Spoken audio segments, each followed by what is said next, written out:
Johnny Dollar. Joe Parker, Johnny. Shorty Mutual. Oh, hi, Joe. What's on your mind? A gorgeous doll named Dolly McLean. Remember her? Sure. The Champagne Dream Girl. Yeah. Dancing darling of the roaring 20s. Finally married Barnaby Cronin, didn't she? Right. And for a wedding present, he bought her the Circle of Fire. Oh, yeah. One of the 5 most beautiful necklaces in the world. Diamonds and emeralds. Worth $500,000. It's been lying in a bank vault for the last 10 years since Barnaby died. We carry the insurance. So? She's coming out of seclusion, Johnny, giving a party. Just like the old days, she says. May go on for a week. A last fling. And she's going to wear the Circle of Fire. Uh-oh. Get the picture? Gallons of champagne, everything mixed up, crazy. And that old lady with $500,000 around her neck. Target. You've got a problem, Joe. Johnny, we've got a problem.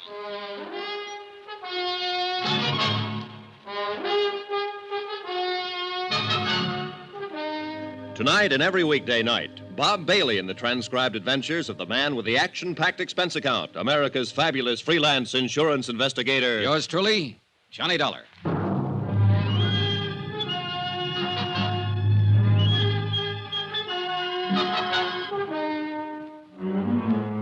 Expense account submitted by Special Investigator Johnny Dollar to the Home Office, Shorty Mutual and Trust Company, Hartford, Connecticut.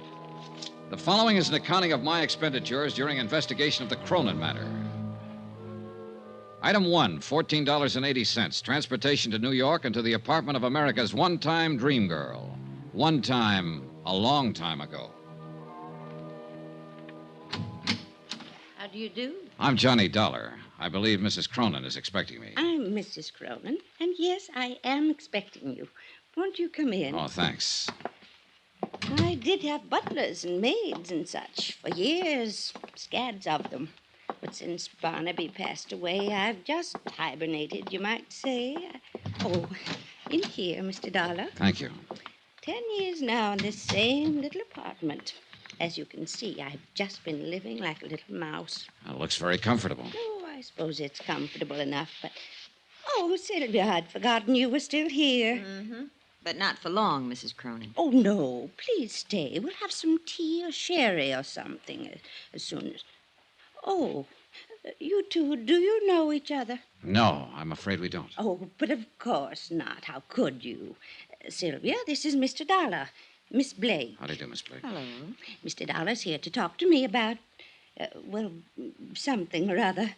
I'm not quite sure what, as a matter of fact. It won't take but a few minutes. If Miss Blake would excuse us. Sure. Go ahead. Have at it. Well, if you'll come this way, Mr. Dollar. Don't you leave now, Sylvia. Not a chance. I just spotted your bottle of tea. I'll have 1 or 2 with soda, if you don't mind. What's Oh, I see what you mean. You young people. In here, Mr. Dollar. You by any chance Johnny Dollar? Yeah, that's right. Why, Miss Blake? Just wondered. Well, here's looking at you. And, brother, I wouldn't be in your shoes for $1 million. No? How about $500,000? That, I'll admit, might interest me. Well, shall we? After you, Mrs. Cronin. Thank you. Wonderful girl, a born comedian. Yeah, she's a scream. What is she, an actress? Oh, no, she writes things for magazines and things like that. Sit down, Mr. Dollar.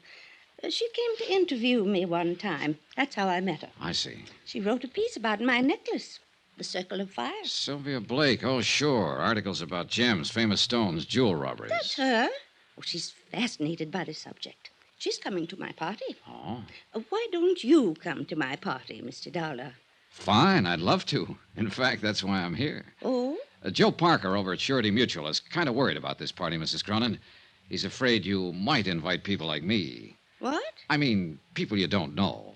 You're a detective. In a way. I told Joseph how I felt about that. He's not going to send any detectives around snooping into things, spying on my guests, wearing the hats in the house. Huh? Oh, not that you're like that, of course.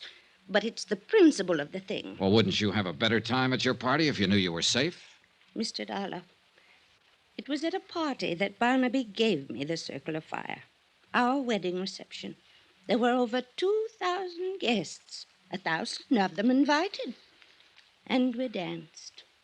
Oh, we danced all night. And the necklace was beautiful. And I was beautiful. Back then. True, but... And then afterward, at 4 o'clock in the morning, we drove through the park in a hansom. Just the two of us. And the driver, of course. And I wore the circle. And I was safe, Mr. Dollar. I was perfectly safe. Maybe you were just lucky that night. Barnaby was so wonderful. And he could make living so wonderful. Well, I don't doubt it. He was probably a man who could manage things pretty skillfully. He was running 2 railroads and a bank, all at the same time. Then I imagine he had no trouble arranging for your safety without even letting you know about it. You mean guards all around? It's possible. Yes, it is. He was like that. He never wanted anything to worry me. All right, Mr. Dollar. You win. Good. But it's only because of one reason. I like you. And I want you at my party. Thank you, Mrs. Cronin. Oh, you're going to love every minute of it. It's up in the Adirondacks. Our old summer place. Joseph told you, I suppose. Yes, he did. Mrs. Cronin. And the people I've invited, hundreds, literally. People I knew in the old days. Of course, a lot of them won't come, but, it was strange. So many of the letters came back undelivered. Mrs. Cronin. Oh, Sylvia, I didn't hear you. Come here. I'm the sneaky type. You've got a visitor. Says he's an old friend. Really? Well, I suppose I'd better see you. You'll excuse me, Mr. Dollar. Sure, go ahead. You and Sylvia talk to each other. I brung the bottle in case you're interested. Short on the soda. Right. She's on a cloud by herself. Of course, some of the invites to the party were undelivered. Those beautiful people had a habit of dying young. Say when. When? Who's the visitor? I'll guess with you. Looks like an overgrown leprechaun. Said his name was Shorty Weber. Shorty Weber. You know him? I know of him. An old-time song and dance man, among other things. She probably worked in a show with him back in those dear dead days. Anyway, he's got an invite clutched in his sweaty little palm. Another freeloader, I suppose. Aren't we all? I am, yes. Not you, though. You're working your way. Isn't that what you're doing, one way or another? Meaning? A magazine article, just in case. Written right on the spot. Attempted theft of the Circle of Fire. Clever jewel Why thief. do you say attempted? I'm working my way, remember? Sure, I remember. But it won't be attempted, Johnny. Somebody's going to get that necklace before the weekend is over. I'll bet on it. Would you care to name any names? Pick a name off the guest list. Any name. Suppose I pick Sylvia Blake. You're the detective. You've dug up and written up every big-time jewel theft over the last 50 years. You're bugged on the subject. Obsessed with beautiful gems. Fits my personality.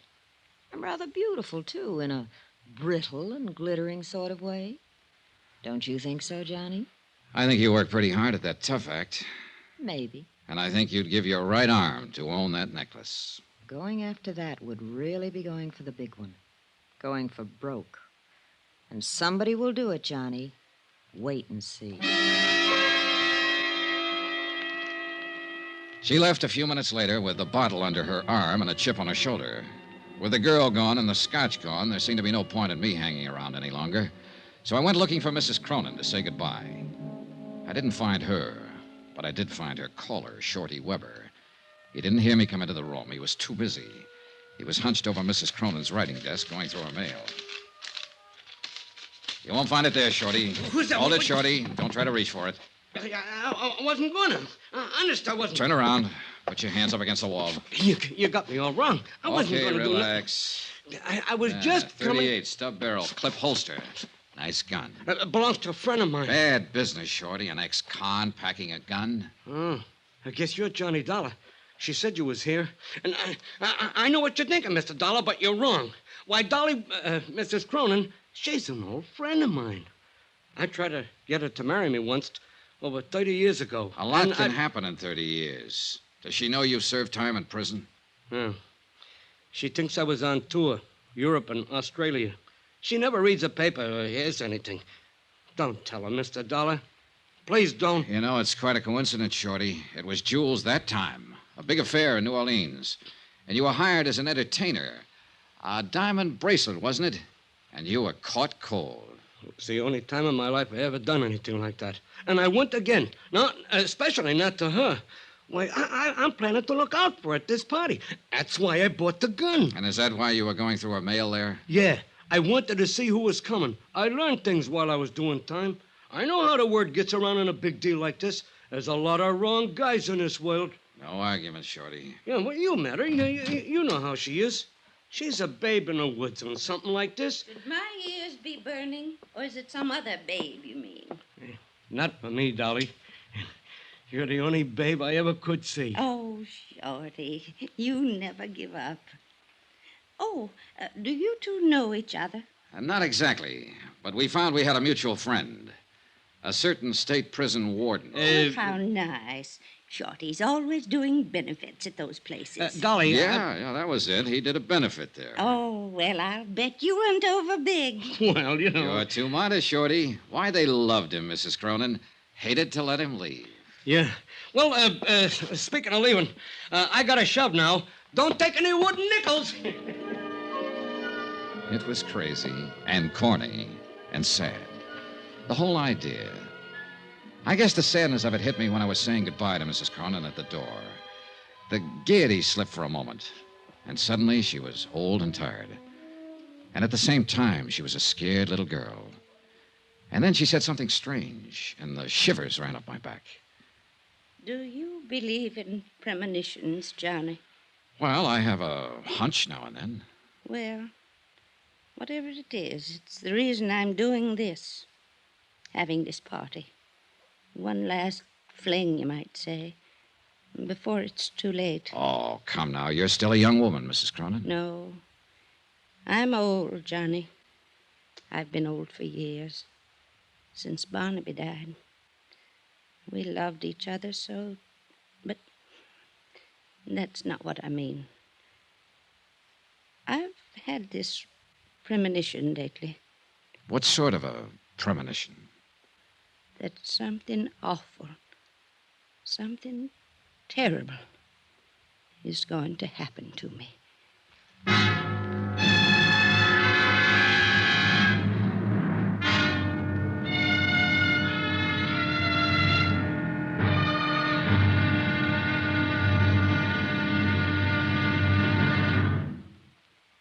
There'll be another intriguing episode in our story of the Cronin matter tomorrow. Tomorrow, a man who's afraid of his shadow, a girl who's afraid of nothing, and a stranger who strikes in the dark. Join us, won't you? Yours truly, Johnny Dollar.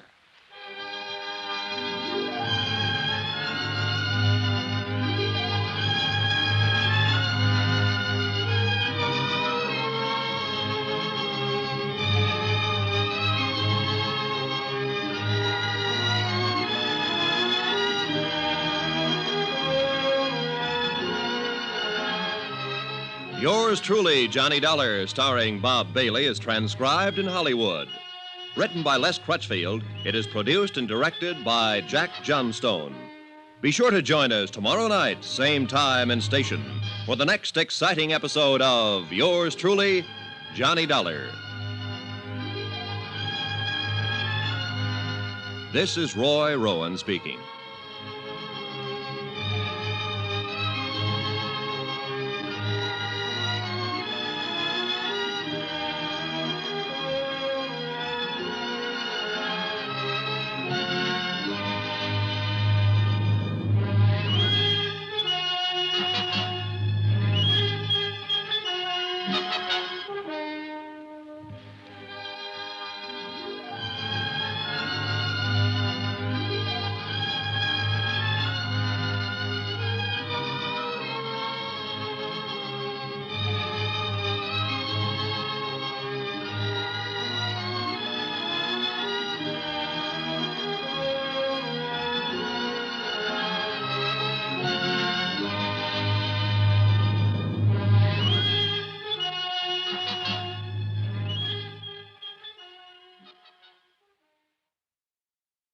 From Hollywood, it's time now for...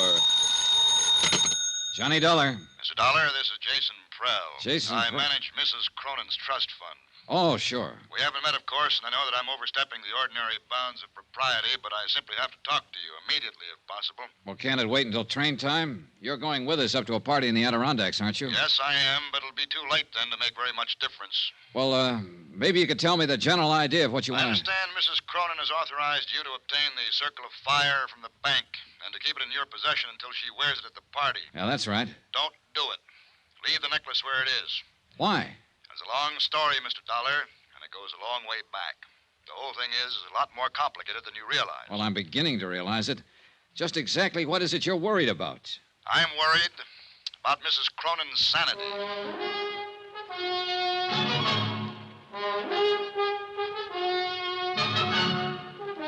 Tonight and every weekday night, Bob Bailey in the transcribed adventures of the man with the action-packed expense account, America's fabulous freelance insurance investigator. Yours truly, Johnny Dollar.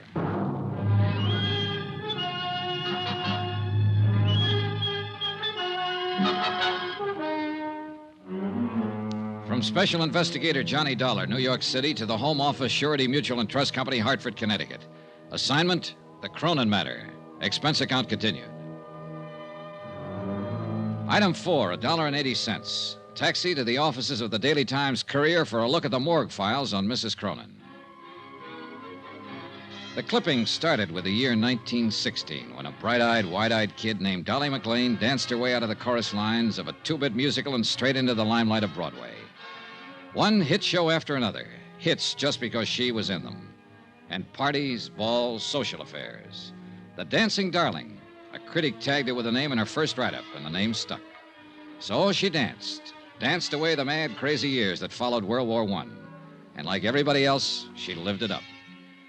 There were rumors of engagements, love affairs, the Baron this, Count that, one after another. Shorty Weber was mentioned a few times. And Jason Prell was in from the beginning, as a promoter, though, a business manager, not as a lover. Her friends were mentioned, hundreds of them. Then Barnaby Cronin came into the file. Boy wonder of the business world, the Golden Prince. Engagement, marriage, and Barnaby's fabulous gift to his new bride, a $500,000 necklace of diamonds and emeralds, the Circle of Fire. Then Barnaby's sudden death, Mrs. Cronin's seclusion. End of file. Expense account item 5, $24.30, transportation, hotel, and incidentals. And a taxi to the railway station to find the special coach Mrs. Cronin had chartered to haul her guests to the Adirondacks and to her roaring 20s weekend party. I purposely got there early, but one of the guests was even earlier. Mr. Dollar, wait. You are Mr. Dollar, aren't you? That's right, but I don't Prell, think... Jason Prell. Oh. I thought you might come down early to meet the bank messengers. Thank heaven you did. Well, I'm afraid I don't... Dollar, I've known Dolly McLean and Mrs. Cronin for over 35 years. All that time, I've managed her business affairs, arranged her personal contacts, been like a father to her. Yeah, I've read the newspaper clippings. Newspaper stories can be misleading sometimes. They build things up. Sensationalism. It's true, of course, that Dolly and I had some quarrels. Who doesn't? In spite of everything, I was still her best friend. Go on. I know Dolly. Know her better than anybody else in the world. I know how she's gone downhill since Barnaby died, especially in the last year or so. And I know this whole idea is the worst possible thing she could do. Have you tried talking to her along that line? She won't listen. She's dead set on it. I'm hoping you can help. How? Point out to her how dangerous it is to go off into that isolated place with a piece of jewelry as valuable as the Circle of Fire. It's worth a fortune. Somebody's bound to try to steal it.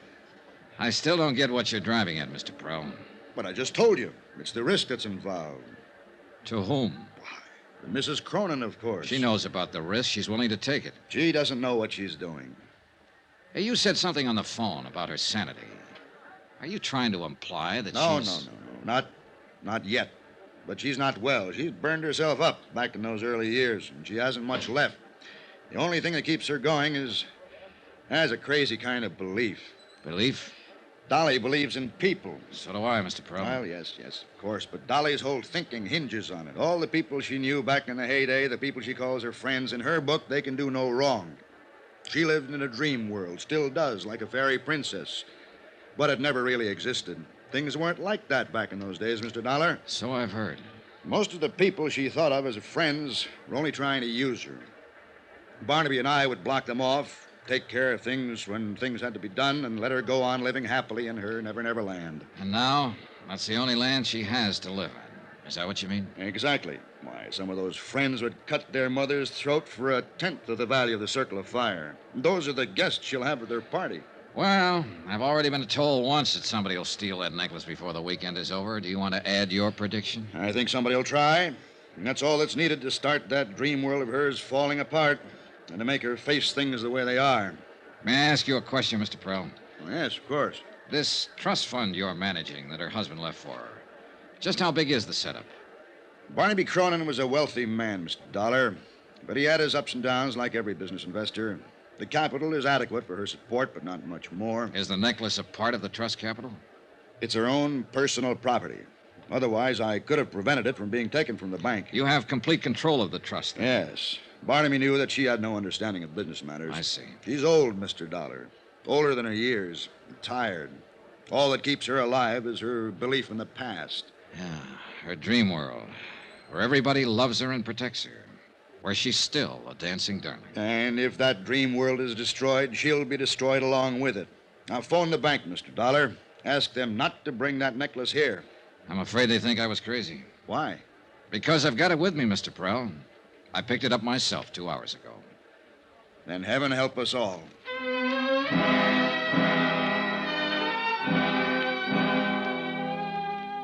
The convention coach Mrs. Cronin had chartered for the run to the Adirondacks was arranged with a long aisle of individual staterooms and a main lounge area at one end. It could accommodate 50 people, but when the train pulled out, there were only 6 of us in the coach. 6. Out of the hundreds of friends she'd had in the old days when she was in the big time and on top. And even out of the 6, 3 of us were new acquaintances, people who hadn't known her back when. I was there, of course, because I'd been hired to be there to protect her fabulous necklace.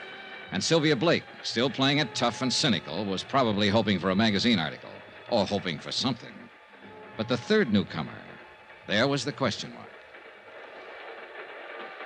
Oh, I think this whole thing is just too exciting for words. Don't you think it's too exciting for words? Well, I know who you are, of course. You're Mr. Johnny Dollar, and you're supposed to protect those fabulous jewels. And I'm Laura Dean. And I think we ought to call each other Laura and Johnny, because after all, it's a party, isn't it?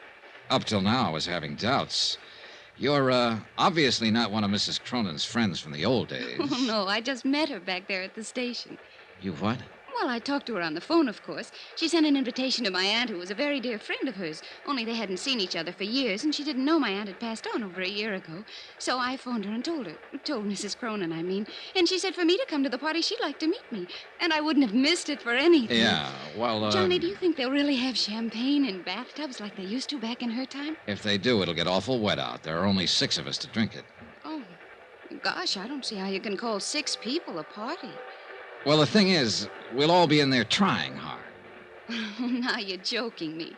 I'll bet you're fun at a party. Oh, wait till you see the act I do with the lampshade. Who did you say your aunt was? I don't think I said who. When do they start serving the champagne, Johnny? When they see the whites of your eyes. That's cute. I like that. Thanks. Now, about your aunt. Poor old soul. She'd have loved this, too. You ought to hear about some of the parties she and Mrs. Cronin used to go to. Yeah, I imagine. They used to go every place together back in those days. The newspapers called them the Siamese twins. The Siamese twins. That was just an expression. Fritzie Morell. Is that what you're saying? That you're Fritzie Morell's niece? Sure. Did you know her, Johnny? No, I never met her. Oh, you'd have liked her. She was a lot of fun. Loved to party. Gosh, I thought there'd be more people than this. She kept babbling on, and I listened to her, tried to figure her out. The chatter was smokescreen. Underneath it, she was cool, sharp, and shrewd. I didn't know what she was up to, nor why she was here. But I did know one thing. Fritzie Morell had died about a year ago, true enough. But she'd left no surviving family and no niece. Laura Dean was a liar.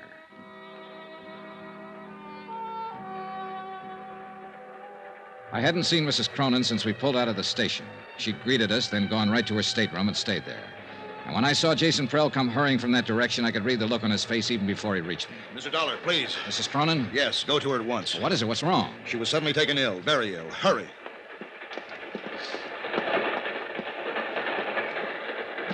Mrs. Cronin. Come in. Oh, I'm all right now. Oh. It was just nerves. I've had it before. My doctor in New York gave me some tablets to take whenever... Are these the tablets? This bottle here? Well, yes. You Know what they are, Johnny? Yeah, I know. All right. So he does say it's my heart. But he's wrong. It's just nerves. Yeah, sure. That's not why I sent for you, Johnny. You have the necklace. Yeah. Want to see it? No, I'll wait until it's time to wear it. Johnny, I've written something here. I'm going to sign it, and I want you to sign as a witness. Well, all right. Unless you'd rather have Jason Prell. No, Jason would argue about it. There. Now you sign. There you are. Keep it for me. Do you mind if I know what I've signed? Oh, of course not. Read it if you like. In the event of my death, I, Dolly Cronin, being of sound mind, bequeath the necklace known as the Circle of Fire to Sylvia Blake. Sylvia loves jewels. She'll appreciate it. Yeah, I imagine she will. She's not to know about this, you understand, because, of course, it'll be years before she gets it. Oh, sure it will. Now, you'd better try to get some sleep. I'm going to. And thanks, Johnny. It was nothing. You know something? I was heartbroken when they didn't show up at the station. All my old friends. But I've been lying here thinking, and I've finally figured it out. Oh? They all went on ahead. They'll be waiting at the house. They're trying to surprise me. Don't you think so, Johnny? I said yes, I thought so. But I was lying because I didn't think so. But she was still the dancing darling, and she had that way about her. You wanted to protect her. I didn't go back to the lounge. I walked down the corridor to my stateroom. It was night by then, and the corridor was only dimly lit. My stateroom was dark. When I opened the door, I caught a bare flash of movement. Too late. Oh!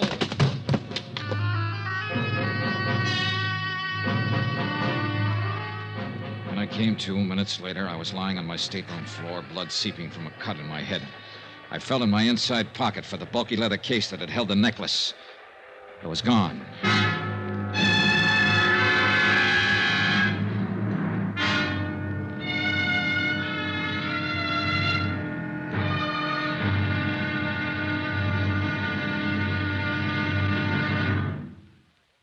There'll be another intriguing episode in our story of the Cronin matter tomorrow. Tomorrow, an old love and an old hate. And violence breaks out at midnight. Join us, won't you? Yours truly, Johnny Dollar.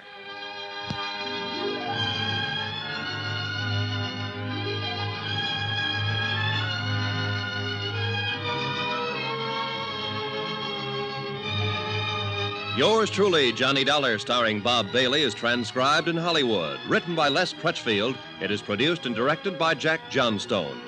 Be sure to join us tomorrow night, same time and station, for the next exciting episode of Yours truly, Johnny Dollar.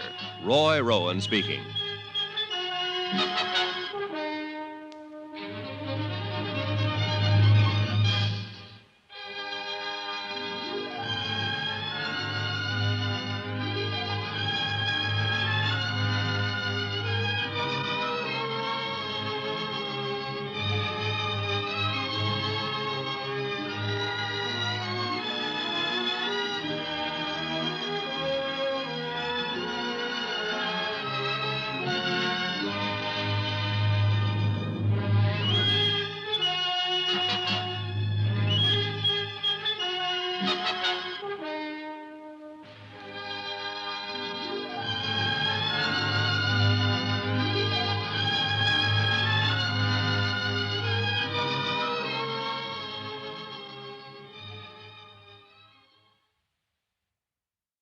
From Hollywood, it's time now for... Johnny Dollar. Hello. Dollar? You're the Mr. Dollar that's been trying to phone me? Is this Dr. Bigby? That's exactly who it is, and I'm very busy right Look, now. Dr. Bigby, I want you to come out here just as soon as possible. It's the old Cronin summer place, about 5 miles up the river from where... Oh, I know where it is, I know. What are you doing up there? The house has been closed for years. Mrs. Cronin opened it up for a party this weekend, but she was taken ill on the train coming up, and I want... Is Dolly out there? Yes, she's the one I want you to look at. So she's back. After all these years, she's come back. She had a prescription from her doctor in New York, but she's taken the last of it. It's apparently her heart. I'm sorry, Mr. Dollar. I'm very busy tonight. Oh, what? Much too busy, and then there's a storm coming up, and I have a patient someplace, I think. Now, wait a second. If you're a friend of Dolly's, Mrs. Cronin's, do one thing. Take her back to New York. Now. Tonight. Get her out of here. Fast. Before it's too late.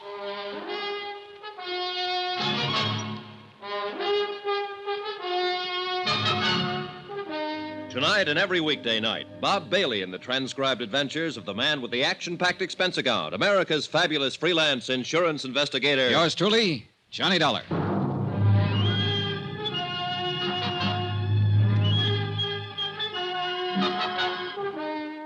From Special Investigator Johnny Dollar at Wells Falls, New York, to the Home Office, Shorty Mutual and Trust Company, Hartford, Connecticut. Assignment, the Cronin matter. A $500,000 necklace.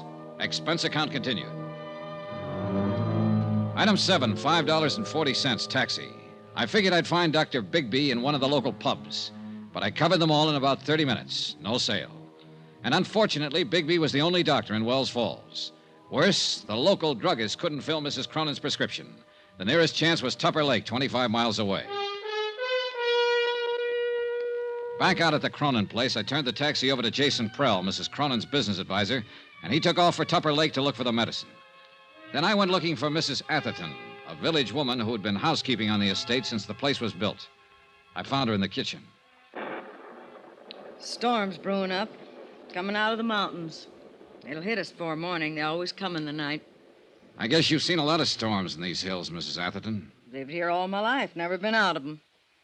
It's Miss Atherton, not Mrs. Oh. She's the missus up in the bed, even if she is a widow. Little Dolly, Mrs. Cronin, till death do us part. Did you know Barnaby Cronin, Miss Atherton? Yes, I knew him. Of course I knew him. I worked here. Oh, yes, you were here then. What kind of a man was he? Like any other man. Not according to Dolly, Mrs. Cronin. She apparently worshipped him. Still does, in fact. Dolly's always worshiping something. Everybody was always worshiping her. She had us all dancing to her tune and without even trying. You knew her back then? She was born and raised here in the village. I thought everybody knew that. No, that's one I missed. Well, we used to work together, waiting tables at the summer hotels around here. That's where Jason Prell saw her. Told her she ought to be on Broadway. She left the town the next week. Didn't come back again till after she and Barnaby was married. And she got him to spend a fortune to build this place for her. Well, I guess he had the fortune to spend. Oh, yes. She married well. Count on Dolly for that. Always got whatever she wanted and never even had to ask. Things were just given to her, always. Yeah, probably so. But she's been pretty generous herself. Like keeping you on here, for instance, when the house has been closed up for years with nobody using it. Oh, she's the dancing darling, all right, right to the end. Well, now, if you'll excuse me. There was something else I wanted to ask you, Miss Atherton. I'm not one to talk ordinarily, but you got me started. Well, this is not about Mrs. Cronin, at least not directly. She was taken ill on the train. I don't think it's serious, but I wanted a doctor to look her over. The only one in the village seems to be a man by the name of Bigby. Bigby? He's the coroner here, but he's not a doctor. No? Oh, not anymore. Still calls himself one, but he lost his license 10 years ago. He's a drunken sot. Yeah, I kind of figured. But he sobered up fast when I told him on the phone that the patient was Mrs. Cronin. He refused to come out, told me to get her away from here fast, and then he hung up on me. Forget him. He couldn't do her any good. But I'd like to know why he acted that way. Do you happen to know any reason? Bigby is a drunk. Who knows what his reasons are? I thought you might. Better ask him. What difference does it make anyway? He can't help her. Nobody can. What do you mean? She's come back, finally. For the first time in all these years. Took sick on the train. That wasn't any surprise to her. She knew it was going to happen. Well, I guess she halfway knew. She knew. It's like with an animal. When it's hurt or sick and it comes home to die, and that's what she's done. She's come home to die. No, I think you're wrong there, Miss Atherton. I don't think she's anywhere near that sick. Barnaby didn't think so either when he came back here to die. Barnaby died here? Yes, in this very house. A heart attack, it was called.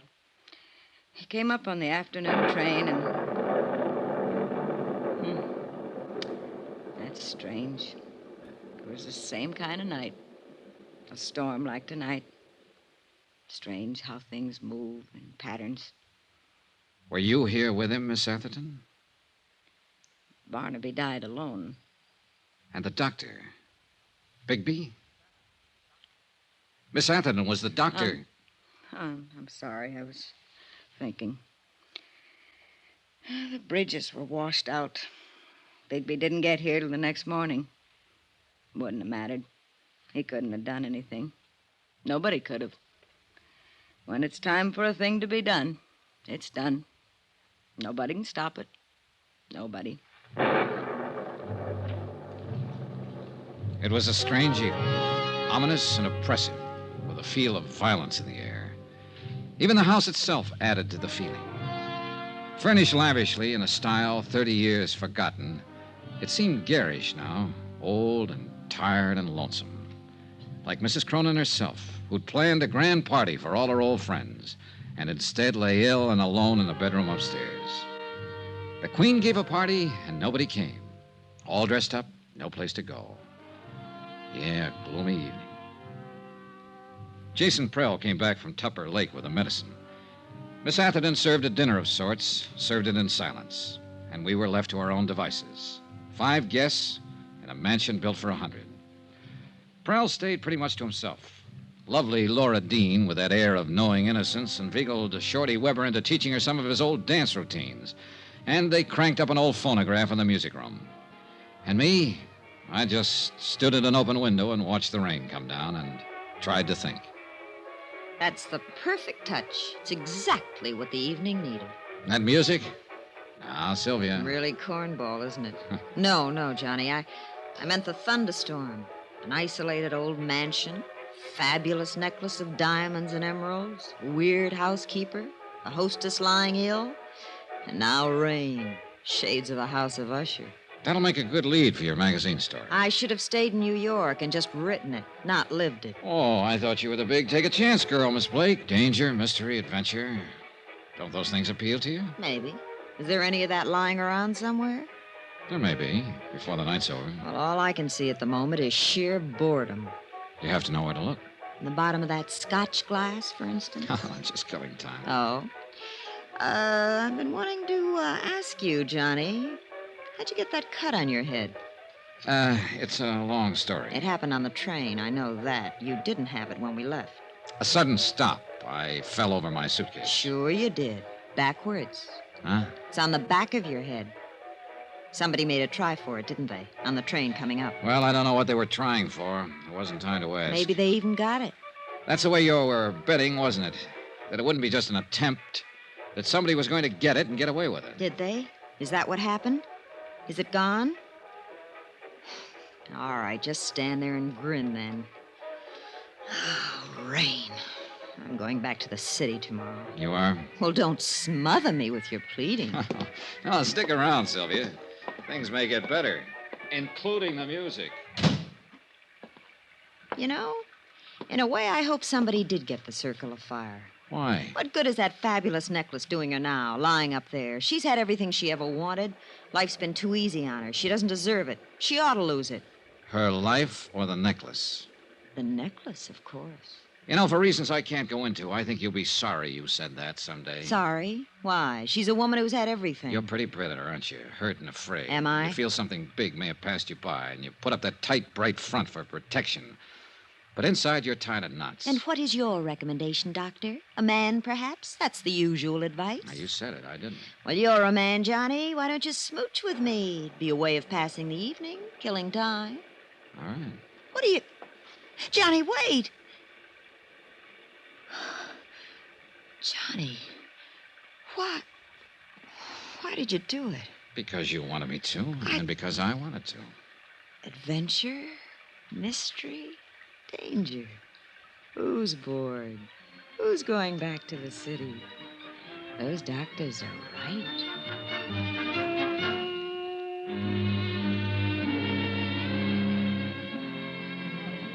Mr. Dollar, could I talk to you for a minute? Why not, Shorty? What's on your mind? I don't know exactly why you called us all together in It here. was Mrs. Cronin's idea. She set it up with me earlier. Well, it ain't got nothing to do with what I want to say.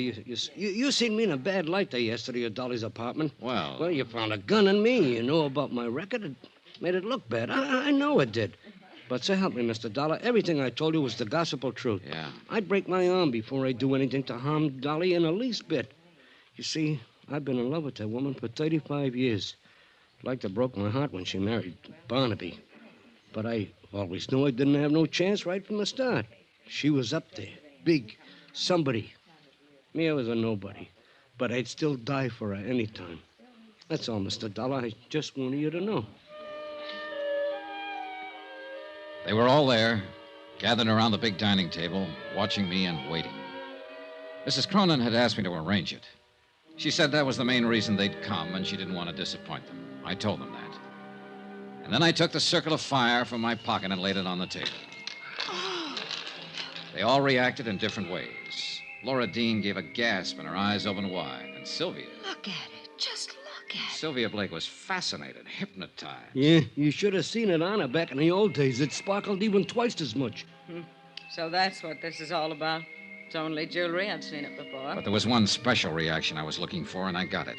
Jason Prell's face went white. Who could imagine anything so beautiful? Mr. Prell, you seem surprised. I wasn't carrying the necklace in its case, the case you stole from me on the train. I was carrying it loose in my pocket. What did you do? Throw the case off the train without even bothering to... It's running away! Prell! I went after him, but he'd already disappeared somewhere down the hall. He knew the layout of the house, and I didn't. I searched the different rooms quickly as I passed, but there was no sign of him. He couldn't have reached the floors above, but he might have gone down toward the game room and lower halls. I eased my gun from its holster and started slowly down the stairs. And at that moment, every light in the house went out.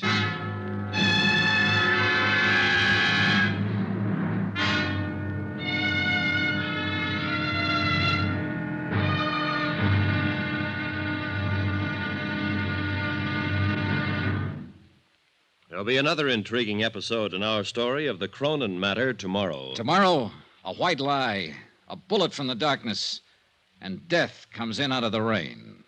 Join us, won't you? Yours truly, Johnny Dollar.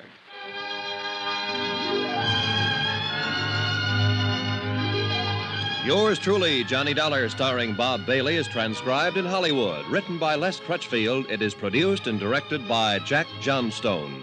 Be sure to join us tomorrow night, same time and station, for the next exciting episode of Yours truly, Johnny Dollar. Roy Rowan speaking.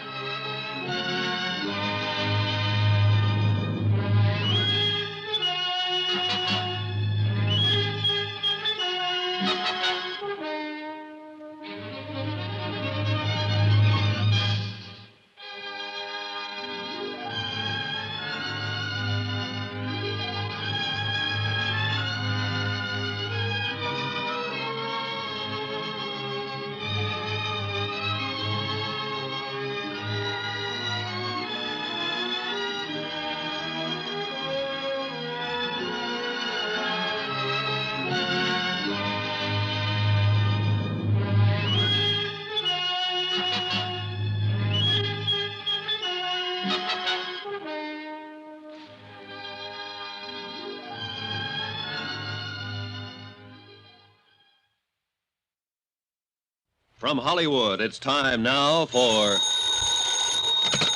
Johnny Dollar. Hello, Sheriff. I can't hear you for the storm. We were cut off before. Hello? Is that you, Sheriff? I said... Hello? You get cut off again, Mr. Dollar? Not this time, Shorty. Somebody cut the wire. The phone's dead. Then we got no way of getting White out, no way of getting help. No, not at the moment. And he's out there in the dark somewhere. He's got a gun and there's no telling what he may try and do. Shorty, get away from that window. Well, we know where he is now and what he intends, because he just made a try at it. What are you going to do about him? Only thing I can do, Shorty, go get him before he gets me.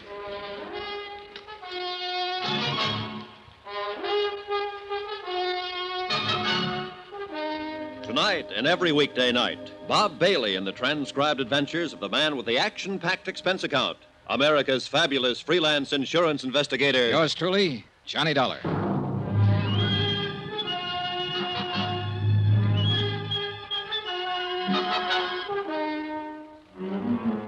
From Special Investigator Johnny Dollar at the Cronin Estate, Wells Falls, New York, to the Home Office, Shorty Mutual and Trust Company, Hartford, Connecticut. Assignment, the Cronin matter. Protection of a $500,000 necklace. Expense account continued. Item 10, $135. One tweed sport jacket to be purchased on my return. Both lapels and one shoulder ripped by a bullet. Also one pair of slacks to match.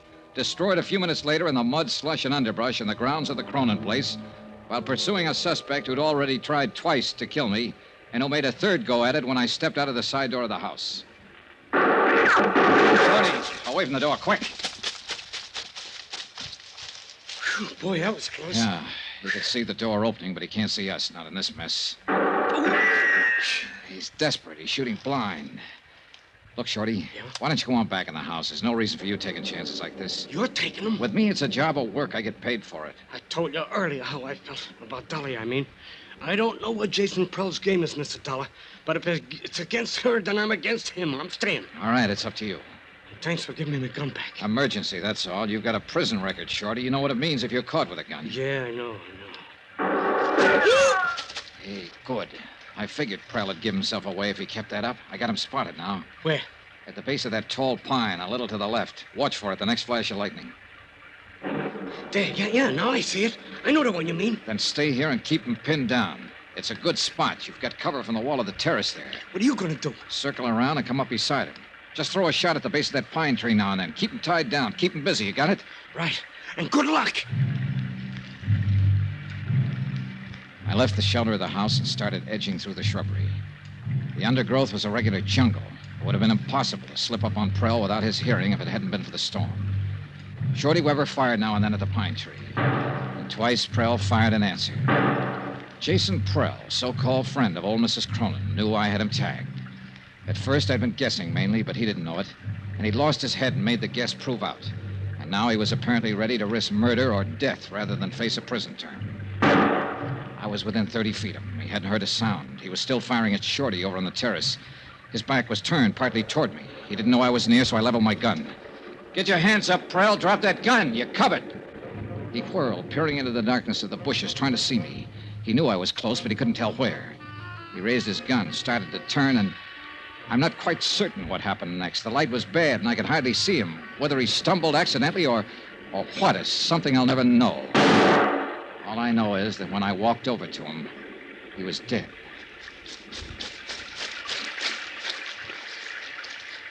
He was no good, Mr. Dollar. I always thought so, but Dolly swore by him. He had her fool.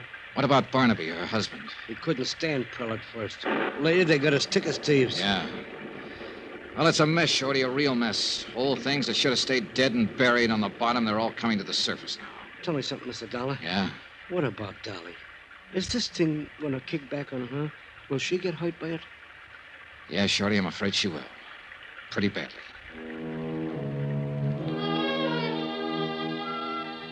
It was deep into the night, edging toward dawn, when I got back to the house.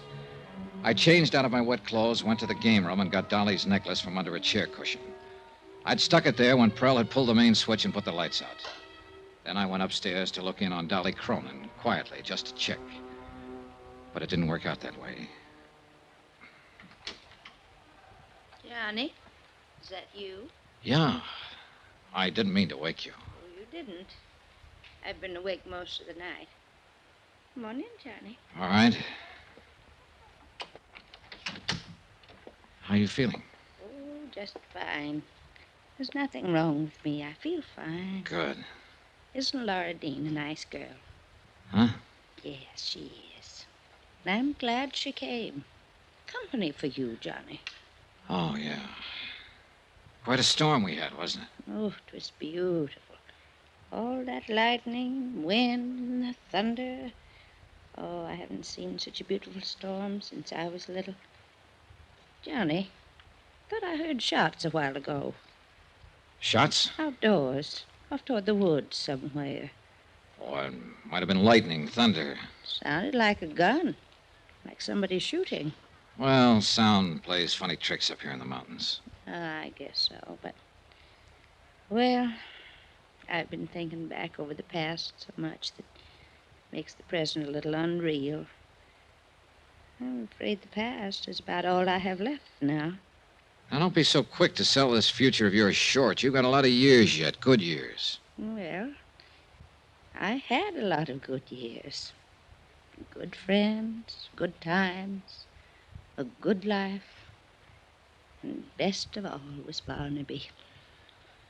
You loved him very much, didn't you, Mrs. Cronin? I worshipped him.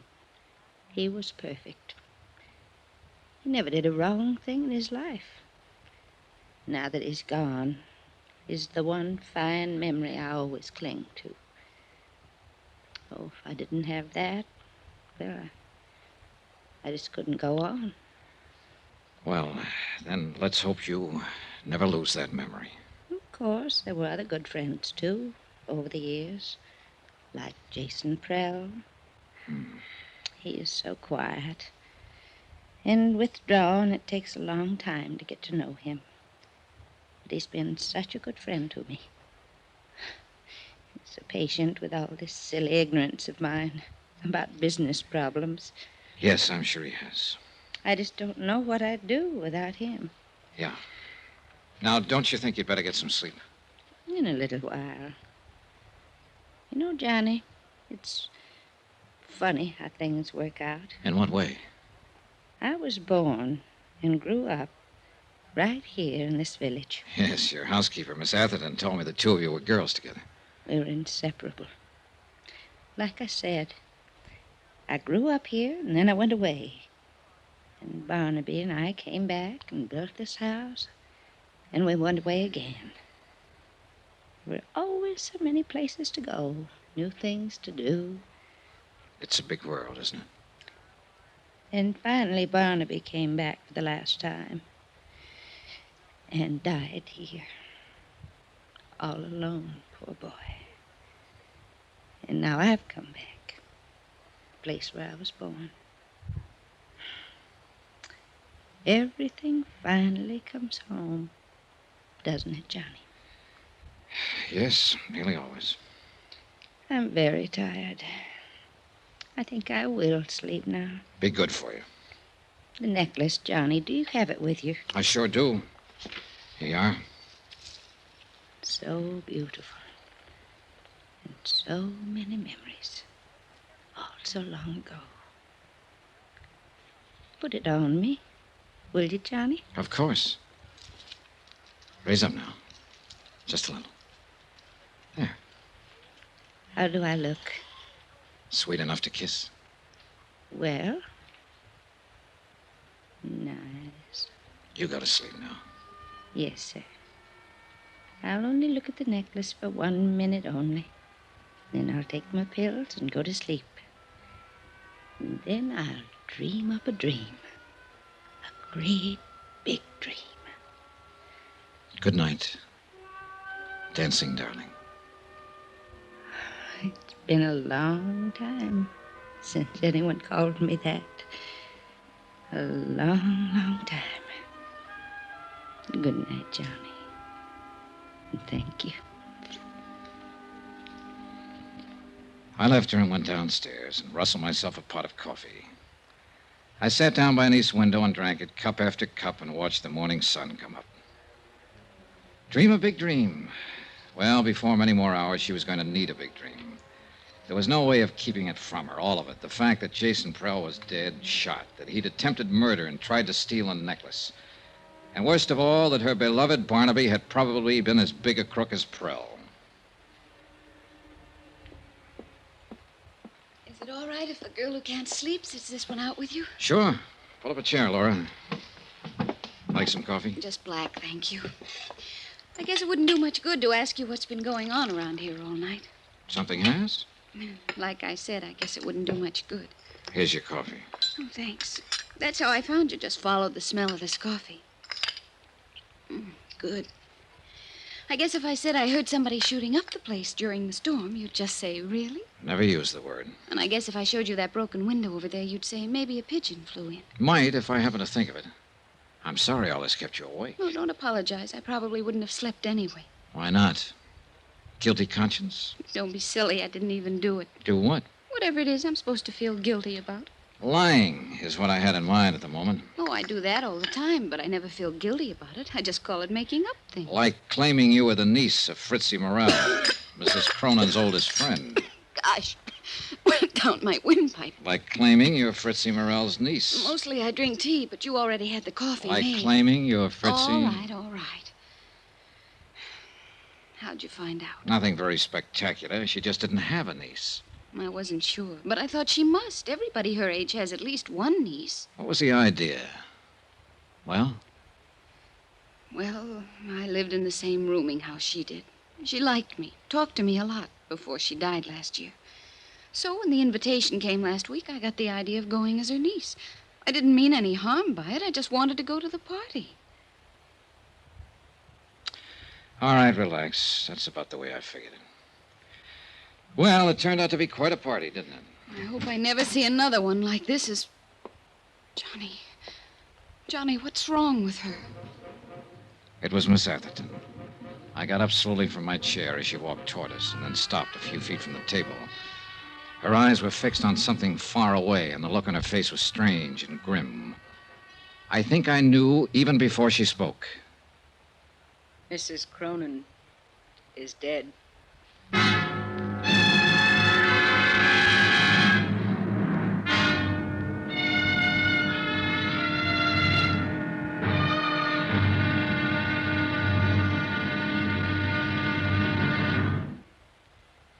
There'll be another intriguing episode in our story of the Cronin matter tomorrow. Tomorrow, the questions and the answers for the living and the dead. The final payoff. And fate itself plays the last trump. Join us, won't you? Yours truly, Johnny Dollar.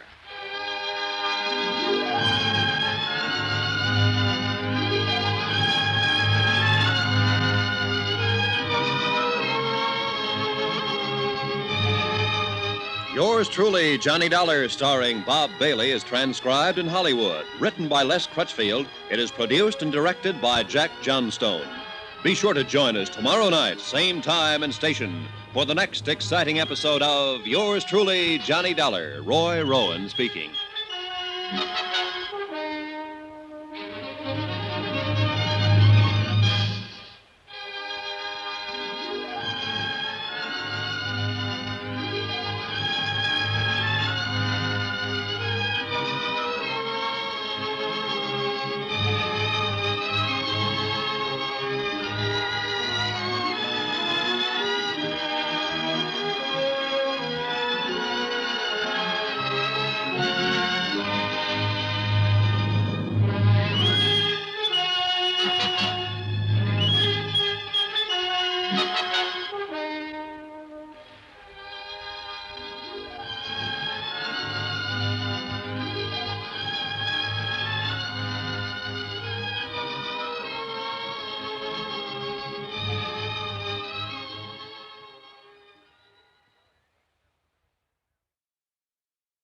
From Hollywood, it's time now for... Johnny Dollar. Dr. Bigby here. Dr. Bigby.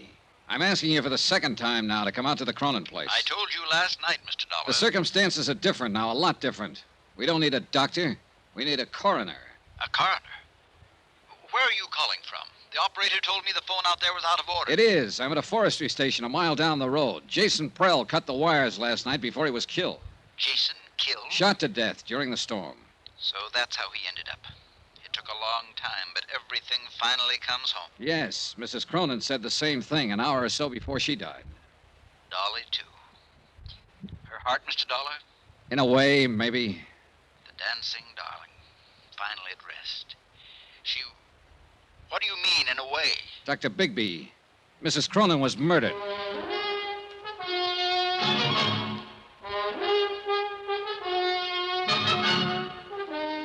Tonight and every weekday night, Bob Bailey in the transcribed adventures of the man with the action-packed expense account, America's fabulous freelance insurance investigator. Yours truly, Johnny Dollar.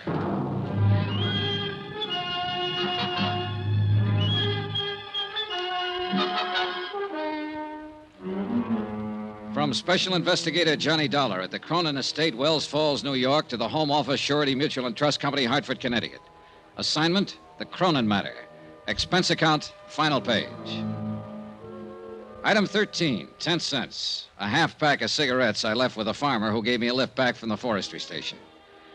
The price of my own feelings at the moment would have been lower. About 8 cents lower, in fact. I brewed another pot of coffee and sat down to wait for Bigby. But this time I laced the coffee with brandy. The sun was up by then, clear of the horizon, bringing a bright new morning and a brand new day. The storm was long over, and the world sparkled and danced. But too much of the night was still with me, and the past still too much alive. And yet, maybe Dolly Cronin was better off. She was a part of that past now, where friends were always true, and every minute of life was even more wonderful than the last one. And where she was still and forever the dancing darling. Good morning, Johnny. Oh, hi, Sylvia. I'm in the coffee business this morning. How about it? Please. Having yours with cream, I see. Yeah, bad night. Shall I make yours the same way? Right. I had a bad night, too. Thanks.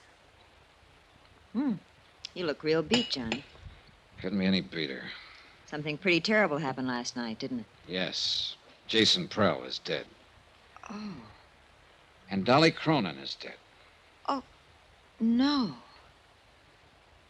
I loved her, Johnny. I didn't mean what I said last night about life always having been too easy for her, and you were right. It was just being frustrated, tied in knots and covering up. I loved her. She was sweet. Yeah, she was quite a gal. She had something, I don't know. She had love.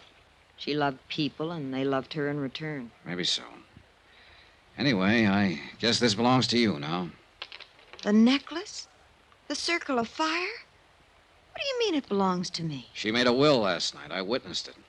She left the necklace to you. I just can't believe it. Johnny, can I put it on? Why not? It's yours. She wanted you to have it. Yeah, you look good in it. I just can't believe it, Johnny. Well, before you get carried away too far, maybe you'd better brace yourself. Oh, it's not mine after all. Oh, it's yours, all right. But it's not real. What? It's a good copy, worth maybe $400 or $500, but that's all. Well, I don't understand. It's so well known. The circle of fire. It's been written up over and over. Yeah, from old records. But nobody's really examined it for years, since before Barnaby Cronin died. It's been locked up in a bank vault until I took it out. Was there ever a real one? Yes, originally. But it was broken up and disposed of years ago. Jason Prell knew it, was in on the substitution, I suppose. That's why he was so desperate to steal it from me and get rid of it before I found out it was a copy. He knew that if that deal came to light, it would call attention to some of his other activities, worse ones. What do you mean? Prell had complete charge of Mrs. Cronin's estate. He told me it was worth practically nothing. But according to records I saw in New York, it amounted to over $1 million in the beginning. He was stealing her blind all these years. Oh, it was easy. She was alone in the world, knew nothing about business. She trusted him, thought he was her friend. She trusted everybody, much too much. Well, she sure trusted the wrong ones, including her husband. Barnaby? Sure. What do you think disposed of the necklace and slipped her a copy after making such a big deal out of his fabulous wedding gift? A phony. And she worshipped him. The king. In her book, the man who could do no wrong. Well, in the business book, he didn't do much else but wrong. According to the records, most of his deals were pretty shady, especially after he and Prell teamed up. Yes, Miss Atherton? Dr. Bigby is here to see you. All right, show him in. Mr. Dollar, I wouldn't believe too much of what he says.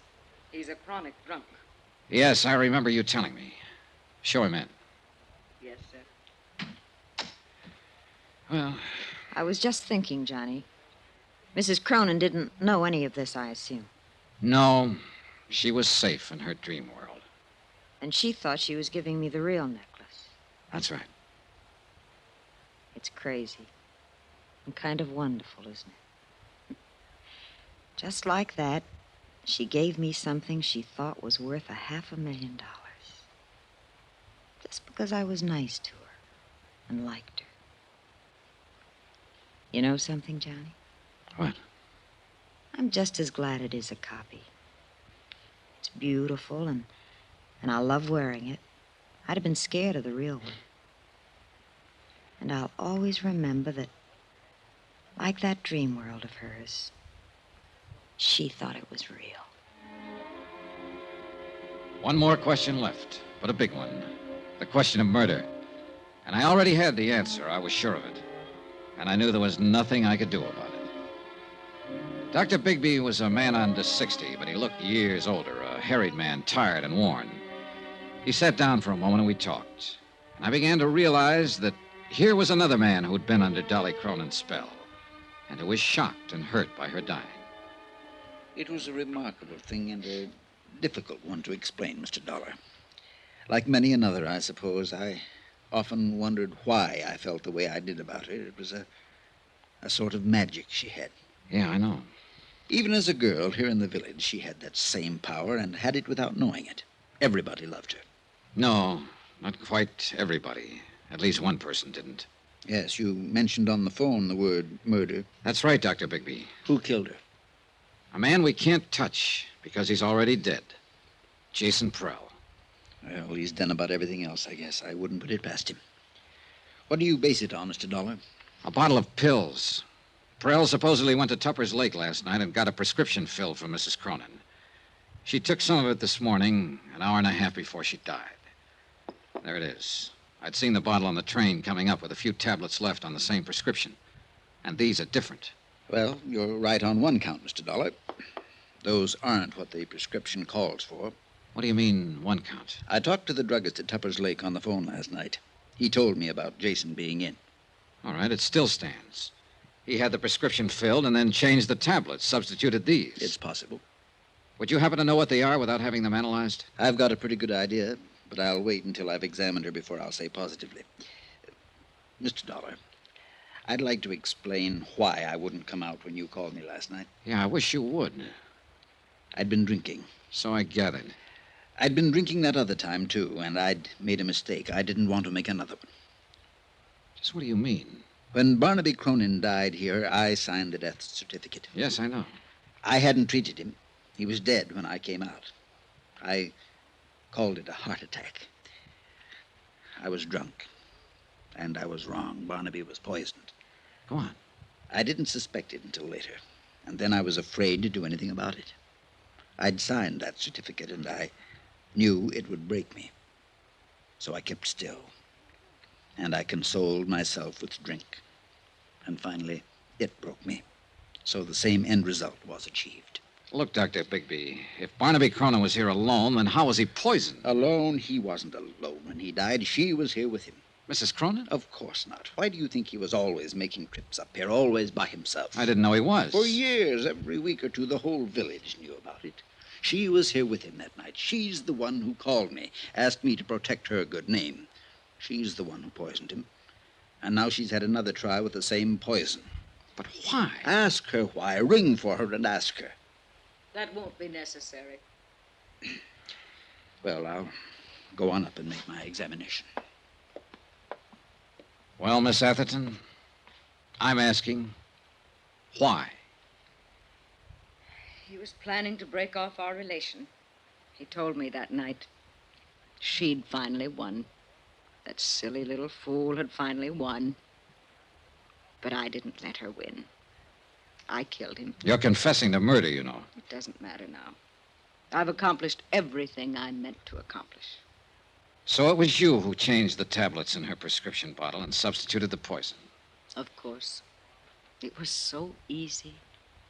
For once in my life, things were just as easy for me as they'd always been for her. Will you have the sheriff come out, Mr. Dollar? I'd like to make my confession.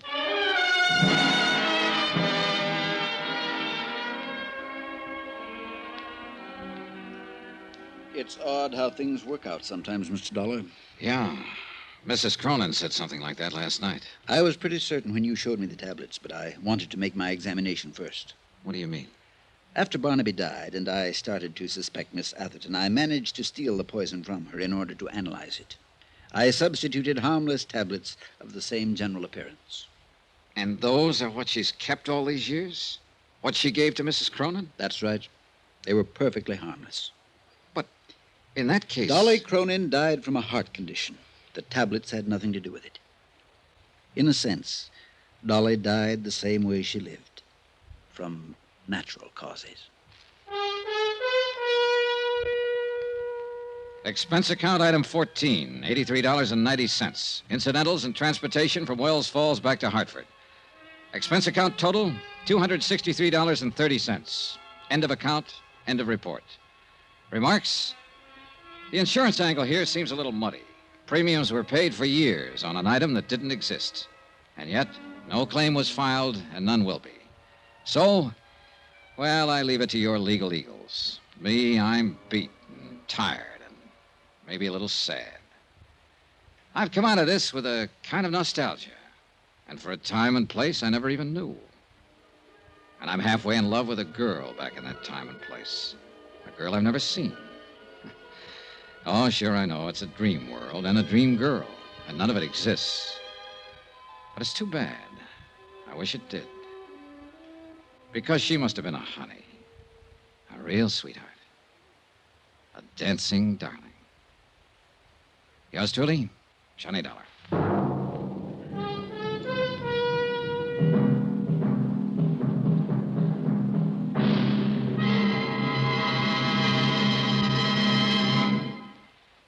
Remember, please, there'll be a new exciting story on Johnny Dollar beginning next Monday. Next week, the story of a man worth $50,000 who didn't have a cent to his name. Join us, won't you? Yours truly, Johnny Dollar.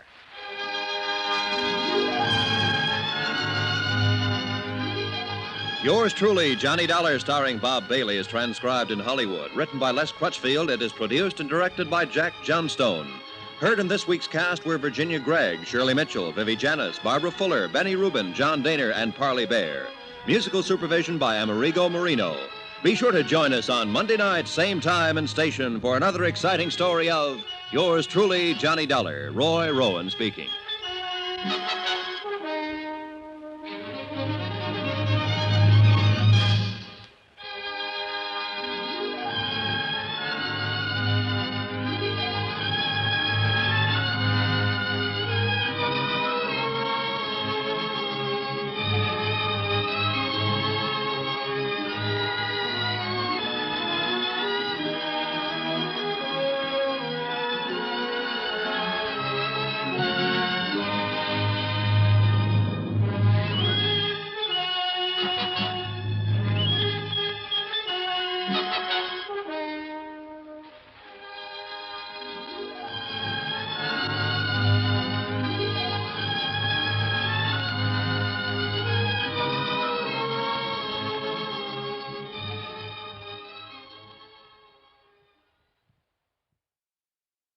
From Hollywood, it's time now for Johnny Dollar. Hi, kiddo. Carter at Universal Adjustment. Jim, how are you? In a rush. I have to catch a plane to Tucson, Arizona. Lucky you. Nice there this time of year. No, listen. One of our brokers out there wrote a $50,000 straight life policy on a man named James Lansing. Lansing dropped dead 2 days ago. Uh-huh. And you'll never guess why. I'll bite. Why? Mr. Lansing starved to death. What? With a 50,000? Honest. He died of malnutrition. Got the coroner's report from Tucson right in my hand. Well, if a man could buy a $50,000 policy, he ought to be able to buy himself a square meal. Yeah. Johnny, Flight 203 leaves at 10:45. You interested? See you at the airport, Jim.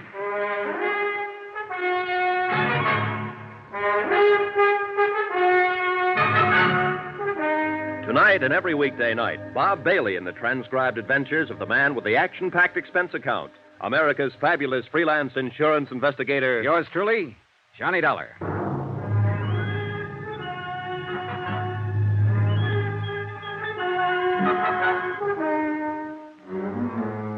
Expense account, submitted by Special Investigator Johnny Dollar to the Universal Adjustment Bureau, Home Office, Hartford, Connecticut.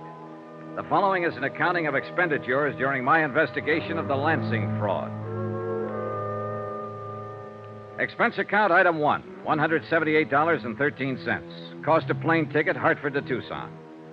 I shaved, showered, packed, and got out to the airport in time to have breakfast there. Jim Carter found me at the cashier's cage. Hey, kiddo, you won't need a coat out there in that desert country. As usual, Jim Carter was bigger than I thought. A man who stands 6'5" always is. A little ruddier, a little more blustery, but as efficient as ever. I wrote a special delivery airmail to the Insurance Commission in Arizona this morning and explained that worldwide, they wrote the policy, we're holding up payment pending investigation. Well, you could have told them that in person. We'll be out there as soon as the letter. Well, I like to be formal on these things, especially with the state commission. Besides, I just as soon let them think we'll get around to a routine investigation later, in a week or two. In other words, you didn't tell anybody we're coming. No, I didn't. Maybe we can work it better this way. The faster we move in and find out what's what and aren't bothered by anybody, the better off we'll be. Hey, give me your ticket, will you, John? Yeah, sure. Here you are, pal. Thank you, sir. Yeah. Johnny, that commission is going to get formal sooner or later and ask a lot of questions. Mainly, why doesn't Worldwide honor the claim and pay off the beneficiary? So we'll have to skedaddle and get ourselves some good answers for him. Yeah, sir. Hey. You may board the plane. Yeah. Thanks, pal. Has anybody asked that question yet? Well, the beneficiary, sure. James Lansing's sister, named Arlene Kennedy. She called the broker, and he referred her to Claims Division at Worldwide, and she called them long distance, and then they called me. I told them to put her off for a while, telling her it was just routine. I see. Is she going to be tough? Man, she could be, Johnny. I understand she has money of her own, and she has some influence in and around Tucson. Oh, a lot of money? Yeah, and trust. She's very comfortably fixed. Yeah, watch yourself, kiddo.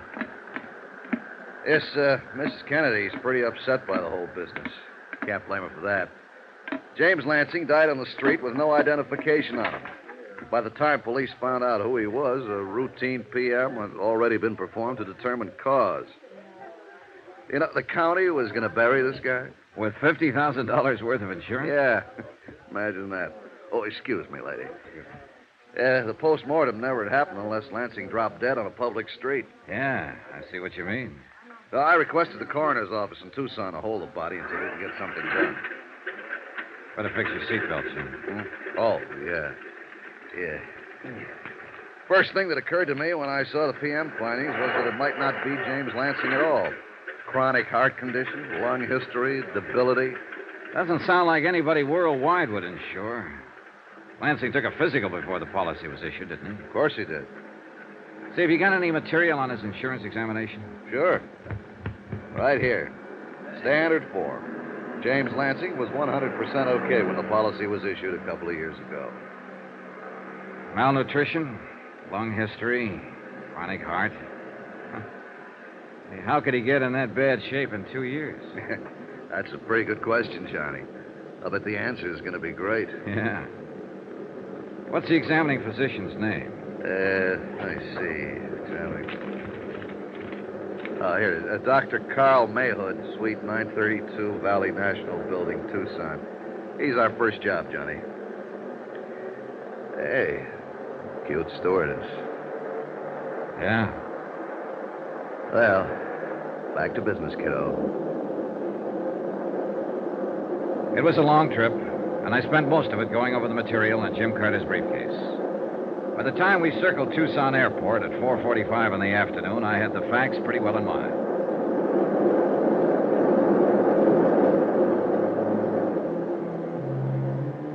Expense account item 2, $350, cab fare, Tucson Airport to the Pioneer Hotel. Jim Carter and I took adjoining rooms. I unpacked my clothes and got on the phone. A Sergeant Younger, Tucson Police, had made the DOA report on James Lansing. Yes, he was in. Yes, he'd be glad to talk to me. I left Jim Carter contacting the State Medical Board. Glad to meet you, Mr. Dollar. How do you like Tucson? Well, I've been here 2 hours, Sergeant. Weather's certainly nice. About like this all through the winter months. It's a little warm in the summer, though. Yes, sir. Now this Lansing matter. Yeah. There isn't really much to tell you, Mr. Dollar. One of the cars answered the call. A man was found dead in the doorway of a jewelry store about 4 blocks down the street. Uh-huh. This was day before yesterday, Sergeant? Yeah. Mm-hmm. I went down to the scene and called the coroner's office. No identification on him, so we started to check him out. Took us a little while. By the time we got a make on him, the coroner had already performed an autopsy. Yeah, I understood that was about the way it was.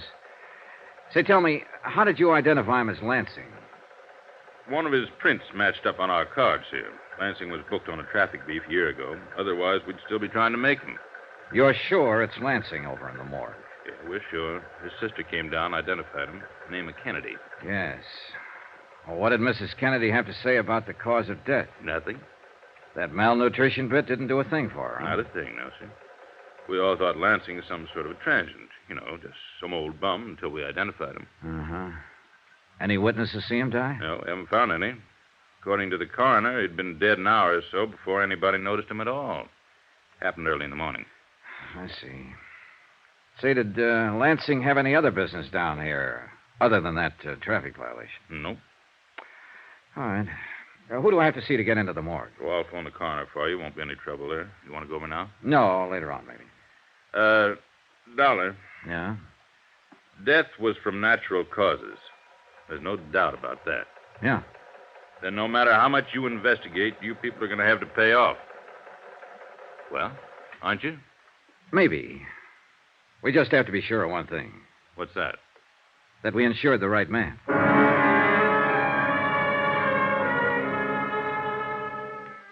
By the time I finished with Sergeant Younger, it was 6 o'clock. I phoned the hotel, and Jim Carter, busy and efficient as always, had already gotten the vital statistics on Dr. Carl Mayhood. Northwestern University Medical School, 1940. Army Medical Corps, 1941 to 45. Dr. Mayhood's license to practice medicine in Arizona was issued in June of 1946. Married, 2 children, income and practice, according to Carter, was average. In person, Dr. Mayhood was a tall, blond man in his late 30s. He looked like he needed a week's rest and a few laughs. Day and night. You have an alarm clock around the house, Mrs. Garland? Well, use that. Yes. Goodbye. Yes, sir? Dr. Mayhood, my name's Johnny Dollar. I'm from Hartford. I represent the Adjustment Bureau handling a claim for worldwide insurance. Well, what does that mean? I'm an investigator. So? July 14th, 1953, you examined a man I'd like to get some information about. I hope this won't take too long. Was it an insurance examination? Yeah. The man's name was James Lansing. Do you happen to remember him? James Lansing. No, I can't say that I do remember him, Mr. Dollar. What about him? Well, I'd like to show you the standard examination form first. Is this your signature? Hmm. Is that your signature, Doctor? I suppose so, yes. I don't know. Aren't you sure? Well, how many people are certain of their signatures? It looks like my signature, Mr. Dollar. I can't say for sure if it is or isn't. All right, what about these? Are these notations on the form in your handwriting? I would think so. I don't know. It looks like my handwriting. I can't say. According to this form, you gave Mr. Lansing a complete physical and pronounced him sound. That's my job as a doctor on these insurance examinations. Anything unusual about that? Mr. Lansing died 2 days ago, Doctor. There's nothing unusual about that either. Did they send you all the way from Hartford so I could tell you to go back there and buy a book on heart disease? You can get them anywhere in the country. The simplest kind. Not even a doctor's book. Read it. Know it. And don't take up my valuable time. Now, let me have that. Sure. This patient Lansing was 41 years old. If he had no heart condition when I examined him 2 years ago, and obviously he didn't, according to my findings, it's entirely reasonable to assume that he could have developed heart trouble in a very short while, even the day after I examined him. You people gauge those things in your premiums. Why do you bother me? Are you finished? Huh? I take it you've had yourself a tough day, Doctor, and you don't want to be bothered with anybody. Now, look, I'm not here to bother you. Just from what's on this sheet and what's happened, you're in enough trouble to get yourself involved in a police investigation. I'm here to try to avoid all that, for you as well as me. And please don't lecture me on heart trouble, incidentally.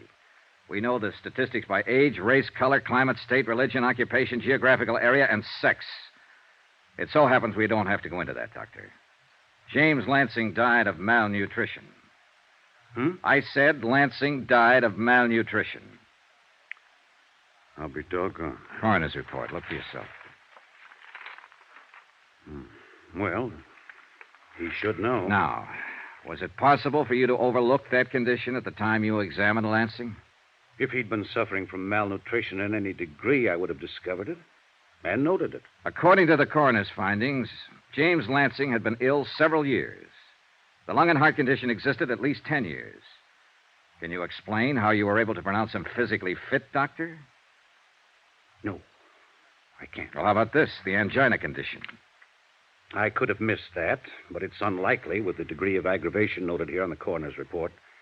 Have you had much experience reading chest x-rays, Doctor? Of course. The lesions reported by the coroner. If there'd been any lesions on Lansing's chest, I would have reported them. I can't explain that either. Well, now you understand why I'm here. Certainly. I wish I could help you. You can. Just let me see your file copy of the examination and the x-ray you took at that time. I'll have my nurse look them up. I don't keep files over a year old up here. We have a place down in the basement. Okay. I'll have them for you tomorrow. What time tomorrow? As soon as possible. Like to have them first thing, Doctor. You're kind of on me, aren't you? That's right, Doctor. I'm kind of on you.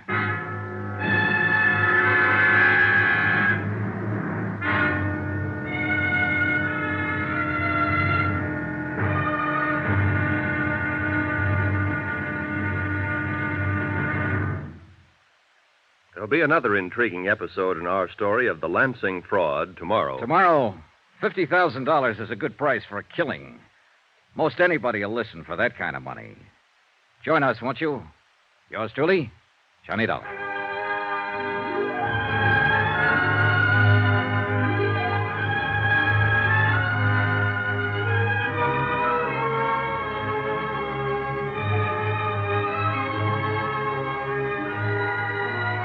Yours truly, Johnny Dollar, starring Bob Bailey, is transcribed in Hollywood. Written by John Dawson, it is produced and directed by Jack Johnstone.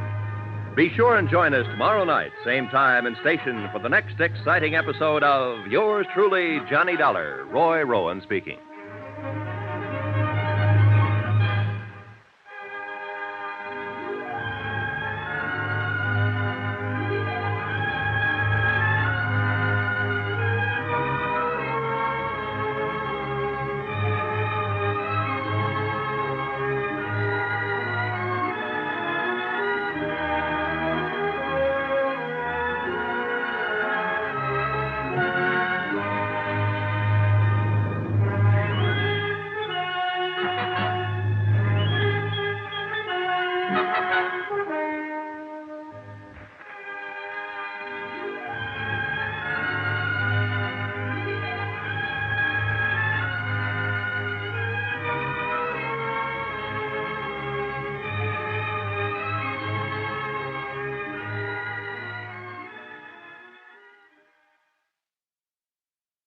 From Hollywood, it's time now for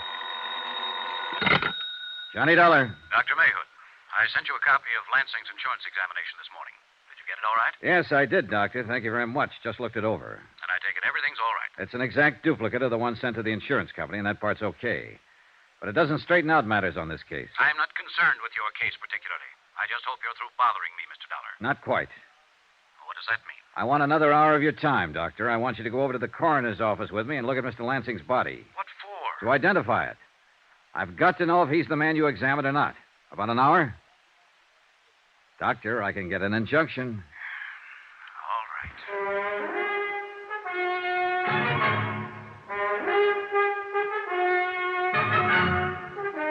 Tonight and every weekday night, Bob Bailey in the transcribed adventures of the man with the action-packed expense account.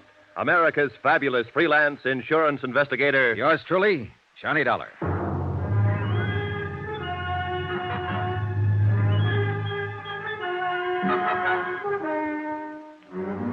Expense account submitted by Special Investigator Johnny Dollar. Location, Tucson, Arizona. To the Universal Adjustment Bureau, Home Office, Hartford, Connecticut. The following is a further accounting of expenditures during my investigation of the Lansing fraud. Or was it a fraud?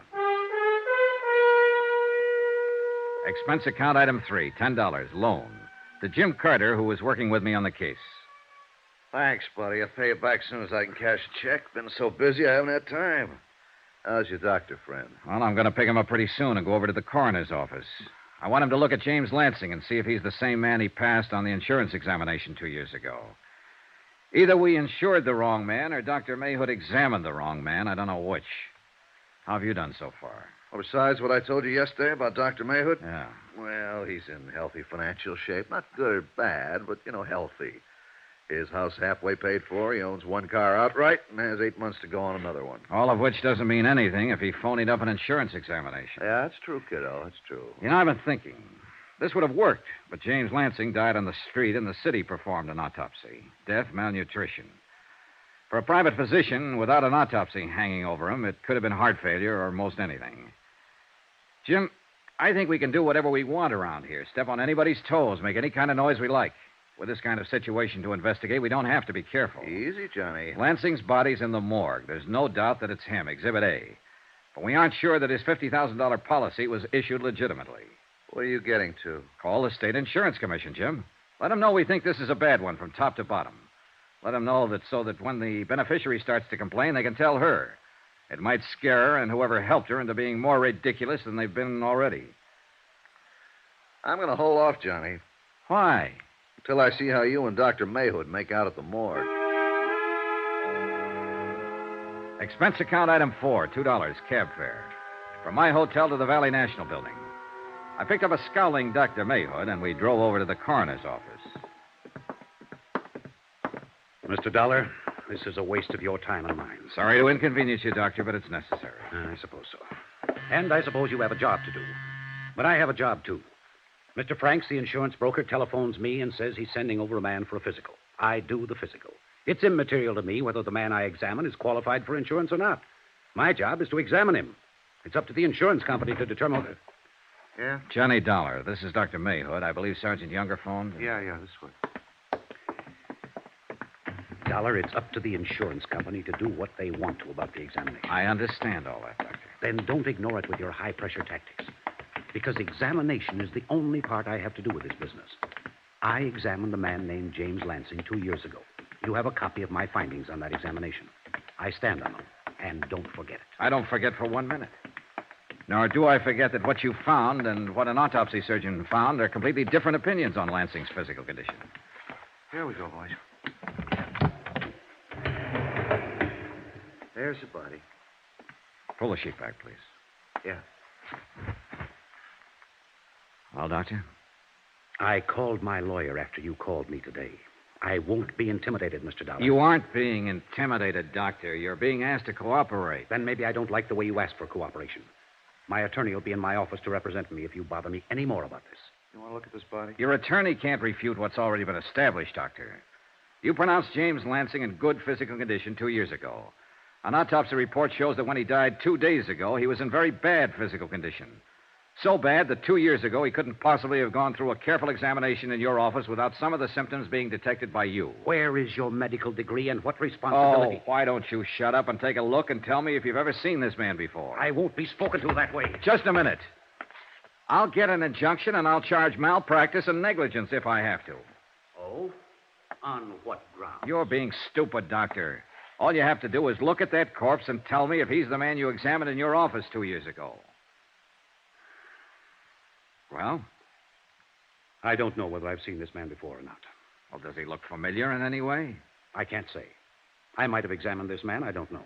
This is James Lansing, Doctor, the name you filled in on your physical examination for the insurance. I know that. Is this the man you examined? I don't know. I honestly don't know. It was 2 years ago.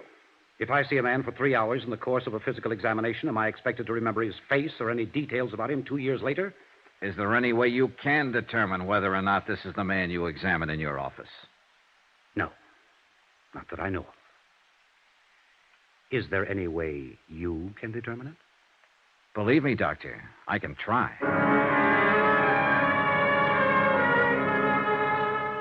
And I did try. That afternoon, over the protest of Dr. Mayhood, I took all of the personnel connected with his office down to the morgue. A nurse, a receptionist, the x-ray technician, and a laboratory worker. None of them recognized the body of James Lansing. Expense account item 5, 10 cents, one phone call to Jim Carter, who'd spent the day preparing the necessary forms for the insurance commission and gathering data on Lansing's beneficiary. You think Dr. Mayhood was in on it? He's too mad, too belligerent, Jim. You don't sound too sure. Well, and maybe he just strikes me as an inept doctor. Well, let's say Mayhood's way down on my list. He examined a man who said he was James Lansing. It could have been anybody. All right, we'll let it go that way for a while. Any Ideas? I'm on my way out to Lansing's old address. He had an apartment on the other side of town. I want to see how he's lived out there. Still want me to go ahead with the insurance commission? Yeah, go ahead.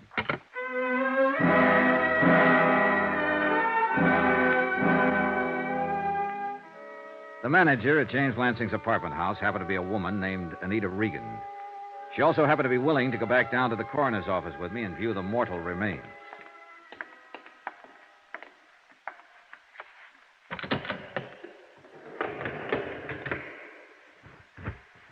There you are. Oh, Have you ever seen this man before, Mrs. Regan? yes, sir. That's Mr. Lansing, apartment 34. You're positive? Oh, yes. I've seen him every day for almost 2 years. Okay. Want to smoke? I want to get out of here. Oh, sure. I don't know why I'm acting this way. He doesn't look any different now than he's looked before. I've seen him stretched out like that 100 times. What? I mean, almost like that. Out, stony. Only I guess it's because I knew he was just drunk then, not dead. Oh, I see. He was crazy carrying on the way he did. Whew. Feels good to be out in the sunlight again. Yeah. I'll take that smoke now, Mr. Dollar. Oh, sure.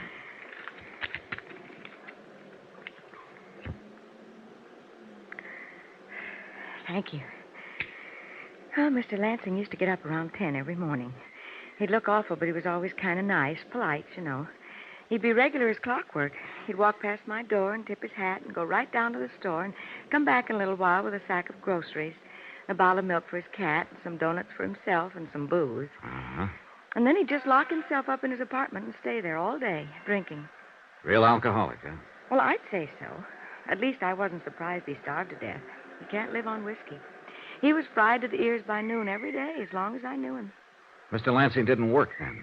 Well, I think he tried to sell real estate once, a long time ago. Oh? But how could he? I understand he was a retired engineer or something like that. He pays rent? Oh, yes. Always seemed to have enough money to get along. Did he have any family, Mrs. Regan? Well, I know he's got a sister living in town somewhere. What about his friends? He seemed to do all his drinking alone. Say, you're from the insurance company. You should know about his family. Apparently, there are a lot of things we don't know.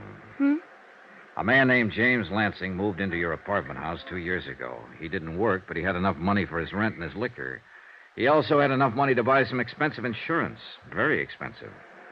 Somehow, he passed an insurance examination, and then he suddenly died. No one, nothing. Just one beneficiary. Mr. Dollar, you don't suppose somebody just gave him enough money to get along so he'd drink himself to death, do you? That's one way of looking at it, Mrs. Regan. Oh, that poor man. That poor, poor man.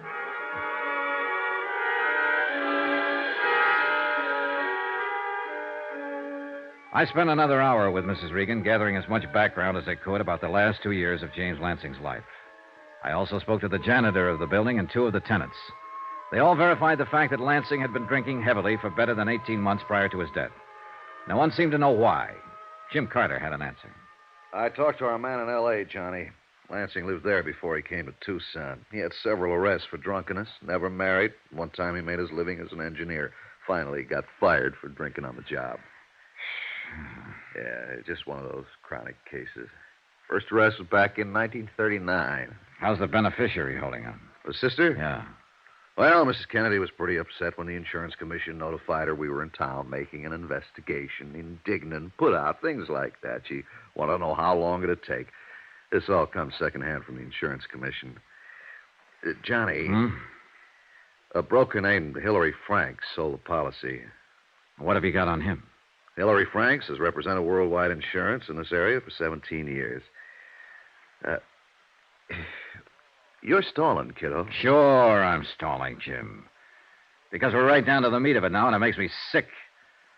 There's only one person who stood to benefit by having James Lansing insured. That's the beneficiary, his sister, Arlene Kennedy. So? Jim, you know as well as I do, somebody else had to take the physical examination in Dr. Mayhood's office. Someone had to help her arrange that. Someone had to help her get Lansing's signature on the policies. She couldn't have pulled it off by herself without gumming it up. She had to have expert help. Hillary Franks. Yeah, Hillary Franks. 17 years, broker, Worldwide Insurance Company. Okay, the salesman's the first one to come under suspicion in a case like this, outside of the beneficiary. So let's get on with it. All right, Jim. One thing. What? Hillary Franks knows we'll be looking at him, and he knows he's under suspicion. That worry you? A little bit. After 17 years in the business, he should also know where we're going to be before we get there. If he did something as dumb as try to work a $50,000 fraud on his own insurance company, he might do something even dumber. If so... Well, what's the 38, Jim? Here. From now on, Johnny, you better carry this.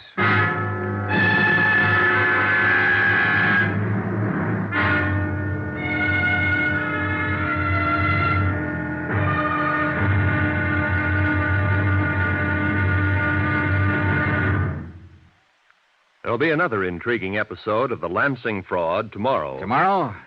Well, tomorrow there's a bit of excitement when a pair of thieves start falling out. Matter of fact, a lot of excitement. Join us, won't you? Yours truly, Johnny Dollar.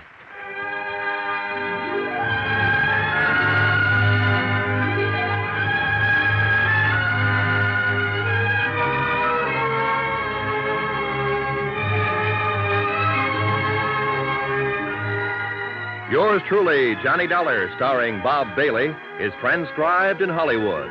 Written by John Dawson, it is produced and directed by Jack Johnstone.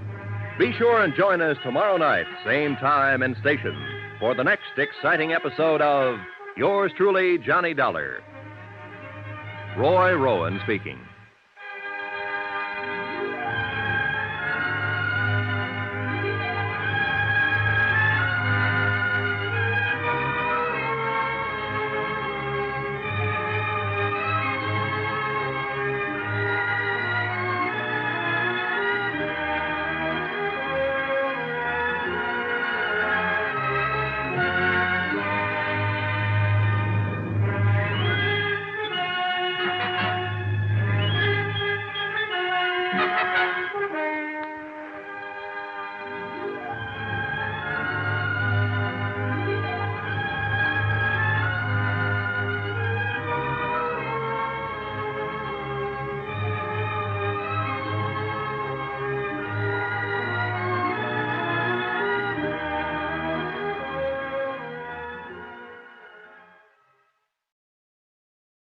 From Hollywood, it's time now for...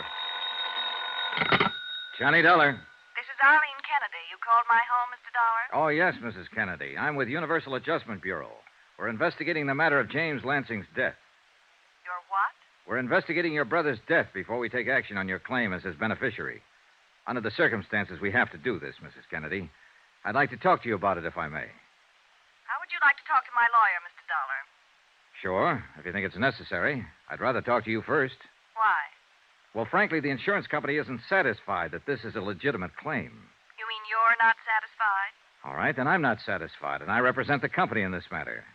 Look, we won't get anywhere this way, Mrs. Kennedy, if you'll just...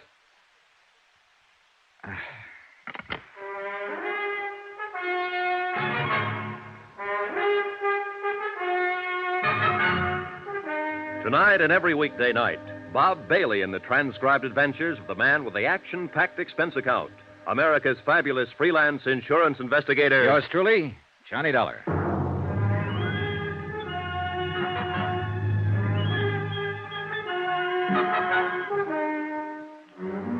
Expense account submitted by Special Investigator Johnny Dollar, location Tucson, Arizona, to the Universal Adjustment Bureau, Home Office, Hartford, Connecticut. The following is an accounting of expenditures during my investigation of the Lansing fraud. $50,000 worth. Expense account continued. Item 6, $10, car rental, to get to Catalina Vista, where Arlene Kennedy maintained a $55,000 home. It was a warm, sunny day, incredibly clear. I enjoyed it in my drive. However, I can't say I enjoyed Arlene Kennedy. That's as far as you need to come. What? You must be the Mr. Dollar I spoke to on the phone. If you didn't get the idea on the phone, I'll tell it to you again. I don't want to talk to you. Now, please get away from my home. We'll have to talk sometime. I don't think so. I know so, Mrs. Kennedy. I must ask you to take your briefcase and get out of here, Mr. Dollar, now. I'm sorry you feel that way. Look, my brother Jim drank himself to death. I don't know why. I just know he did it. He's dead. I'm his beneficiary. Why don't you pay me what you owe me? We will, Mrs. Kennedy, if the circumstances are right. So far, though, we have reasonable doubt. And this investigation is for your benefit as much as it is ours. I can hardly believe that. When we've satisfied ourselves one way or the other, your claim will be settled. The whole situation's cut and dry. I'm afraid it isn't. Mr. Dollar, I've had enough of this. I'll turn the matter over to my attorneys. Mrs. Kennedy, I don't carry this briefcase to impress anybody, but I thought it might interest you. I have in it a copy of the physical examination your brother took 2 years ago when he applied for his insurance policy. I have a copy of the coroner's report and the results of the autopsy. I don't care what you have. Then maybe you'd just be interested in the conclusion.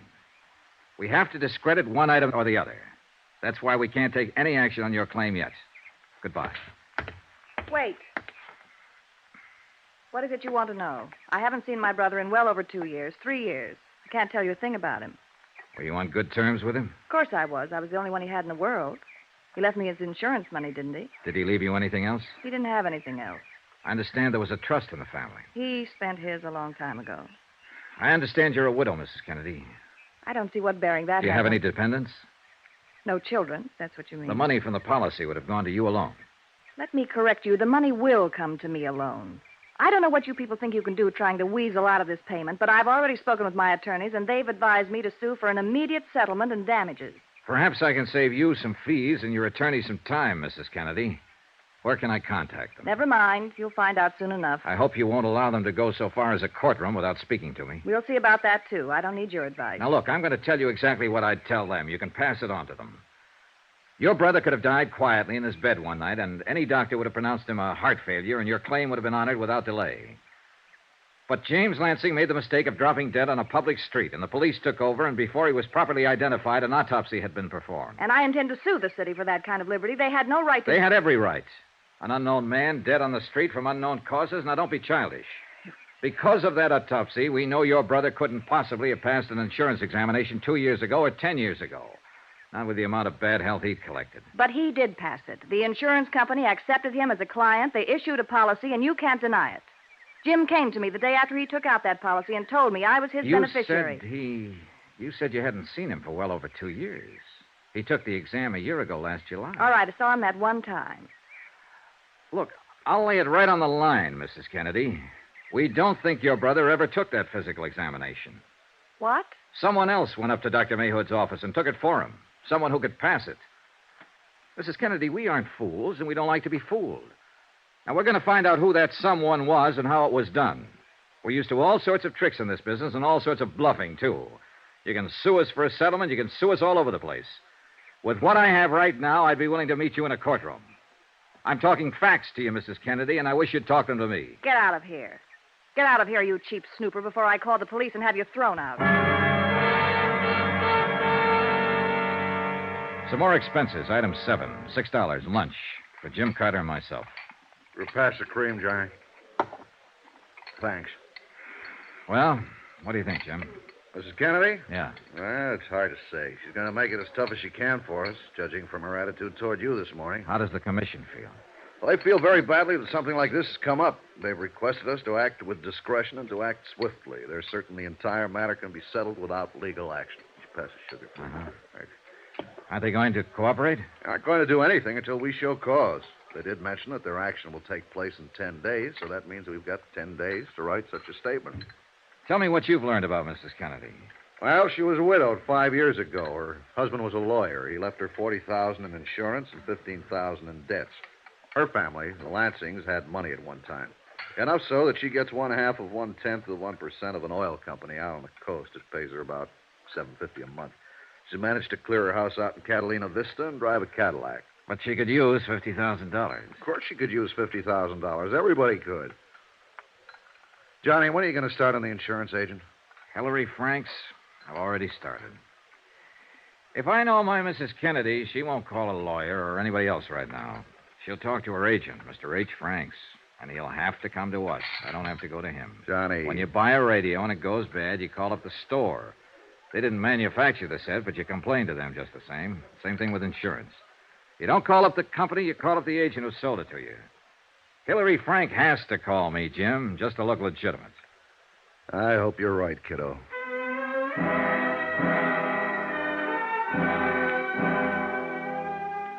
After lunch, I went back to my hotel room and opened up the file Jim Carter had collected on Hillary Franks. Hillary Franks, age 56, college graduate, married, 2 children, wife deceased, income good. No record of any kind for any offense. Highly thought of by worldwide insurance officials. The 17 years with the company sort of got me. He started as an agent when he was 39. This is Hillary Franks, Mr. Dollar. Yes, sir. I understand you're in town on a little investigation for the Home Office. Wonder if we could have dinner. As a matter of fact, I was going to call you, Mr. Franks. The policy I'm working on was written by you. Yes, I understand that. Mrs. Kennedy, the beneficiary, called me today. Seemed very upset. I thought perhaps we could discuss it over dinner. Anything wrong with right now at your office? Why, not a thing.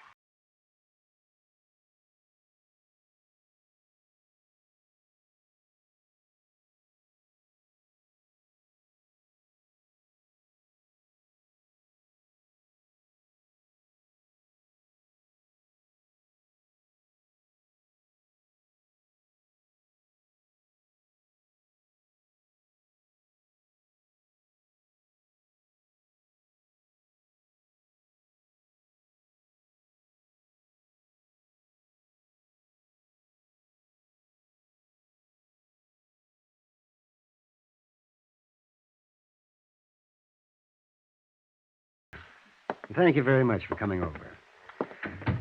I was surprised when Mrs. Kennedy called me about this matter today. Surprised to learn that you were in town. Were you? She said you'd been over to her home this morning. That's right. Well, just what is this all about?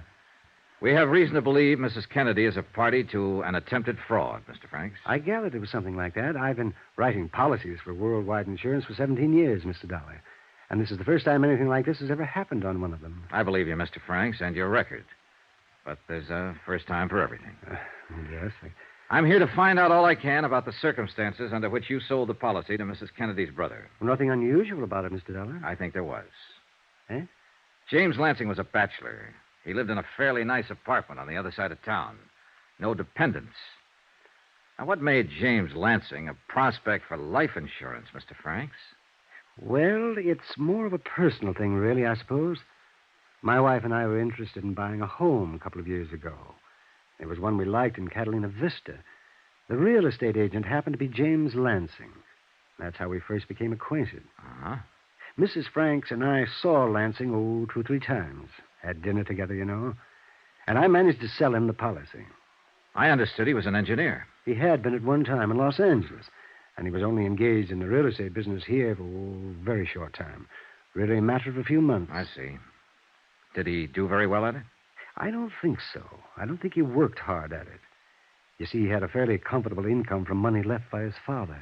You didn't buy the house from him? No. Too much? No. Mrs. Franks died rather suddenly about that time, and I had no need to buy a home. But out of the association, you interested Lansing in buying insurance from you? Yes. What kind of a man was he? What do you mean? Well, just your opinion, Mr. Franks. Well, just a client, Mr. Dollar. I looked at him and treated him just the same as any other client. But you saw him socially several times, had dinner with him. Do you do that with all your clients? I might. I remember he was trying to sell me something, too. Aye, sure. How'd he look? What? Oh, pale, thin, emaciated, what? Oh, he looked fine to me. Did he drink much? Well, I don't recall. Think. It's important. Well, I don't recall. Then I'll recall for you, Mr. Franks. Lansing did drink a lot on those occasions. As a matter of fact, he was soaked up most of the time. Oh, now, that's not true, Mr. Dollar. You know as well as I do, he was an alcoholic in Los Angeles, and he was an alcoholic here in Tucson. He died of malnutrition, a direct result of his alcoholic condition. Well, I'm not a doctor. I had no way of ascertaining that. You don't have to be a doctor to smell booze, Mr. Franks. Did you ever meet his beneficiary? You mean his sister, Mrs. Kennedy? No. I think I told you she telephoned me today. Never met her at all? No. Mr. Franks, I'm going to leave you for a while, and I want you to think about all we've discussed. When I come back, I might ask you the same questions again. And I'll expect some different answers. Anything you say, Mr. Dollar.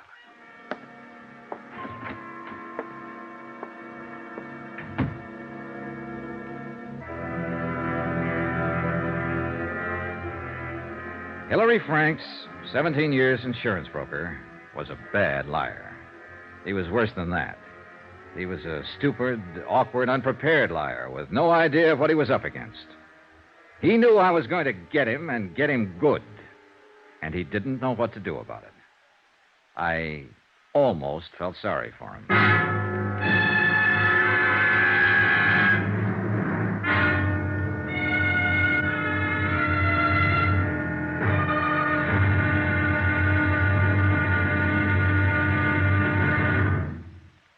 There'll be another intriguing episode of the Lansing fraud tomorrow. Tomorrow, a bad liar turns into a pretty good gunman. Join us, won't you? Yours truly, Johnny Dollar.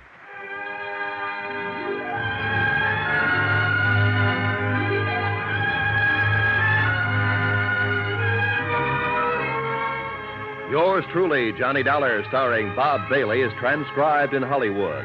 Written by John Dawson, it is produced and directed by Jack Johnstone. Be sure and join us tomorrow night, same time and station, for the next exciting episode of Yours truly, Johnny Dollar. Roy Rowan speaking.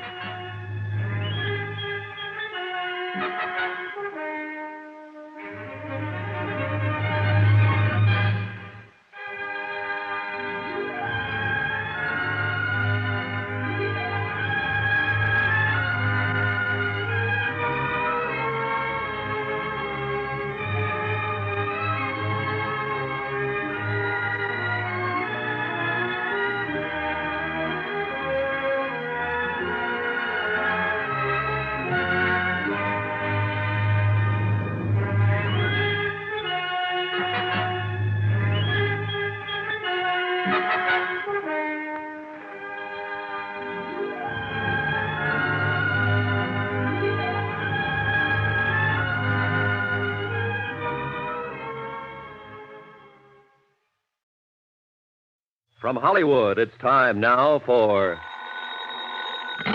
Johnny Dollar. Jim Carter, Johnny. Hi. How'd you make out with Hillary Franks?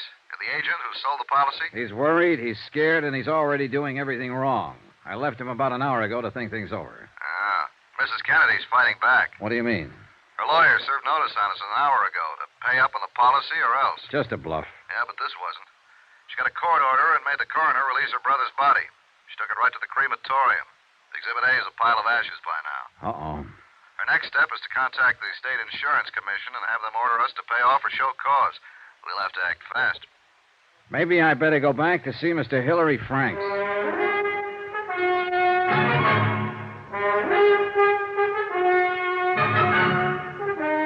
Tonight and every weekday night, Bob Bailey in the transcribed adventures of the man with the action-packed expense account, America's fabulous freelance insurance investigator. Yours truly, Johnny Dollar.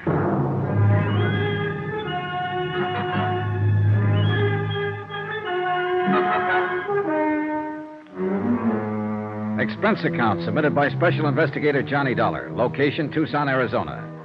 To the Universal Adjustment Bureau, Home Office, Hartford, Connecticut. The following is an accounting of expenditures during my investigation of the Lansing fraud. $50,000. And by now I was sure it was fraud. Expense account, item number 8, $5. Stenographic services. I dictated a hastily composed letter to the State Insurance Commission advising them that Worldwide was withholding payment on the claim of Mrs. Arlene Kennedy pending a complete investigation of the circumstances of her brother's death.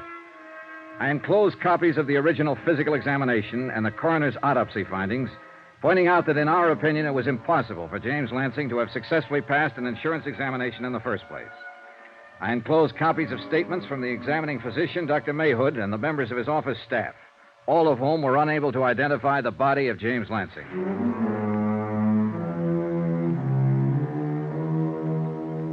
Expense account item 9, 52 cents, postage.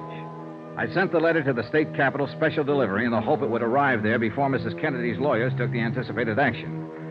After that, I drove back over to the office of Hillary Franks. He was the same as I left him an hour before. A little shaken, but still unable to realize quite what was happening. Yes, Mr. Dollar? Mr. Franks, I wonder if you've got anything to say to me. Nothing, Mr. Dollar. I was hoping you might want to make a statement. Oh? About what? Mrs. Kennedy's attempting to defraud your insurance company? I don't know what you're talking about, Mr. Dollar. I sold her brother an insurance policy. I don't even know Mrs. Kennedy. There are a lot of things about this you say you don't know. Do you want me to lay it on the line? If you like. All right. Someone else had to take that physical examination for James Lansing 2 years ago. I think you arranged for someone to do it, or you helped Mrs. Kennedy arrange it. I think James Lansing was insured on that basis. I think he was insured with a clean intent to defraud. Lansing's health wouldn't permit that kind of insurance. Right now, our Los Angeles men are looking into Lansing's activities there. Somewhere along the line, they're going to turn up a medical history that'll show Lansing was already dying when he came to Arizona 2 years ago. Now, do you have anything to say, Mr. Franks? No. I think you're being very foolish. If it isn't clear how serious this can be with you, it's noted that you arranged for Lansing's physical examination. There's nothing incriminating in that. How well do you know Dr. Mayhood? Oh, slightly. The physician is supposed to be an impartial third party. When a client has to be examined by a physician for insurance purposes, I send him to Dr. Mayhood. That's all. Dr. Mayhood sends me a Christmas card every year. I sent James Lansing to him. Just like any other? Just like any other. Oh, you worry me, Mr. Franks. You don't object to my questions or get ruffled when you're caught lying. I've given you time to think and time to make a statement regarding your part in this matter. I resent all this, Mr. Dollar. I've been an insurance broker for a good long time, and no one has ever questioned my integrity. And I think that's what you've been banking on, Mr. Franks, your reputation. Well, I've been questioning it ever since I got here, and I still question it. You couldn't have known James Lansing without being aware of his drinking habits. I'm sorry for you, Franks, but there had to be collusion here with the beneficiary, Mrs. Kennedy. And you're the logical party. Dollar. You arranged for someone else to take that examination for Lansing, somebody who could pass it. Now, I've given you a chance to talk to me, but you refuse. Now we'll see how you like talking to the police about it. What? I'm going to swear out a warrant for your arrest. Dollar, I'm going to charge you with attempted fraud and collusion. And I'm going to swear out a warrant for Mrs. Kennedy, too. You're going to jail. Oh! Oh.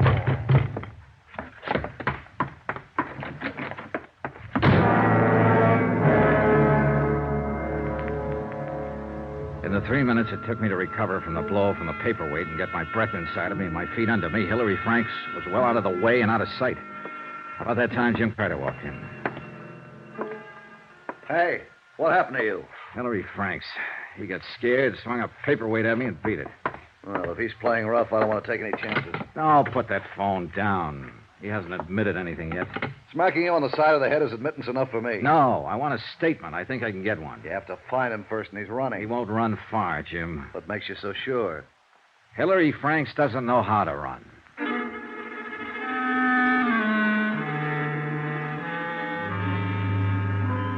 It was exactly 3 o'clock in the afternoon then.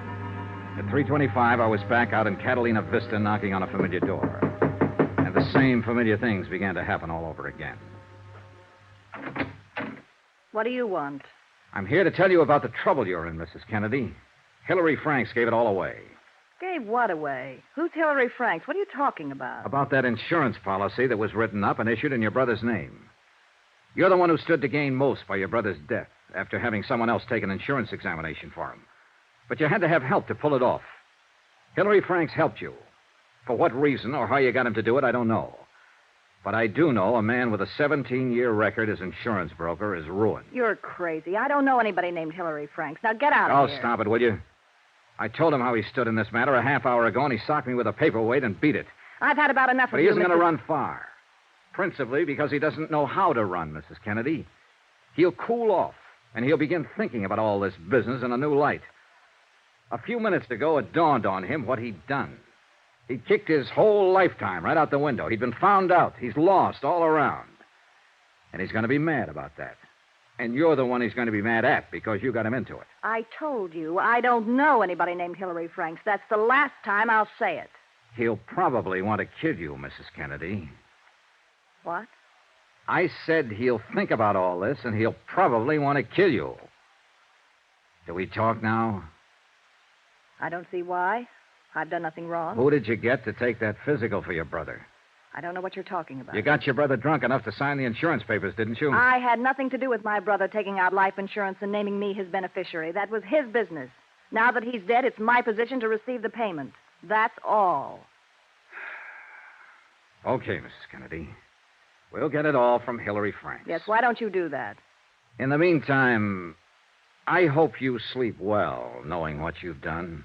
You'll never be able to prove any of these things you're saying. Never.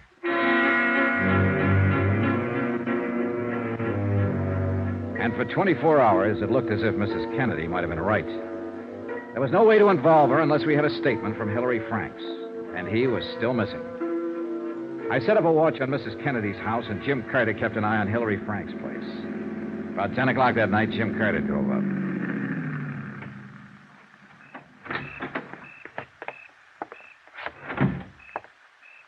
Hiya.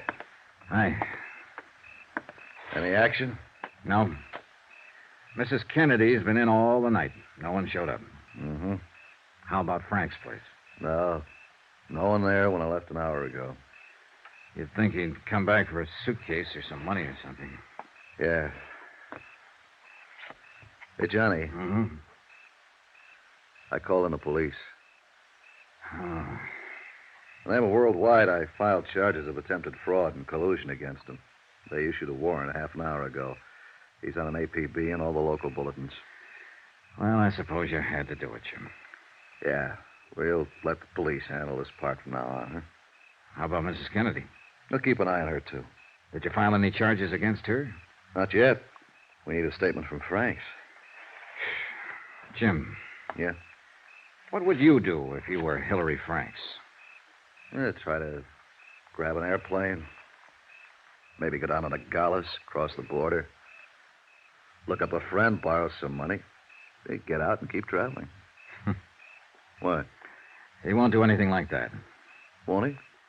He'll find himself a place to sit down and think. In the end, the cops won't find him. He'll find us. Want to bet?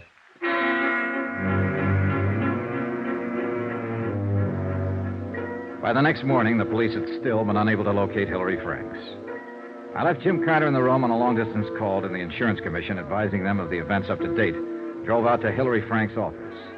I noticed 2 police officers loitering across the street as I walked in the front door. Yes? How do you do? Are you another policeman? No, I'm not. Have they been bothering you a lot? If you aren't a policeman and you know all about this, what do you want? I want to help Mr. Franks if I can. I'm Johnny Dollar, Universal Adjustment Bureau. You're his secretary? Yes. How long have you worked for him? 12 years. Do you like him? What? He's always been a fine man. I don't believe any of these things about him, and I don't see What's why... your name? I think he said Maria? Maria Vano. Maria, I'm not going to ask you any questions about Mr. Franks. I know enough about him now for my purposes. The rest he can tell me himself. Maria, I may be able to help him stay out of jail. I can do that if I talk to him. Well, how My do name's Johnny Dollar. I'm at the Pioneer Hotel. Remember that. But, Mr. I don't Dollar... know whether he's phoned you yet or not. A man like that's going to need help, money. I'm not asking you if he's contacted you. But listen to me carefully. If he does phone you or contact you in any way, ask him to phone me. If you ever respected him or if you want to help him now, please ask him to telephone me. Thanks.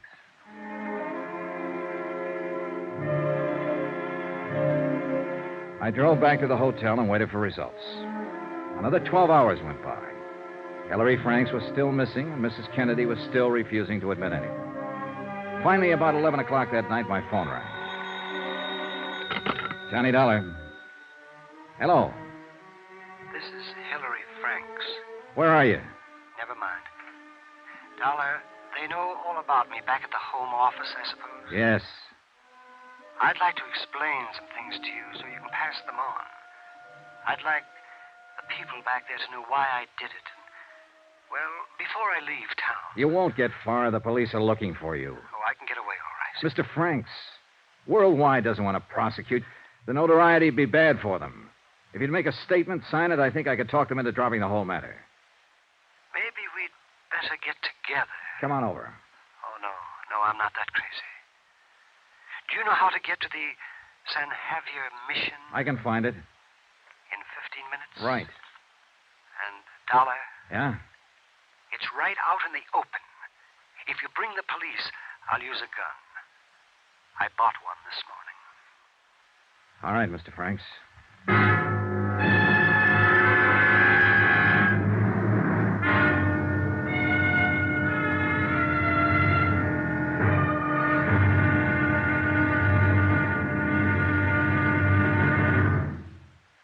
There'll be another intriguing episode of the Lansing Fraud tomorrow. Tomorrow, $50,000 worth of murder. Join us, won't you? Yours truly, Johnny Dollar.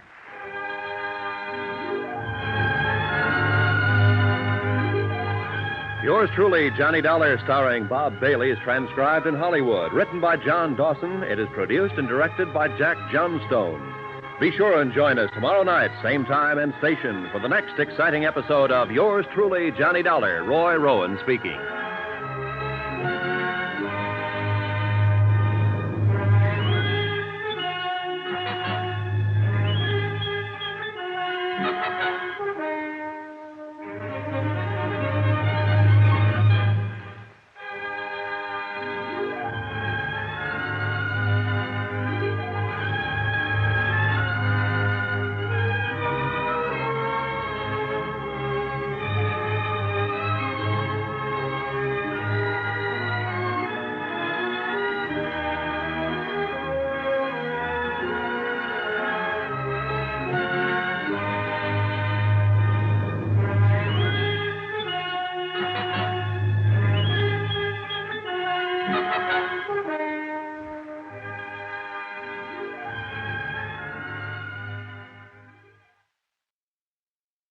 From Hollywood, it's time now for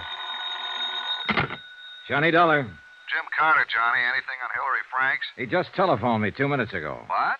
I'm on my way to meet him now and try and make a deal.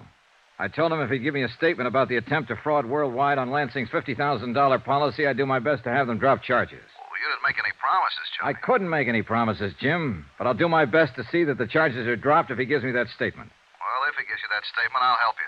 Where are you meeting him? At a place near here. He knows every cop in the area is looking for him. Yeah? Be sure he doesn't give you a bullet, kiddo.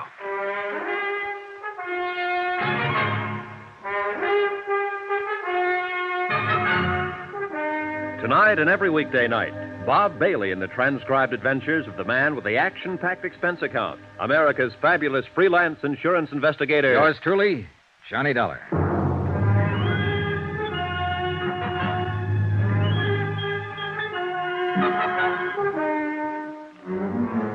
Expense account submitted by Special Investigator Johnny Dollar in Tucson, Arizona to the Universal Adjustment Bureau, Home Office, Hartford, Connecticut.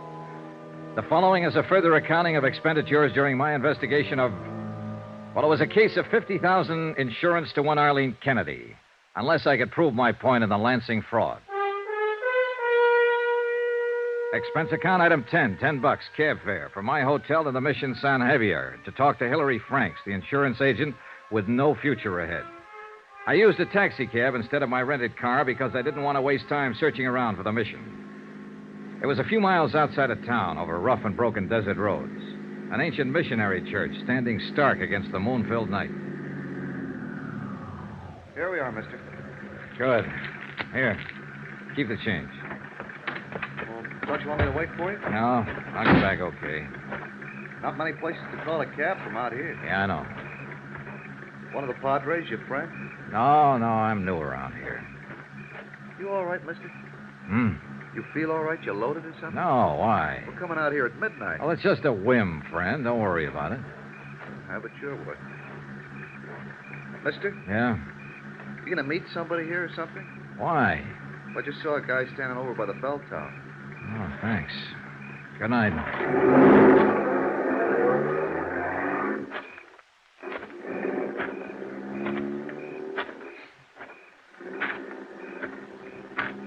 Over here, Mr. Dollar. Careful, Dollar. Hillary Franks had a .38 pointed right at my chest. In the bright moonlight, I could see that he was still wearing the same clothes he'd had on 2 days before in his office. He needed to shave, and judging from the circles under his eyes, he hadn't slept much. He was pale and shaken. The gun wobbled in his hand. Anybody with you? I came along. Did you tell anybody you were meeting me? Jim Carter. He's been working the case with me. Did you tell him where? No. Hey, look, you don't need that gun, Franks. Put it away. I just came here to talk with you. All right. Thanks. Want to smoke? Thank you.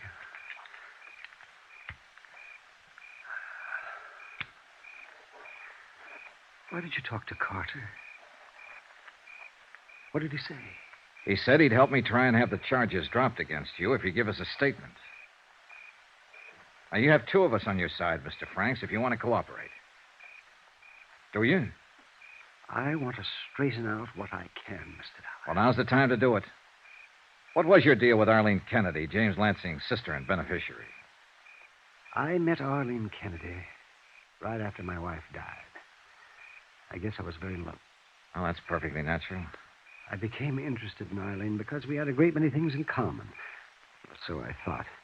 I mean, she was a widow and had no one except her brother, James Lansing, in Los Angeles.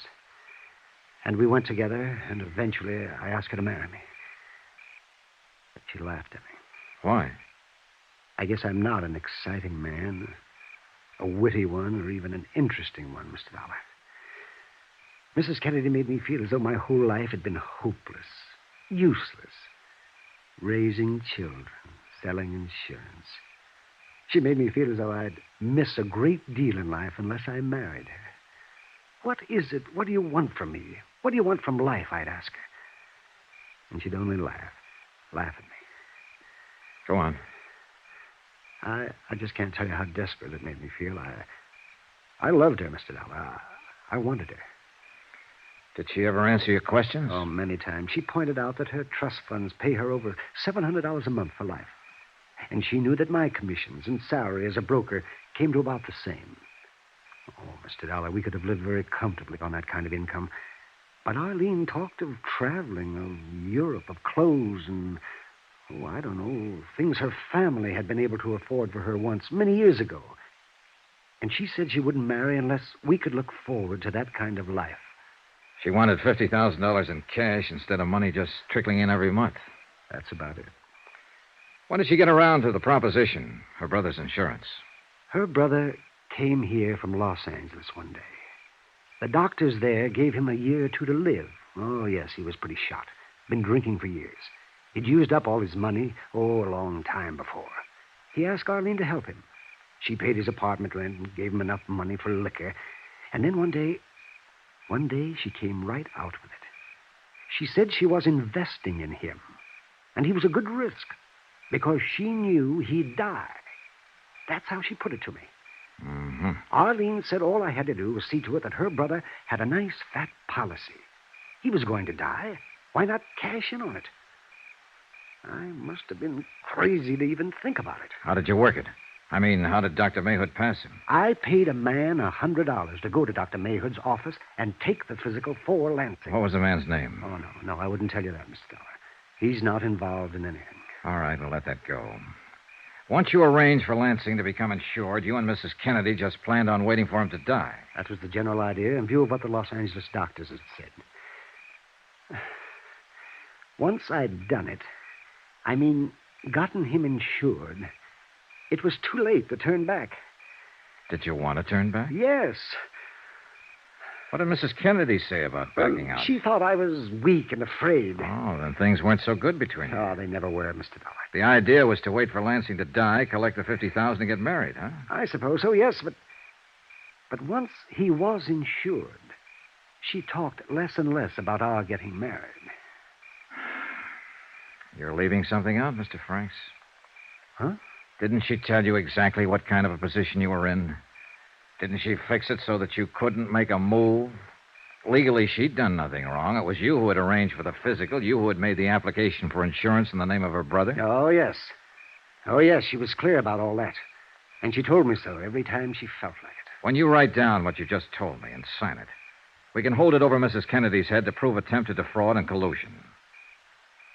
Now, will you do that, Mr. Franks? Yes. Then I guess we'd better get back into town.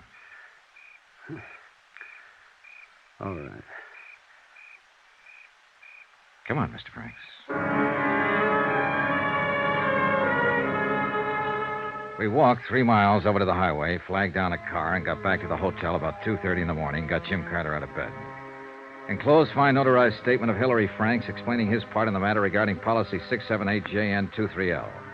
Before he was finished, Carter had already telephoned the Tucson police, telling them that the charges were being dropped against Franks and that he was no longer a fugitive. Then he placed a long-distance call to Worldwide's president in Hartford. Jim Carter, sir. I want to ask you not to prosecute Hillary Franks in this matter. Yes, sir, he's given us a complete statement about the whole thing. I don't think we have to go any farther than that. Oh, look, the guy made one mistake, the first one in 17 years. He suffered enough for it already. Yes, sir. Dollar feels that way, too. Yes, sir. I think it's okay, Mr. Franks. All right. I thank you. What are you going to do, Mr. Franks? Well, sure, I'll never sell insurance again. I think I'll close up and just move away. Far away. Thank you. Poor guy. Oh, let's clean up the rest of this and get out of this town. Sure, Johnny.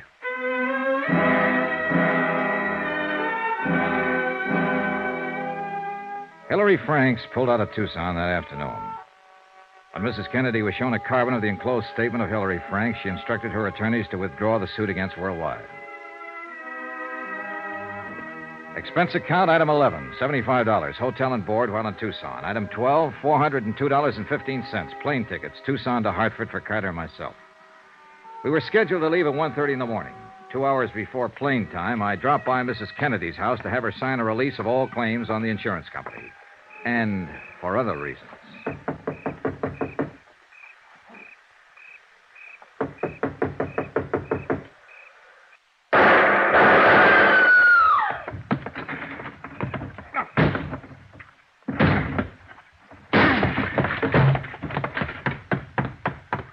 Help me, Mr. Dollar. Please help me. I carried Arlene Kennedy to the couch, and I did what I could for her. I phoned the police and told them to bring an ambulance. After that, I began looking around. I found a dark stain on the window still leading outside of the back of the house. On the floor, a blood-stained letter opener. There was no gun in sight anywhere. I decided if I had been stabbed with a letter opener, it would be easier to try to make it out the back way than risk the street that was bound to be full of policemen any minute. I was right.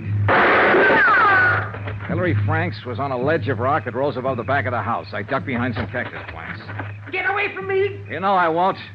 You know I wouldn't when I let you walk out this afternoon. Johnny Dollar! That's right. Now put that gun away and come on off that ledge.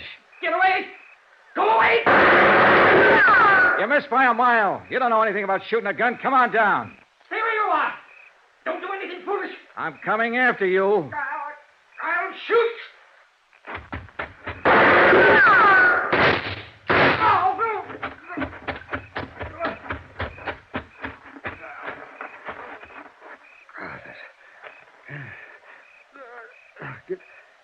Good shot, Dollar. Can you walk?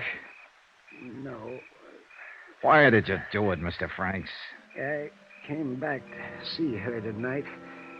She laughed at me, said if we had gotten the insurance money, she was planning to run away with someone else. Oh. She just used me all along. Mrs. Kennedy was dead when the police got there. Hillary Franks died en route to the receiving hospital. Item 13, $15. Hotel. One more night in Tucson. Expense account total, $1,121.13. Yours truly, Johnny Dollar.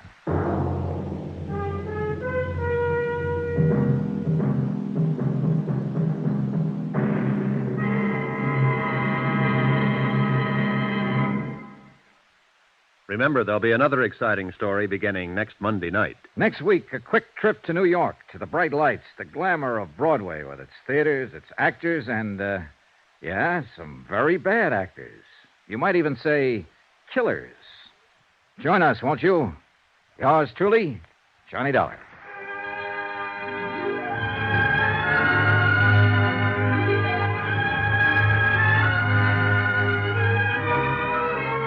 Yours truly, Johnny Dollar, starring Bob Bailey, is transcribed in Hollywood. Written by John Dawson, it is produced and directed by Jack Johnstone. Heard in this week's cast were Mary Jane Croft, Vivi Janis, Gene Tatum, Hy Averback, Barney Phillips, Russell Thorson, and Howard McNear. Musical supervision by Amerigo Marino. Be sure to join us on Monday night, same time and station, for another exciting story of yours truly, Johnny Dollar. This is Roy Rowan speaking.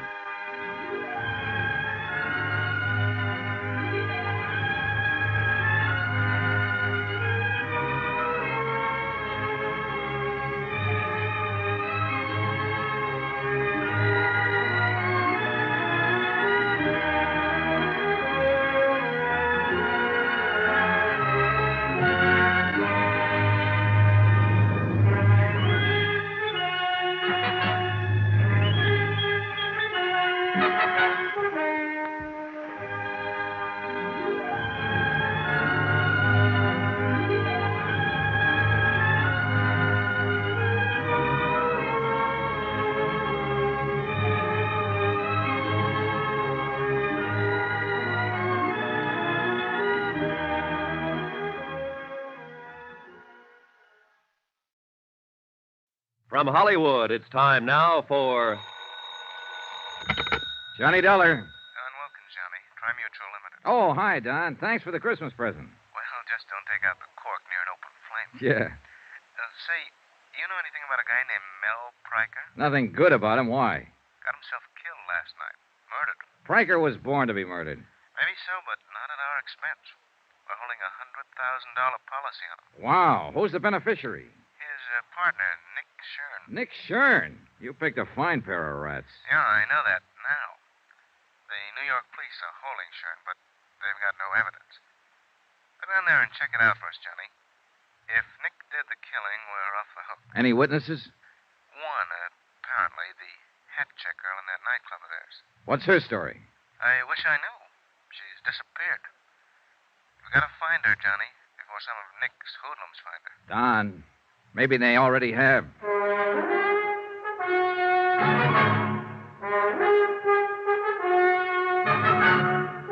Tonight and every weekday night, Bob Bailey in the transcribed adventures of the man with the action-packed expense account, America's fabulous freelance insurance investigator. Yours truly, Johnny Dollar.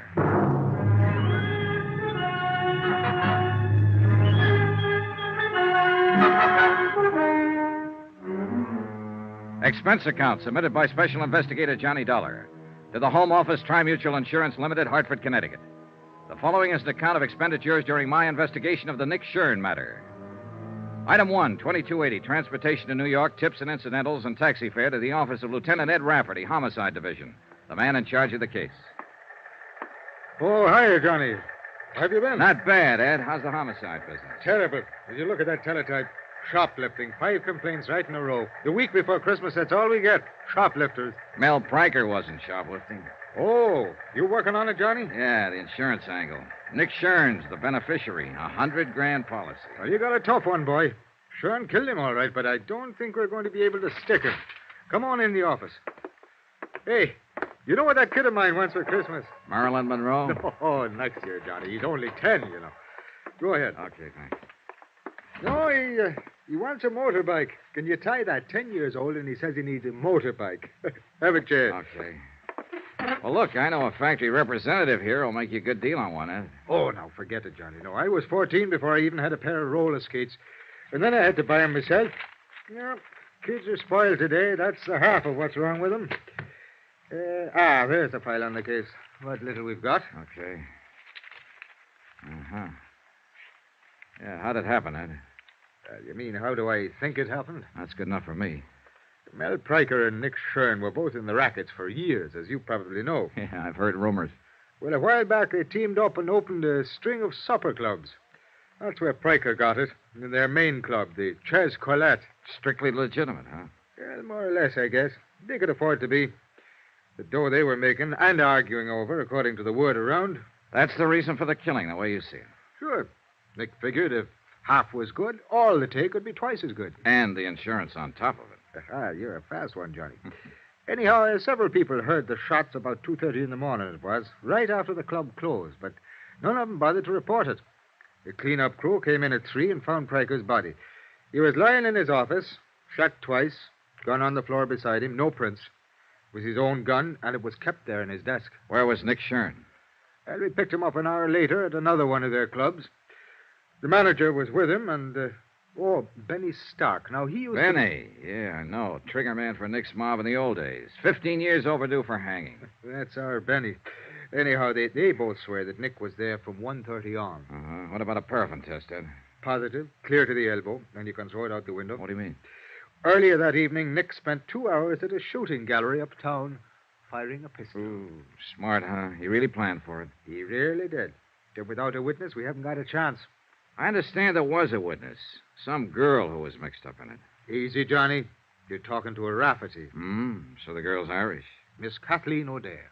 Old country, back 3 generations. County Kildare. Then naturally she's as innocent as a newborn babe. Naturally. Then how does she figure? Well, a taxi driver who knows her said that he saw her leave the club 5 minutes after the shots. She denied it, said that she left at closing time. Well, now, in my book, she was lying. Scared to talk, huh? Paralyzed. And with plenty of reason. You know Shern's reputation. What about the cab driver? Now, I changed his story. He said it might have been some other girl he saw. Oh, no, don't tell me, Ed. Let me guess. That's right. His name's O'Toole. Yeah. And I forgot to mention that Kathleen's pretty. Naturally. Anyhow, I let her go. I had to. And when I went around to talk to her this morning, she'd flown the coop. Any chance some of Nick's boys grabbed her? I don't think so. It looked more like she came home, packed in a hurry, took her kid, and blew. Kid? 8-year-old daughter. Irish and a mother, too. I was on sacred ground. Oh, I was fingering me gun. No, seriously, Johnny. Would you find her? She may be able to break Nick's alibi, and it's our only chance. And it might be her only chance. Nick Shern's not the boy to leave a loose end lying around. I know. I've got 30 men checking bus depots, airlines. And no luck, huh? In this mess at this time of year, I'm a hard-boiled cop, Johnny. I've got no Christmas spirit. I'm glad it only comes once per annum. Well, there's not very much to go on, that's for sure. I'll see what I can turn up, Ed. Check with you later. All right, that's fine. Oh, by the way, Johnny. Yeah? About that friend of yours. What friend? The guy with the motorbikes. How would I be getting in touch with him? Oh, yeah. His name's Ralph Sterner. He's in the phone book office in the Mackley building. Hard-boiled cop. Well, they're kids, only young ones. Yeah, sure.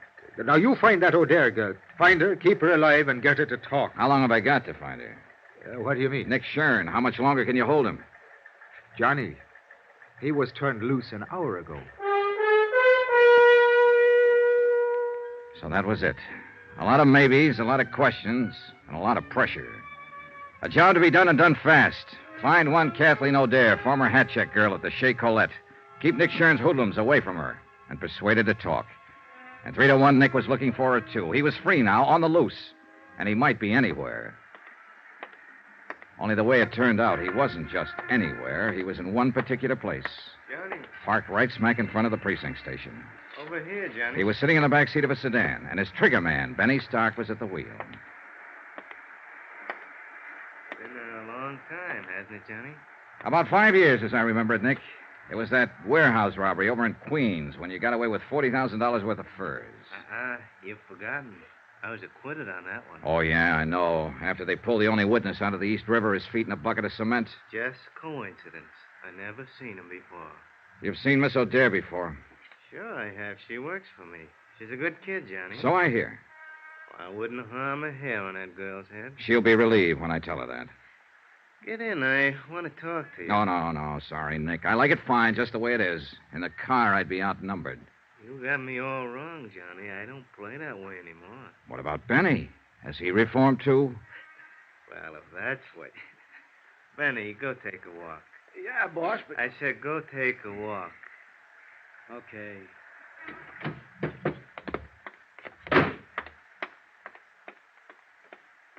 Get in, Johnny. Well, what's on your mind, Nick? You working on this case? Yeah, I'm on it. Why? That's what I figured. I was talking to my lawyer in there and saw you go to Rafferty's office. I guess the insurance company's going to try to welch on that claim. It's your party, Nick. You talk. I got a better idea. What's that? You know, it's real nice out in Las Vegas this time of year, Johnny. A man can have a lot of fun out there for the next month with maybe $10,000 to play with. What man are you talking about? You. I don't have $10,000. You will 30 minutes from now, if you say the word. Oh, Nick, you're lucky we're not standing out there on the sidewalk. In a car seat, I haven't got room to swing. Still a fool, huh? I don't know. Why don't you write me about it? You'll have plenty of time. Up there in the death cell. Suppose I didn't make any claim on that policy. And you wouldn't have any reason to stay on the case. No sale, Nick. $100,000 is a lot of money. I'd want to find out why you didn't make a claim. You know why. You're out to pin this on me, and so are the cops. A man with a record hasn't got a chance. You should have thought of that before you killed Mel Pranker. Want to know something, Johnny? I didn't kill him. Well, I'm betting you did. What do you care who killed him? You're not shedding any tears over it. No, but I'd sure hate to see you get away with it. And I'd hate it even more if anything happened to that girl. Kathy O'Dare? Now, what could happen to her? She just might fall in the river. She probably thinks she's safe as long as she hides from the police and refuses to talk. She doesn't know you very well. You had me all wrong, Johnny. You know, you hear a lot about peace on earth, goodwill toward men around this time of year. Well, I don't have much goodwill toward the kind of rat you are. And I figured there'd be more peace on earth if you weren't on it. Push me, and maybe that's what'll happen. Well, at least that's fair warning. Yeah, it's fair warning. I'm going to tag you for this, Nick. You can count on it.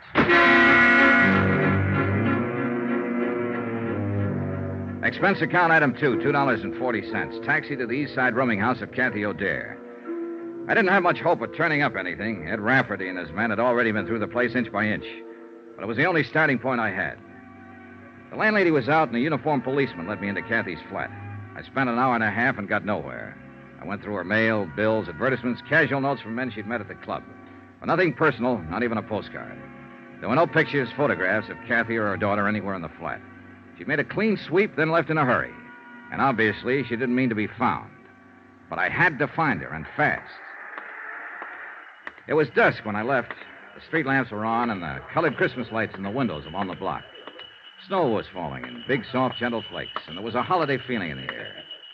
It was neither the time nor the setting for murder. Make contributions, son? Give a little something to help the poor? Oh, sure. How's it going this year, Santa? Oh, it's better than usual, but it just seems there's never enough to go around, no matter how... Well, bless you, son. Thank you kindly. Don't mention it. Good luck, Pop. Thank you, son.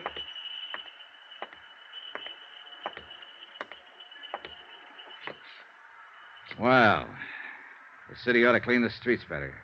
I've been waiting for you. Sorry, Benny. It's not my day for punks. Got some friends who want to talk to you. Start walking, Johnny, down the alley. It's dark down there. Start walking. This ain't just my hand in my pocket. It better be, Benny, with 2 cops standing up there on the porch watching. What are you talking about? There ain't no cops. I smashed him in the mouth and knocked him flat. Followed it up and kicked his gun. And I got it. He rolled over, came to his feet, and rushed me. I was hoping he would.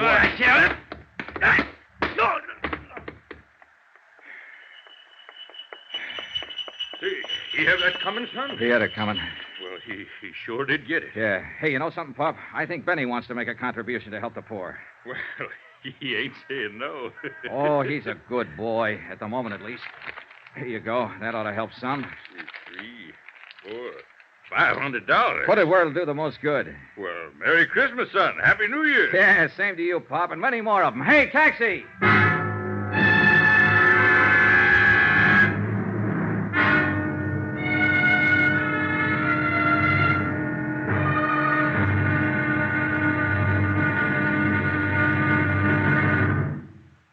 There'll be another intriguing episode in our story of the next Shern matter tomorrow. Tomorrow, an old lady with a broken arm, a shivering girl, and bullets in the snow.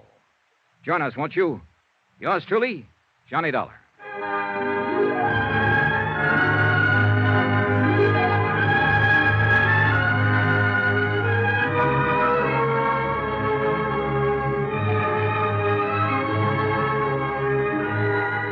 Yours truly, Johnny Dollar, starring Bob Bailey, is transcribed in Hollywood. Written by Les Crutchfield, it is produced and directed by Jack Johnstone.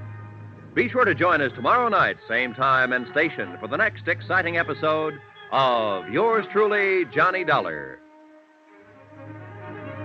This is Roy Rowan speaking.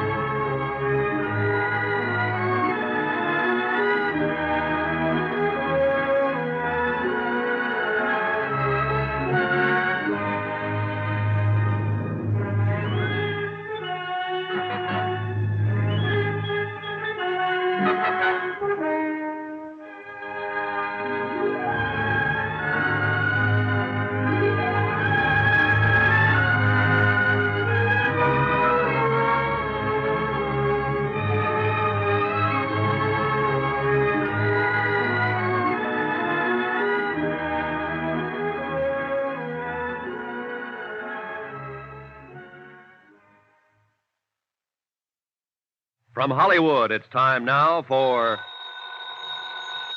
Johnny Dollar. This is Mrs. Gottler speaking. Gottler? I'm Kathleen O'Dare's landlady. Oh, I yeah. left word you wanted to talk to me. That's right. I'm trying to find Miss O'Dare. Do you know where she is? You a friend of hers? I think I will be once I meet her. I'm an insurance investigator. I want to help her. That's what the other one said.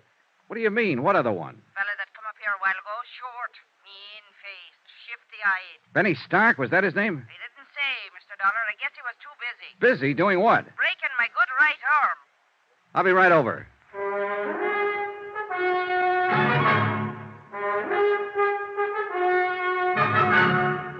Tonight and every weekday night, Bob Bailey in the transcribed adventures of the man with the action-packed expense account, America's fabulous freelance insurance investigator. Yours truly, Johnny Dollar.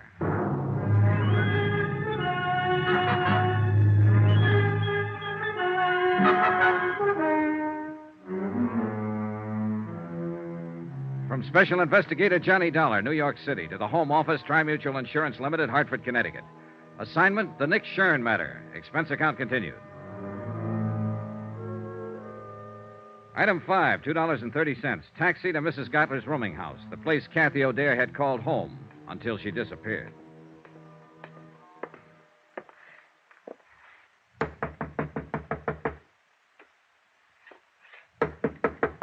Come in.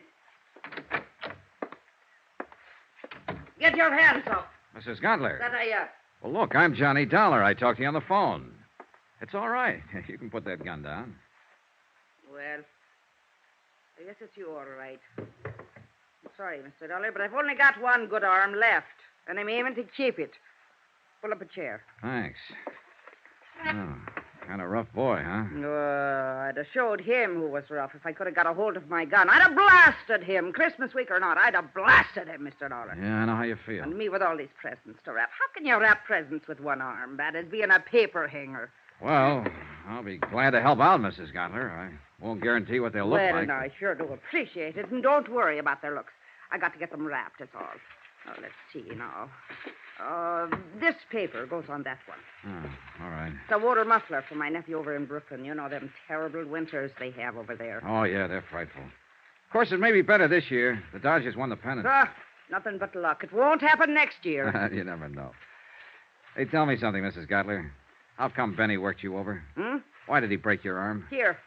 Stick this card on it as soon as you get the ribbon tied. Oh, okay. No time of year like Christmas, Well, he wanted to know where Kathy went. When I said I didn't know, he jumped onto me. Said I was lying. If I could have got hold of that gun... Where did she go, by the way? You aiming to break my other arm, Mr. Dollar? With all these packages to wrap? Here, hold your finger on that knot. Tie it tight now. Them postmen in Brooklyn are always busting things open. Yeah, no. There. Well, that's one down. Where did you say she went? Oh, I didn't. No, this one I'll deliver myself, so it don't need to be wrapped so careful. All righty. Kathy lit out of here in the middle of the night. You think I'd sit up 24 hours a day spying on my roomers? You might, if the roomer happened to be one of your special favorites. Who told you that? What's the difference? She was, wasn't she? Kathy was everybody's favorite. Anybody that ever met her. Oh, you'll meet them as make remarks about a girl that works in a nightclub. But I'll tell you one thing, Mr. Dollar. Kathleen O'Dare is as fine a lady as you'd ever care to find. And I would care to find her. Well, good luck to you, then. And if you do, let me know where she is. You helped her pack, didn't you? Now, how did you know that? Here. That's about as good as I can get it. Be careful when you deliver it, though. It's not tied very tight. I didn't know, Mrs. Gottler. I was guessing, but it figured. Kathy was scared half to death when she packed up and left here. All she had on her mind was to run and hide. She wouldn't have thought of stripping that flat, taking out every bit of personal identification. Somebody had to help her. Now, where'd she go? I don't know. Look, you don't get the idea. I'm on her side. She's up against a rough deal and doesn't even know it. You've had a sample of the way those boys play, and that was only a sample. With Kathy, it'll be a whole lot worse. They're looking for her, and sooner or later they'll find her. Her only chance is for me to get to her first, so you... I'm not lying, Mr. Dollar. I don't know where she went, and that's the truth to help me. I tried to get her to tell me, but she wouldn't. She said if I knew it would be dangerous for me. I helped her pack, yes, but I don't know where she was going. Well, that's sad, I guess. I don't know where to turn next. She apparently didn't have any other close friends. I don't even know what she looks like. I've never even seen a picture of her. I was hoping you Well, could... if that'll do you any good, I've got one right here in my sewing basket. One what? A picture. What did you think? She gave it to me about a year ago. But she'd never had many taken, but here it is. Thanks. Real pretty girl, don't you think so? Yeah, she's lovely. Well, at least I'll be able to When was this taken, Mrs. Gutler? Now, how should I know?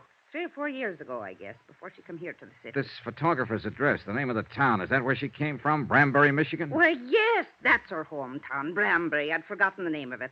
And she was just talking about it a week or so ago. She wanted to go home for Christmas, but she said she couldn't see. Mr. Dollar, do you think she might? Maybe. It's the most likely place a scared girl would run to, home. Anyway, it's worth a chance. Mrs. Gutler, I love you.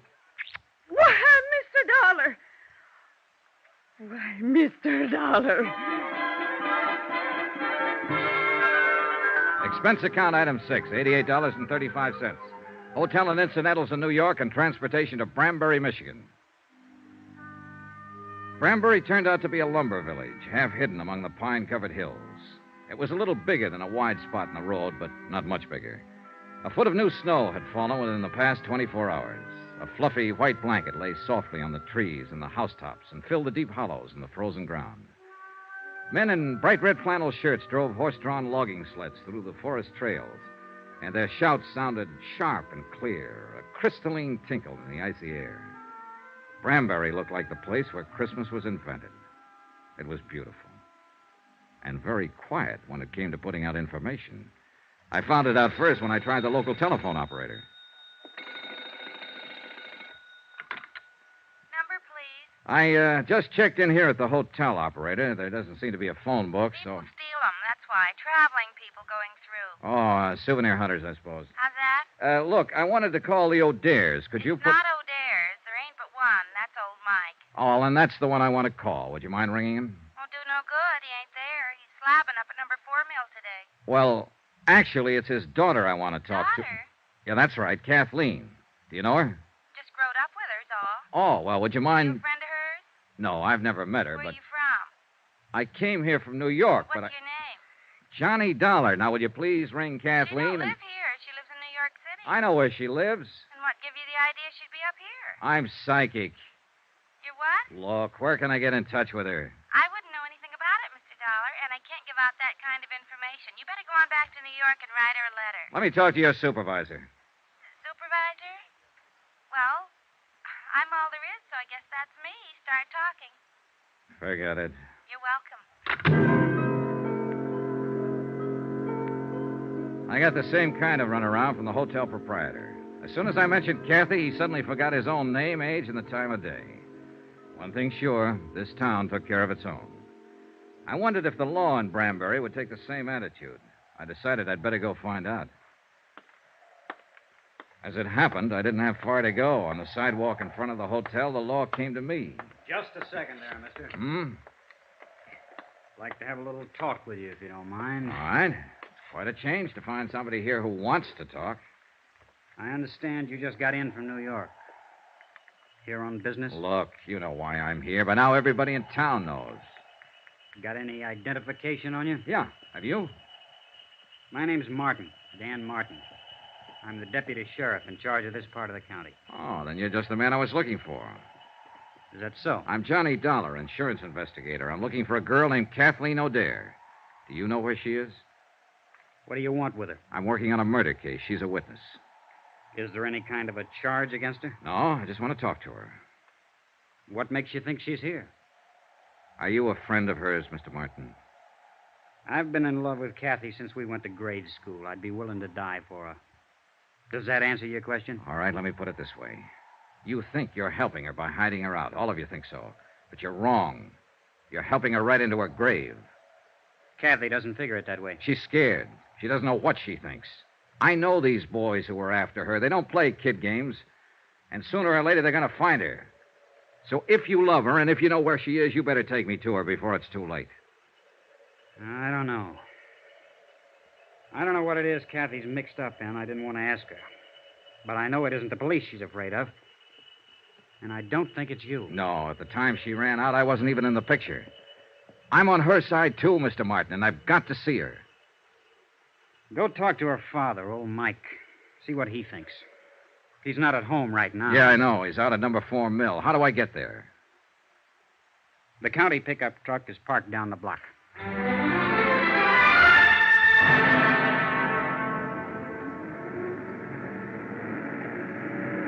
The tire chains bit into the packed snow and pushed the 4 miles of logging road behind us. It was late afternoon, and the sun had dropped behind the timbered slopes, throwing a pale sheet of cold yellow against the western sky. Here and there, a few scattered lights were coming on, in the windows of the village and the bunkhouses of the lumber camps. Bright white sparks against the darkening shadows. Emptiness, loneliness, and somewhere in it a frightened girl in hiding. A girl who'd run away from the city of 100 million lights and from an unsolved murder.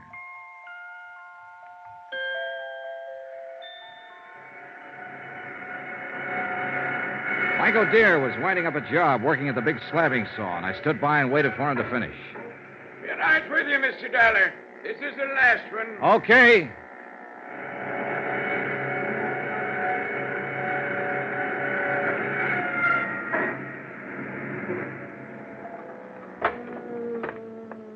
Well, that's the last of it now till after Christmas. Yeah, I'm sorry to keep you waiting. That's all right, Mr. O'Dare. My name is Johnny. Never mind. I know all about you. Dan Martin phoned. Said you was on your way out. Mr. Dollar, the answer is no. I see. I've thought it over since Dan called. Before I'd have anything happen to Kathy, I'd rather see 10 murderers going home. Now, look, hiding out won't help. As long as Nick Shern is free, Kathy's in danger. He can't hurt her if he can't find her. I found her, Mr. O'Dare. Just by luck. There's not one chance in a million of... Sounds like a car. Who the tarnation would drive out here this time of the evening? We walked over to the big doors. The car had stopped about 20 yards away. A man got out and turned toward us. I was standing under the dock light, so he recognized me before I got a good look at him. He jumped back in the car and went for his gun. Benny Stark. Get back, Mr. O'Dare. It was too dark to get a decent shot. I tried once more and missed, and the car disappeared behind the trees. Mr. Dollar, who was it? Was that one of them? That's right, Mike. They found her.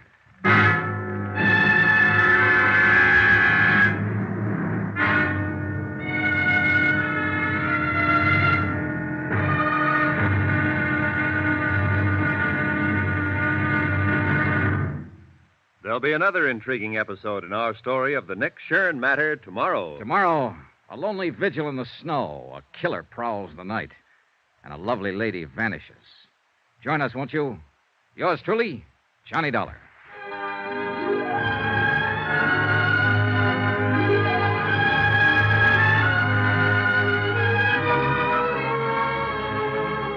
Yours truly, Johnny Dollar, starring Bob Bailey, is transcribed in Hollywood. Written by Les Crutchfield, it is produced and directed by Jack Johnstone. Be sure to join us tomorrow night, same time and station, for the next exciting episode of Yours truly, Johnny Dollar. This is Roy Rowan speaking.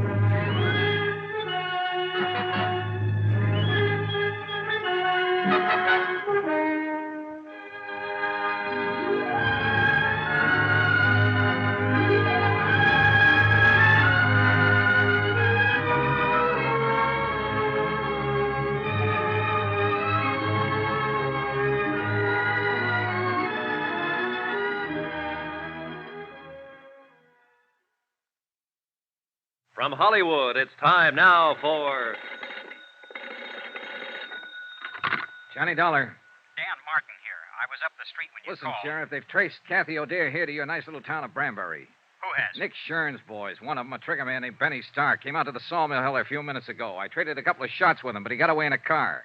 Did he head north or back toward town? Toward town, I think. You can't see the turnoff from here. All right, Dollar. You're packing a gun. will you take the pickup truck and block that turnoff? Hold it until I can get somebody out there to relieve you? Right. How many deputies you got? Deputies? Uh-oh. What about volunteers? Is this Benny Stark the man Kathy's afraid of? He's one of them. Then I'll have volunteers. 20 men within a half hour, armed with deer rifles. And every one of them a dead shot.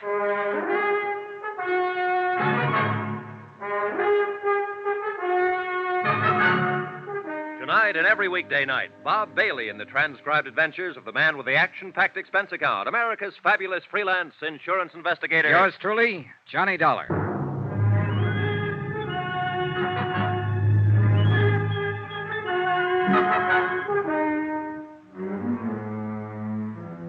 From Special Investigator Johnny Dollar, location Branbury, Michigan, to the Home Office, Tri-Mutual Insurance Limited, Hartford, Connecticut.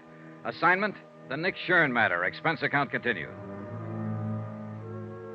Item 8, $3.60 for 2 packs of cigarettes and a pint of Applejack, borrowed from the foreman's locker at the sawmill. I figured these as standard equipment for holding down a roadblock at 10 degrees above zero. And Mike O'Dare agreed with me 100%. Well, I'll tell you one thing. They can make it out of corn, rye, barley, make it out of gold if they want to. But they'll never come up with anything better than what they make out of apples. Here, have a short one, Johnny. No, thanks. I'll save it for later. Well, I'll just, It's got the taste of Indian summer in it. You ought to see this country around that time of year, Johnny. Breaks your heart, it's so beautiful. Well, it's beautiful now with the snow on. And it would be more so if there wasn't a killer running loose in it. Johnny, I want to ask you something about my daughter. And I want you to answer me honest. All right. It's no use trying to fool you. She's here, all right. I know. But she hasn't told me what it was that happened in New York. What she ran away from. And somehow I figured it was just as well not to ask her. Your sheriff, Dan Martin, said practically the same thing.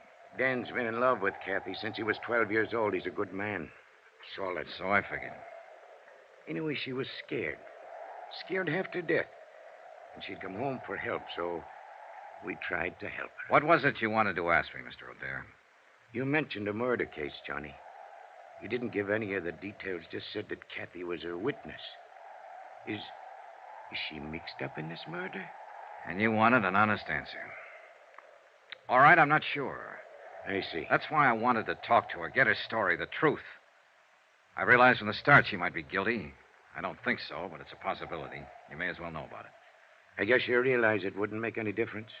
Not to me or to Dan. Oh, yeah, I figured. In other words, you're with me as long as I'm trying to protect her. But you'll fight me if I find reason to think she's guilty. That's about it, Johnny. Well, at least we know where we stand. And I hope it won't come to... What's the matter? Car coming. Light on the trees there at the bend. Yeah. Do you suppose maybe... Probably not, but you can't tell. Better get behind the truck just in case. They'll have to shift into low to edge past us. And let me get that spotlight on. I guess I'll just have another quick one. That wind cuts right through your bones. It's a dark-colored sedan. It might be him. Funny. I'd been hoping for 2 months that Kathy'd come home for Christmas. And I didn't figure I'd be out here in the woods, hiding behind a truck, waiting to shoot it out with somebody that wanted to kill her. It's a crazy world. Keep your head down, Mr. O'Dare. Yeah. Just the driver by himself, wearing a dark hat. I don't know. You know, that kind of looks like... Huh? By golly, it is. What? That's Ted Perkins, all right. No doubt about it. And All right, you better wave him out past. He probably thinks we need help. It's all right, Ted. It's Michael Dam. Go ahead. We don't need anything. Yeah, we're all right. Thanks anyway. Well, there's one thing about people around here. They mind their own business and don't ask no questions. And they don't answer them often either. How's that Applejack holding out?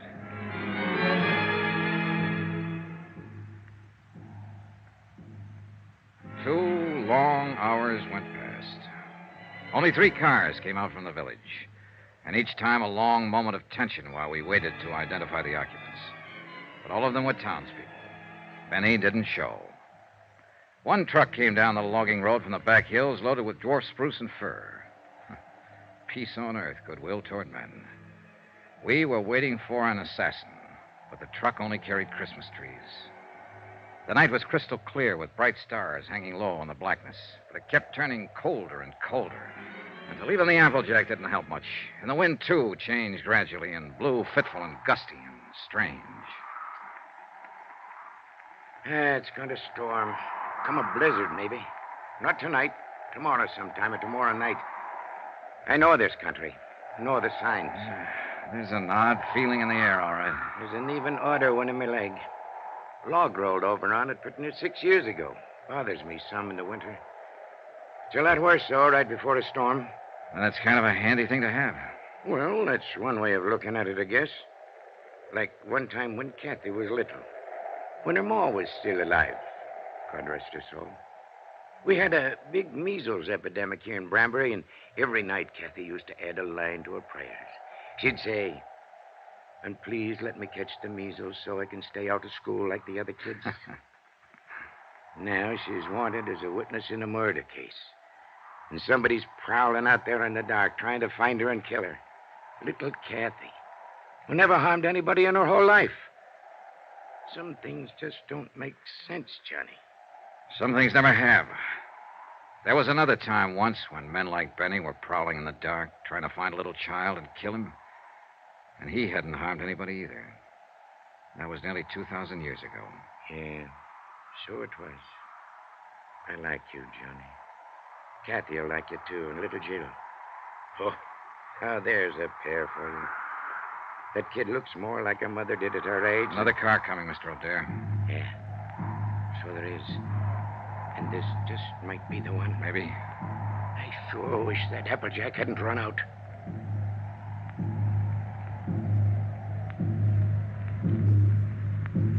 But it was only a couple of men Deputy Martin had sent out from town to relieve us and take over.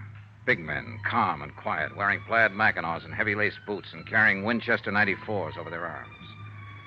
They told us Benny Stark had been seen. He'd come up from the west, driven onto one of the roadblocks unexpectedly. In a flurry of shots, he'd broken through. The men couldn't understand his persistence. They thought he'd run for it, get out of the area once his presence was known. I didn't bother to explain, to put him straight, but I knew Benny had never run, not now. He was a trigger man, a professional killer with a reputation at stake. And he had his orders to silence Kathy O'Dare. A half hour later, we were back in town, turning into the main street around the village square. Strings of colored lights on a tall pine in the center of the square blinked and sparkled as they swayed in the wind. Around 100 cars and trucks were parked in the street and in the lot behind the town hall. And the sound of singing drifted out from inside. They're practicing carols and things for the big doings on Christmas Eve. Ain't it beautiful? The men at the roadblock had given a description of Benny's car and the license number. It was just barely possible. Got something in mind, Johnny? Yeah, let's take a look through those parked cars. I don't know. If it was me, I sure wouldn't be hanging around here. I'd stick to the tall timber. Yeah, but you're not a city boy, Mike. Tall timber is foreign soil to Benny. He's only comfortable when he's close to a crowd. He the fellow that's supposed to have done that murder? No, it was the man he works for, a cafe owner, ex-gangster, a man named Nick Shern. Let's check that lot around at the side. I don't think he'd show here in front. He'd be taking a big chance showing anywhere. In a town this size, people know each other. It's his job to take chances. And he probably doesn't realize... Wait a minute. That sedan against the building with the side window broken. 7, 8, 2, 1. That's his car, Johnny. Yeah, wait here. I eased my gun out of the holster and started toward the car. There were no lights in the lot, only the soft glow reflected from the packed snow underfoot. And the car itself stood in the dark shadows next to the building. I couldn't see whether anyone was in it or not. The singing seemed to swell louder as I approached. I moved slowly, watching for any sudden movement. The car was empty.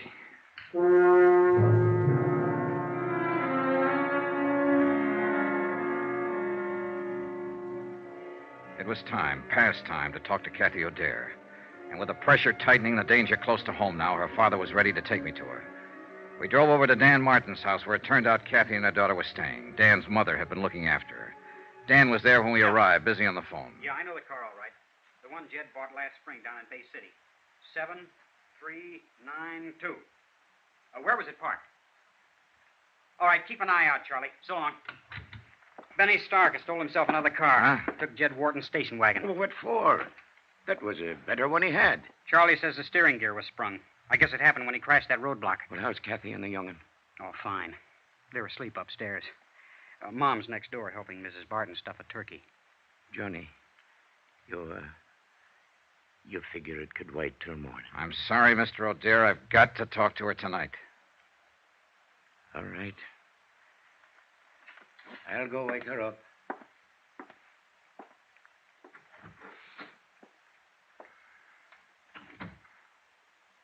Mr. Dollar, no matter what she's done, don't hurt her any more than you have to.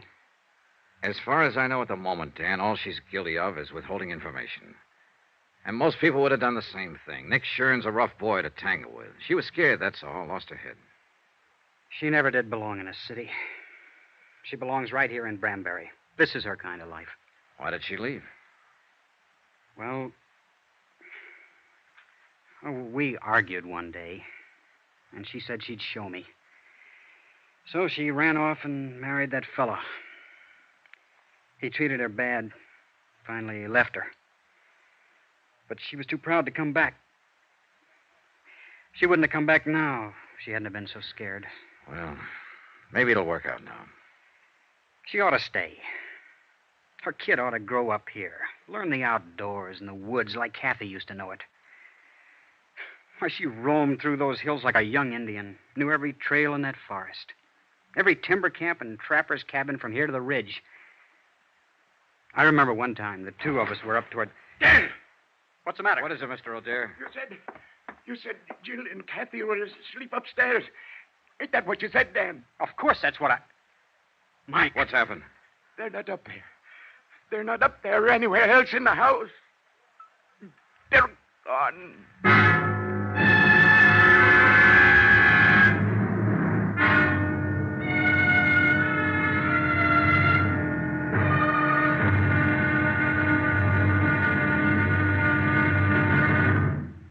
There'll be another intriguing episode in our story of the Nick Shern matter tomorrow. Tomorrow, a little girl who believes in Santa Claus, a big girl who believes in very little, and both of them facing death.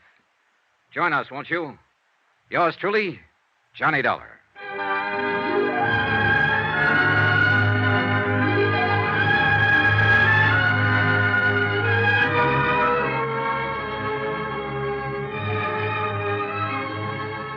Yours truly, Johnny Dollar, starring Bob Bailey, is transcribed in Hollywood. Written by Les Crutchfield, it is produced and directed by Jack Johnstone. Be sure to join us tomorrow night, same time and station, for the next exciting episode of Yours truly, Johnny Dollar. Roy Rowan speaking.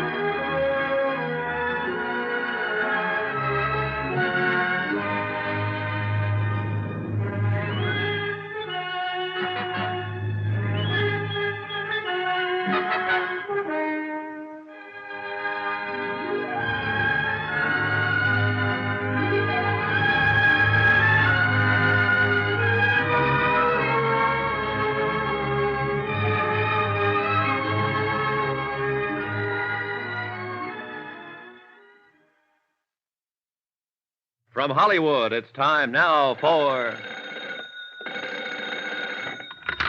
Johnny Dollar? Mike O'Dare, Johnny. Any sign of Kathy? No, the boys at the highway turnoff haven't seen her or Benny, either one. Not a soul out that way in the last hour. What about there at the sawmill? Nothing, Mike. No fresh tracks on the logging road, no sign of her. And the worst thing is it's starting to snow again. Yeah, here in town, too. Dan Martin just phoned. No luck.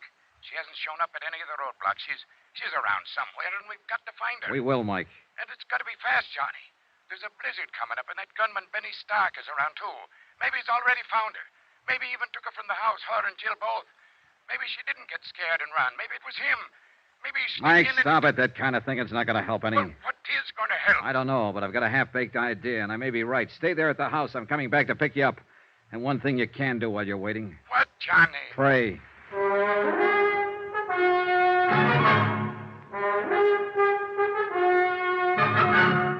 Tonight and every weekday night, Bob Bailey in the transcribed adventures of the man with the action-packed expense account, America's fabulous freelance insurance investigator. Yours truly, Johnny Dollar.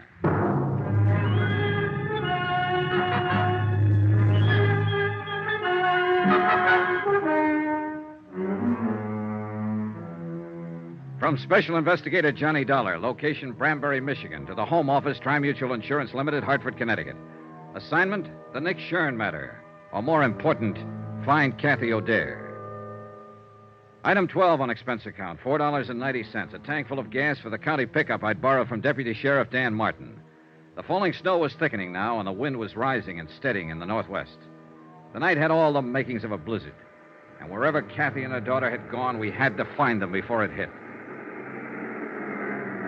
It was 10:14 p.m. when I pulled up at the side porch of the O'Dare house, and Kathy's father came hurrying out to the truck, leaving the door open behind him and buttoning his heavy mackinaw as he ran.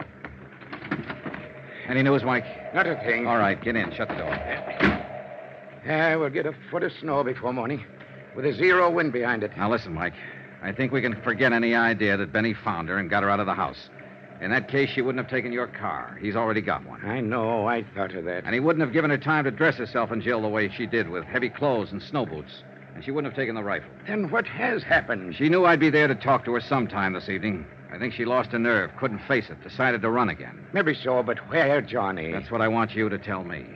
What? No, I don't mean you knew what she was going to do and where she was going to go or then help her how do you think I can tell you? Look, Kathy knew about the roadblocks Dan Martin set up to trap Benny Stark, knew where they were.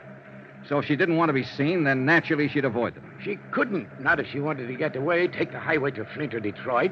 She'd have to pass one of them at least. But she hasn't passed any of them, so she's still in this area. And I don't think she ever meant to leave it. But then... Dan Martin said Kathy used to spend a lot of time in the woods when she was growing up. He said she knew every back trail in these hills, logging camps, trappers' cabins. She did. She used to worry the dickens out of me the way she... Yeah. Now, where would she go, Mike, if she wanted to hide out back in the hills somewhere? There's a lot of places. Chippewa Canyon's one. 3 or 4 timber camps abandoned in the winter. Some cabins along the... No, she couldn't make it. There's a roadblock before you get to the turnoff there. It's got to be someplace she could reach without being seen. Well, there's Barker's Flats. But that's 12 miles of a foot trail. She wouldn't try it in this weather, not with Jill along anyway. Then there's Lake Pine. No, it's over the other way. Pine Lake Road. Where's that? Runs northwest of town. Not much better than a wagon road. Dan didn't put a block on it because it dead ends at the lake about 5 miles out. What's out there? Nothing at the lake. But you can go on up Pine Creek about 4 miles on foot, and there's some cabins. Maybe a waste of time, Johnny. Let's get going.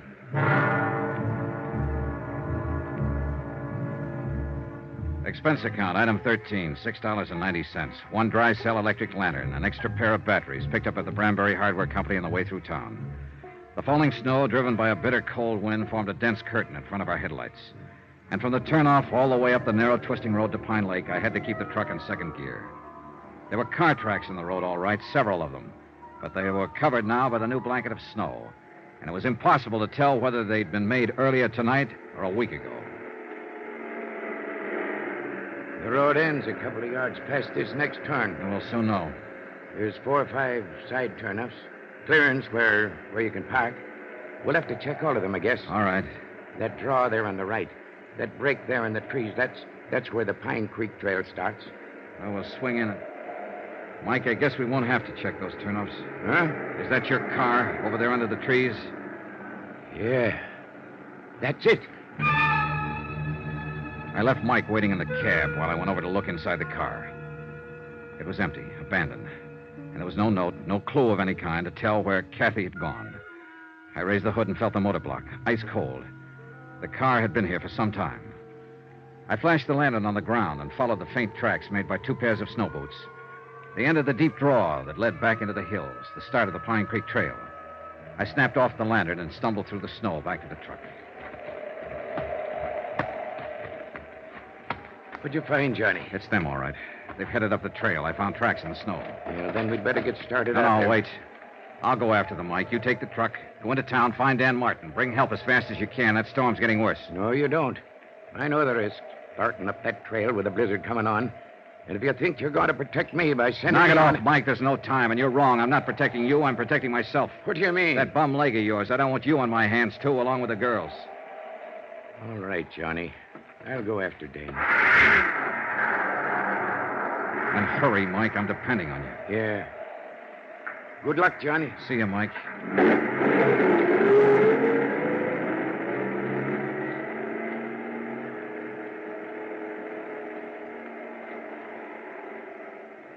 I stood there in the snow watching the headlights of the truck move away.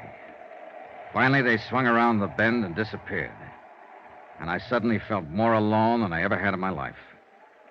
I'd gotten rid of Mike deliberately, sent him away on purpose, because I hadn't told him everything. I could see no point in tearing his heart out. There was another car parked on beyond Kathy's, nearly hidden by the trees. Jed Wharton's station wagon. The car that had been stolen by a killer named Benny Stark.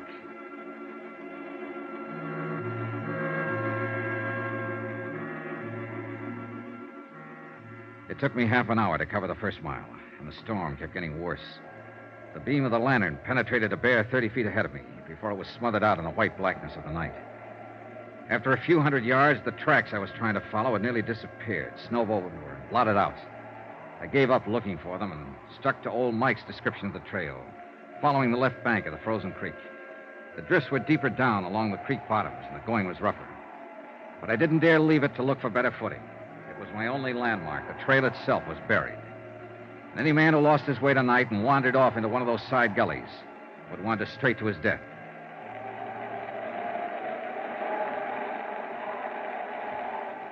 An hour passed. Then an hour and a half, or 2 hours maybe. I lost all track of time and distance. The wind cut through my clothes, and the numbing cold crept into me deeper and deeper. Gradually, the walking, stumbling, breathing, even thinking became automatic and without feeling. The world itself seemed to narrow down to a tiny circle close around me. And all beyond was chaos, blackness, and roaring storm. I tripped over fallen logs and floundered back to my feet, dropped my lantern and recovered it, broke through the crusted drifts and struggled for footing, and kept on moving.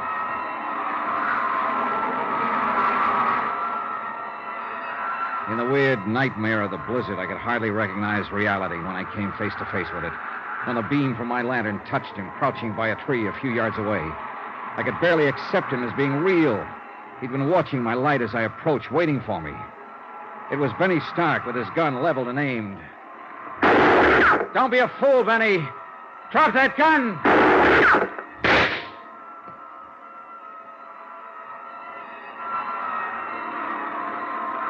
A curtain of snow swept between us then, blotting out the sight of him, and I was grateful.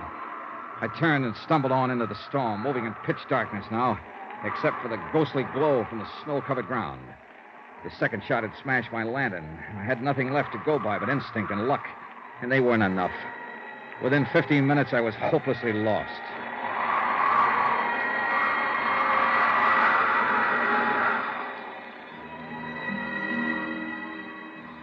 That's when I started hearing the music. Miles from no place where there couldn't be any music, except inside my head. The cold and fatigue were finally doing their work. I knew the signs. The next step was to start wandering in circles, smaller and smaller ones, and the last step, to drop exhausted and go peacefully to sleep. Peacefully and permanently. But the sound kept growing louder, and I moved in the direction it seemed to be coming from. It couldn't be just illusions. It had to be real. Hello! Hello there! Then suddenly, only a few yards away, a brilliant blaze of light exploded from the darkness. And it seemed that a golden-haired girl was standing in the middle of it. And for a moment, my sanity tottered. Who's out there? My golden vision was wearing blue jeans and a flannel shirt and was holding a rifle. She looked exactly like the photograph I'd seen of Kathy O'Dare.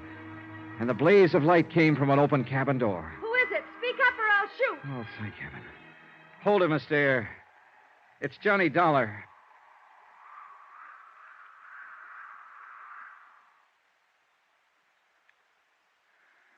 Are you getting warm now? I don't think I'll ever get warm again. You will if you don't move away from the stove a little. The back of your shirt is starting to smoke. Yeah, I thought I was beginning to feel something. How's the firewood? There's plenty. And plenty of food. And a radio. If I hadn't heard that music, I'd have blundered right on past this cabin. Oh, we've got everything. We can hold out for a month if we have to. I hope we have to. What about your daughter? Is she all right? Sure. She's fine. It's a picnic for her. A camping trip. She's sound asleep back there in the lean-to. Dreaming about Santa Claus, I suppose. I wish I could. How did you find me, Mr. Dollar? A hunch. Guesswork. I was born under a lucky star. I wasn't. Oh, I don't know. I think you've been pretty lucky, considering everything. More so than your landlady back in New York. Mrs. Grotler? What do you mean? Betty Stark went to see her. Tried to find out where you were. When she wouldn't tell him, he broke her arm. Oh, no. Oh, the poor woman. Oh, it's a rough game, Miss O'Dare, trying to play it cozy with a mobster like Nick Shern. You know, of course, that he sent Benny here to find you. You'll have a hard time finding me in this place. He did find you. What? Maybe he followed you from the house or saw you drive through town. Anyway, I ran into him back down the trailer ways. I thought I heard shooting a while ago. You did. He tried to ambush me. He thought he had the drop, and he wouldn't give up. I had to kill him.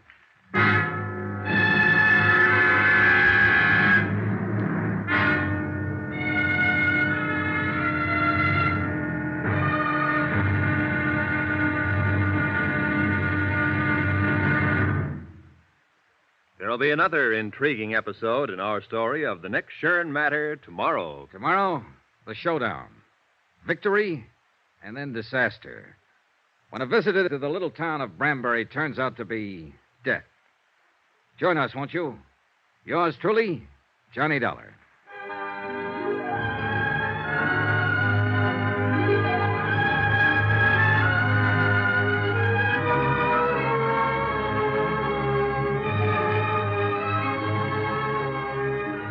Yours truly, Johnny Dollar, starring Bob Bailey, is transcribed in Hollywood. Written by Les Crutchfield, it is produced and directed by Jack Johnstone. Be sure to join us tomorrow night, same time and station, for the next exciting episode of Yours truly, Johnny Dollar. This is Roy Rowan speaking.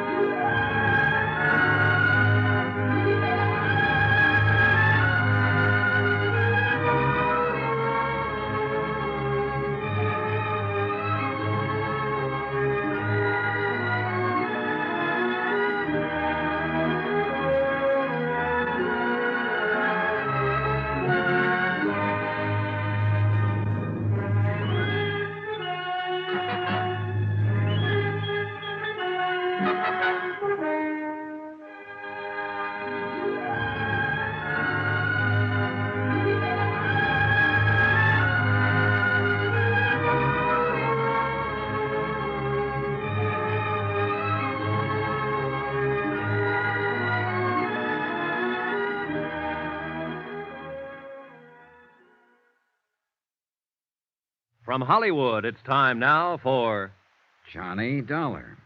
Johnny Dollar? Spell it. JOHNNYDOLLAR. That's not right. You forgot to capitalize. Hey, you're right, honey. Let me hear you spell your name. Okay. Capital J-I-L-L, Jill. Capital O, apostrophe. Apostrophe. I never can say that. Capital D-A-R-E, O'Dare. Of course, my last name's actually something else. I forget. But my mother says I'm really an O'Dare. Not the least doubt about it. I could see it in a minute. I like you, Johnny Dollar. And I kind of like you, too, Jill O'Dare. You think my mother's pretty? I think she's lovely. Then why don't you get married to her so I can have a daddy? Well, that's, certainly something to think about. And, not a bad idea. Now, be quiet before you wake her up. I'm already awake, and with a plot like that being hatched, I think I better stay awake. Is there coffee, Johnny?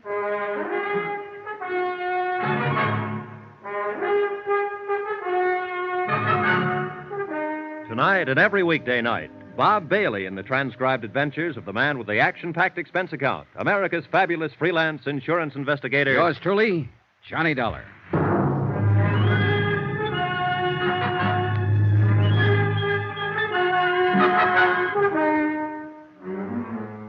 From Special Investigator Johnny Dollar, location a small cabin in the timber outside Branbury, Michigan. To the Home Office, Tri-Mutual Insurance Limited, Hartford, Connecticut. Assignment, the Nick Shern matter. Expense account, final page. Item 15, $1 million for a certain feeling. I realize, of course, that the amount of this item is somewhat unusual. It may be cause for mild criticism by your accounting department, unless the accompanying report includes an adequate and detailed explanation. Therefore, to avoid unnecessary correspondence and delay, I am attaching said explanation herewith. Here's your coffee, Kathy. Thanks. How long did I sleep, Johnny? Oh, a couple of hours. It's around 4 in the morning. The storm hasn't let up at all, has it? Oh, it's worse, if anything. Jill, honey, it's 4 o'clock in the morning and your eyes are just about to fall out. Now, you go back there and go to sleep. Do I have to, Mommy? You have to. Run along now. Mr. Johnny Dollar and me were having a lot of fun till you woke up. Well, that's life, sweetie. Night now. Good night, Jill. Good night. Proud of her? I'm crazy about her. That's what you mean. She's a great little girl. She's the only thing I ever did in my whole life that turned out right. That bad, huh? Johnny, it's no good. I know why you're here. I know what you expect from me, and the answer's no. You're jumping the gun. I haven't asked you anything. You will. You haven't done all this for nothing. You're going to ask me to come back to New York and testify against Nick Shern. I might ask you to tell the truth. Is that just another way of wording it? I didn't see anything, hear anything. I don't know anything about it, and I have nothing to say. So Nick Shern gets away with another murder. I wouldn't know anything about that. And sooner or later, of course, he'll kill you, too. He sent Benny Stark out to do it, and Benny missed. But he's got other boys, or he might even handle the job himself. Why? By now he ought to know that I'm not going to tell. But there's always that chance you might change your mind. And Nick's a gambler, but he likes the odds on his side. He doesn't take chances. Whenever he can, he stacks the deck. I wish I could help you, Johnny. But I don't know anything about it. I left before it happened. How long have you worked for Nick Shern? Known him? 2 years. I'm not wide-eyed about him, Johnny. I've heard what he's been, what he may even still be, a gangster, hoodlum, racketeer, but that's none of my business. The club was legitimate, and my job there was on the level, and he never got out of line once. And no doubt he's always been kind to his mother and loves dogs and children. I wouldn't know, except children. He's crazy about them. He was always buying something for Jill, asking about her. And he also shot and killed Mel Pryker. I couldn't say. I see. Well, you're letting a lot of people down. People here in Branbury that you grew up with, people that love you, your father, Dan Martin. What have they got to do with it? You know, it's a great country up here. I'd like to spend more time in it. And it's big country, big and beautiful and dangerous, like that blizzard outside there. It's not the kind of country that turns out cowards. Cowards? Your father said something yesterday, that some people belong in cities and some don't, and that you're one of the second kind. He was right. The city's made a coward of you. You don't understand. And they know it, old Mike, Dan, all of them. Of course, they'll never mention it. But you're letting them down, and they know it. And you know it, Kathy. They don't have a daughter to think of. It's not her fear we're talking about, it's yours. All right, I'm scared. I've got reason to be. It's easy for you to talk. You don't know what fear is, what it can do to you. I don't. It can push you and drive you and make you do things you hate yourself for. And it can destroy you. How would you know? How would any of them know? Who haven't felt it, who haven't been there. Kathy, you're not alone. We've all been there. It's not the fear that's important. It's the courage you bring up to fight it. I've tried. I've nearly gone crazy trying to think it out. But it always comes back to one thing. Jill. She's what counts. Nothing else matters. And if you love her, teach her to grow up without fear. Sacrifice anything if you have to, even your life, but teach her courage. There's nothing greater you could do for her. It's all right, Kathy. It's all right. It's tell you. I knew what was right, Johnny. I knew all the time. Sure. Of course you did. All you needed was a little push. Want to tell me about it now? I was there at the club that night. When it happened, I stayed after closing. I had some presents for Jill, and I wanted to wrap them before I took them home. Nick and Mel Pryker were upstairs in the office. Nick was there? Yes. I could hear them arguing. They didn't know I'd stayed, and then Go on. I heard Mel yell out. He said, "No, Nick, no." And then I heard the shots. Yes? I didn't even think. I ran up to the office. Mel was lying on the floor, and Nick was standing there with a gun. He told me to get out and to keep quiet if I wanted to keep on living. That's it, huh? Yes. Will you make a statement to the police, testify at the trial? Yes. Oh, good. Will you help me, Johnny? Will you stand by me? You know I will. You've got to, because I'm scared. I'll be scared all the way, but I'll do it if you'll help me. I'll help you, Kathy, all the way. Why don't you curl up here and get some sleep? Come on. Maybe now I can sleep. It's going to be all right. Thanks, Johnny, for giving me the push. Oh, sure, honey. You know something, Johnny? I'm with Jill. I like you, too. She went to sleep with her face against my chest. And after a while, little Jill came tiptoeing in and curled up on the other side. And I sat there holding them both, thinking and waiting for the dawn. So that's what I mean about $1 million feeling. True, it wasn't my little girl, or my big girl either. But for the moment at least, well, that item still goes. I'll still tag that feeling at $1 million.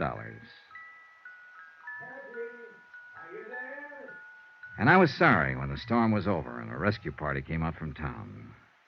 Because I felt I'd had one moment in a lifetime that I'd never find again. Good King Wenceslas looked down on the feast of Stephen when the snow lay round about. The big event of the year in Branbury was the Christmas Eve show in the town hall. There was music and a pageant and singing, and everybody took part in it, from the youngest kid in town to the toughest old grizzled lumberjack from the back hills. Jill was in the children's chorus, and old Mike was to operate the spotlight, so they went on ahead. I took Kathy. And since she wasn't quite ready to face people yet, we made a point of getting there late. I didn't care when we got there, as long as I was with her. We slipped in quietly and took seats at the back of the room. The string group from the high school orchestra was playing, and no one noticed us. Not even old Mike, Kathy's father, who was working the spotlights. I hope Jill does all right. She hasn't had any time to practice with them. Oh, she'll do all right. We'd been there about 10 minutes when somebody else came in and slid into the one seat between us and the door. I didn't look around until I felt Kathy stiffen beside me. Oh, no. It was Nick Shern. Nobody gets excited now or makes any sudden moves. We just sit here quiet like. He slid his hand over to feel inside my coat under my arm. Now backing around, huh? Perfect. I'd left my gun at Kathy's house. Old Mike had been dubious about it, but with Benny dead, I'd seen no reason to carry it. And after all, it was Christmas Eve. All right, now we're going to ease out of here now without attracting no attention from anybody. You're crazy, Nick. You're crazy. Shut up. And just don't forget one thing, Dollar. I'm not holding this gun on you. It's aimed right at the middle of Kathy's back. Let's go. Johnny. No choice, Kathy. Come on. The back of the room was dark. Nobody paid any attention. Somebody was always leaving or coming back in.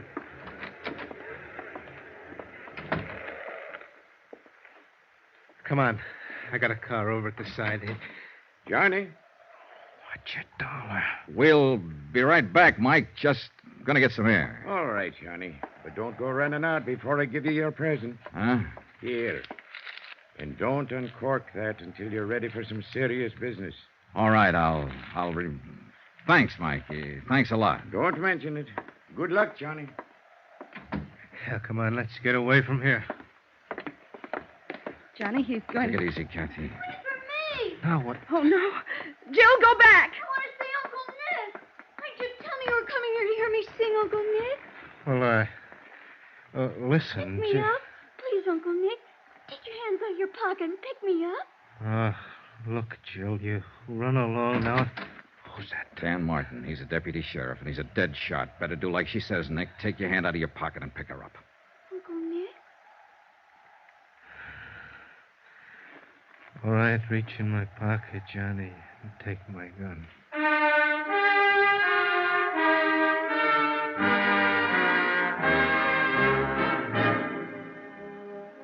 Later, Kathy and I walked around outside. We could still hear the children's chorus singing inside. Jill saved our lives tonight. No, she saved Nick's life. What do you mean? That present your father gave me, up there at the spotlights, he could see what was happening, and he thought real fast. That present was a gun. Then you... I had Nick covered from the time we stepped off the porch. I'm glad he didn't move. I'm glad it happened like it did. Yeah, so am I. I thought we'd never see those stars up there again. You kept hold of yourself, Kathy. You showed a lot of courage. No. But maybe I can learn to show it. I was just thinking, Johnny, looking at the stars up there. There was fear in the world then. 2,000 years ago. And he had courage.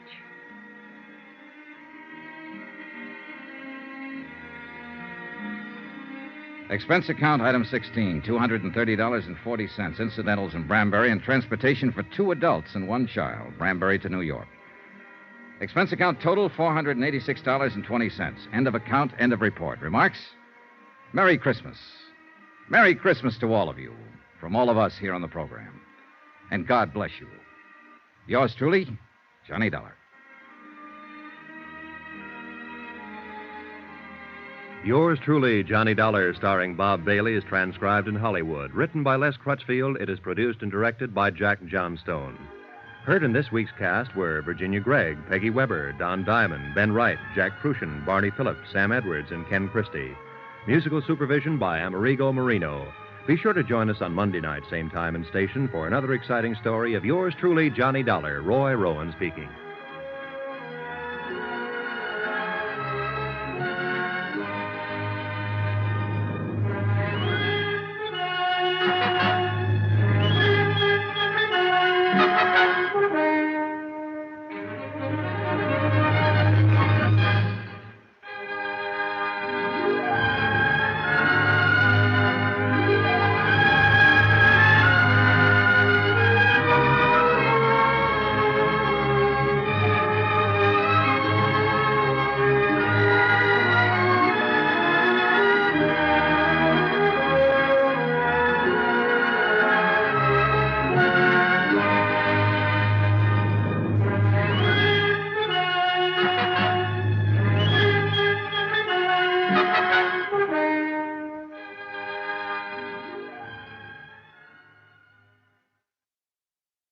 From Hollywood, it's time now for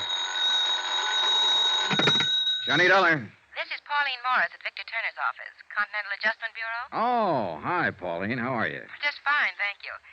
Johnny, Mr. Turner asked me to get in touch with you and find out what you're working on at the moment. Why, nothing. I was thinking of going to New York for a couple of days. Well, good. Would you be interested in handling a case for us while you're there? Oh, Pauline, I'm going to New York on a vacation. Well, this shouldn't take too much time, and Johnny, it's really one of our most important accounts. Well, how much commission can I figure on? Do you want the truth? Sure. Practically none. Oh, fine. Why does Turner foist these things on me? Oh, I guess it's my fault. I told him I thought you might do it as a favor to us. For Mr. Turner or Continental Adjustment Bureau? No. For you? Okay, what is it? Well, Wait, better still, why don't you tell me about it over dinner? Say at the Crystal Room? Oh, I'd love that. I've been wanting to go there for months. Hey, you know something? I've been waiting for an excuse to take you there for years. 8 o'clock, Pauline? 8 o'clock.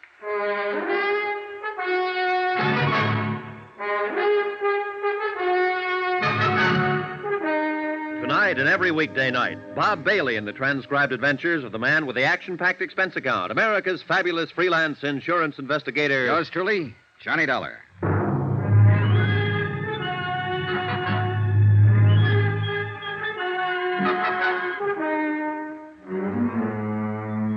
Expense account submitted by Special Investigator Johnny Dollar to the Continental Adjustment Bureau, 418 Elizabeth Avenue, Hartford, Connecticut.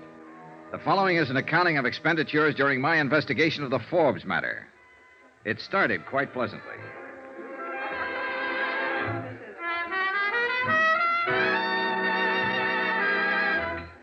Oh, no, Johnny, let's go back to the table and eat. I'm tired of dancing. Yeah, but once you sit down, you'll start talking business again. Well, of course I will. I do have a job to keep. Okay. Frustrating girl. Besides, the sooner you clear up this case, the longer you'll have for a vacation in New York. I said okay. Here you are, sit down. Thank you. All right, Miss Morris. Let's have the bad news. Well, the insurance company is Delaware Eastern Liability, New York office. Yes, ma'am. Their client who filed the complaint is a large dress manufacturing company, Century Styles Incorporated. Yes, ma'am. Oh, and if you can manage to pick up one of their latest creations in my size while you're there, I love you forever. Yes, ma'am. Now, let's dance. No, wait. The auditors found a deficit in their books, $4,285. Well, naturally, the head of the company wants a settlement. Yes, ma'am. Now, let's... And, Johnny, your biggest problem will be Mr. Elliott. Mr. Robert Elliott, who I understand is something of a personality problem. He can't be any more of a problem than I'm having with you. Now, let's dance. Expense account item 2, $28.63. Train fare and incidentals getting from Hartford to Manhattan. With me, I took all the necessary information concerning the indemnity claim of Century Styles with Delaware Eastern Liability and Trust. I arrived at Grand Central at 2:05 and was checked in at the New Weston by 2:30. Air brisk, sky clear, weather cold. Expense account item 3, 10 cents, phone call. To Robert P. Elliott, Century Styles Incorporated. Mr. Elliott said he would be happy to see me, so I went right over and found a 4-story building that housed 2 floors of factory and 2 floors of offices. The factory was the usual crowded, noisy collection of machinery and people. The general offices overstuffed and overheated and overcrowded. Girls, you must get ready. Come on, girls. Now, everything. What the sandhill? Jenny, you'll just have to reduce. How can we fit you when the pins keep popping out? Pardon me. I'm looking for Mr. Elliott. You are? True. Well, I'm Robert Elliott. Oh, you must be Mr. Dollar. That's right. Stand by, Jenny, sweet. Please, these pins. We all suffer for our art child. Now, bear up. I'll deliver you soon. This way, Mr. Dollar, to a quiet corner.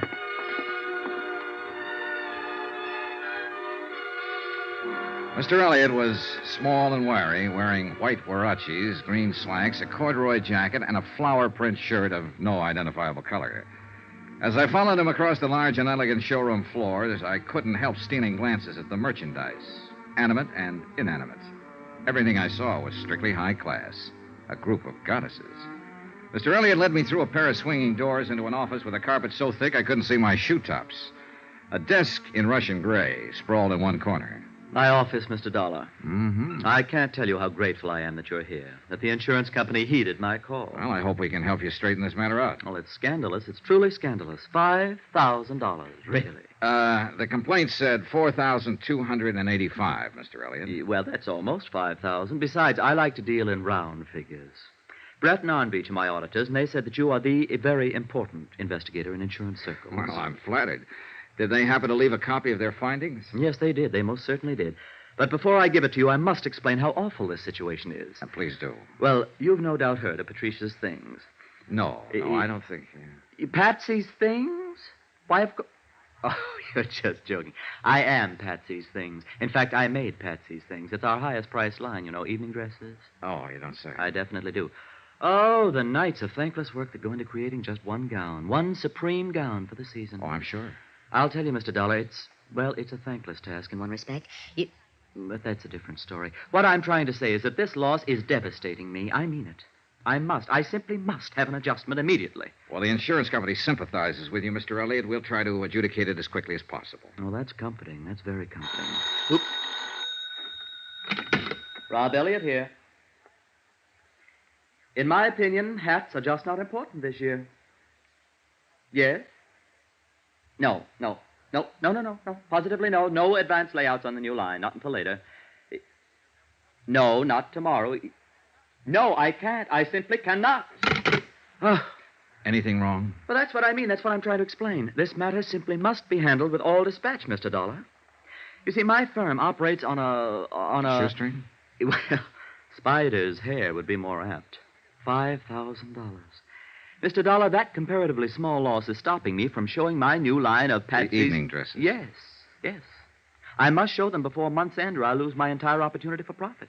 So you see, I must have compensation for the loss. I think I get the picture, Mr. Elliott. Now, there. That was the newspaper calling, and it's terrible. They all want advance viewings of my new line, and I simply can't afford to. I can't afford to pay my help to produce the models. Mr. Dollar, for 3 agonizing months I worked. Frantically, I drew, I cut, I stitched. And not one warp or woof of my creation will be exhibited, can be exhibited, unless this matter is settled. Then suppose we get down to business. Well, the business is that some ruthless brigand pussyfooted off with my company's money. Well, do you have any idea? I don't have, no, not so much as a footprint or a strand of hair. And, Mr. Dollar, if you don't find out who it was and return my money, I'll be cremated. Professionally cremated, that is. Why, I might even have to join the Foreign Legion. Well, don't worry, Mr. Elliott. If your loss is verified, and apparently a reputable auditing firm has already done that, I can assure you that the insurance company will reimburse that loss in the time it takes to get a check made out and in the mail. Oh, good. I'll be forever grateful. Well, while you're in this mood, would you mind me having a little closer rundown on what happened? Well, the auditors simply uncovered a shortage, that's all. I know that much, Mr. Elliott. May I see their report? Yes, of course. There. Isn't that binder an atrocious green? Well, if you say so. I'd like to keep this, Mr. Elliott, to verify my report. Of course, Mr. Dollar. Anything at all. Just save me. I left Mr. Elliott in a fainting condition, went back to my hotel, and studied the auditor's report. The obvious conclusion after an hour's reading was that the funds had been embezzled by someone in the bookkeeping department. A series of crude erasures and bad fumblings indicated that whoever had done it had been something less than expert. In fact, he or she had been almost idiotic. The next morning, I confirmed my own findings with Mr. Brett at the auditor's office. We uncovered the loss 2 days ago and advised Mr. Elliott to contact his insurance company first. Sure. Dollar, any reservations on your part? No. Elliott's got a legitimate loss here. I'm sending in my report today. He should be compensated in another 2 days. He'll be relieved to know about that. I know. I met him. Well, what's your next step? Well, we'll pay off Elliott so he won't have heart failure. But, of course, we'll try to make recovery. I noticed the losses were in book series F6 through G10. Yes. Did you talk to personnel over there at his place? Mm-hmm. A fellow by the name of Forbes handled that series for them. In the accounting office, of course. Oh, yes. Been with Century Styles for 5 years. Where is he now? He's still there. Huh? Mm-hmm. I thought it was kind of funny, too. A fellow pulling a crude job like this and not trying to run out. No, he's still working for them. Well, maybe he isn't the one at that. Forbes was in charge of those books. I don't see how it could possibly be anyone else. No, neither do I, Mr. Brett. May I use your phone? Oh, sure. Help yourself. I noticed all the money was stolen in the last 4 weeks. Yes. You'd think he'd at least have strung it out. Greedy, I guess. Yeah, I guess so. Hello. District Attorney's office, please. My name's Dollar. I want to talk to someone about a warrant. Embezzling funds, grand theft. Oh, hold it, please. Forbes. What's his full name?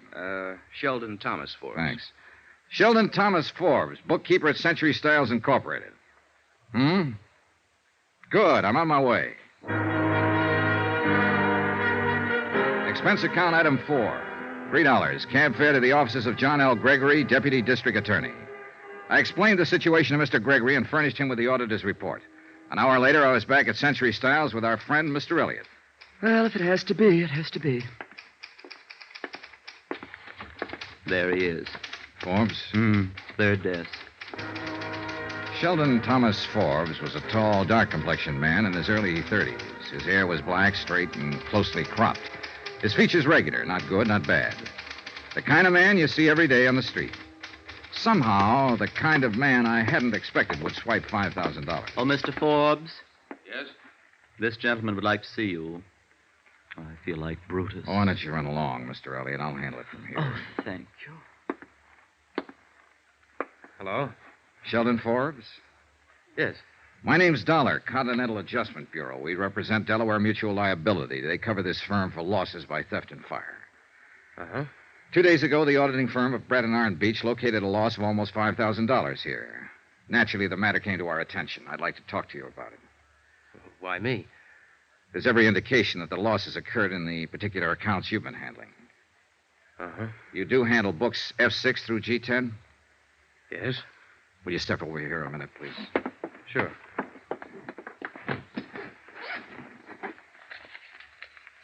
Would you look at this, please? Your figures? Yes. Your handwriting? Mm-hmm. Your entries and your initials? Yes. Well, what do you have to say? Nothing. Look, you know why I'm talking to you, why I came to you first. Yes? Still nothing to say? Nothing. Well, aren't you being a little silly? Why? I stole the money. You've proved it. What am I supposed to say? You admit it. How can I deny it? Okay, we've got that much covered. Well, look, my company's interested in recovery of $4,285. Do you understand? I think so. Oh, now, Forbes, come to your senses. What do you want to do? Go to jail, or do you want to give the money back? Oh, that's funny. Oh, no, I don't think it's funny. I doubt if you will. I've got 16 cents in my pocket. Will that help? Where's the money? I haven't got it, Mr. Dollar. You'll have to take me to jail. Shall we go? Okay.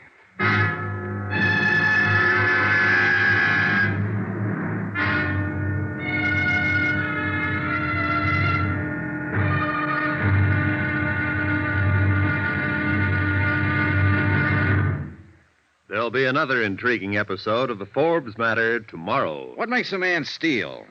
Everybody's tried to answer that question at one time or another. Tomorrow I'll take a crack at it. Join us, won't you? Yours truly, Johnny Dollar.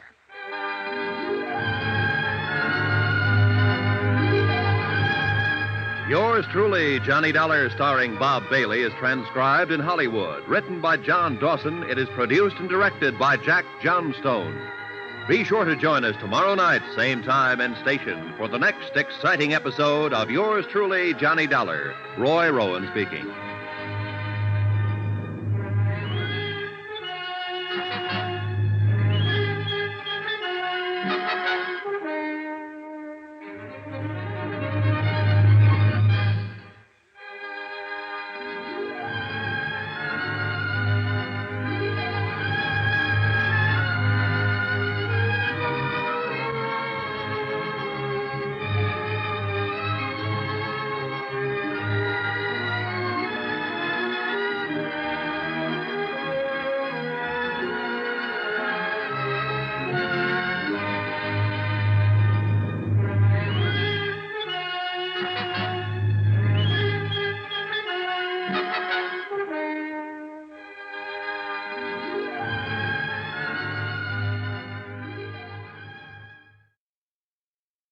From Hollywood, it's time now for Johnny Dollar.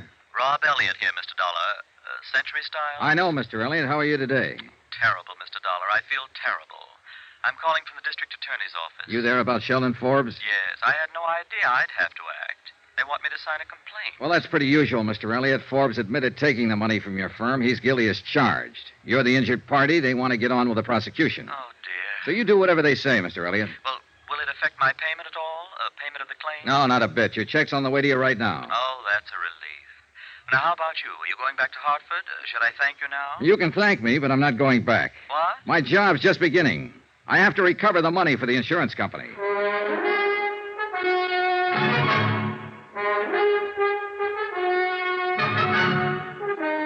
Tonight and every weekday night, Bob Bailey in the transcribed adventures of the man with the action-packed expense account, America's fabulous freelance insurance investigator. Yours truly, Johnny Dollar.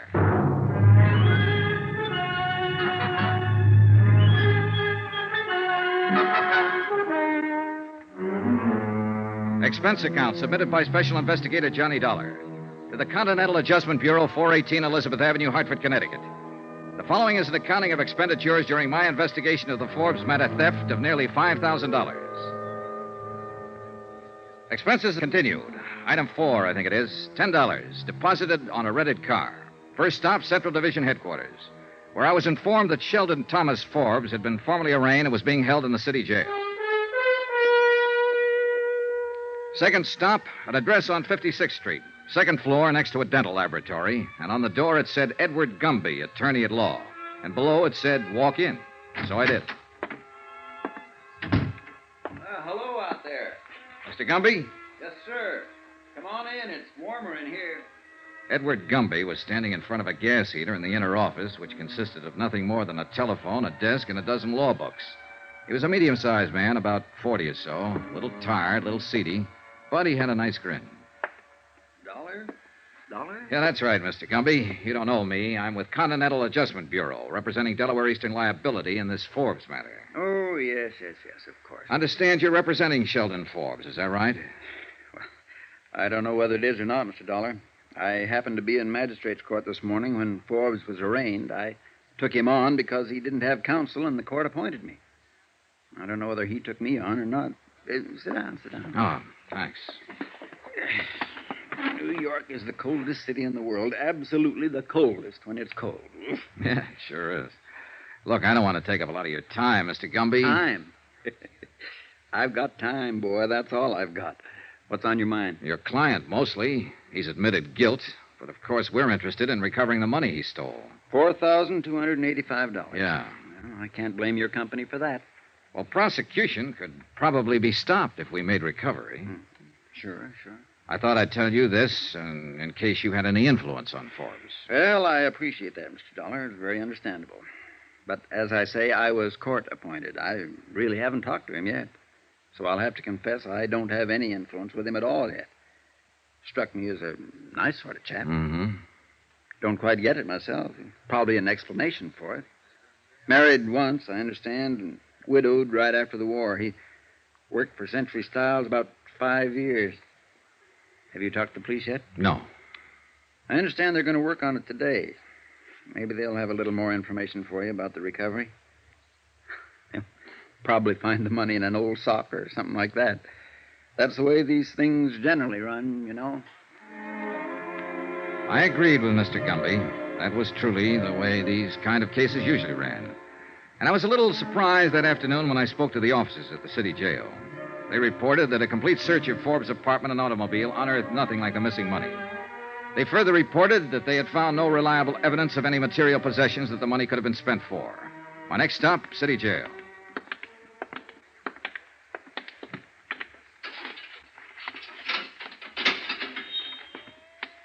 He won't tell you anything. Kept his trap shut all the time he's been in here. As far as we've been able to find out, no previous record, no background. Been checking his prints with Washington. I don't know about this one. You know, ex-cop wise. Know what I mean? Won't give a police officer the time of day. That means he could have been in before. On the other hand, it could mean he's just scared. That too. Well.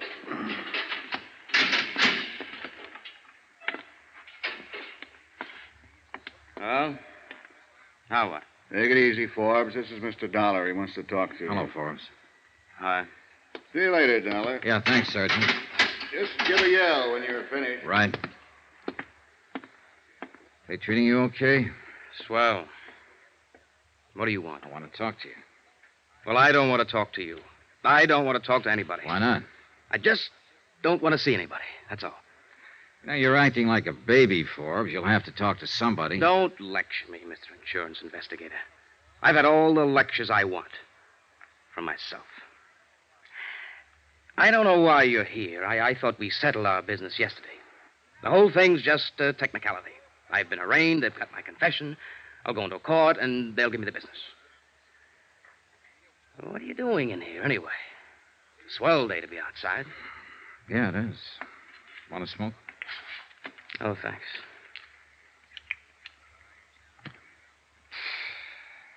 Well, why are you here? To help you out of this mess, if you'll let me. That's funny. Not a bit. Why should you want to help me? Well, it's not because I have any use for you, mister. You're nothing to me but a guy who stole a pile of money. My job is to get it back. $4,285. Oh, that's... Yes, that. Now, how about it, Forbes? Isn't it enough that I'm in jail? That I'll go to prison? That's enough for the police, but not for my insurance company. Oh, it's too bad about your insurance company. No, it's too bad about you. You're being foolish. A whole or partial recovery can have a great deal to do with what happens to you from now on. 3 years is the minimum sentence, you know. 12 years maximum. Now, is it worth it? Sure. Sure, it's worth it. And I don't want to be foolish anymore. But I have been foolish. I took it and I spent it. Every dime of it. There's no way to pay it back. What did you spend it on? That doesn't make any difference. May make a lot of difference. You can redeem it, turn it back. No, I can't. Why did you take the money? All right, look, your salary's close to $100 a week. You're single. Wasn't that enough to live on? Why don't you get out of here? I don't have anything to tell you. Ever been in trouble before? Huh? Under another name in another state? No, They no. consider backgrounds like that when a man comes up to be sentenced. Forbes, this is your first offense. I know. Are you trying to shield someone? Why don't you go away? Have you been trying the market? Did you gamble it? No. Just leave me alone. I won't tell you a thing. If you bought something with it or gave it to someone, if it can be recovered in some part. No, I tell you. Just go away and leave me alone. I'd like to. Believe me, I would. You're a thief, Forbes, and you're going to get what's coming to you, but I can't leave you alone. Listen. No, you listen to me. If I don't get the information I want from you, I'll get it elsewhere. I'm going to be very honest with you. Eastern Delaware wrote a comprehensive policy on Century Styles promising to indemnify them in full for every loss caused by fire or theft on their premises. In case you didn't know, Forbes, an insurance company won't take the word of some guy sitting in a jail cell feeling sorry for himself where there's cash to be recovered. Now, you swiped it within the last month. You have something to show for it somewhere, somehow. Whatever you spend it on, or whoever you spend it on, remember that money is the same as stolen property. A car, a diamond ring, or something. Now, if you give it to someone or spend it, when it wasn't yours, it's still redeemable, and we mean to redeem it. All right, now, what do you have to say? This won't do you any good. Don't try to bulldoze me. I'm no punk caught crawling into a drugstore window late at night. I'm a college graduate. I've been in the business world 10 years or better. I know what I want to tell you and what I want to keep to myself. And I don't want to talk to you about this. You or anybody else. I can't make it any clearer than that. Do you understand? And there's no way or no person who can make me talk about it. I took the lousy money. I've admitted that. I did a bad job of it. You caught me. I confessed. And you've got me. Now, what more is there? That's the whole story. Okay. Have it your way, Forbes. Go away. Just go away.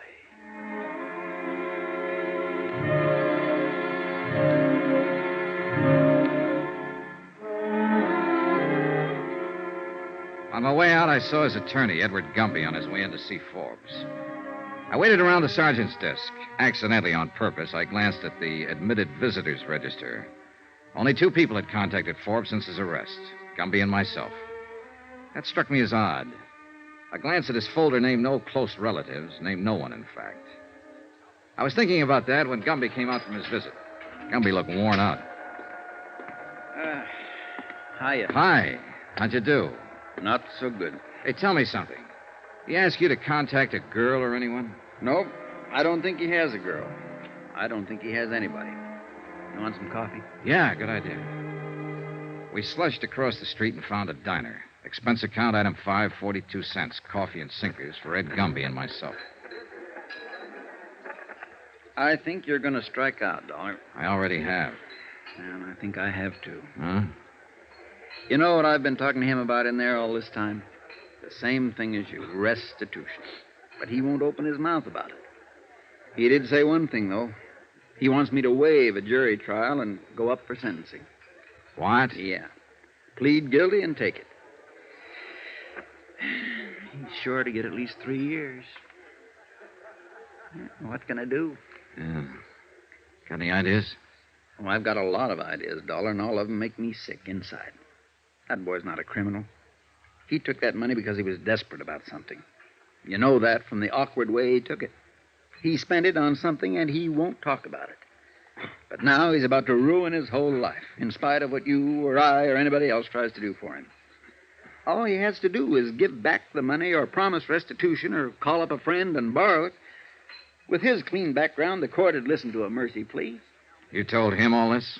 I told him. I told him and you told him, and what does he do? He waives his right. I tell you, I'm going to hate to file this waiver, but I've got to do it. Yeah, I know how you feel. More coffee? No. No, thanks. Dollar, you know what Forbes is? What? He's something I call a calendar job. Calendar job? 33 years old. Now think about that. Born with one war just ended. Raised in a depression, and then bango, another war. You might say the first 25 years of his life, nothing but war and depression, or the effects thereof. A calendar job. Apparently it's what he wants. But, Mr. Dollar, I'm going to hate to see him go to prison. You know something, Mr. Gumby? So am I.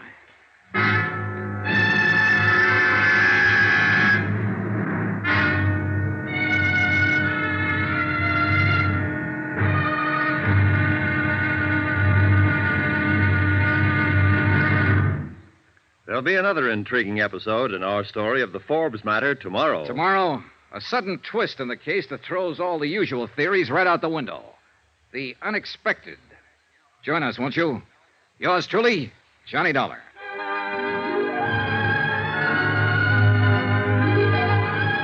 Yours truly, Johnny Dollar, starring Bob Bailey, is transcribed in Hollywood. Written by John Dawson, it is produced and directed by Jack Johnstone.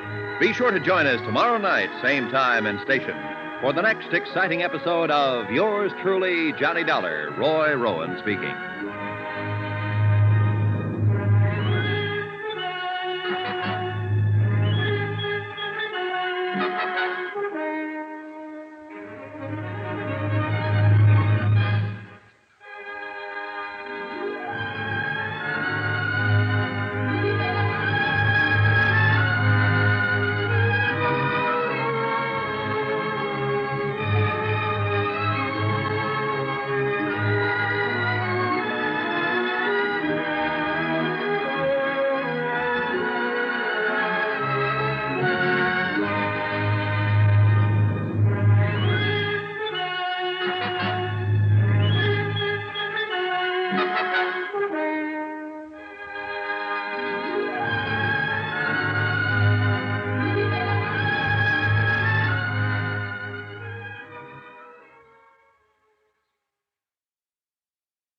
From Hollywood, it's time now for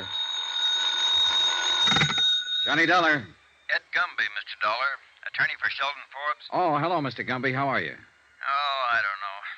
The hearing's been set for 2:30 this afternoon. Okay, I'll be there. No need to, particularly. As I told you yesterday, he requested me to waive trial and plead guilty. Well, won't he be sentenced today? No, this is just a preliminary hearing. He'll probably be sentenced before the week's out, though. The court will simply consider the waiver and inform him of his rights today. Oh. Anything I can do? No, I don't think so. I'm going to try to talk to him again and get him to reconsider the waiver. I doubt if I'll have much luck, but I'll try. All he has to do is return the money he stole. Well, buck up, Mr. Gumby.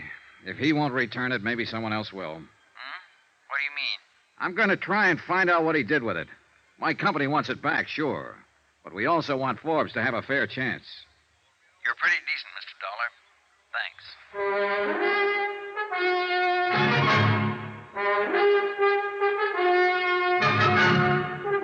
Tonight and every weekday night, Bob Bailey in the transcribed adventures of the man with the action-packed expense account, America's fabulous freelance insurance investigator. Yours truly, Johnny Dollar.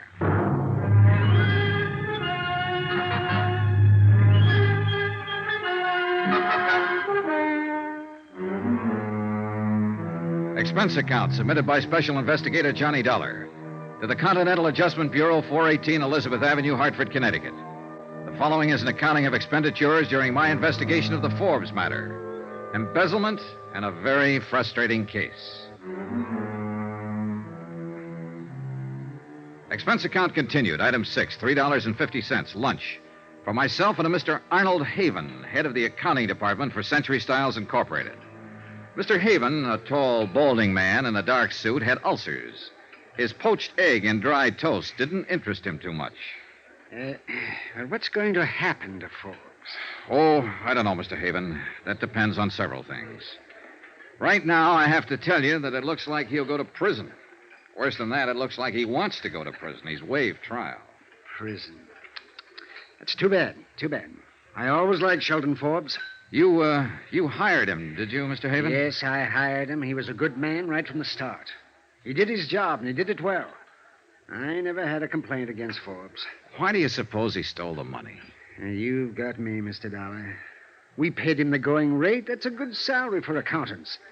He seemed happy enough with it. When he knew he was in line for substantial raises. Uh-huh. I could understand it in a way if he had a family and heavy responsibility. Or if he played the market, or if he gambled. But Forbes, he just baffles me. Yeah, it baffles me, too. Huh? Oh, yes, of course. Well, the people around the office, they're pretty upset about this. Any particular people, Mr. Haven? Everybody. But anyone in particular? A girl, for instance. Oh, a girl, yes, I see. Well, no. Did he go out with any girl in your office? No, most of them are married. No, at least as far as I know, Forbes didn't go with any of the girls there. He kept to himself. Oh, he might have lunched with one or the other now and then, but no, he more or less kept to himself. Uh-huh. Well, the reason I asked you, Mr. Haven, is that what little I've been able to find out about his personal life isn't very helpful. My company wants the money back. We're willing to give him a fair break if we can get it back. And he's pretty stubborn about cooperating. Yes, we know about that, Mr. Dollar. But how can we give him a break if he doesn't want us to? And we can't find out anything about him. Look, if there's anything you can think of, any reason he might have had for taking the money. And I've racked my brain. I can't think of any reason. Oh, no, wait a minute. Just a minute. I did notice a change coming, Forbes. It was about a month or 6 weeks ago. Oh, it was nothing, really. It was just, I guess, an anxiety about him. Well, he took all the money within the last 4 weeks. Would that correspond? Roughly, yes. Well, that's a start. I hope. I returned to the accounting offices of Century Styles with Mr. Haven and spent 2 hours questioning different members of his staff regarding Sheldon Forbes. His habits and his personality were pretty much the same as Haven himself had described them. Expense account item 7, $4, gasoline. I put a tank full of gas in my rented car and went over to an apartment on 59th Street where Sheldon Forbes had lived. According to the penciled note above the first door to the right of the entrance, Mrs. Anastasia Konopka was the manager.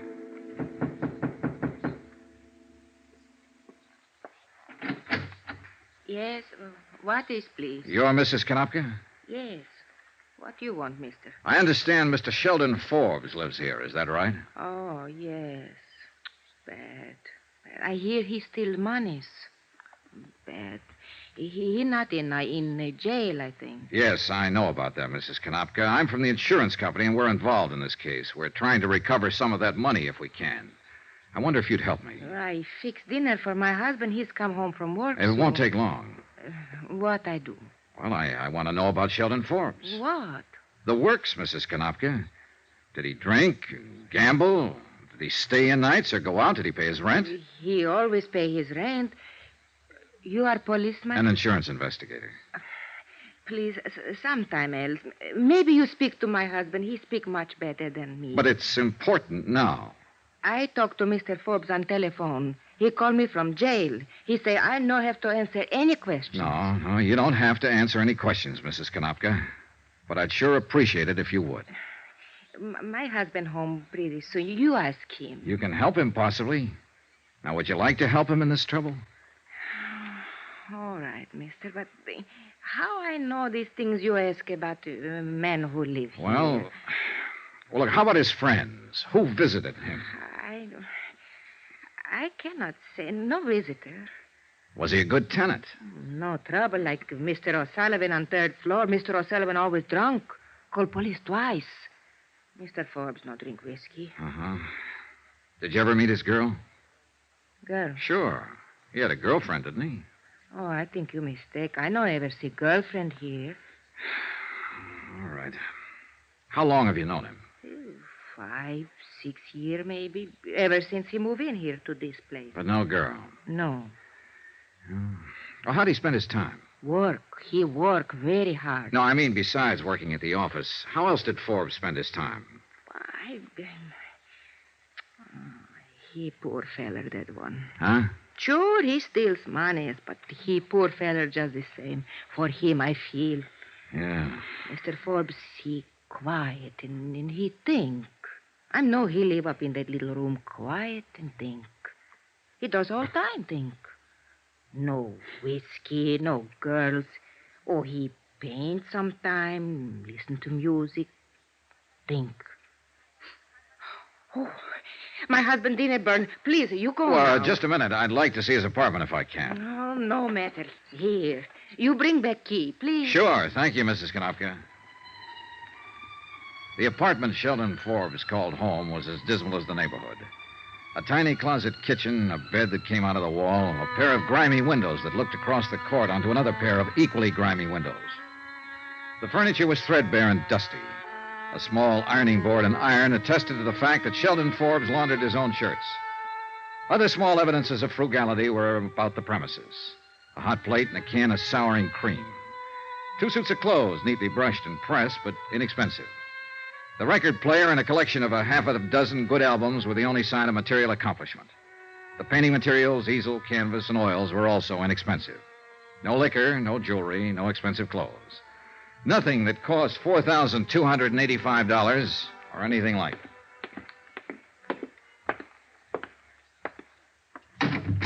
Oh, Here's your key, Mrs. Konopka.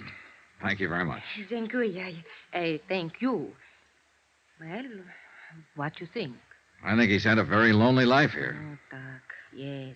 Lonely is the word. Lonely. Oh, wait, has he got a car? In back, through alley. Thanks.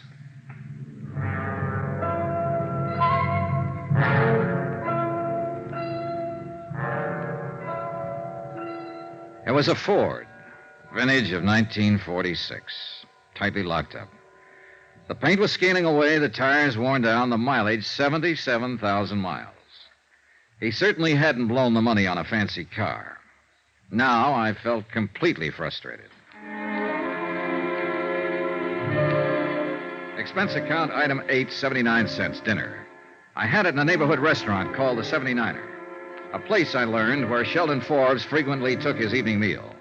The restaurant manager, a man named Alexander Dupulis, remembered Forbes and he liked him. A woman who ran a bakery shop across the street also remembered him as the young man who bought a roll there every night. Probably the roll to go with a lonely cup of coffee in his room the next morning.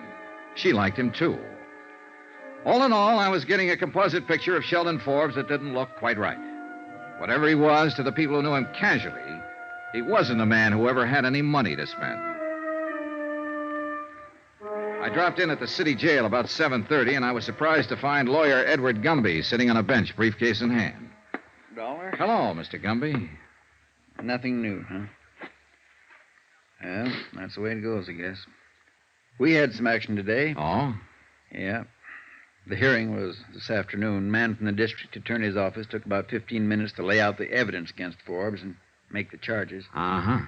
I spent the whole time pleading with Forbes not to go ahead with the waiver. Did I miss anything? No, he wouldn't open up at all.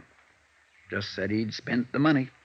I couldn't talk him out of the waiver, so it went through. When will he be sentenced? They set the date for Friday. I don't know whether they'll get around to it or not. I'd like to talk to him again. Has he been moved yet? No. I thought he'd be transferred to the sheriff's office. Well, ordinarily he would, but since he waived trial, they announced bail. It's proper procedure in cases like this. Gives him a couple of days to straighten out his affairs. What? Somebody bailed him out? I did. Oh. Has he left yet? Won't get out till 8. That's when the shift changes. Think it's worth trying to see him? Yeah, I think I'll stick around, Mr. Gumby. I gotta find out something about this case. An hour later, when Sheldon Forbes emerged from the doorway and turned right, I was following him. When he caught a cab and headed uptown, I caught one and stayed right with him. When he got out at the Empress Theater and walked around to the stage door, I was standing by the alley entrance. 10 minutes later, he came back out, hailed a cab. Once more, I followed. This time, I followed him to his apartment on 59th Street. I waited 15 minutes before I went in.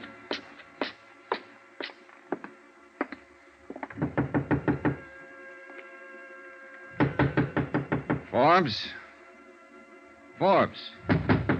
Hey, Forbes, it's me, Johnny Dollar. I want to talk to you.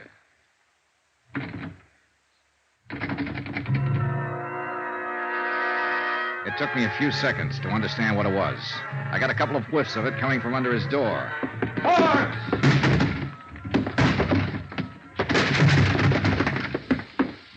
aroma was acrid, stinging with gas fumes, and Sheldon Forbes was stretched down on the floor of his 6-foot kitchen.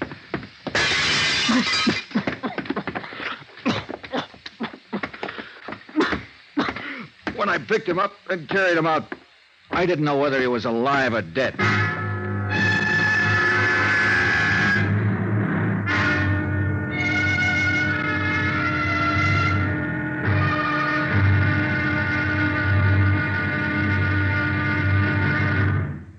There'll be another intriguing episode in our story of the Forbes matter tomorrow. Tomorrow, a switch in the case that starts a real chase and a race against time.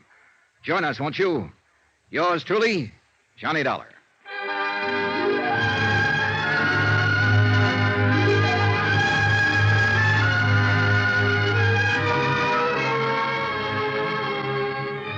Yours truly, Johnny Dollar, starring Bob Bailey, is transcribed in Hollywood. Written by John Dawson, it is produced and directed by Jack Johnstone. Be sure to join us tomorrow night, same time and station, for the next exciting episode of Yours truly, Johnny Dollar. Roy Rowan speaking.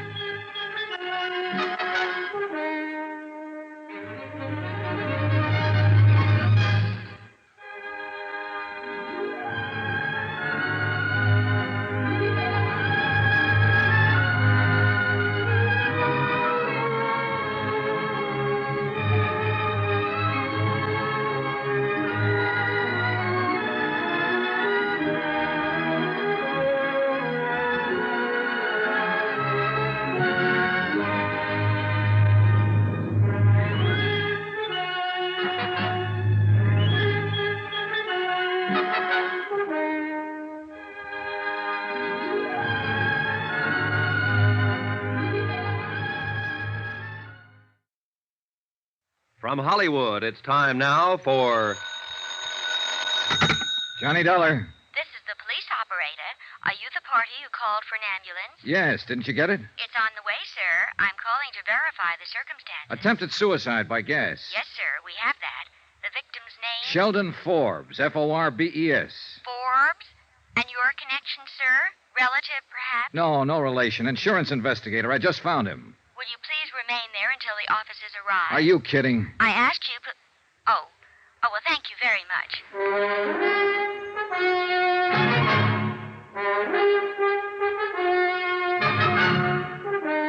Tonight and every weekday night, Bob Bailey in the transcribed adventures of the man with the action-packed expense account, America's fabulous freelance insurance investigator. Yours truly, Johnny Dollar.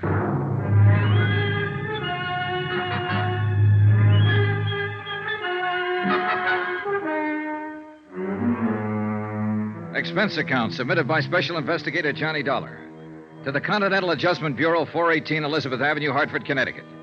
The following is an accounting of expenditures during my investigation of the Forbes matter. Sheldon Forbes pleaded guilty to a $4,285 embezzling charge. He waived jury trial and was awaiting sentence when he was bailed out of jail, went home, and turned on the gas. 30 seconds after I dragged him from the apartment, I called the police emergency squad. In a matter of minutes, they arrived, and a couple of interns were working on Forbes with a pull motor in that dingy, dirty, badly lighted hallway. There was no telling how much gas Forbes had breathed in, or for how long a period after he went into his apartment the gas jet had been open. Hand me that hypo, Al. Thanks. Swab. Okay. He alive?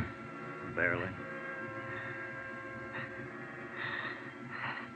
You the fellow found him, mister? Yeah. Hard to say what can happen on these kind. That shot I just gave him should produce some reaction. Hmm. This your place? His. You know who he is? His name's Sheldon Forbes. Nice-looking guy. Al, I'll need that. Yeah, thanks. I think we're getting somewhere now. Hey, look, can I help? No. Al, you better hand me one of those, too. Liable to be pretty sick if... Oh, hey, good. He's catching on. Yeah. Let's have a little increase, Al. Up it just a little. Okay. Hold it there.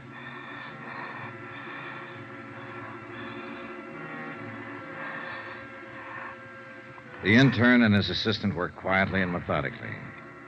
There was nothing I could do but stand and watch. After about a half an hour, the color of Forbes' skin seemed to me a little more close to normal. His eyes were still closed, though, and he showed no signs of movement. I waited.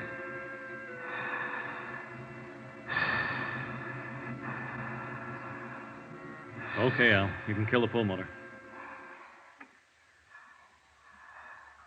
Getting some pulse now. Respiration, too. Will he make it? It depends, mister. If he has any kind of heart condition, it'll be tough. We can tell more when we get him into a hospital. Nothing more we can do for him here. Okay, Al. Have the boys load him up. Let's get out of here.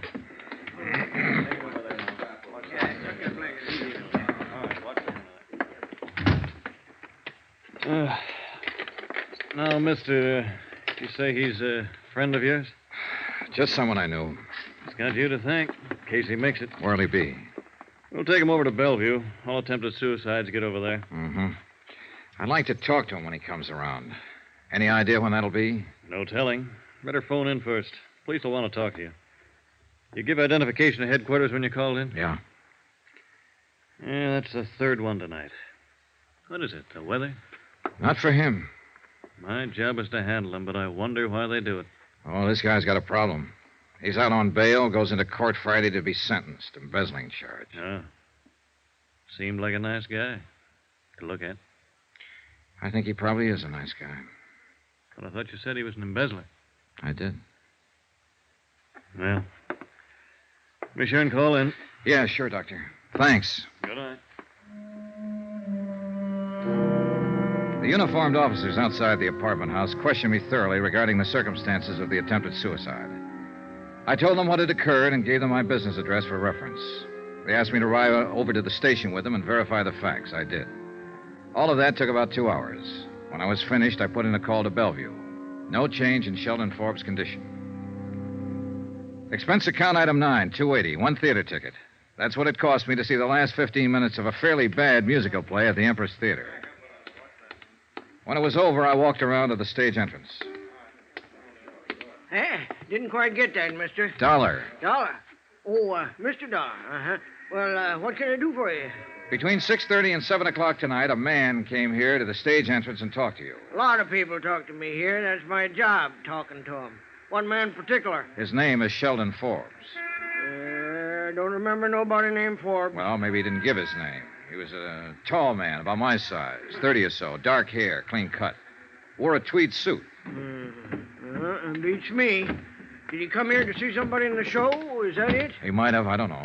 Well, how do you know he came here? I followed him. I saw him. Huh? It's a business, my business. I'm an investigator. Oh, wait now.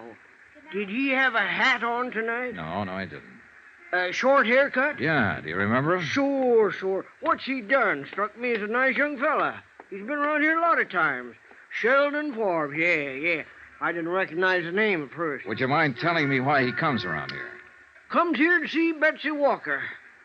One of the girls in the show. Betsy Walker. Is she his girlfriend? No, don't think so. It's like this. He comes here asking to see her, and she never sees him. You get it? Yeah, I suppose so. Well, who is she? Oh, she sings here. Dances a little. Pretty girl. Have you ever seen her with Forbes? Well, I can't say. I guess not.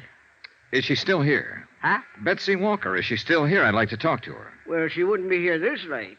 She finishes her bit in the second act. Could you tell me where she lives? No. I'm sorry, boy. I can't tell you that. All right. Well, where can I phone her? Can't tell you that either. Now, why don't you drop around tomorrow? It's important tonight. Hey, look, would you do me a favor? Depends. What is it? Would you telephone Betsy Walker? Tell her my business and ask her if she'll see me. Well, suppose I can do that all right, Mr. Dollar. Take a chair there. I'll see what I can do for you.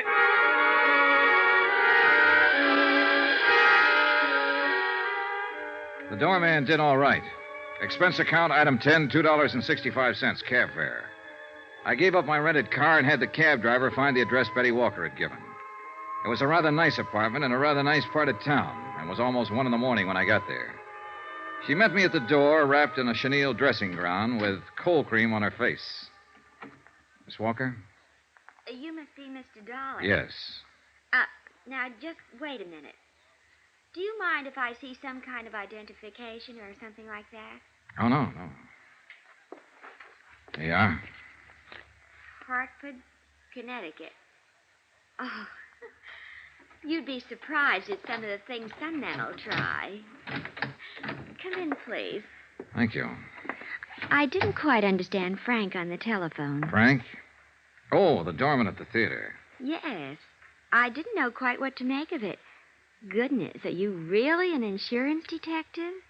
Yes, and I'd appreciate you letting me see you tonight, Miss Walker. Sit down. Can I fix you a drink? No, thanks. Frank mentioned something about Forbes. You're here because of him? Yes, Miss Walker. I understand that you know Forbes. No, not exactly. That is. There's some reservation in the way you say that, Miss Walker. You know his name. Yes, I know the name. Can I ask you what this is all about? Routine investigation. I'm curious. How did you get my name? How am I connected with Sheldon Forbes? That's what I'd like you to tell me. Well, first about my name. Forbes was at the theater earlier tonight asking for you. I understand he's been around there quite a bit. Yes. I really don't know how to tell you this, Mr. Dollar. I've only seen that man once in my life, honestly. He's really quite impossible. Oh, dear, this is so embarrassing to try to explain this. Maybe I can save you some embarrassment then if you'll answer one question. Sure, why not? Did Sheldon Forbes ever give you any presents? Yes. What? Well, that cigarette box on the table there. And the lighter to go with it. Tiffany's. Pretty, aren't they? Yeah, very. Also expensive. What else? Well, let me think. Oh, no, that wasn't from him. That was the lamp over there. Mm-hmm. And a fur stole. May I see it? I'm afraid I gave that away. You did? I gave it to my kid sister who was visiting me last week. I already had one. Oh, I see. What else did he give you? I think that's about it. Except for orchids that used to come every night. 12 orchids every night for the last month. You only saw him once, and he gave you all these gifts? Dear, I know how that must sound. Look, it started a month or so, I guess. I got a card in my dressing room one night asking me to dinner. It was signed Sheldon Forbes. So? Well, I'd never heard of anybody named Sheldon Forbes, and I just tore the card up. But every night after that, I kept getting orchids and the card. And then the gifts started to come. The cigarette box first. That's when I saw him. Uh-huh. I didn't even dine with him, Mr. Dollar. We had one drink, and I told him I had a headache. I see. But the gifts still kept coming. Flowers, invitations. I ignored them. I tried to send the things back, and I didn't know where to send them. Some I gave away, and some I've kept. I didn't want his gifts. He was nice, but I just didn't want anything to do with him. When I did meet him, he was so different than what I had imagined. Gee, I've had my share of stage door Johnnies, but this man was... Well, he just couldn't say a word without stumbling. He had no poise, no sophistication, nothing. All he had was money. He told you that? He didn't have to. Those gifts... Well, he didn't have money, Miss Walker. He worked for $82 a week as a bookkeeper. You must be mistaken. I'm afraid not. He stole the money to buy you all these things. Well, for heaven's sake. For heaven's sakes, and you caught him? Yeah. Forbes tried to commit suicide earlier this evening. Suicide? Oh, no. I'm sorry I had to come to you to get this information. He's refused all along to tell anybody what he did with the money. Will he go to prison? I'm afraid so. Oh, but it's crazy. We had nothing. He's just a name to me. He means nothing to me. Yeah. But apparently you mean something to him.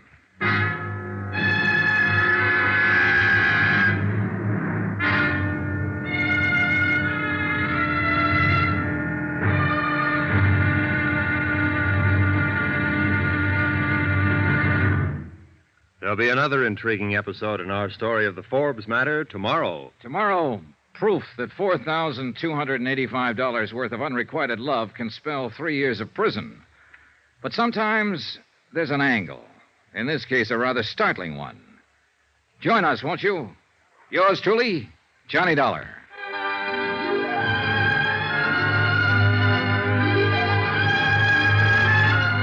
Yours truly, Johnny Dollar, starring Bob Bailey, is transcribed in Hollywood. Written by John Dawson, it is produced and directed by Jack Johnstone. Be sure to join us tomorrow night, same time and station, for the next exciting episode of Yours truly, Johnny Dollar. Roy Rowan speaking.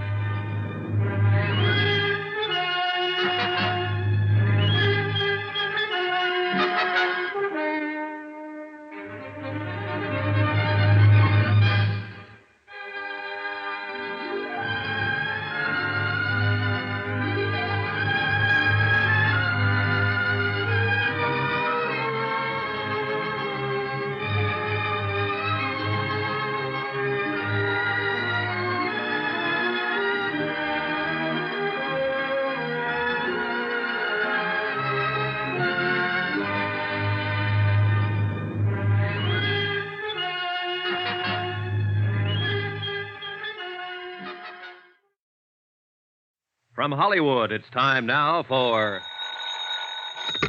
Johnny Dollar. This is Betsy Walker, Mr. Dollar. I'm up and around. Yes, thanks for calling. Have any time this morning? I think so. If possible, I'd like to come over to your apartment again and take an inventory of the gifts that Sheldon Forbes sent you. That'll be all right, sure. About an hour? Sure. I couldn't sleep much last night thinking about all this. I mean, he stole that money because of me.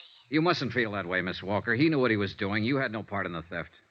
I have the gifts. Well, we may have to take those away from you. I don't mind that. You said he tried suicide. How is he this morning? I just talked to the hospital. He's going to be all right. But he has to go to prison? Yes. Funny world, Mr. Dollar. Yeah.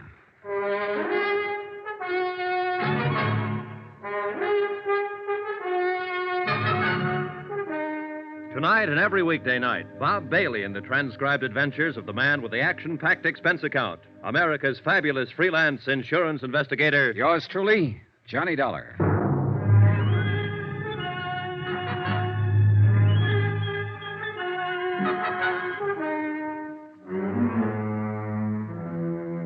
Expense account submitted by Special Investigator Johnny Dollar to the Continental Adjustment Bureau, 418 Elizabeth Avenue, Hartford, Connecticut.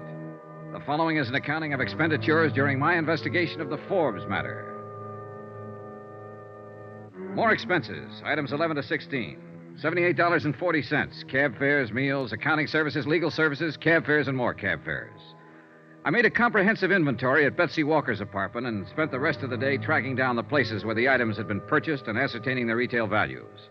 Total, $2,780 worth of gifts, bought with stolen money. Betsy Walker also told me that Sheldon Forbes had made appointments to meet her at various times at very expensive restaurants in New York. She had never once kept any of these appointments, but a check with the Waldorf, 21, the Stork, and several other places revealed that Forbes had always made elaborate arrangements to entertain her. His restaurant bills came to $835. The florist bill, $670. Total amount spent, $4,285. Total amount stolen, $4,285. Century Styles Incorporated footed the bill in his unsuccessful courtship of Betsy Walker.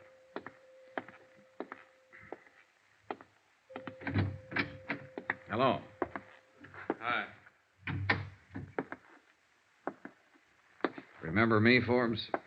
Sure, insurance man. Well, what now? How do you feel? Okay. You saved me, didn't you? I suppose so. Why? Same reason you'd save a man who was dying. Huh. You know what I've been doing? What?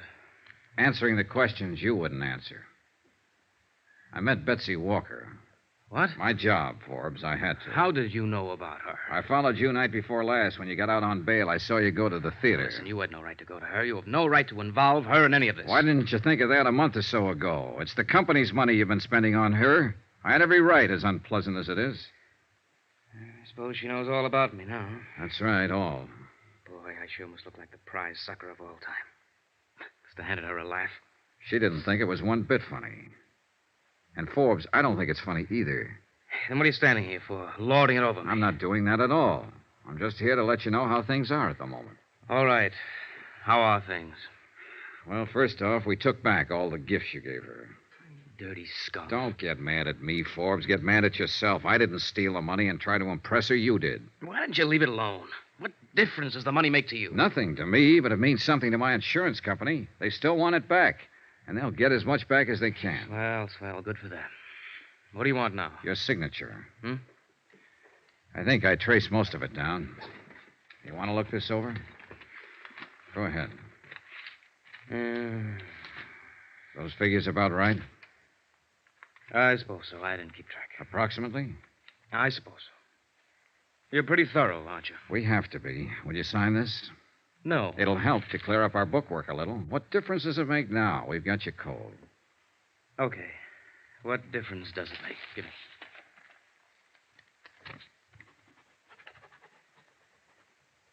Okay, thanks.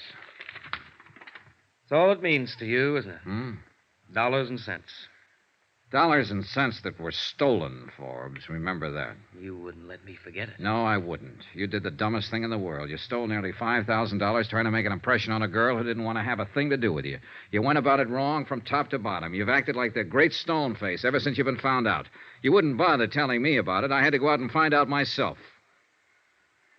Off the record, Forbes. What'd you do? See her on the stage one night? No, at the office. Office? Your office? No, not exactly. Ellie was having a showing for some buyers from the West Coast one day a few weeks ago. For those kind of showings, he hires models from the agency. Betsy's listed with one of the agencies. You know, she acts and sings and models. Oh, sure. Well, I happened to be upstairs when the showing was going on. There were a lot of publicity people there taking pictures and so on. And I saw her. She was wearing a black dress, and her hair was soft. She's got a smile like all the sun risings. Sounds silly? Not at all. It's just that I never in all my life saw anyone like her before. Yeah. I don't know how it is with other guys, but she was for me from then on. I couldn't get her out of my mind. I found out her name, and then I found out she worked in that show at the Empress Theater. Yeah? All I had was her name. I didn't know how to go about meeting her.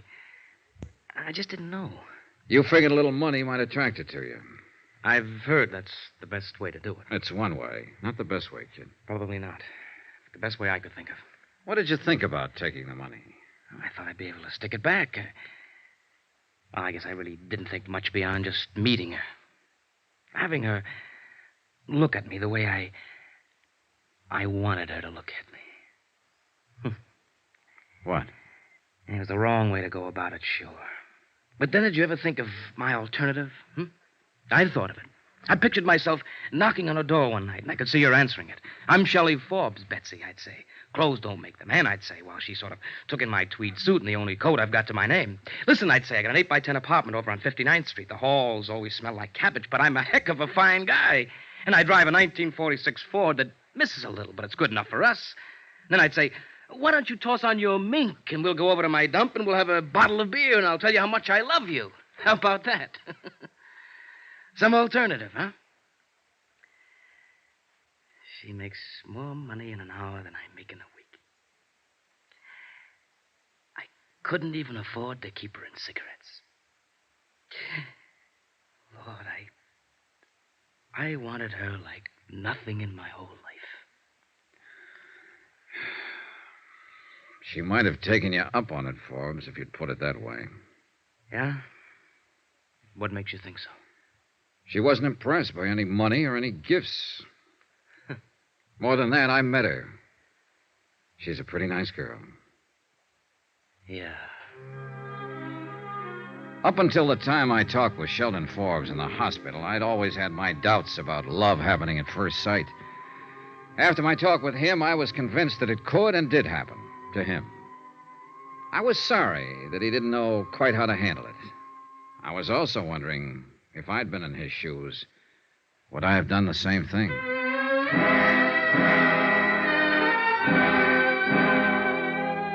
Expense account item 17, $4.90. I sent a wire to my home office telling them that the recovery would be in the amount of something like $2,500, obtainable on the redeemable gift items recovered.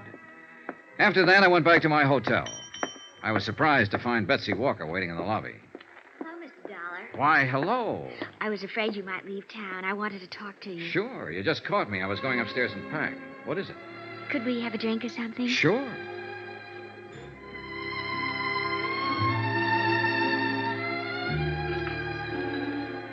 Expense account item 18, $2, 2 drinks. For Betsy Walker and myself at the hotel bar. It was midday and there wasn't much action. She sat across from me, ordered an old-fashioned, and asked for a cigarette. Thank you. Sure. What'll happen to him? Forbes? Yes. Oh, he'll be sentenced Monday. They canceled the Friday scheduling because he was in the hospital. He'll go to prison? Yes. Have you seen him since he tried to kill himself? Just left him. I guess he feels awful. Yeah. I told you I haven't been able to sleep thinking about all this. Well, about him, I guess. Mm-hmm. Would he have to go to prison even if all the money was returned? Only half of it's redeemable. The rest, florist bills, restaurants, and so on, just gone. How much does it come to, Mr. Dollar? Short about $2,000, roughly. If you had that money, what would happen to him? Oh, it'd be up to the court. I'd say he'd have a good chance of getting off if he changed his plea. Could I get him to change his plea? I think you could get him to do anything. I want to pay it. You what? I want to pay that other $2,000 for him and get him to change his plea. I'll make up the whole thing. Hey, now, look, Miss Walker, I know your motives might be the best, but you aren't responsible in any way for this man's actions. He stole money because of me. He tried suicide because of me. And now he's going to prison because of me. But you had nothing to do with it, no part of it. You may think I'm 22 years old. I'll be 29 next month. I'm not much of an actress or a singer or anything else. But I've been around this town and I know my way around. And I met all kinds. Whoever he is, whatever he's done, he's the first man I've ever known who actually went out on a limb for a girl he loved. I'm the girl and he's the man. You're serious? I probably won't remember his name a year from now. But that poor, stupid, wonderful dumbbell, he doesn't belong in any prison. He ought to get married to some nice girl somewhere. I want to help him get out of this trouble. Can I? Betsy? After all, he's given me something. Call it faith in mankind again, if you like.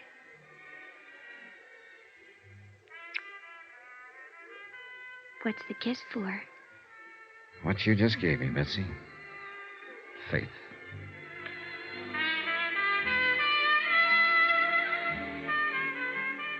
Expense account item 19, $48, hotel. Item 20, $37, meals. 21, $15, miscellaneous. 22, same as item 1, $28.63, fare back to Hartford. Total cost of investigation, $363.51. Remarks? She got Forbes to change his plea. She paid back the additional money. He comes to trial next week. He might get a suspended sentence. Yours truly, Johnny Dollar.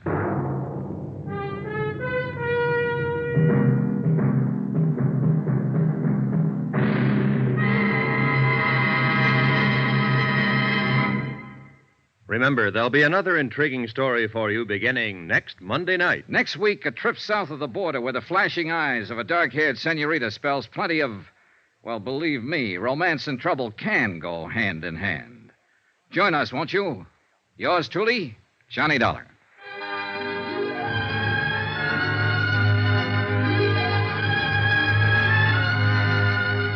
Yours truly, Johnny Dollar, starring Bob Bailey, is transcribed in Hollywood. Written by John Dawson, it is produced and directed by Jack Johnstone. Heard in this week's cast were Lillian Bayef, Sandra Gould, Jack Edwards, Herb Ellis, James McCallion, Parley Bear, John Stevenson, Howard McNair, Bob Bruce, and Junius Matthews. Musical supervision by Amerigo Marino. Be sure to join us on Monday night, same time and station, for another exciting story of yours truly, Johnny Dollar, Roy Rowan speaking.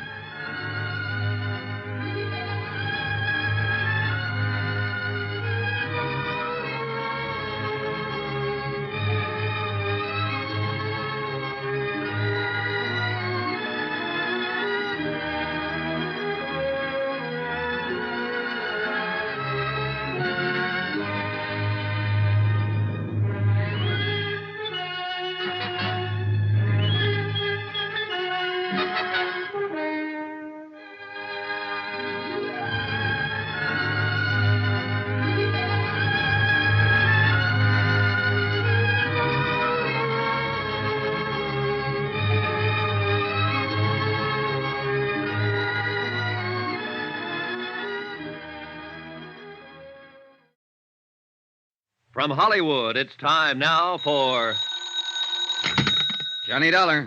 Walt Albright, Johnny. Trinity Mutual Limited. Oh, hiya, Walt. How's your health? Terrible, since you ask. I got asthma, Johnny. Again? I thought we agreed Yeah, that... I know. I get suspicious. I get asthma. Happens every time. Cure me, will you? What's the case, Walt?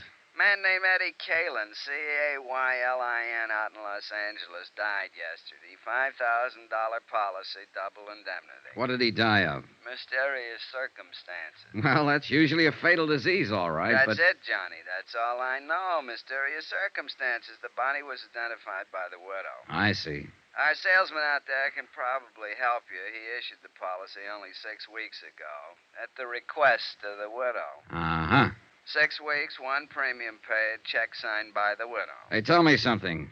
Would the beneficiary happen to be... That's right, the widow. Oh, this asthma's killing me, Johnny. You got to do something about it. All right, Walt. Just call me doctor.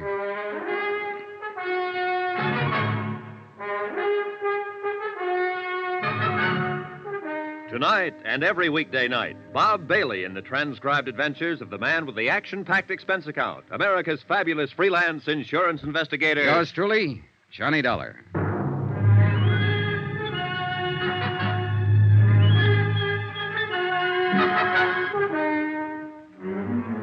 Expense account submitted by Special Investigator Johnny Dollar to the Home Office, Trinity Mutual Insurance Company Limited, Hartford, Connecticut. The following is an accounting of expenditures during my investigation of the Kalin matter. Item 1, $198.20, airline fare and incidentals, Hartford to Los Angeles.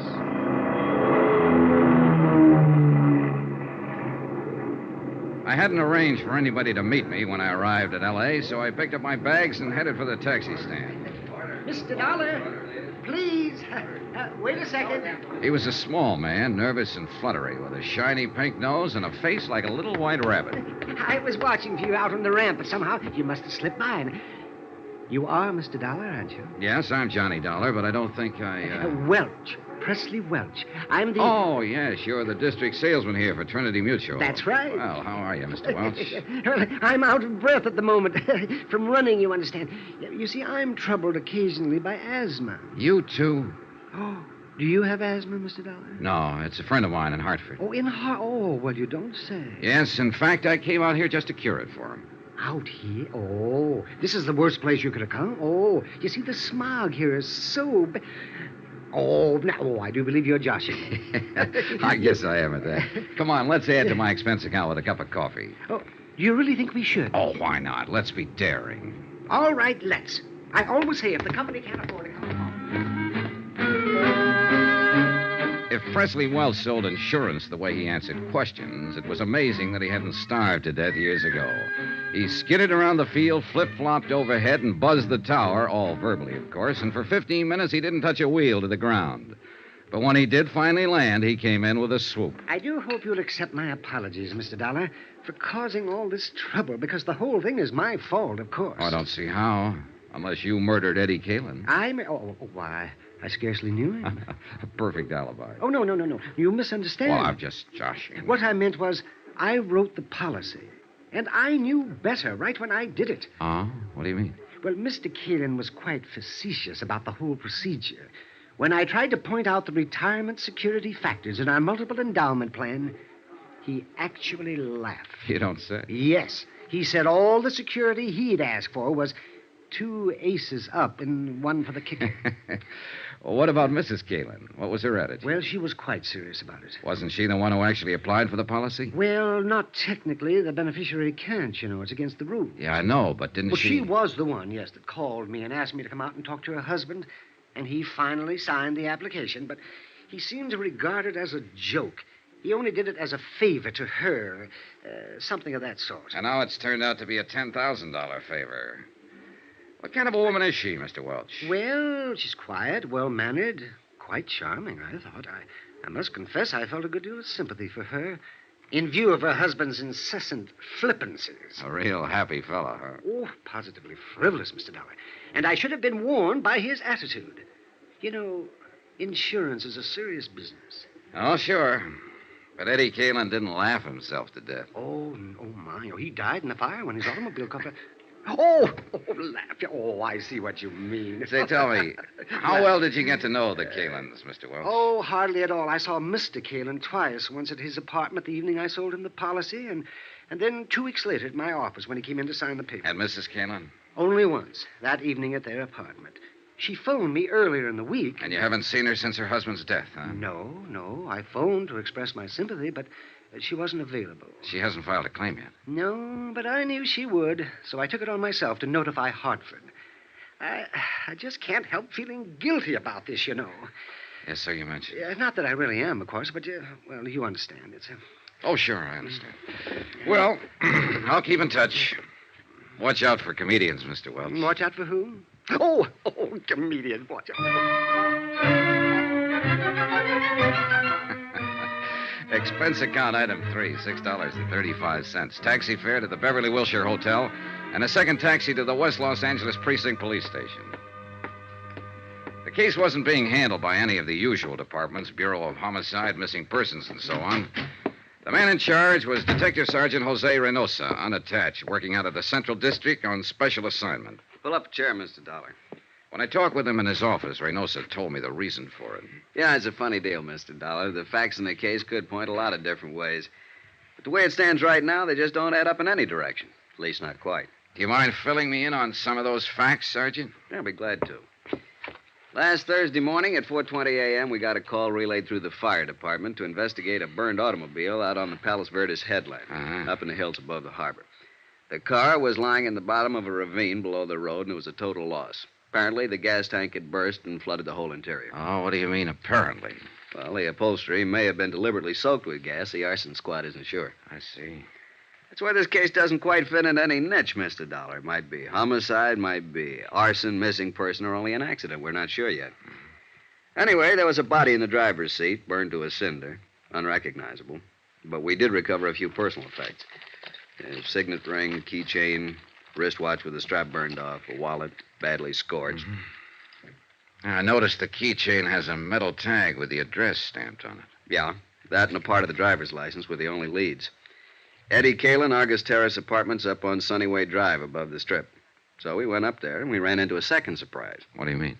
Nobody home. We attained access, found the place in a mess. There'd apparently been a fight, a chair and a couple of lamps were broken, and there were bloodstains in the living room.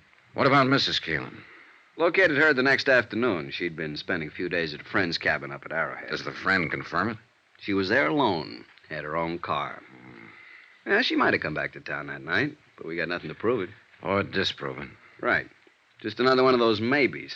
That's all this case is, a collection of maybes. Yeah, I see what you mean. Tell me, Sergeant, just who was Eddie Kalin? Eddie Kalin, male, Caucasian, height 5'11", weight 175, complexion olive, hair medium brown, eyes gray, age 34, birthplace Chicago. What was he? What did he do? He called himself a promoter. Done a lot of things. Small-time agent for a while, handled a few singers and dancers, vaudeville and nightclubs. Been a bookie off and on, but mainly he was a gambler. Oh, and there's another maybe for you. Now, how's that? According to rumor, Eddie was in an all-day poker game. It broke up only a few hours before we found the car. The game was supposedly run by a big-time gambler named Topo Leanley. And the word has it that Eddie cleaned up something over $60,000. And there was no money found on the body? Nope. Have you talked to this Topo? sternly. We had him in here for 4 hours this morning. He never heard of Eddie Kalin. Wouldn't know a poker deck if he saw one. Spends all his spare time raising petunias and driving his dear old mother to church.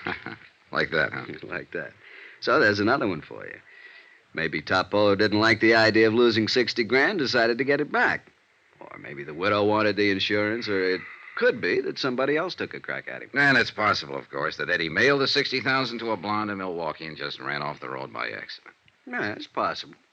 But I don't think so. I don't think it was an accident. I'm always getting cases like this. It's the kind they always put me on. Officially, it's because I'm a college man and majored in criminology, but actually, it's because I'm a Latin, Mexican ancestry, and they know I get certain feelings about a case, hunches. Oh? And how do you feel about this one? It's hokey. Real hokey. And it's murder, not an accident. But beyond that, can't solving.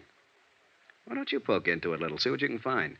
Then maybe we can talk it out some more over a bottle of Muscatel. Yeah, good idea.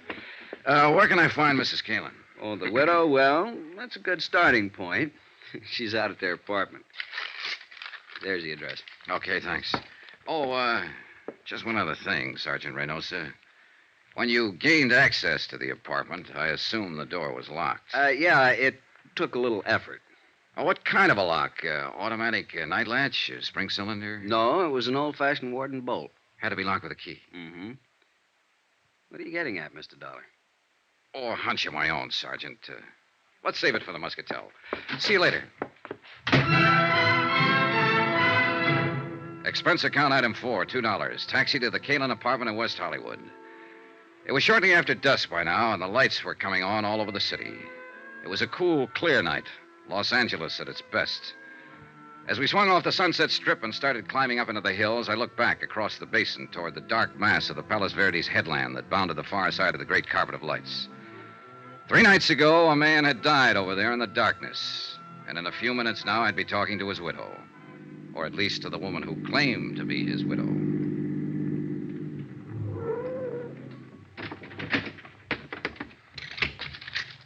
Keep the change.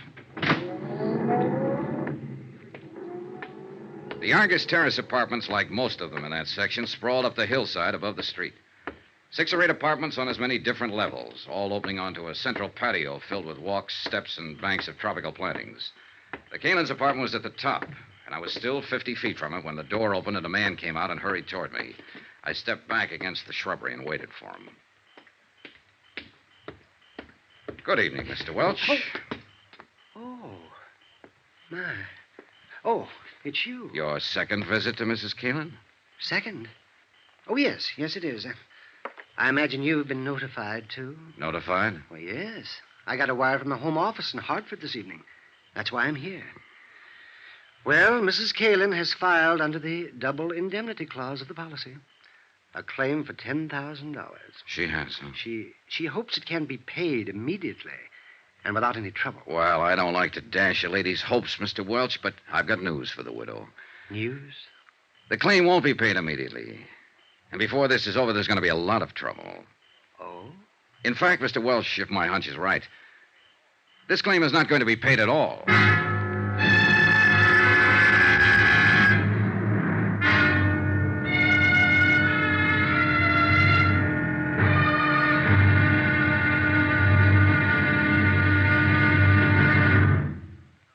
Now, here's our star to tell you about tomorrow's intriguing episode of this week's story. Tomorrow, a lovely girl lies, cries, crosses her heart, and hopes to die. And a killer fires from the dark. Join us, won't you? Yours truly, Johnny Dollar.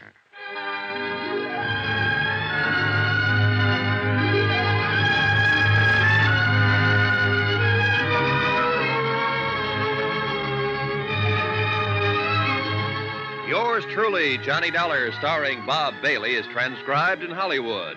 Written by Les Crutchfield, it is produced and directed by Jack Johnstone. Be sure to join us tomorrow night, same time and station, for the next exciting episode of Yours truly, Johnny Dollar. Roy Rowan speaking.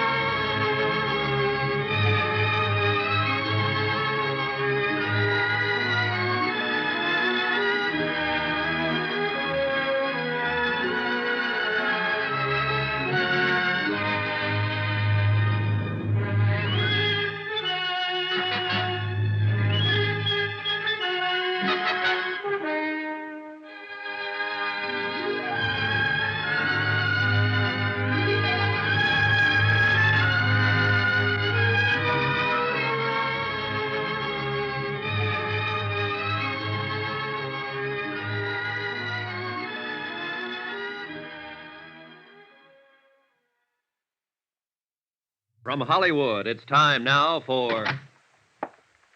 Johnny Dollar, Mrs. Galen. I think Mr. Welch told you I'd be around to see you. Oh, yes. You're the special investigator the insurance company sent out. That's right. Mind if I come in? All right, Mr. Dollar. Thanks. In through here. Your company didn't waste any time, did they? Sending you out here, I mean. No more than you did in filing your claim. I have a right to it. With Eddie gone now, I need the money. I see. Sit down. Thanks. How many keys are there to that door? Keys? What do you mean? Your front door. How many keys do you have? Just one. Of course, Eddie had one. Why? What difference does it make? Just about enough difference to hang somebody. Cigarette, Mrs. Galen?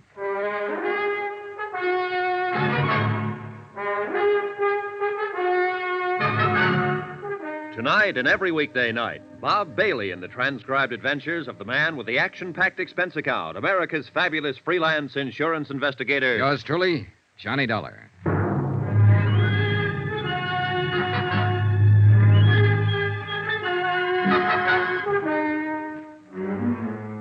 From Special Investigator Johnny Dollar, location Los Angeles, to the Home Office, Trinity Mutual Insurance Company Limited, Hartford, Connecticut. Assignment, the Kalen matter. Expense account continued. That's quite a dramatic statement, Mr. Dollar. Are you prepared to name that somebody who may get hanged? Not at the moment. Could it be that you don't have a name? That's possible, of course. That you're just fishing, so to speak? Bluffing? Now, why would I do that with you? I don't know, frankly, but you must have come here for some reason. Yes, I wanted to ask you a few questions. And you'd be smart to answer them, under the circumstances. What circumstances? The only one I know anything about is the tragic one of losing my husband only 3 days ago. You have my sympathy, Mrs. Kalen. Sergeant Reynosa questioned me for hours. There's nothing more to answer. Will you go now, please? All right, if you say so. Your unwillingness to cooperate will undoubtedly prejudice your claim for the insurance. That's all you care about, isn't it? Finding some excuse for not paying off the policy. Now, wait a minute, Mrs. Kalen. I'm not crooked, and neither is the company. If a claim is legitimate, they pay it, always. I'm sick of being under suspicion, of being accused. I'm not accusing you of anything. All I'm after is some information. And if you refuse to give it... Good night, Mrs. Kalen. No, wait. Wait, Mr. Dollar. Yes? Don't go. Come back, please. I'm sorry. I've been under such a strain, on edge. Forgive me. That's all right. Forget it. I didn't mean what I said, but I've answered so many questions. And to go through all of it again, well, it seems so pointless. Yes, I understand. But I've found that people say things to me sometimes that they forget to say to the police. They're more relaxed, I guess. Don't feel they're on the spot so much. That's true. But I thought it was just me. No, you're not alone. I remembered something like that after I talked to Sergeant Reynosa. He wanted to know where Eddie hung out mostly, bars and so on. I could only think of two. What are the names of the bars, Mrs. Kalen? The Eloines on Beverly Boulevard and the Brass Monkey Inn down on the Strip. What difference does it make? Eddie wasn't killed in a bar. No, but he probably met people there, talked to them. You see, it's a matter now of trying to reconstruct his life, step by step, right up to the moment he died. You'd be surprised how much bartenders see and hear. And remember. I suppose they do. All right, Mr. Dollar. I'll be glad to answer any questions you want to ask. Good. One thing, though. I wasn't expecting visitors, of course, and I wonder if I could have just 5 minutes to change and freshen up a little. Oh, well, that's unnecessary. I won't be here long. But I'd feel better, really. Do you mind? No, of course not. Go ahead. I'll be right back. Pour yourself a drink, Johnny.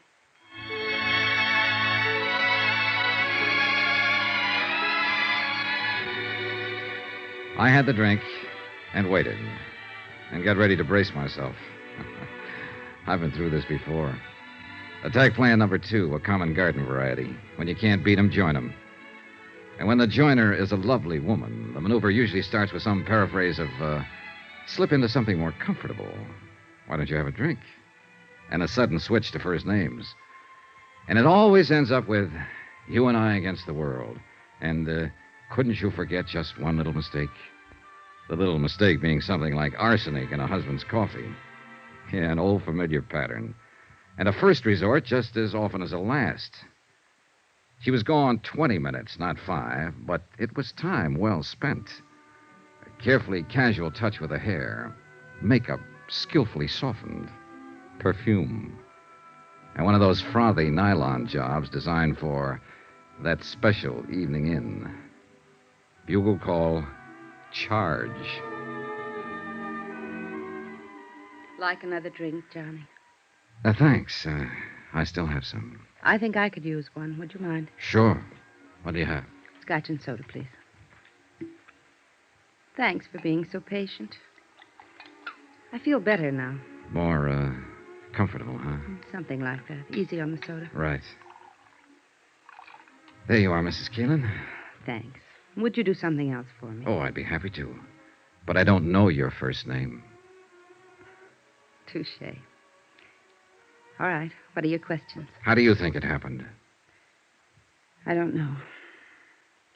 Not some enemy, because Eddie didn't have any. Just friends. Too many friends. Who are some of them?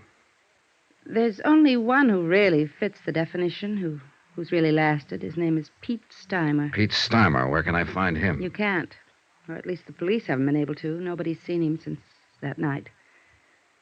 He's had nightclubs off and on, and in between he makes books. What about those other friends, the ones who don't last? They drift in, drift out, depending mostly on whether Eddie had any money at the moment. Of course, there were women. Oh? Showgirls, mostly dancers, strippers, so on. Know any of them? Hardly. Ever hear any of their names? Always made a point not to. Otherwise, I'd have killed him long ago. Did you kill him, Mrs. Keelan? No. Did you love him? That's a good question. I think I'll have to pass it, though. I don't really know. I feel all hollow, smashed up inside over what happened. And yet there were times I'd have killed him myself if I'd had a gun. But there were other times, too, when it was so crazy sweet you wanted to die. Because you knew it'd never be like that again. Yeah, that's the way it was with Eddie. Mad, mixed up. Like watching a 10-ring circus from the front seat in a roller coaster. That's why women flocked around him. That's why they always ran from him later. You didn't run. Could I have another drink? Oh, sure. Were you trying to run when you went up to Arrowhead by yourself? Maybe. We'd had a fight. I ran out and told him I wasn't coming back. And only 3 days later, over the radio, I heard where he'd been found dead. Burned up in his car. Here you go. I guess they call it shock. I still can't really believe it, even though I know it's true. Well, I guess you should know. I understand you're the one who identified the body. I identified a wallet, burned black, a wristwatch, a ring. All of them things I'd bought for him.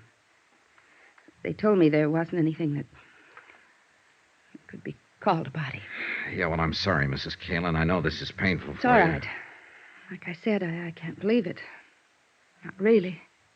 Do you have any other reason for not believing Eddie is really dead? I mean, besides just a feeling. No. No, of course not. What do you mean? What do you mean?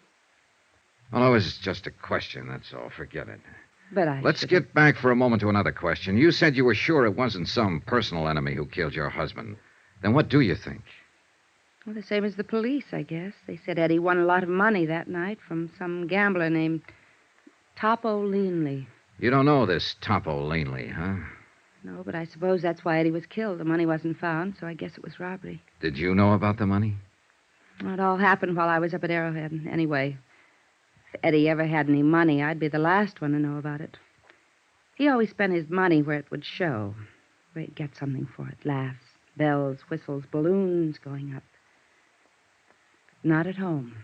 Never. Yeah, I'm well, sorry. Forget I said that. I hate women who sit around drooling with self-pity. Like you said. I didn't run.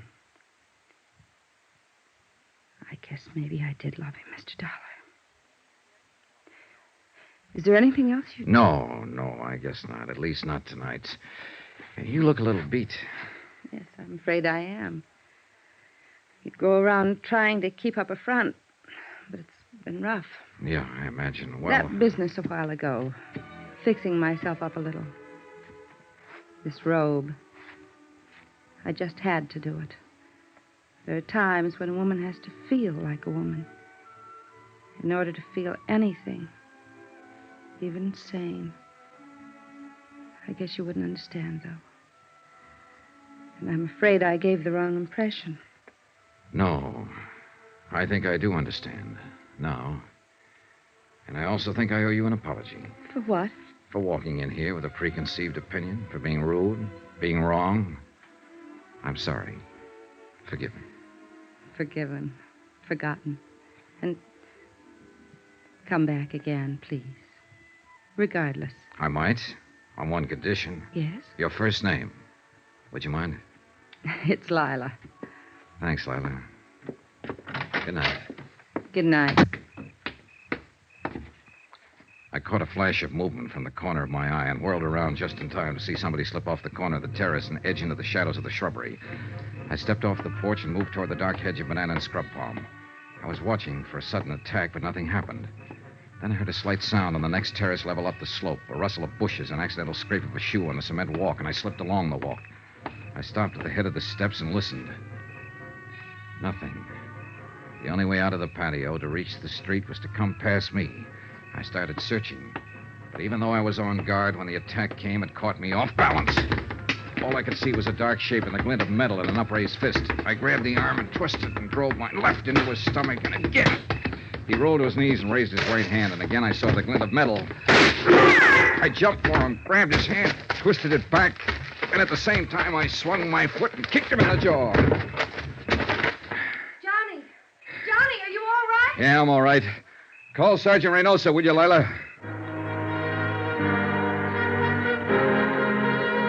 He was out cold. I turned him over on his back and struck a match to get a look at him. He was a big man, stocky, bull-necked, blonde-haired. I slid my hand inside his coat and fished out his wallet and opened it. His name was Topo Leanley.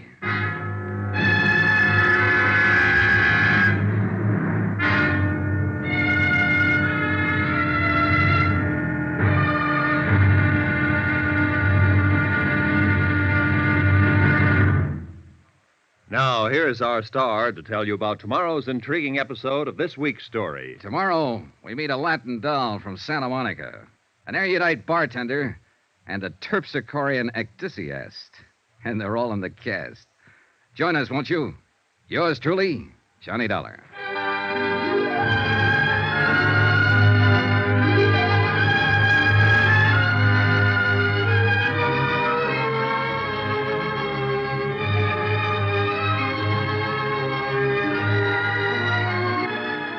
Yours truly, Johnny Dollar, starring Bob Bailey, is transcribed in Hollywood. Written by Les Crutchfield, it is produced and directed by Jack Johnstone.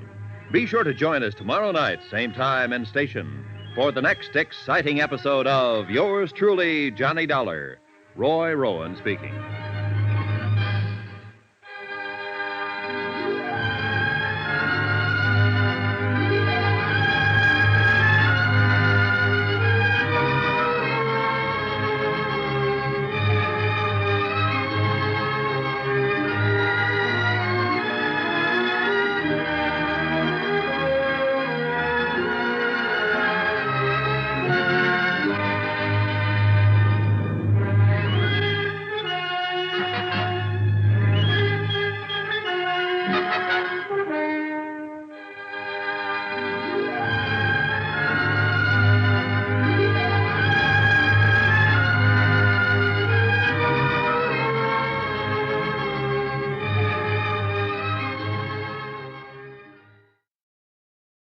From Hollywood, it's time now for Johnny Dollar. This is Reynosa, L.A. Police. Oh, hiya, Sergeant. Any luck? Nothing. This Topo Leanley boy's been in jams before. He's a tough cookie, and we don't scare him a bit. What's his story? Says he was walking through the courtyard of the apartment house when you jumped him from the bushes. Oh. Claims he thought it was a stick-up and fired that shot at you in self-defense. What was he doing there in the first place? calling on a girlfriend, only she'd given him the wrong address. Sure. Well, we can hold him overnight for carrying a concealed weapon, but that's about all, Johnny. He'll make bail in the morning. Well, fine, let him. Things aren't adding up, and it's got him worried. He's afraid he's being double-crossed, and he's fighting mad about it. On the loose, maybe he'll be a help to us. How? Maybe he can find Eddie Kalin. What are you talking about? Eddie Kalin's downtown in the morgue on a marble slab. Sergeant, want to bet?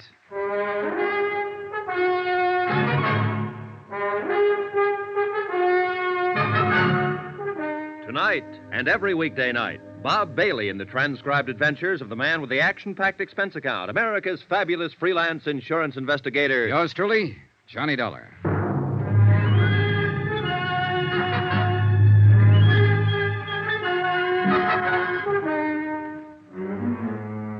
From Special Investigator Johnny Dollar, location Los Angeles, to the Home Office, Trinity Mutual Insurance Company Limited, Hartford, Connecticut.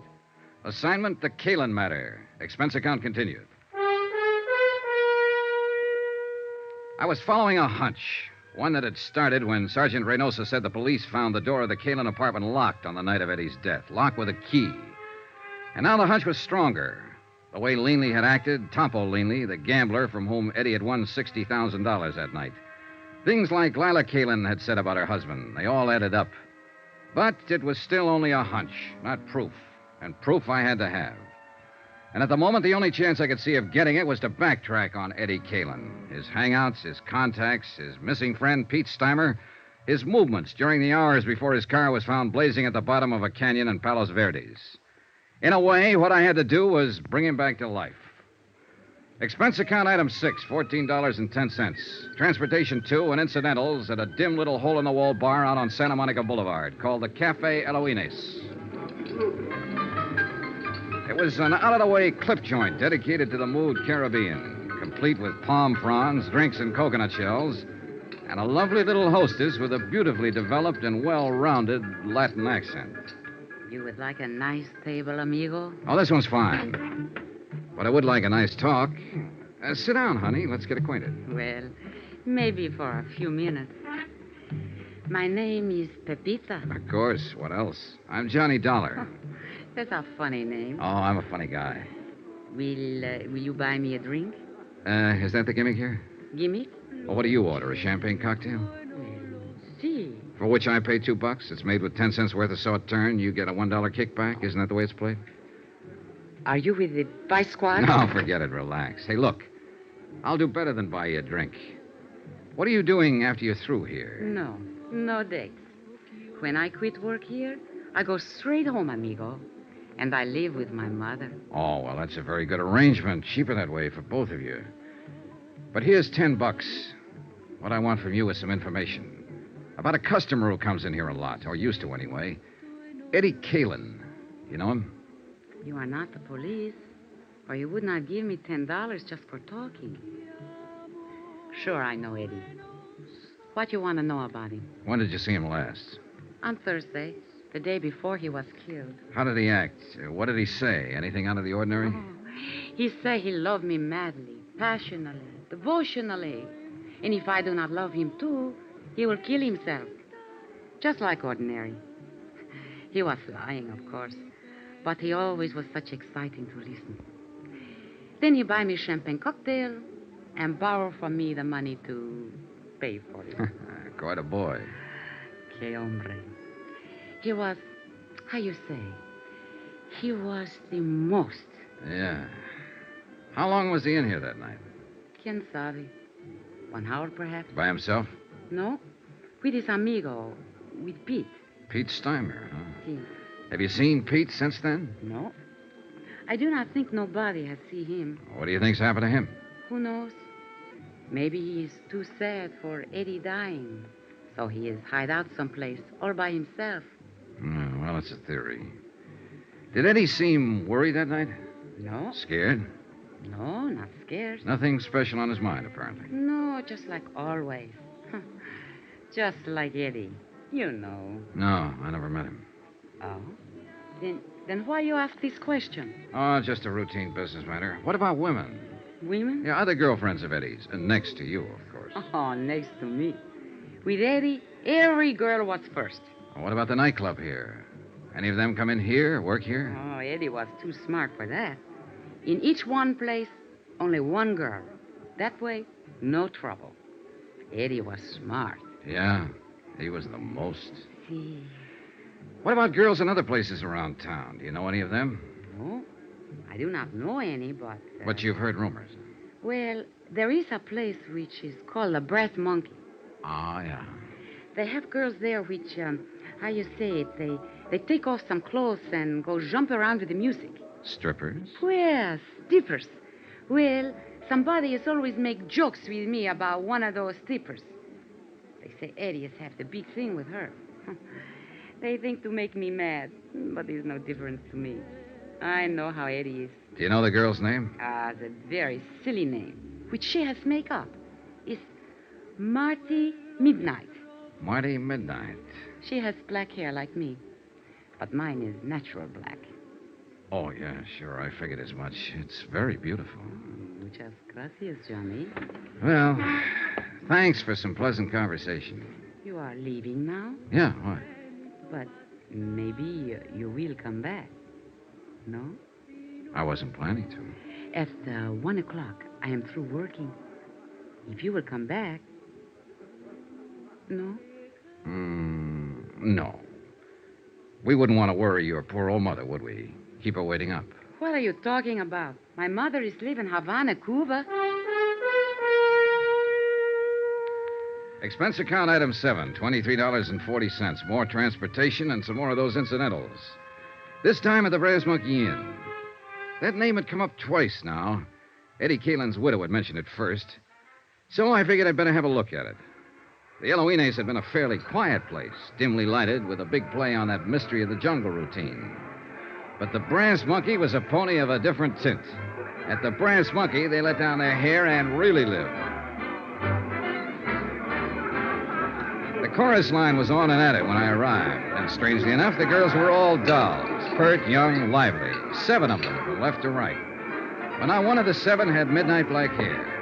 I leaned against the service bar and waited for the bartender to come down out of the clouds and notice me, and he finally did.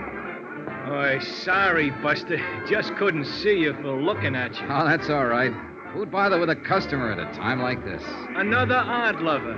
Man, I'll tell you true, there is the cream of the crop. 7 shining sisters. The Pleiades, brother. The absolute up-top zenith of the entire ecclesiastic firmament. What'll you have to drink? Scotch over ice. Checo. I read a lot. That's where I get all them big words. Always try to better myself. Get ahead, man, that's the thing. Yes, so I've heard. So I read all the time, and I got a system, too, a shortcut. You know all them books you see around? You know what they're full of? Well, opinions vary. Words. And you know where they get them? From the dictionary. So I don't mess around. I go right to headquarters. The only book I read is the dictionary. You what? Sure. Read it through twice, and now I'm clear up to J on the 3rd time around. You know what a joss house is? Yeah, it's a Chinese temple. I think I need that drink now. Oh, I'm sorry, Buster. Here you are. Say, you're pretty smart yourself. Oh, I'm a pedant. Pedant? That's with a P. Nah, I won't get to that for another 3 months. That's a buck even for the drink. Here you go. Keep the change. Well, thanks. Hey, this is a 20 you give me. Yeah, I know. Oh, I see. Well, Buster, the answer is no. I can't fix you up with one of the girls. All I want is some information. Like what? Like where is Marty Midnight this evening? Oh, that I wouldn't know. She hasn't been around since, well, not for the last 4 or 5 nights. Since Eddie Kalin was murdered? Is that what you're about to say? Police? Insurance investigator. The company I represent issued a policy on him. Eddie Kalin with insurance? Yeah, he took it out about 2 months ago. Who's the beneficiary? His wife. Well, I never met the gal, but I guess she's got something common. She must have took quite a beating off of Eddie. Man, that cat could really operate. So I gather. You happen to know where Marty lives? Nah, she moved a few weeks ago, after she took up with Eddie. I don't even know her real name. Hey, is the manager here? I'm the manager, Buster. I hired him, fired him, and in between, just look at him. Oh, man, what a life. Do you know a friend of Eddie's named Pete Steimer? Sure, I know him. He hasn't been around either. Disappeared that same night, huh? Yeah, that was a bad night all around. There was another guy dropped out of sight, too, a hood named Mike Kelso, one of Topo Leanley's boys. Do you know Topo? He comes in all the time. He's, Hey, wait a minute. You must be the cat that broke his arm. Well, congratulations, felicitations, and happy days. I'll have a drink myself on that. Real popular boy. Huh? Oh, the most. I understand he got his start by leaning out of his baby carriage and shoving his mother under a car. Was he in here that night? Well, sure. That's where Eddie met him. I told Eddie to stay clear of that game. And was I right? And you think that's why he was killed, for the $60,000 he won that night? Buster, that's the type of question I never answer. And that's exactly why I stay so healthy. Well, you don't have to answer. That's where all the logic points. Eddie met Topo Leanley in here that night and was invited into one of Leanley's big-time poker games. Eddie was lucky, plenty lucky, and Leanley got hit hard. He decided he wouldn't stand still for it, so he and his muscle man, Mike Kelso, went around to Eddie's apartment, beat him up, got the $60,000, took Eddie out to the Palos Verdes Hills, ran him off the cliff, and set fire to his car. Any reason why it couldn't have happened like that? No. But there are a lot of loose ends. Like what has happened to Pete Steimer and Marty Midnight. Scared silly, hiding out. Mike Kelso. Same thing. He's sweating it out, waiting to see which way the wind blows. Or there's whispers around that he double-crossed Topo and ran out with the dough. Could be. But I keep remembering that door. What door? To Eddie's apartment. It was left locked with a key. So what's it got to do with every... Uh-oh, the police. I'm raided again. Hey, Red, dump that water, bar, whiskey down a sink. Jackie, get back there and tell the girls to cover up. Now, take it easy, you cats. Just keep your seats. Everything is copacetic. Relax. It's not a raid. That's Sergeant Reynosa. He's handling the Kalin case. Buster, a cop's a cop no matter what he's handling. Now, shake it up, Red. Turn on that water in the sink and dump it all in. What the devil are you doing here, Johnny? Having a drink? What's up, Sergeant? I'm looking for a girl who's supposed to work here named Marty Midnight. So am I. What's your reason? Suspicion of murder. What? The guy was killed in her apartment about an hour ago. The neighbors heard the shots. And it's real crazy, Johnny. It just can't be, but it is. We got a fast check on the fingerprints. You know who the guy was? Sure. It was Eddie Kalin.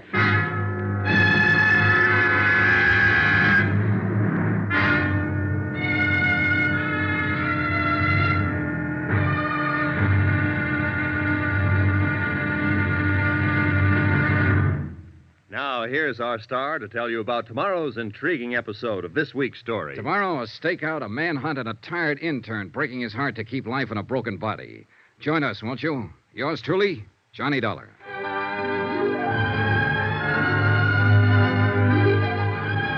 Yours truly, Johnny Dollar, starring Bob Bailey, is transcribed in Hollywood. Written by Les Crutchfield, it is produced and directed by Jack Johnstone. Be sure to join us tomorrow night, same time and station, for the next exciting episode of Yours truly, Johnny Dollar. Roy Rowan speaking.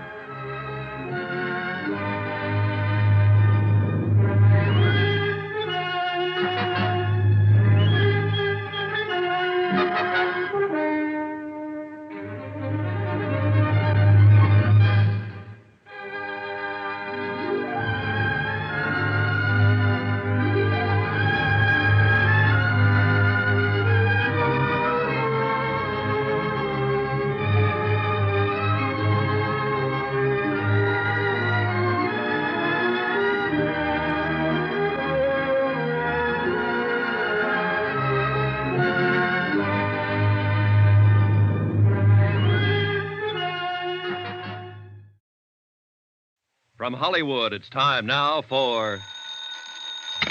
Johnny Dollar. Johnny? Well, that's strange. Is this Mrs. Kalin? Lila? Yes, someone from the police department asked me to call Sergeant Reynosa at this number, but I didn't... Yeah, Reynosa was trying to reach you, but your phone didn't answer. Well, I was just letting it ring. I was trying to get some sleep. Then the officer came by. Where are you, Johnny? What's happened? We're at the apartment of a girl named Marty Midnight. Ever hear of her? No, why? Lila, you better brace yourself, honey. You've got another shock coming. Shock? What do you mean? Your husband didn't die in that burning auto? Eddie's alive? No, not now. He was shot to death an hour and a half ago here in Marty's apartment. Who did it. I don't know yet. Hang on to yourself, and I'll come by and see you as soon as I'm free here. Will you, Johnny, please? Promise.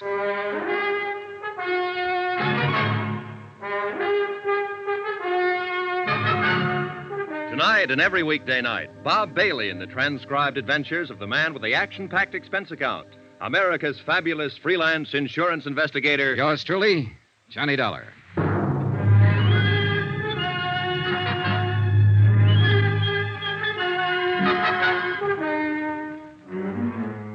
From Special Investigator Johnny Dollar, location Los Angeles, to the Home Office, Trinity Mutual Insurance Company Limited, Hartford, Connecticut. Assignment, the Kalin matter. Expense account continued. The homicide squad was finishing up its work when Sergeant Reynosa and I got back out to the apartment of Marty Midnight, star stripper of the Brass Monkey Inn. Eddie Kalin's body had been photographed, checked, measured, fingerprinted, examined, sketched, written up, and reported on. Taken out finally under a white sheet. I held the door open for the morgue attendants to get out with their silent burden and stood watching them wheel the stretcher down the walk and load it into the waiting ambulance. A light mist had started to fall, and a damp, cold blanket of fog was seeping down from the dark hillsides of Griffith Park beyond the road. There was a feeling of finality in the air, of the end of things. And for the man who died twice, it was final. Yeah, there was no doubt about it this time. Eddie Kalin was dead. I am tired, Johnny. Just plain dead dog tired. Yeah, it's getting to be a long night. Sit down and start talking. Any particular subject, Sergeant? You know what subject. You weren't surprised when you heard Eddie Kalin had been alive all this time that it wasn't his body in the wrecked car out in Palos Verdes. How come, Johnny? Why weren't you surprised? Because I was expecting it. Why else? No, you got to do more talking than that. Well, it started with a hunch. And the hunch started when you told me you found the door of Eddie Kalin's apartment locked when you went there that night he was supposed to have died. Yeah, I know. Locked with a key. You mentioned that, but... Well, that was the important part. If it had been a door with a night lock or a spring latch that snaps when you pull it shut, it wouldn't have been anything. It still doesn't, as far as I'm concerned. All right, look. There was evidence there'd been a fight in that apartment that night. We assumed that somebody had knocked Eddie unconscious or killed him there in the apartment, then taken his body out to his car, driven it out to the Palos Verdes headland, and set fire to it. That's right. Then at the time that somebody left the apartment, the heat was on. Mm-hmm. They had a body on their hands. Maybe someone had heard the fight, called the police. They had to get out fast. Yeah, sure, but... Under those circumstances, can you imagine anybody taking the time to go through Eddie's pockets to find his door key and bothering to stop and lock the door behind them? No, it's illogical. Except for one person, Eddie himself. How do you figure? With him, it would be just a matter of habit, locking the door as usual when he left home. All right, Johnny, I see your point. Then how do you call the play that night? About the way we were tagging it, up to a point. Eddie won $60,000 in that poker game with Topo Linley. He went home, either alone or with that friend of his, Pete Steimer. So Topo had no intention of taking that kind of a loss. So he sent his trigger man, Mike Kelso, to recover the money. The fight was between Eddie and Mike. Only Mike was the one who lost, not Eddie. Then you figure Eddie put Mike Kelso's body in his car and drove it out to Palos Verdes and set fire to it? Sure, with Pete Steimer's help, probably. Well, it's possible. The body was practically destroyed. All we had for identification was the wallet, watch, keychain, and so on. They could have been planted. I think they were. It was a sudden idea, spur of the moment. But Eddie was ripe for it. There he was, with $60,000 in his pocket, but a dead man on his hands. And as far as his wife was concerned, I think the chance of shaking her and not sharing the money was just an added inducement. So he and Pete arranged for the body to be identified as his, and Eddie just disappeared. And holed up here in his girlfriend's apartment. Why not? He and Pete both. Apparently, the three of them were planning to jump the country, judging by that forged birth certificate you found in there on the breakfast table. Only it didn't work out that way. Well, Eddie's dead. Really dead now. Pete and Marty have disappeared again, and the $60,000 is missing. Find them, and you find the money. Johnny, it sounds like the same old story. Big money, big temptation, and a falling out among friends. That's the most likely. Of course, there is one other possibility. What's that? Topo Linley. Was he out? Yeah. How come? It's a rough combination, Johnny. Good lawyer on his side and a poor case on ours. He was sprung 2 hours before the neighbors reported the shooting here, the anonymous neighbor. Well, it could be, then. But I'm still betting it was Pete Steimer or Marty Midnight. I'm not betting anything anymore. The way things stand now, it's anybody's guess. His own gun, no prints on it. You pays your nickel and you takes your choice. Well, at least the field narrows down. Well, seems like we got a visitor. Probably one of the uniformed boys on duty outside. Yes? The policeman outside say for me to come to you. I am Jeannette Dubois. Oh? Well, what can I do for you? I am the person who reports the shooting on the telephone. Come on in. Merci, monsieur. How come you refused to give your name when you phoned the police? You are Captain? Sergeant Reynosa. This is Johnny Dollar, Miss Dubois. Oh, he is also police? He's working with us on this. Now, why wouldn't you give your name when you reported the shooting? I am very sorry, monsieur. You see, I have not been in this country too long, and I am afraid that I will be implicated. So I do not give the name at first.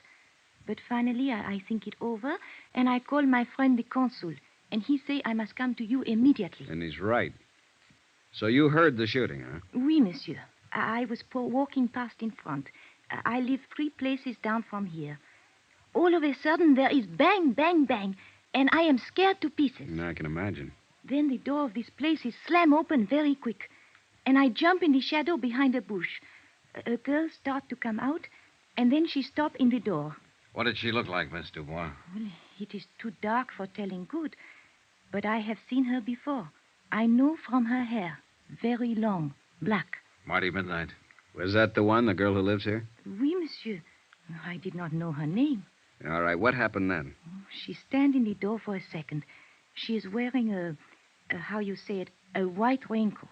She is holding something in her hand. This thing she wipes with the raincoat all over. Then she throws it back into the room. Was it a gun? I think so. Then she pulls the door shut and runs down the street. I am too scared to think what to do for a minute.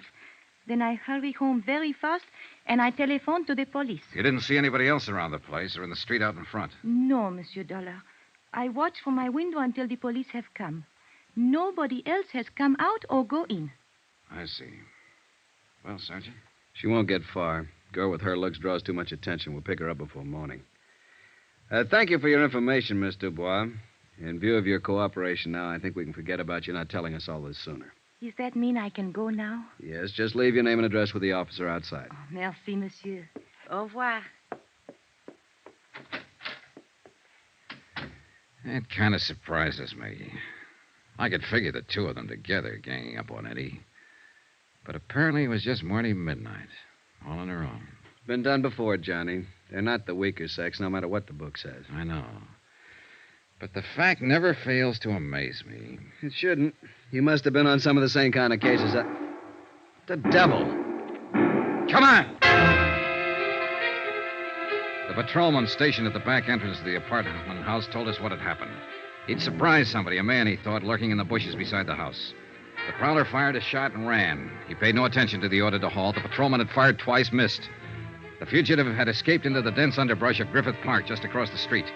Sergeant Reynosa spotted men quickly along the edge of the brush, set up a portable spotlight from the squad car, sent his other car up an access road to block off the ridgeline, radioed for reinforcements. Within 5 minutes, a 15-acre area of the slope was surrounded and blocked off. Well, what do you say, Johnny? Shall we go in after him? Yeah, looks like we'll have to. He seems to be the shy type. Call it. Who do you think? I'm putting my money on Topolini. Good bet. Let's go. Keep that crowd back out of the way. All right, let's get back here now. Couldn't be any darker in here. Oh, wetter. Hey, shoot your flash over there toward the right. No, it's an old stump. All right, we've got you surrounded. You better come out with your hands up. If you try to resist, you'll only make it tougher on yourself. You hear something, then? No. It was over to the left, I think. Let's take a look. Watch yourself, Johnny. He's thrown lead once already. Yeah. There. Back of that tree. Hold your flash steady. There. I see. Come out with your hands up. It's your last chance. I'm warning you. You got no choice, Johnny. He's down. Come on, Sergeant.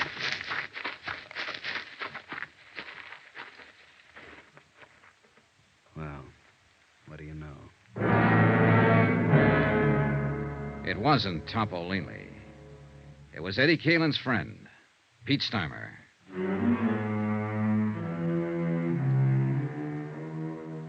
Expense account item 9, $1 for a newspaper, 2 packs of cigarettes, and a cardboard carton of hot coffee purchased from an all-night diner across the street from the Queen of the Angels Hospital. I took them up to the police emergency ward, room 612, pulled a chair up in front of the window, and sat down to wait. Pete Steimer was still unconscious. Still hadn't been able to speak a word since he dropped to the ground with Sergeant Reynosa's bullet in his chest. So I waited. Outside, the cold mist was still coming down steadily. The night was pretty far gone. It was less than 3 hours before dawn. A nurse sat silently beside the bed. The only sound in the room was the hoarse, slow breathing of the wounded man.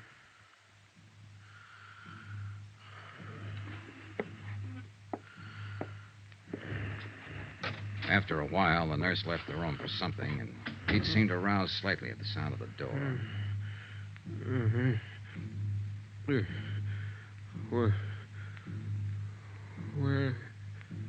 Where am I? Take it easy, Pete. Don't try to talk. Eddie. Is Eddie here? No, he's not here. He ought to be here. It's always been like this. Relax now. It's all right. Eddie always runs out and leaves somebody else to Easy now, easy. Somebody else to face the music. Pete?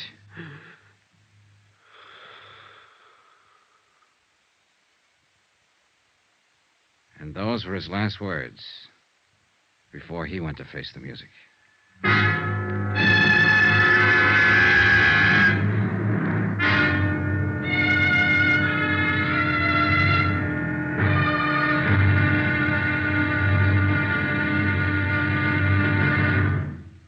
Now, here's our star to tell you about the final intriguing episode of this week's story. Tomorrow, a quarry run to earth, a strange alibi, and a shocking twist at the wind-up. Join us, won't you? Yours truly, Johnny Dollar.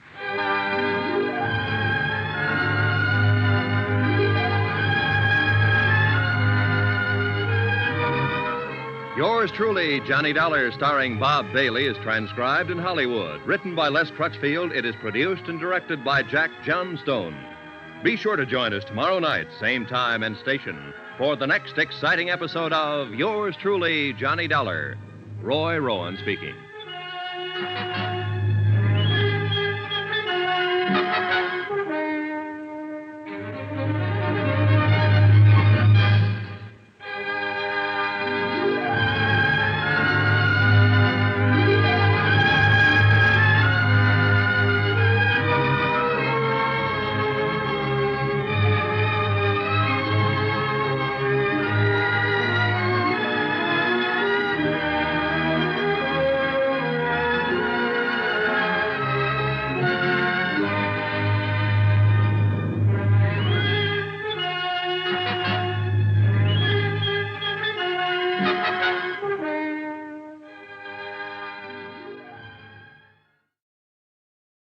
From Hollywood, it's time now for...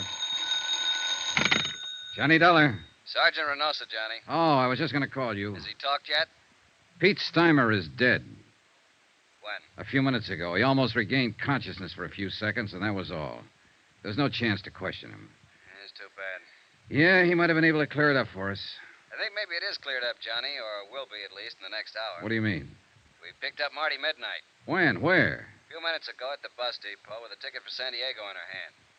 I haven't talked to her yet. They're holding her downtown headquarters. Why don't you meet me there? Fine, right away. Looks like the wind-up, Johnny. I hope so. I really hope so.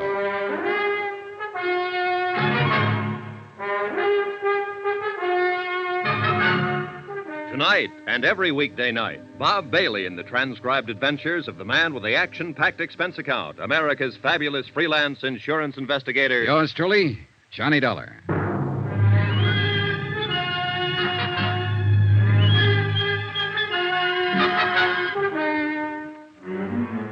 From Special Investigator Johnny Dollar, location Los Angeles, to the Home Office, Trinity Mutual Insurance Company Limited, Hartford, Connecticut. Assignment, the Kalin matter. Expense account, final page. Item 12, $1.60. Taxi from Queen of the Angels Hospital to police headquarters and interrogation room 9.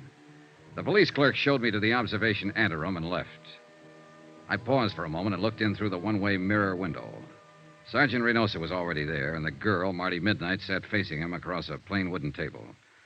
He was glancing through the arrest file and apparently hadn't started to question her yet. She was younger than I'd expected, not over 22 or 23, and she was obviously scared. But her face was set and ready, sullen, defiant. I tapped on the door, and the jail matron let me in. Oh, come on in, Johnny. Take that chair, if you will. Thanks. When do I get to see a lawyer? You go under the name Marty Midnight? That's right. I said What's your real name? How long have you been in Los Angeles? Where'd you live before that? You see we got hold of here, Johnny? Yeah, I see. One of those wise ones, or so she thinks. If you're ever arrested, keep your mouth shut. Somebody told her that back along the line. She thinks it's good advice. I want a lawyer. Don't talk. They can't pin anything on you. She believes it. She'll probably still believe it right at the door of the gas chamber. I haven't done anything. You gotta let me see a lawyer. It's a law. You'll see one at the usual time. I know that law, too, Marty. And you're not being deprived of any of your legal rights. What's your real name? Well, then I guess we'll have to contact your folks and see if they have any influence. Contact my folks? Who are they? Go on, tell me. Well, let's see. Oh, yes, Mr. and Mrs. John R. Jackline of San Diego at 426... How did you find out? And your name is or was Jean Luann Jackline. Don't let my folks know, please. I'll talk, Sergeant. I'll answer anything you want to know. If you just won't use my real name. If you won't let my folks find out, please. Suddenly, she was just a frightened kid, not a hard-boiled little chorus pony, a nightclub stripper, but only a scared girl who didn't want her folks to find out. She kept her head down, and she answered Reynosa's questions, her eyes lowered like a repentant school kid who'd been caught playing hooky. Then I remembered. The charge here was murder. Did you know that Eddie Kalin was married when you started going around with him? Not at first. And later you found out, but you kept on going with him. Well, he said he was getting a divorce. He said he'd been trying to get free of his wife for 6 months, but she wouldn't let him. Did you believe that? Well, yes. I don't know. I didn't until he came here that night. He said we're going to run away to Mexico together. The night he killed Mike Kelso? Yes, but I told you I didn't know about that until 2 days later. And it was self-defense, honest. Mike was trying to hold him up to get back the money Eddie won in that poker game. It was self-defense. Then why did Eddie go into hiding? Well, I told you that, too. It was his chance to get away from Lila and... Where were you going when the police arrested you over there in the bus station? San Diego. To my folks. Nobody here ever knew me by any name except Marty Midnight. I didn't think you could trace me. And you didn't want to be traced? Well, of course not. I came back and saw the police car at my apartment, and then I knew you'd found Eddie. I didn't want to be mixed up in it. Why'd you kill him? Marty? Kill who? Eddie. It wasn't Eddie. It was Mike Kelso. Eddie's the one who killed him in a fight. I told you that. It was... Oh, but you know it wasn't Eddie. You picked him up at my apartment, didn't you? Yeah, sure. We picked him up. In a basket. What? He's across the street from the morgue. Why'd you kill him, Marty? I didn't kill anybody. I didn't know Eddie was dead. I was coming home and I saw the police car. I thought you'd found him, that's all. I didn't know he was dead. I didn't kill him. You gotta believe me. I didn't know anything about it, honest. Honest. Marty Midnight. Sharp, hard, tough. A striptease dancer who'd been around, knew all about it. Marty Midnight. A scared, sobbing little child. Honest. Cross my heart and hope to die. Well, maybe she would. I left a few minutes later, and Sergeant Reynosa walked out with me to get a breath of air. It was a cold, gloomy night with a gray dawn just ahead. 3 people were dead. And in the great stone building we walked out of, the machinery was grinding away, getting ready to take the life of a 4th one. Well, I guess I better get back inside, Johnny. Yeah, all right, Sergeant. The lab boys are making a paraffin test. You know, it's too bad. She's just a kid. Yeah. I was hoping it'd be Topo Leanley. That I'd love. He's long overdue. Well, he's still on the loose. It's a kid up there. You know it, and I know it. And anything else is just wishful thinking. That witness saw her leave, saw her wipe off the gun, throw it back into the apartment. Yeah, I know. Well. Where'll you be, Johnny? The hotel? Oh, not for a while. I'm going to stop by Lila Kalin's. At this time of night? Oh, she'll be waiting up. I promised her I'd see her and tell her what happened. She's, taken quite a beating out of this mess. Why do they do it, Johnny? Why do dames fall for a guy like Eddie Kalin? Philosophy? At this time of morning? I'll see you later. Expense account, item 13, $2.80. Taxi fare to the Argus Terrace Apartments to talk to the widow and beneficiary, Lila Kalin. Oh, Johnny, come on in. Thanks, Lila. I've been sitting in here in front of the fireplace all night long. I'd almost given you up. Well, a lot of things happen. Man, I'm really beat. Coffee or a drink? Coffee, I guess. Black. Is it all over now, Johnny? Well, it amounts to that. They've apparently got the killer. Who?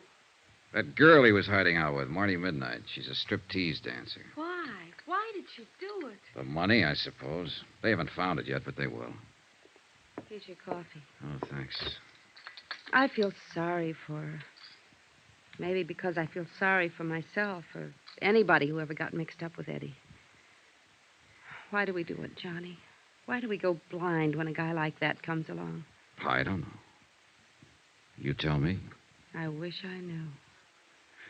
Maybe a girl I met yesterday evening had it tagged. She said she knew Eddie was always lying. But he made it sound so exciting. He did. I had 4 years of it. Never knowing when he'd walk out and not come back. Never knowing who he was with. Knowing only one thing for sure. That he was lying to me every hour of the day. Now that it's over, I wonder why I went through with it. But he did make it sound exciting. Well, the best thing you can do, Lila, as soon as it's cleared up. Who can that be? This Oh, it time might be Sergeant Reynosa. I told him I'd be here. Hello? Oh, yes, just a moment. You were right. Thanks. Yeah. Hold on to your hat, Johnny. It's wide open again. What do you mean? That paraffin test, negative. What?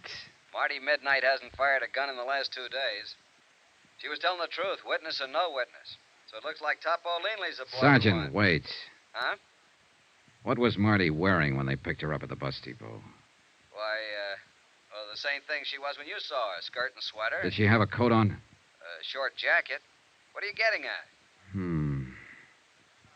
Hey, Johnny, you still there? Sorry, I was thinking. And it figures. Sergeant, can you come out here right away? To Lila's place? Why? It's important. Believe me.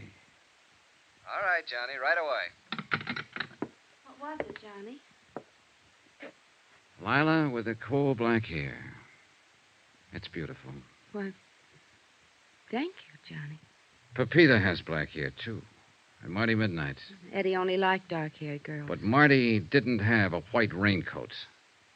I'll bet you do, though. What? Where is it? Here in the closet? Johnny, Uh-huh. what's this all about?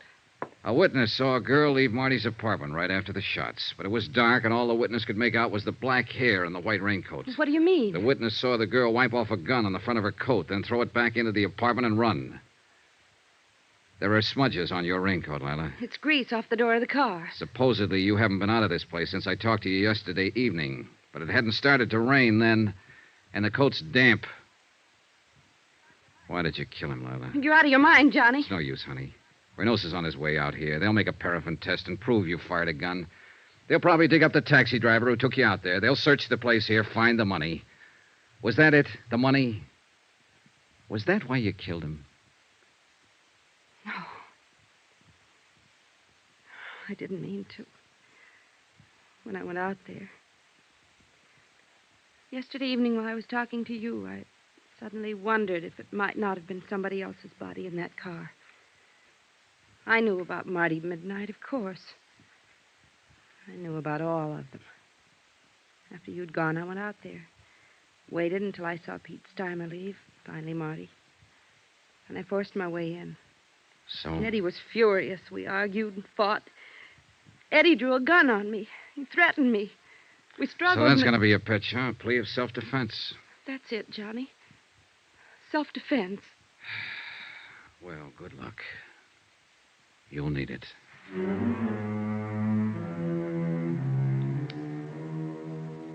Expense account item 13, $263.35. Incidentals, etc., in Los Angeles and plane fare back to Hartford.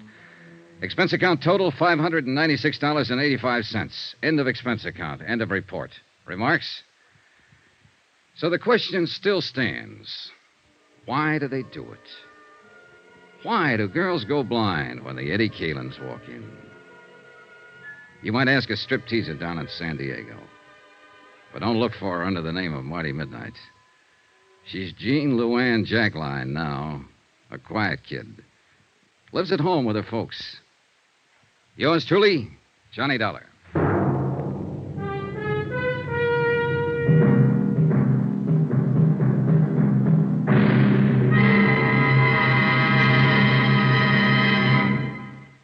Now, here's our star to tell you about next week's intriguing story. Next week, the case of a beautiful girl who refuses to see the man she loves as he really is. A killer. Join us, won't you? Yours truly, Johnny Dollar.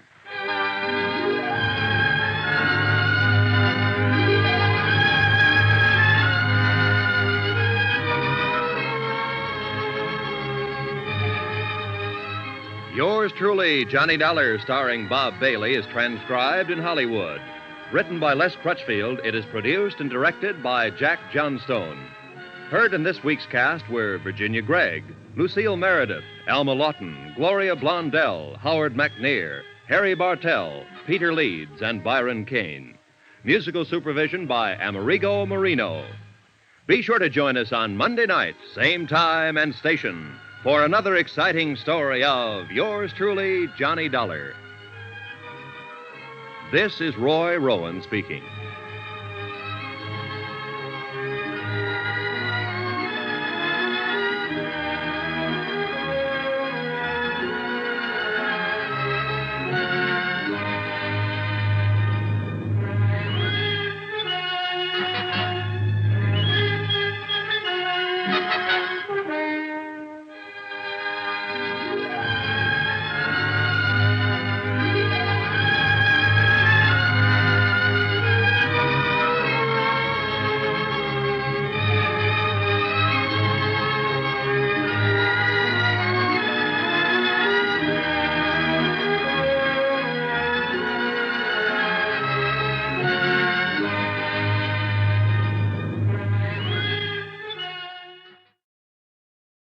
From Hollywood, it's time now for Johnny Dollar.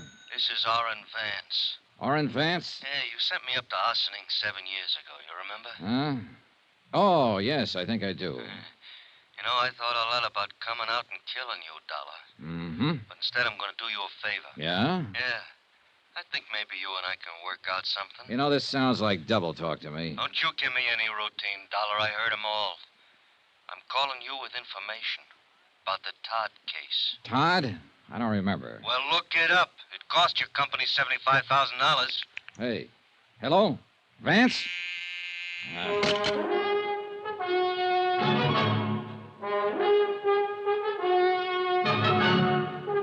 Tonight and every weekday night, Bob Bailey in the transcribed adventures of the man with the action-packed expense account, America's fabulous freelance insurance investigator. Yours truly, Johnny Dollar.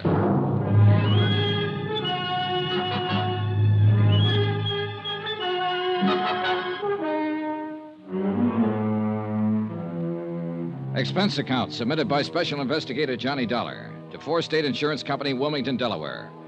Attention, Mr. Don Freed, Chief Investigator, Claims Division. Since your office authorized me to conduct certain inquiries based on new information supplied by Orrin Vance, I am billing you accordingly. The following is an accounting of expenditures during my investigation of the Todd matter. Expense account item 1, $1.85. One phone call to Don Freed in Wilmington, Delaware to discuss the burglary that had occurred 6 months before in the Long Island home of Norman Todd. The case was a complete stalemate. The police and the insurance investigators had been unable to locate the thieves or trace any of the loot, which included jewelry, silver, and wearing apparel that had been taken from the residence. I requested Don to forward whatever details they had, along with an accurate list of the stolen items and complete descriptions.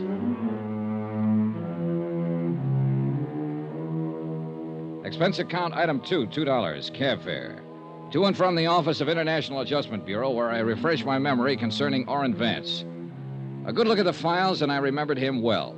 Back in 1947, he'd been involved in a well-engineered swindle of the Seaman Clothing Company. Almost got away with it. And it was my investigation and testimony that finally put him behind the bars. Hi. Huh? Vance? Yeah. Oh, hello, Dollar. You haven't changed a bit. You have. Yeah, sure I have. You took 7 years of my life away from me. Did you do what I told you to on the phone? People like you don't tell me what to do, Vance. Come on in. Oh, sure. Thanks. Nice place you got here. Yeah, I like it. Sit down. Tell me what's on your mind. Look, Dollar, don't treat me like a con, huh? Even if I am one. I'll sit down, yeah. I'll have a smoke with you. I'll talk with you. Okay. Okay, have one. Thanks. It's just that everybody's doing it. Treating me like that. Even my wife. Went over to see her the first day I got out. You know what? She wouldn't let me in the house. She gave me $40 and told me to go out and get a decent job. Work hard, she said, and in 6 months, if everything is okay and you're not in any trouble, you can come home to me and the kids. And if not, she says, I'm going to divorce you. Mm-hmm. Well, what do you want me to say? Offer me a seat. Invite me to sit down. I'm a human being, too. Sure. Thanks again. Well?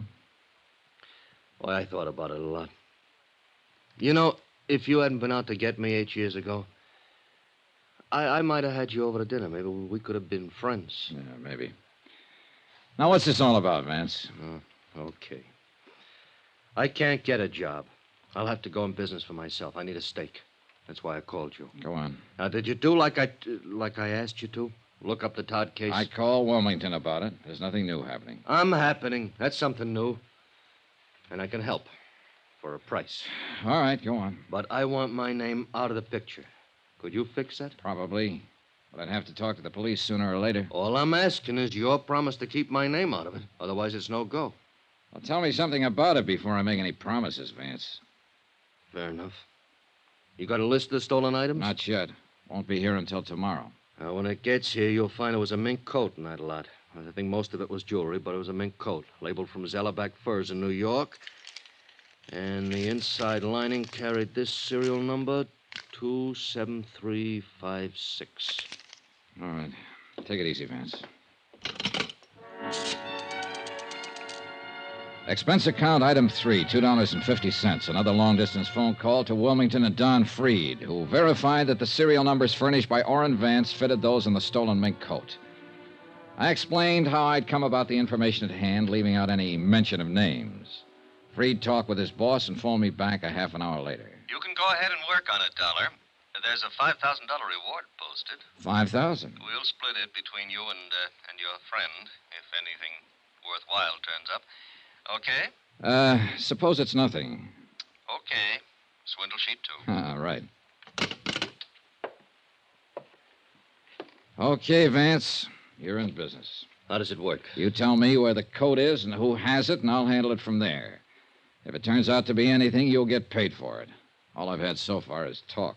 I'll tell you where the coat is and who has it, but before I do that, you give me a check. What? A check for $2,500. You date it 2 days from now. That'll give you a chance to look into it and see if I know what I'm talking about. And you can stop payment any time within 2 days if my tip doesn't work out. Mm-hmm. On the other hand, I'll have the check and bye-bye. Where to? Homewood, Indiana. My plane leaves in an hour. I may want you around for some questions. No, I'll give you the tip. That's all. You ask somebody else the questions. Well? Okay. What's the matter? You afraid? Sure. Haven't you noticed I'm a stool pitcher?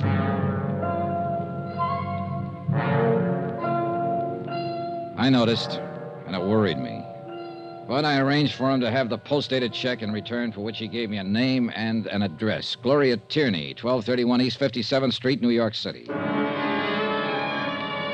Expense account item 4, $3, cab fare to the airport. I saw Orrin Vance off on a westbound plane to Indiana. 45 minutes later, I boarded Flight 37 for New York. Expense account item 5, $18.85. The cost of getting me from Hartford to New York. I checked in at the New Weston and went directly to the Metropolitan Police Station, where I asked if Gloria Tierney had a record. A check in the police files revealed that she was not listed. About 7 o'clock, I had a bite to eat, and then I walked over to the 57th Street address, a small apartment building.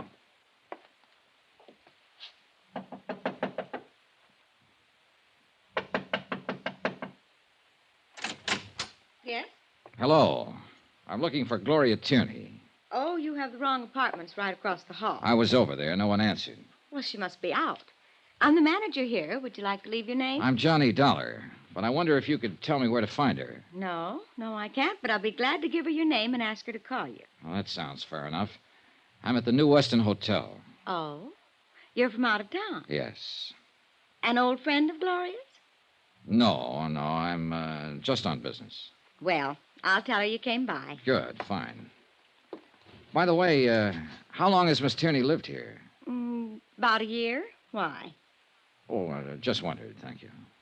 Johnny Dollar, New Weston Hotel? That's right. Wait a minute. Here, take my card.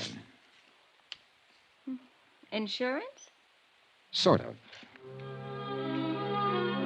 The apartment house manager, it said Ethel Stromberg on the mailbox, smiled politely and closed the door. I went outside the building and took a plant across the street. I waited around for about 3 hours and saw no one go in or out of the building. I went back to my hotel. About midnight, the phone rang. Johnny Dollar. Hello, Mr. Dollar, please. I'm Mr. Dollar. You left word for me. I'm Gloria Tierney. Oh, yes, Miss Tierney. I intend to leave town, possibly in the morning, so I thought I'd better call you tonight. I hope it isn't too late. Not at all, Miss Tierney. What's it all about, Mr. Dollar? I'm an insurance investigator. I'd rather tell you about it in person. As I said, I expect to leave town tomorrow. Is it important? I think so, yes. Could I see you tonight? Well, I don't know. I could be there in 15 minutes. I don't understand. I'll come right over. Well, all right. I was there in less than 15 minutes, but things weren't all right. As a matter of fact, things looked all wrong. Gloria Tierney's apartment was darkened. She didn't answer when I knocked on the door. I tried it. The door was locked. Yoo-hoo. Now, look here. I don't think you have any right to bother Gloria. Oh, it's you. Hello, Mrs. Stromberg. Well, where's Gloria? I don't know. You don't know? She was waiting to meet you. Huh? Well, out here in the hallway. She came in tonight, and I gave her your message. And then she went in and called you, and then came back out and said you were coming by. Yeah, well, she's gone. Well, that's funny. Hey, tell me, did you hear anyone out here? No. Well, maybe she went down to the drugstore. Drugstore's closed. Well, yes. Well, she'll probably show up. Yes, probably. You look worried, Mrs. Stromberg. I am. Gloria didn't seem like herself when she came in. Oh, what do you mean? Well, she was nervous and upset. I think she'd been crying. I don't know. Uh-huh. Oh, I hope she's all right. Yeah, so do I. You're sure she isn't outside waiting for you? No, I didn't see any. Well, I'll look again. Do you see her? Not a soul. Had she been drinking? No, of course not. What was she wearing, Mrs. Stromberg? Oh, she had her coat on. Her mink coat? Yes. Well, how'd you know about her mink coat? A friend of mine. I'll take a look around out here. All right. Oh, wait a minute. I'll come with you. You know, of course, she might have Hey, got... wait a second. Look, is that Gloria? Why, yes, I think so. Something's wrong with her. Yes. The girl crossing the street in the mink coat weaved slightly from side to side. As I got close to her, I could see she was a pretty girl in her late 20s, blonde hair, dark eyes. She hardly looked up as I came up to her, just stopped and stood there, weaving slightly. Miss Tierney? Yes. Well, can I help you? I'm Johnny Dollar. Please. Oh, come on, we better go inside. Yes. What is it? He struck me. He what? He struck me. And I... Oh, Mr. Dollar. Here, come on. Careful now. Sure. Oh, Easy. Easy now. thank you. Thank you very much. You okay? Yes.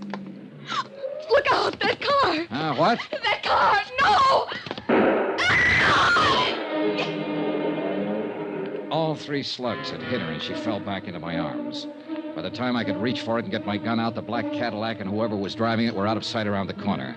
And there'd been no light on the rear license plate. Oh. Easy now, easy. Mr. Dollar, those were shots. What? Mr. Dollar. Call the police, quick. But I... Yes, right away. You know, let's see if we can... Mr. Dollar. Mr. Dollar. Don't try to talk, Gloria. Don't try to move. We'll have help here in a minute. Oh. Oh.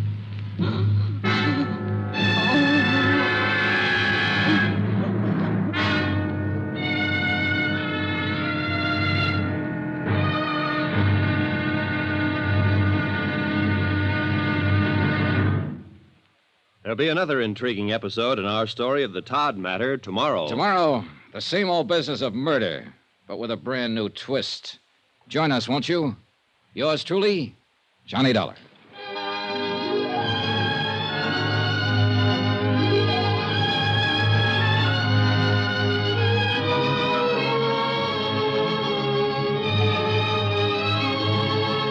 Yours truly, Johnny Dollar, starring Bob Bailey, is transcribed in Hollywood. Written by John Dawson, it is produced and directed by Jack Johnstone. Be sure and join us tomorrow night, same time and station, for the next exciting episode of Yours truly, Johnny Dollar. Roy Rowan speaking.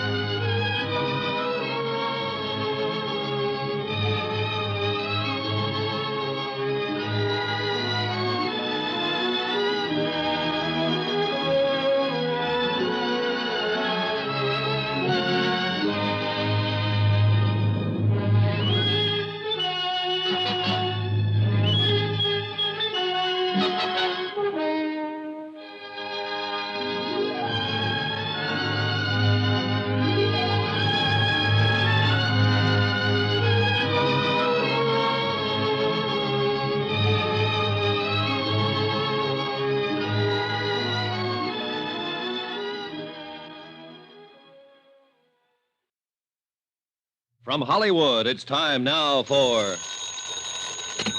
Johnny Dollar. Dan Mapes, New York Police Department, Mr. Dollar. Oh, hi. I just went over your statement to the officers who went to the scene of the shooting. Pretty rough business. Yeah. How's the girl? She hasn't regained consciousness. We've got to get on with this, Dollar. There's some questions I want to ask you. Sure. Glad to do what I can. Where can I meet you? What's the matter with right here at headquarters? Okay. Say in about an hour? Make it a half an hour. I said I want to get on with the case. Room 212, Sergeant Daniel Mapes. Okay, Sergeant. I'll be there.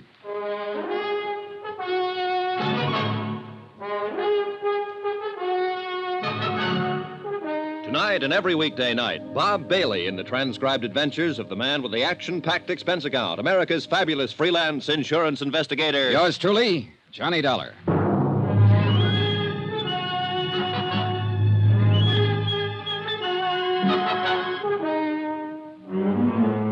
Expense account submitted by Special Investigator Johnny Dollar to Four State Insurance Company, Wilmington, Delaware. The following is an accounting of expenditures during my investigation of the Todd matter, a burglary that occurred 6 months ago, but the murder try occurred only a few hours ago.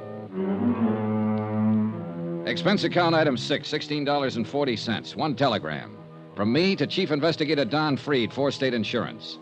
I explained events up to date and requested that Freed contact their New York office and employ counsel for me in the event the New York police chose to hold me as a material witness in the shooting of Gloria Tierney. We aren't going to hold you. Why should we? I don't know. Why should you? Sit down. Take it easy.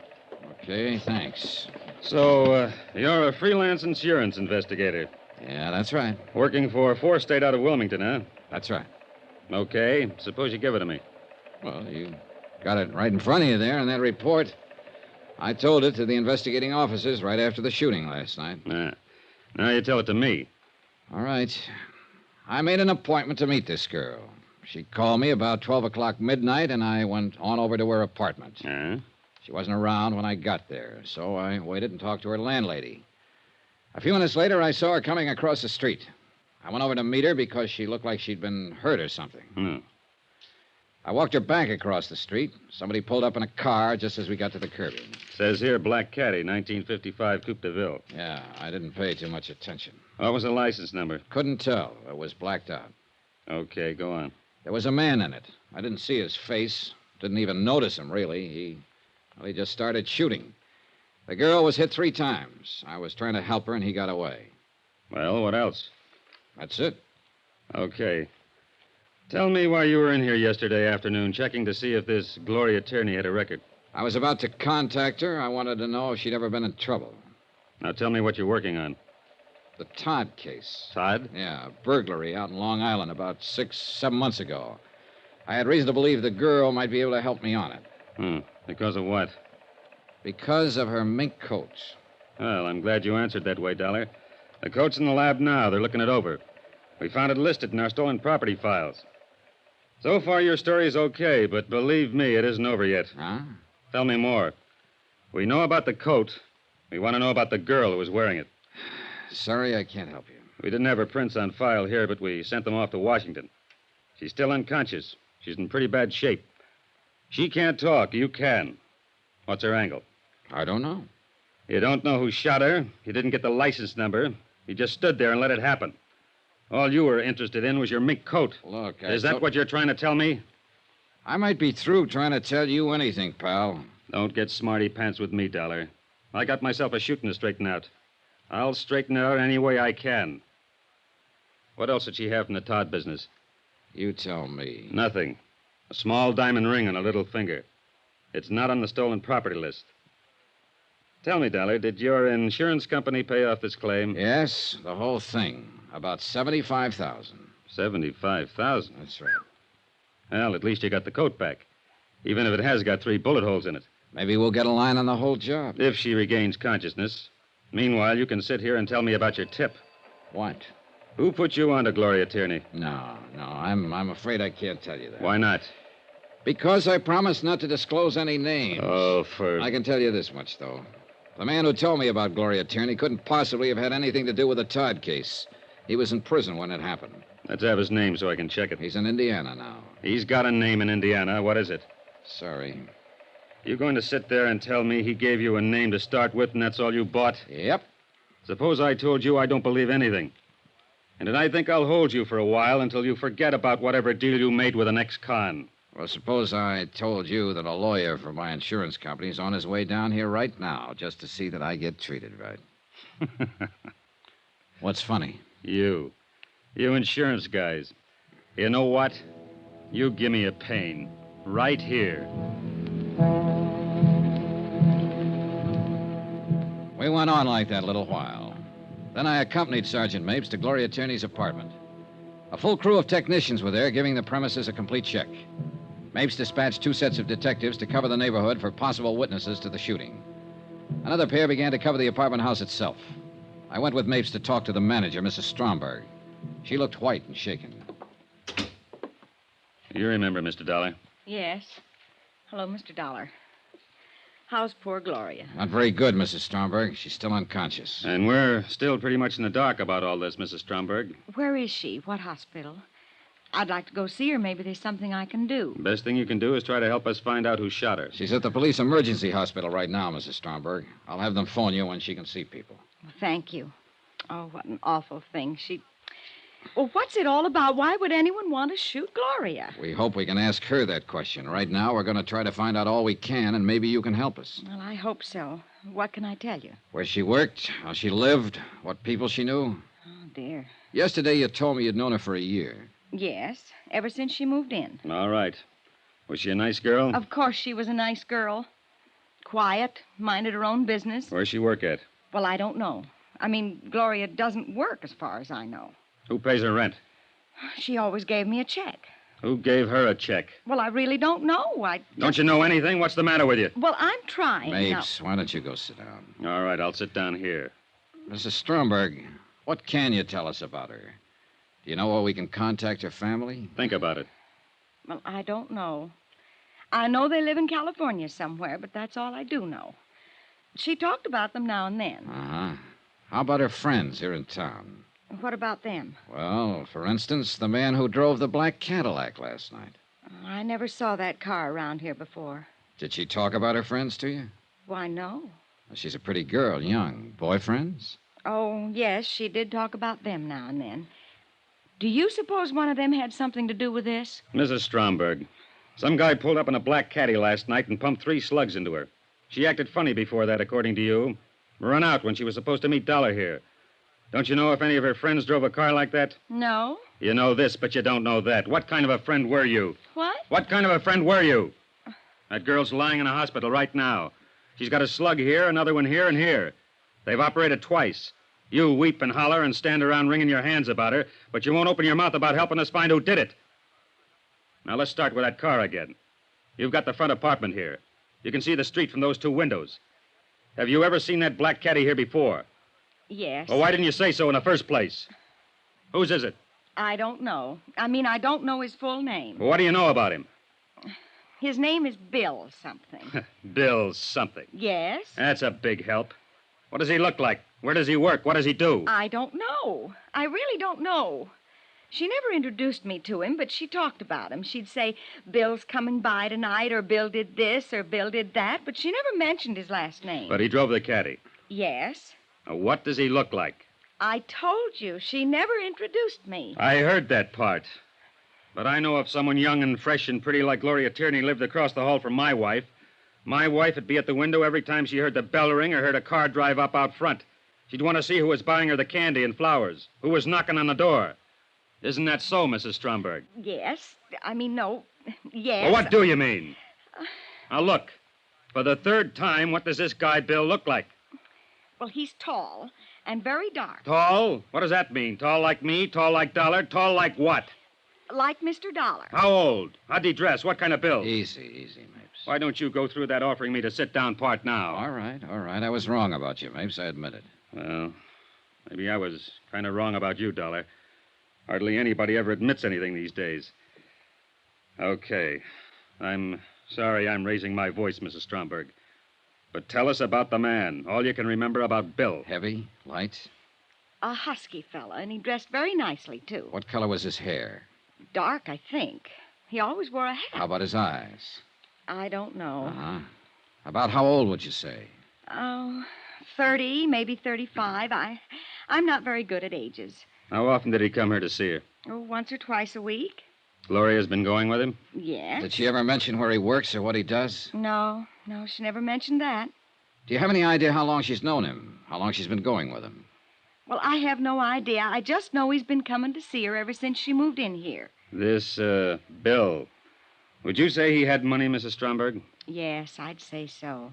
He drove that big, expensive car and always dressed so nice. And, of course, he gave Gloria that coat. The mink coat? Yes. Oh. Do you know if he ever gave her any jewelry? I don't know. I don't think so. Gloria'd usually run across the hall and show me when he gave her something. Mostly they were small gifts, candy, and things like that, but I don't remember if he ever gave her any jewelry. Did he ever bring any friends here? I don't know. All right. Was Gloria going to marry him? Oh, she never talked about it. You sure about that? Yes, she never said, and I never asked. Why? Why not? Well, I don't know. I never asked her. I wanted to, but I never asked her. You think right away I've been a busybody watching that girl and so on. Well, yes, I watched her from time to time, and I was her friend here. But there are some things we just didn't talk about. There sure were. Well, as you ask me questions, I realize how much we didn't talk about. I can't tell you where she came from or where her family is or who Bill is or what she planned for the future. I just know she was a nice, decent, honest sort of a girl. Yes, we got that impression, Mrs. Stromberg. Anything you want to ask, Dollar? No.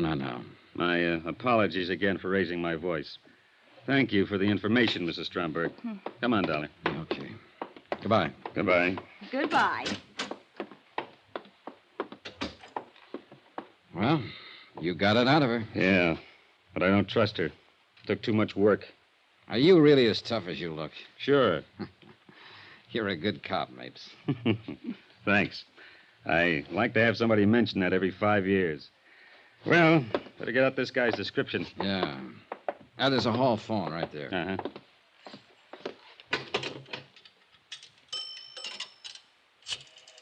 Well, we sure haven't got much to go on. Communications, please. Yes, Dan Mapes. I want an APB out on... What?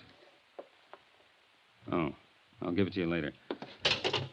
Johnny, the hospital phoned in 2 minutes ago. Gloria. Yes. They think she's dying.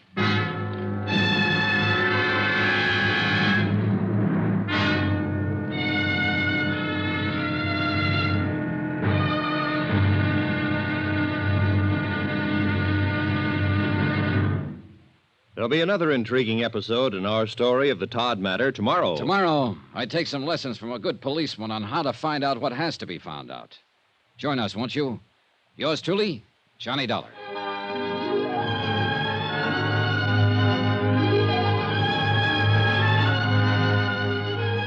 Yours truly, Johnny Dollar, starring Bob Bailey, is transcribed in Hollywood. Written by John Dawson, it is produced and directed by Jack Johnstone.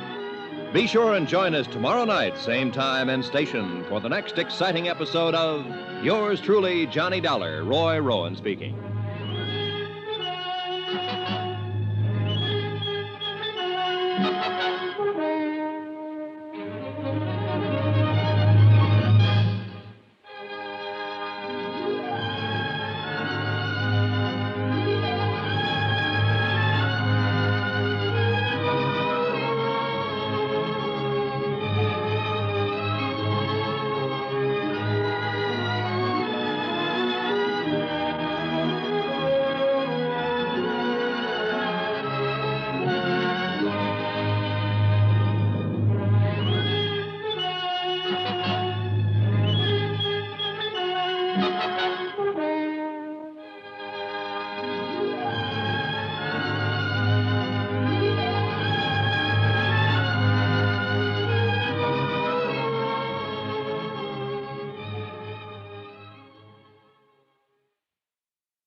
From Hollywood, it's time now for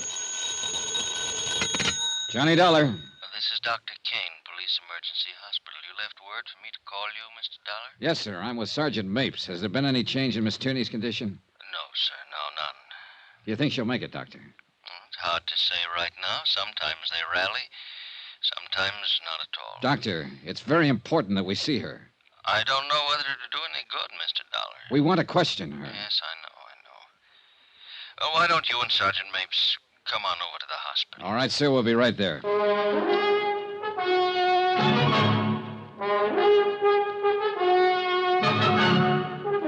Tonight and every weekday night, Bob Bailey in the transcribed adventures of the man with the action-packed expense account, America's fabulous freelance insurance investigator. Yours truly, Johnny Dollar.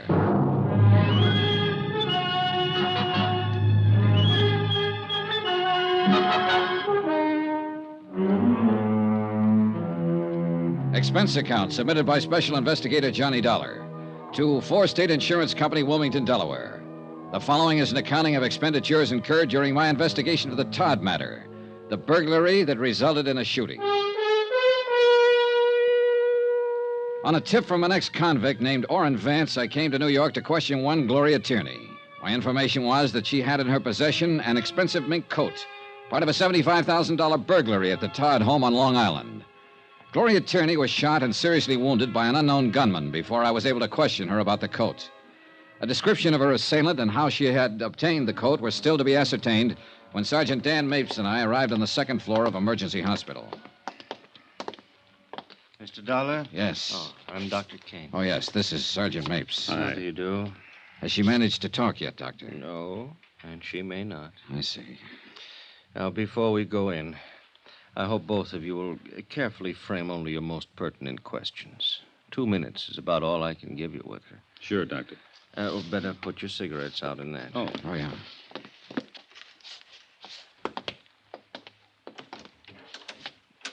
Here you go, facultate mihi ab apostolia sede tributa indulgentiam plenarium et remissionem omnium peccatorem tibi concedo. Father Deering wanted his word. Yeah. Et Filii et Spiritus Sancti. Amen. All right, Father? Yes. Is she conscious? Just a minute. Yes? She can hear you, I'm sure. You want to go ahead? I suppose so. Has to be official. Are you Gloria Tierney? Is Gloria Tierney your name? Yes. Do you understand that you're seriously hurt? Do you understand that? Yes. Can you tell us how you came about these injuries, Miss Tierney? Miss Tierney. Bill. Bill. Bill shot you? Yes. Well, what is Bill's full name? Where can we find him? Bill. Where can we find him? Who is he? Doctor? Watch out. Nurse, hand me the hypo. Quick! No. This might help.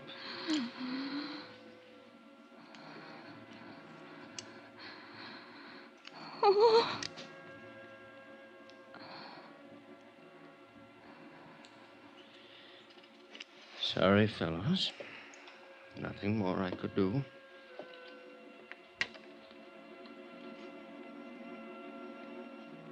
Gloria Tierney died at 3:35 in the afternoon without revealing the full name of the man who had shot her the night before. Expense account item 7, $6. Drinks. Myself and Sergeant Mapes. Well, we're sure of two things. Are we? Yeah. His name's Bill. And this is the worst whiskey I ever tasted. There ought to be a law. I think there is, Sergeant. I'm going to ask you something, baby.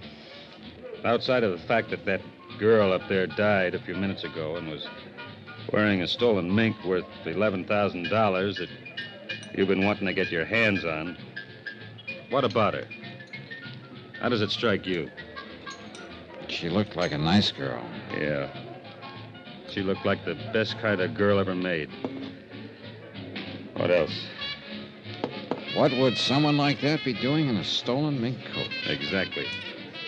What would she be doing with a stolen mink coat? Outside of having herself a time with a guy named Bill who gave it to her. You call that having herself a time? I'd like to get drunk. Every bum in town's named Bill.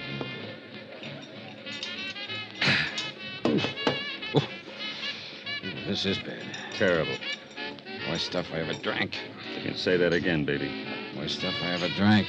Waiter. Yes, sir. Yes, sir. Bring us 2 more of the same. Only make them double. Yes, sir. Right away, sir. I'm glad to see you aren't fussy, Dolly. Not a bit.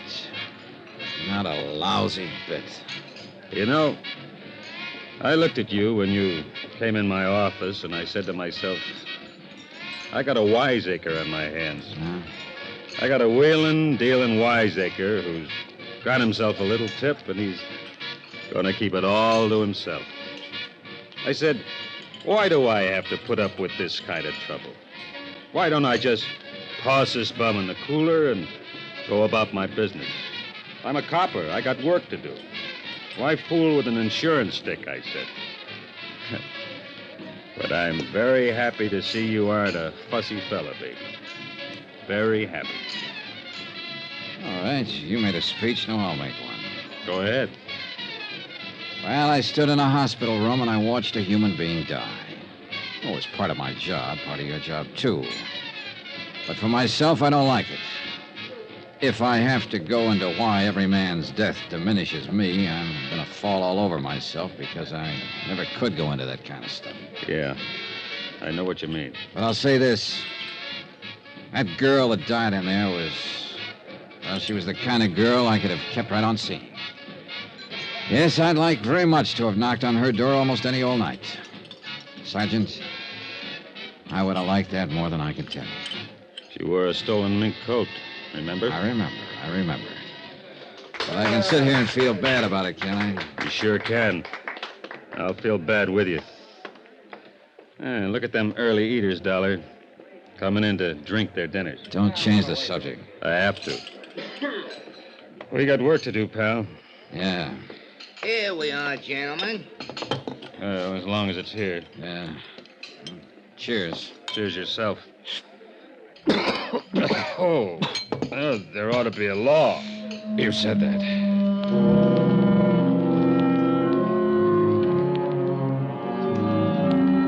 I remained with Sergeant Mapes the rest of the day as he continued his investigation of the death of Gloria Tierney and the Todd burglary. The apartment where she'd lived finally yielded some information. Here it is. Letters from a Robert J. Tierney in Riverside, California. Looks like her father, maybe. Yeah. I'll have the business office down at headquarters notify him. Hey, what's this? Huh? Picture. Oh, nice-looking guy. Yeah. Love Bill. He loved her, all right. Anybody identified this yet? That Mrs. Stromberg's supposed to be here right now. What time you got?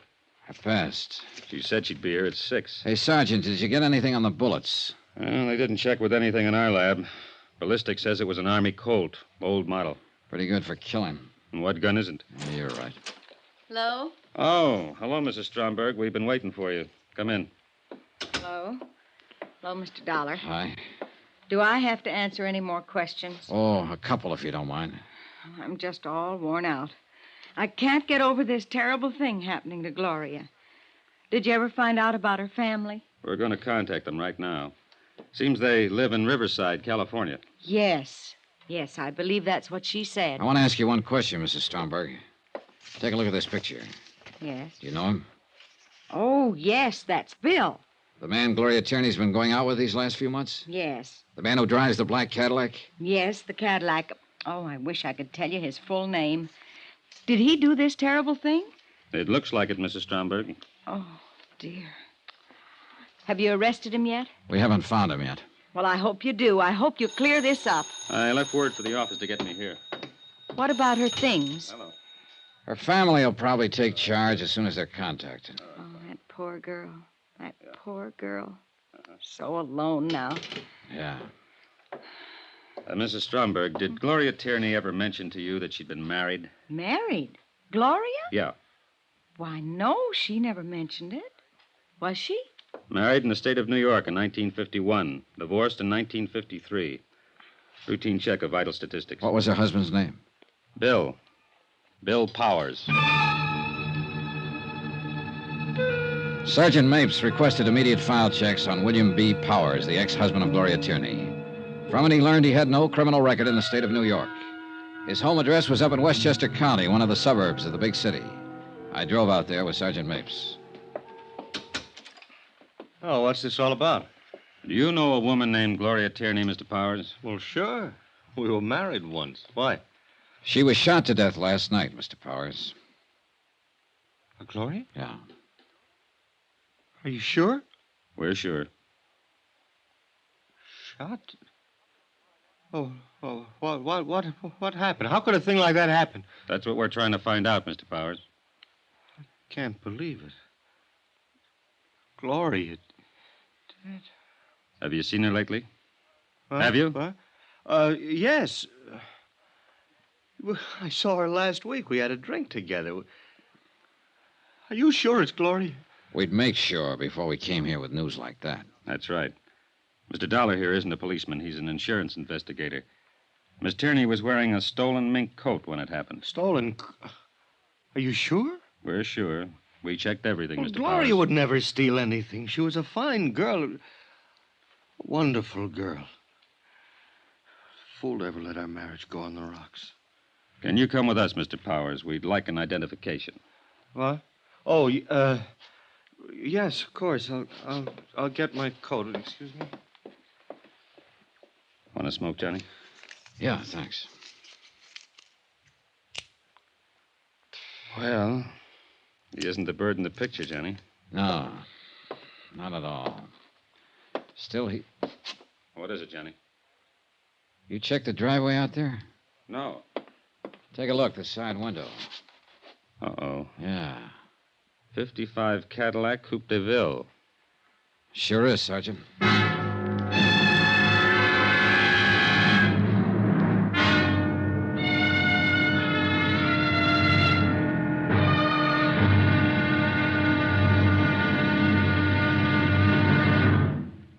There'll be another intriguing episode in our story of the Todd matter tomorrow. Tomorrow?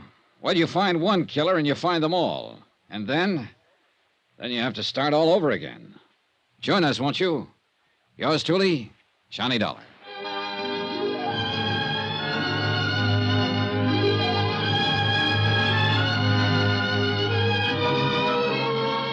Yours truly, Johnny Dollar, starring Bob Bailey, is transcribed in Hollywood. Written by John Dawson, it is produced and directed by Jack Johnstone.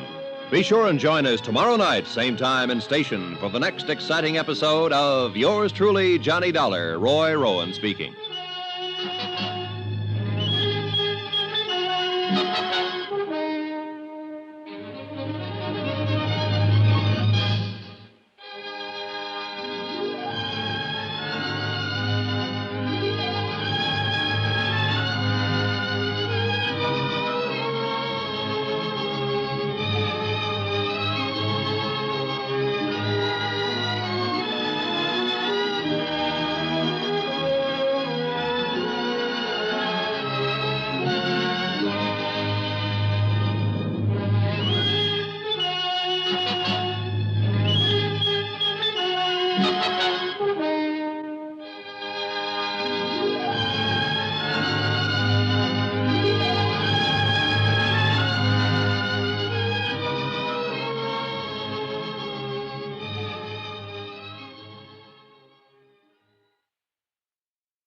From Hollywood, it's time now for...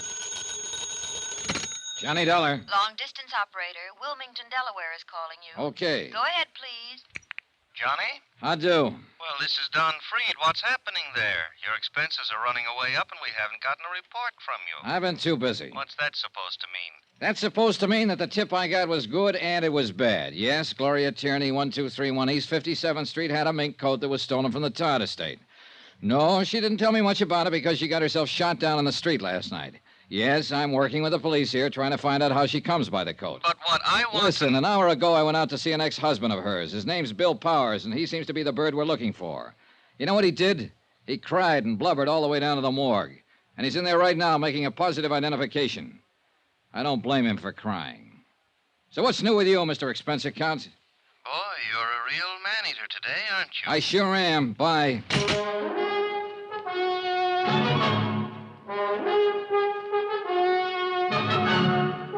Tonight and every weekday night, Bob Bailey in the transcribed adventures of the man with the action-packed expense account, America's fabulous freelance insurance investigator. Yours truly, Johnny Dollar.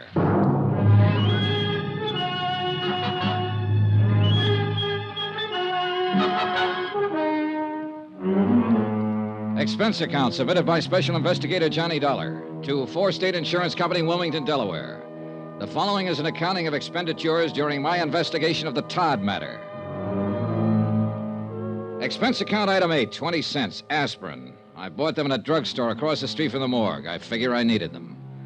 On the way down in the police car, the ex-husband of Gloria Tierney gave us a very little information about her activities up until the time of her death. After he made the identification, we all walked across the street. Expense account item 9, 30 cents, 3 cups of coffee. Sergeant Mapes, Bill Powers, and myself. Powers cried a while, then straightened out somewhat. I hope you get whoever did this terrible thing, Sergeant. I hope you'll get him real fast. You sure want to, Mr. Powers. Why would anybody do that to Gloria? Why? Maybe you can help us answer that. We hope you can, Mr. Powers. Oh, you. You're just interested in that coat she was wearing. Well, mister, I don't believe she was wearing a stolen coat. What do you think of that? I think that's a pretty fair way to think right now. But it's not very practical since we already have proof that it is a stolen fur and that she was wearing it. Yeah. How about some more coffee? That's cold. What? Oh, no. Look, we're just trying for the facts of the matter, Mr. Powers. I saw Gloria Tierney. I know what kind of a person she was. We have to start somewhere. You can understand that. Yeah, I suppose so. Now, you told us you saw her last week for a drink. That's right. Have you been seeing her right along? Yeah, sure. Even though you were divorced a year or so ago? Yeah. Did you know she's been going with someone else, too? Yeah? Bill? Yeah. Bill Chambers. That his name, Bill Chambers? Well, yeah, I don't know him, but she talked about him a lot. Here. Take a look at this picture. Is this him? Yeah, that's him. I thought you knew. You're sure this is him? Oh, sure. The picture was in her apartment. I've seen it there. One day I asked her who he was, and Gloria told me about him. Well, what did she tell you about him? She just said she was going out with him. Oh, she told me that he asked her to marry him. She said he had a lot of money. Anything else? Oh, I don't know. Did she happen to mention where he works? No. What kind of work he does? No. Do you know where we can get in touch with him? No, I don't know that either. I can't help you. I only know she's been going out with him. I don't get this. You and her were divorced, but you kept on seeing her. And she got this new boyfriend. And she told you things like that? Yeah. Funny, isn't it? Why'd you bust up? Oh, this and that. Kid stuff, I suppose. It was spat over this and that. I don't know what exactly. Anyway, we were going to straighten it out. We were going to be married again. Oh, what about this Bill Chambers? No, she didn't want to marry him. She wanted to marry me again. She told me. When? Day before yesterday. She said she would marry me. Now she's dead. You know what kind of a car Chambers drives? A Cadillac. How do you know that? Oh, she told me about his car. Another thing, I went out and I bought one myself just like his. I thought it might do me some good with her. We were crazy, weren't we? Where were you last night? Home. Can you prove it? Oh, yeah. Home. All night. I was home while she was out getting herself killed.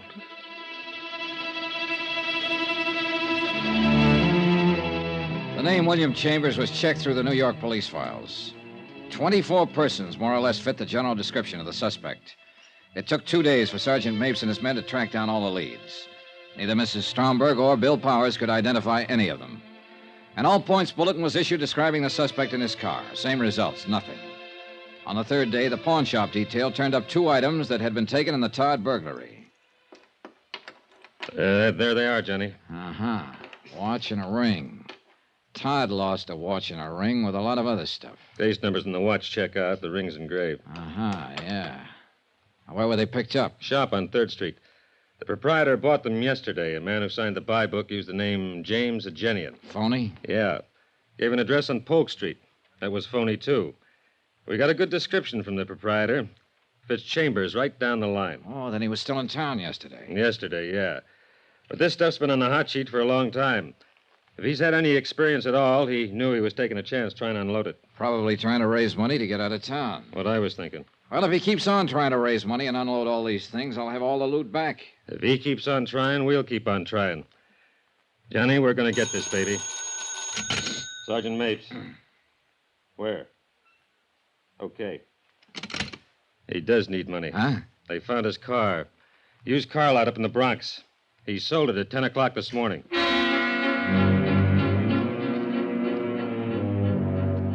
At the used car lot, we learned that a man answering the description of William Chambers had driven in that morning and offered a black 55 Cadillac for sale. The used car lot manager had finally settled on a price and made out a check. He reported that Chambers seemed extremely nervous and anxious to make a quick deal.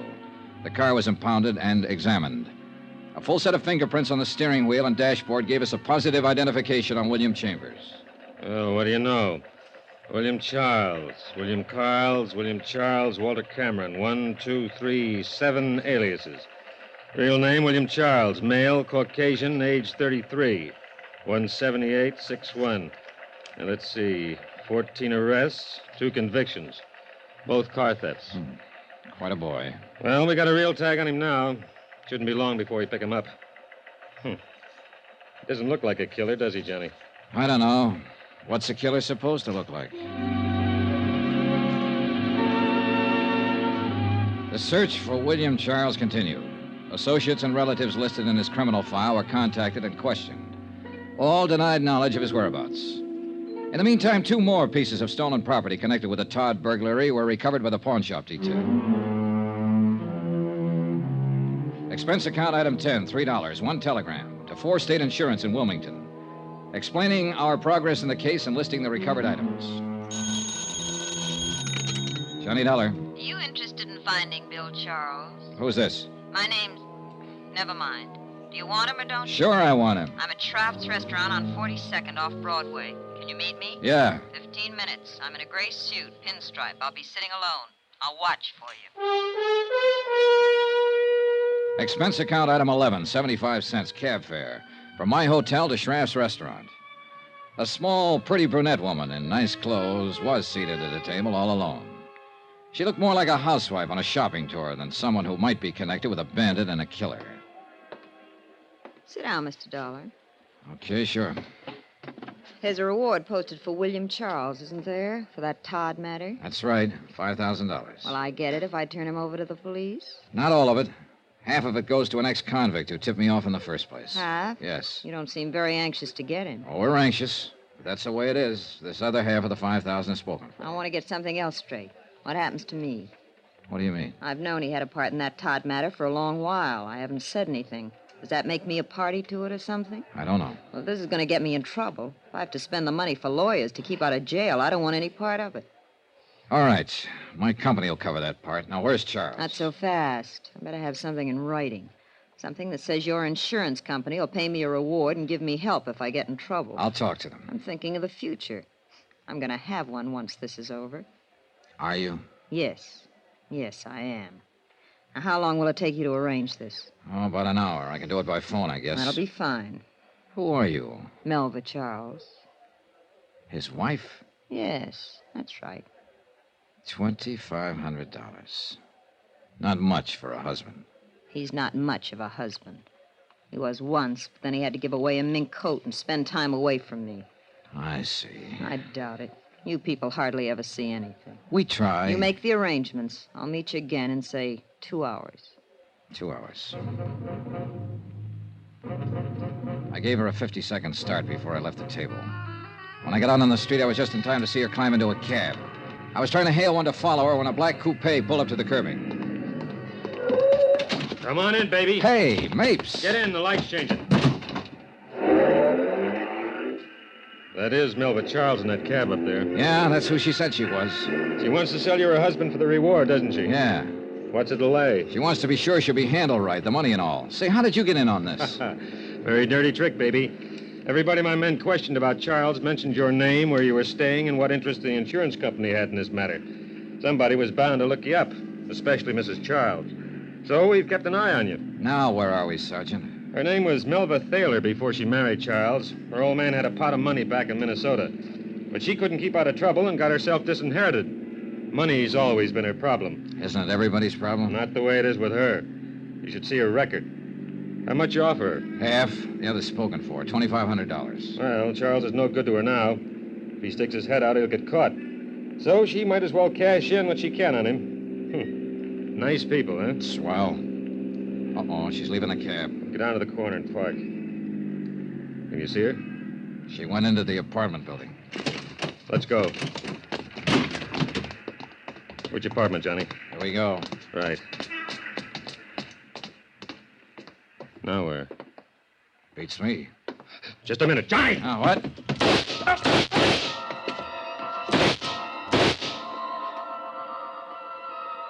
Before I went down, I heard it go off a couple more times. It must have been 6 inches from my head. My eyes couldn't see, and my feet couldn't move. But I could hear. Johnny! Hold on! Hold on, baby!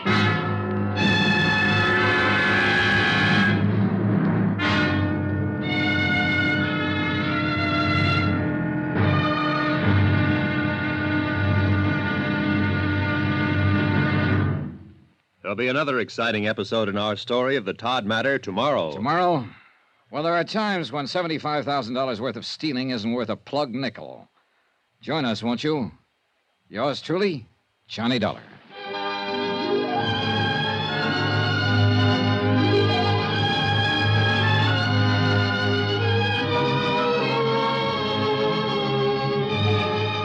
Yours truly, Johnny Dollar, starring Bob Bailey, is transcribed in Hollywood. Written by John Dawson, it is produced and directed by Jack Johnstone. Be sure and join us tomorrow night, same time and station, for the next exciting episode of Yours truly, Johnny Dollar. Roy Rowan speaking.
From Hollywood, it's time now for...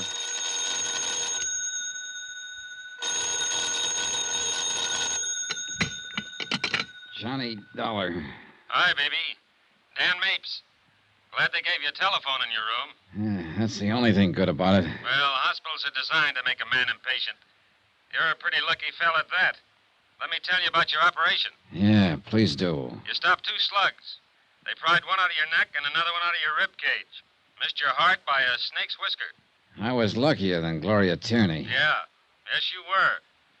I'm on my way up to see you. Don't run out on me. Oh, fat chance.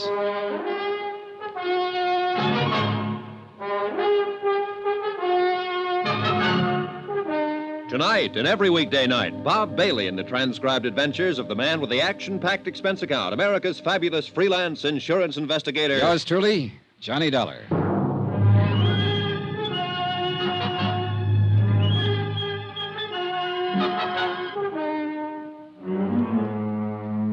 Expense account submitted by Special Investigator Johnny Dollar to 4-State Insurance Company, Wilmington, Delaware. The following is an accounting of expenditures during my investigation of the Todd matter. Expense account item 11, $3.05, breakfast. I got mad at the nurse when she brought in a bowl of hot cereal and a glass of milk. So I bribed an orderly to slip across the street and get me a tray of bacon and eggs. I was just finishing same when up came Sergeant Mapes. He looked haggard and tired and worried. You nearly got it for good, baby. I got enough of it. You sure did. What do you remember, if anything? Well, we tailed Melva Charles to an apartment house. We stepped inside, and somebody began trying to kill me, and that's when I left town. Yeah, it was quite a mess. Coroner had a real job in his hands. Yeah. Hey, how about you? Not a scratch. Coroner, did you say? Yeah. Melva Charles got it. Her husband stuffed a butcher knife in her back. Oh. That was for trying to sell him out to you. Yeah. Yeah, maybe he thought he was worth more than $2,500. Maybe. A man named Henderson, who happened to be walking down the hall at the wrong minute, took 3 in the head. He was dead before he hit the floor. Woman on the street got hit, not too bad. 2 people outside, just getting into a car, got cut up pretty bad when bullets smashed their windshield. You keeping track of all this? I'm trying to. This all happened after we got there, huh? Yeah. You see, when you and I walked in there, William Charles had just finished killing his wife. He saw us and began pumping. You got hit, and I pumped back at him. You get him? Yeah, but not till he had shot up everybody else. He's on the floor above you, hanging on by a hair. He knew his ticket was up, and he just didn't care. It's my fault you're here, baby. I'd have rather cut off my arm than get you in on this. What do you mean? Well, tagging you and going after her. I didn't use my head. You know what? What? I still think you're a pretty good copper, Mapes. Thanks, Johnny. Here, I brought you a book of poetry. Poetry? Read. Take it easy. We'll be talking again soon. I felt awful. Sergeant Mapes dropped in later that afternoon, but I was half asleep. Vaguely, I remember they wheelchaired me down the hall for x-rays and lab tests.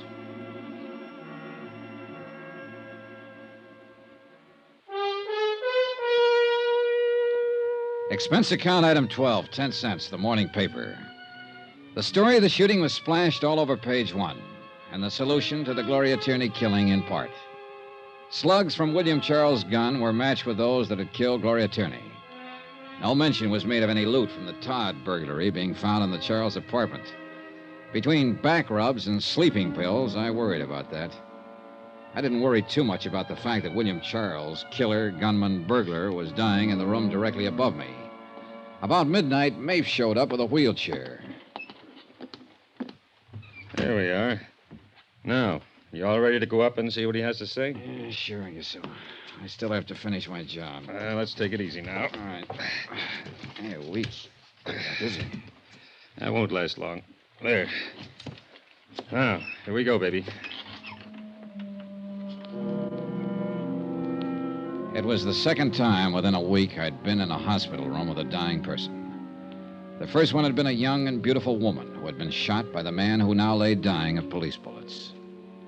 What'd they say? You know what they say, Charles. You haven't got a prayer. I didn't mean to kill Gloria. I didn't mean it at all. I want you to know that. You took a lot of pains to do it. I was there, remember? Yeah, I remember. Sorry. Been doing pretty good with those house jobs. Todd Place, another one in St. Louis. Doing all right. Enough to buy a nice car, live in a decent place, get around a little bit. Work all alone. Met her. I liked her, wanted to marry her. I did. Really did. You already had a wife. You think I'm kidding? I gave her a mink coat, didn't I? Thought that it'd cinch. She didn't want to take it. Told me she was going to marry some other guy. Some guy she'd been married to before. I got mad. I came back that night, let her have it. That all? Yeah, that's all. That's it. That's it, mister. You take it or leave it. How did you meet her?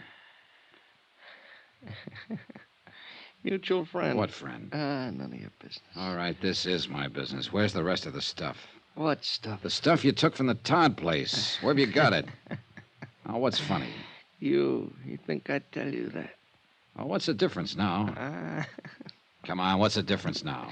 Oh, it's a laugh, kiddo. You know what? I'd die before I tell you.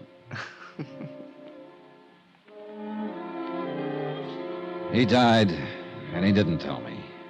Not a word.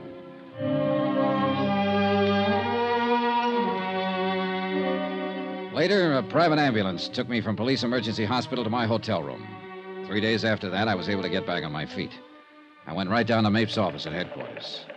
How do you feel? Better now. Boy, you sure look lousy. Here, sit down, baby. All right, thanks. Should you be out of bed? Yeah, sure. You're lying and you know it. I suppose so. Well, how's it going? You mean have we located the rest of the stuff? No, not a lick of it. Funny guy, wasn't he? He had his last laugh. Well, you shouldn't be worrying about this stuff now.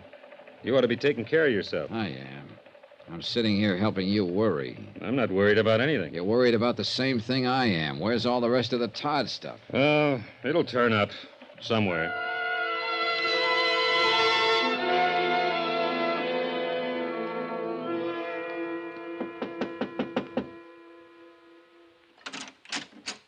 Why, Mr. Dollar. Hello, Mrs. Stromberg. I read about what happened to you in the papers. I'm sorry. I'm terribly sorry. Oh, well, I'm better now. Well, come in, please. Thanks.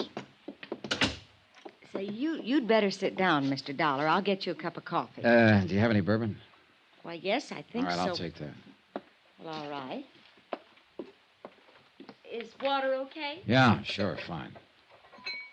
Should you be out of bed, Mr. Dollar? You know, everybody asks that. No, I shouldn't, and yet I should. Well, here you are. Oh, thanks. Well, here's cheers. Remember the night Gloria was shot? Of course, very well. You know, I've been worried about that night. Huh? Uh-huh. Remember I came over here and I told you I was in the insurance business and you said you'd have her call me when she came in? Yes. Well, I remember pretty clearly you said you'd have her call me when she came in, not if you saw her come in. Yes, did I? Uh-huh. You saw to it that she called me, Mrs. Stromberg. You also saw to it that she wasn't here to meet me when I got here. She was out there somewhere. Because by then you knew I was an insurance investigator. I don't understand you, Mr. Dollar. What are you trying to say? You sent her out so he could take care of her, and you were waiting in the hall for me. Waiting for you? Why, no, I happened to see you, and I wondered You wondered what kind of cock and bull story you could give me to get rid of me. That's silly. They sound that way. Yeah, that's a good drink. But not so silly if you knew that coat she was wearing was stolen and that I was after it and her. How would I possibly know that? Because you introduced her to one of your friends one night and he went overboard for her? And eventually he gave her that little present? Are you saying that I had anything to do with Gloria's trouble? Yeah. Why, that's silly. Oh, here's something sillier. A small-time burglar and thief lay on a hospital bed yesterday and wouldn't tell me how he met Gloria Tierney. Oh, he was a real gallant one, this bird. He killed an innocent girl because she was wearing a mink coat and might tell me who gave it to her. Mr. Dollar. He shot up 2 or 3 people in an apartment, including me. He got shot himself. He knew he was dying. But a simple thing like telling me how he met her wouldn't come out. He wouldn't tell me that for anything. Now, where could he meet her? Was he her kind? Did he go in the same circles? Did he? Nah. He was introduced by a mutual friend, Mrs. Stromberg. You, the manager of the apartment house. No. Something else he wouldn't tell me. What happened to the rest of the loot from the Todd burglary? 2 things he wouldn't tell me. He didn't have to when I sat down and thought it out. You've been working with him right along. You've been keeping all the stuff here. That's fantastic. Not so fantastic at all, Mrs. Stromberg, when you think that his wife, and she was a girl who'd do anything for money, they tell me, was willing to sell him to me for $2,500. $2,500, when there's still over $60,000 worth of loot from the Todd burglary lying around. She didn't know where it was, but you do, Mrs. Stromberg. Well, if you say I do, I do. Now what? Let's go down to Sergeant Mapes. Oh, no, I'd like a good excuse to use this. Yes. Suppose you would. If I can't charm you or plead with you, can I buy you? You could have prevented her death. You practically ordered it. What is it you want? You. Behind bars. You're silly, but I'll go. For a while, it did look silly. Mapes and his men searched the apartment house from top to bottom and found no trace of the Todd loot. That is, until they found a movable cement block in the basement. Well, the Todd matter ended with a 90% recovery of the stolen items. About $70,000 in dollars and cents. In lives, Gloria Tierney, 1 innocent bystander, and William Charles. For me, let's see. Expense account item 14, $162.30. Hotel and board while in New York. Item 15, $17.40. Airfare and incidentals back to Hartford. Item 18, $230. Miscellaneous. Expense account total, $1,095. Remarks, nil. Yours truly, Johnny Dollar.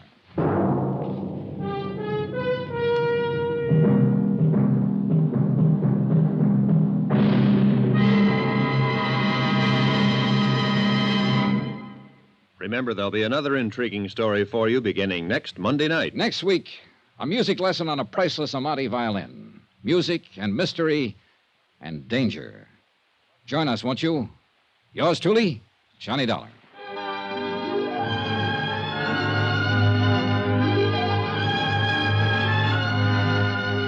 Yours truly, Johnny Dollar, starring Bob Bailey, is transcribed in Hollywood. Written by John Dawson, it is produced and directed by Jack Johnstone. Heard in this week's cast were Vivi Janis, Barbara Fuller, Shirley Mitchell, Lawrence Dobkin, Frank Gerstle, and Marvin Miller.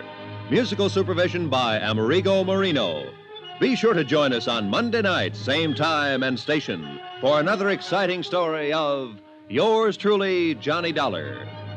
This is Roy Rowan speaking.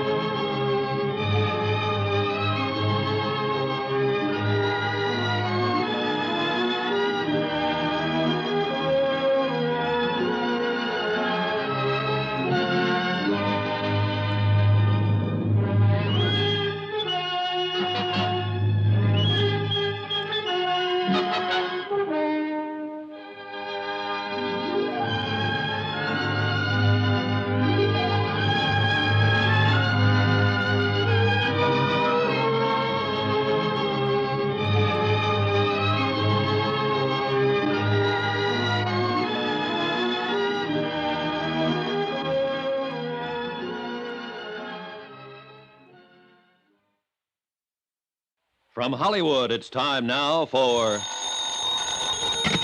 Johnny Dollar. John, this is Harry Branson of Philadelphia Mutual. Harry, what are you doing in town? I'm not. At least not in your town. But you've got a case for me. Do you know anything about violins? Oh, don't tell me. So he opened up his fiddle case and out came a submachine gun, that it? John, that technique went out with Prohibition. Now, seriously, this case contains a genuine Amati. Good. What's an Amati? One of the finest, most expensive violins ever made. This one was insured for $30,000. Was? Yes. Now, someone has to find it for us. What's more... Okay, Harry, I'm on my way.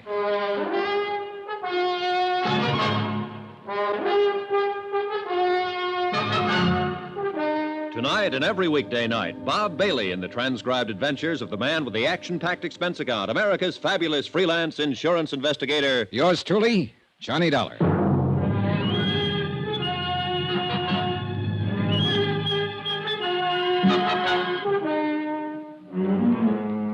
Expense account submitted by Special Investigator Johnny Dollar to the Philadelphia Mutual Liability and Casualty Company. The following is an accounting of expenditures incurred during my investigation of the Ricardo Amerigo matter. Expense account item 1, $12.40, train fare and incidentals to Philadelphia, Pennsylvania. I took the train because Harry Branson didn't seem to be in any particular hurry, and I kind of like a slow look at the countryside this time of year. When I got to Philadelphia, I checked in at the Bellevue Stratford, shaved and showered, then went over to Harry Branson's office in the Security First building on Walnut Street. You deceived me, John. I thought when we talked long distance that you'd be here right away. But instead of flying down, you Old took the train. Sobersides Branson hadn't changed a bit.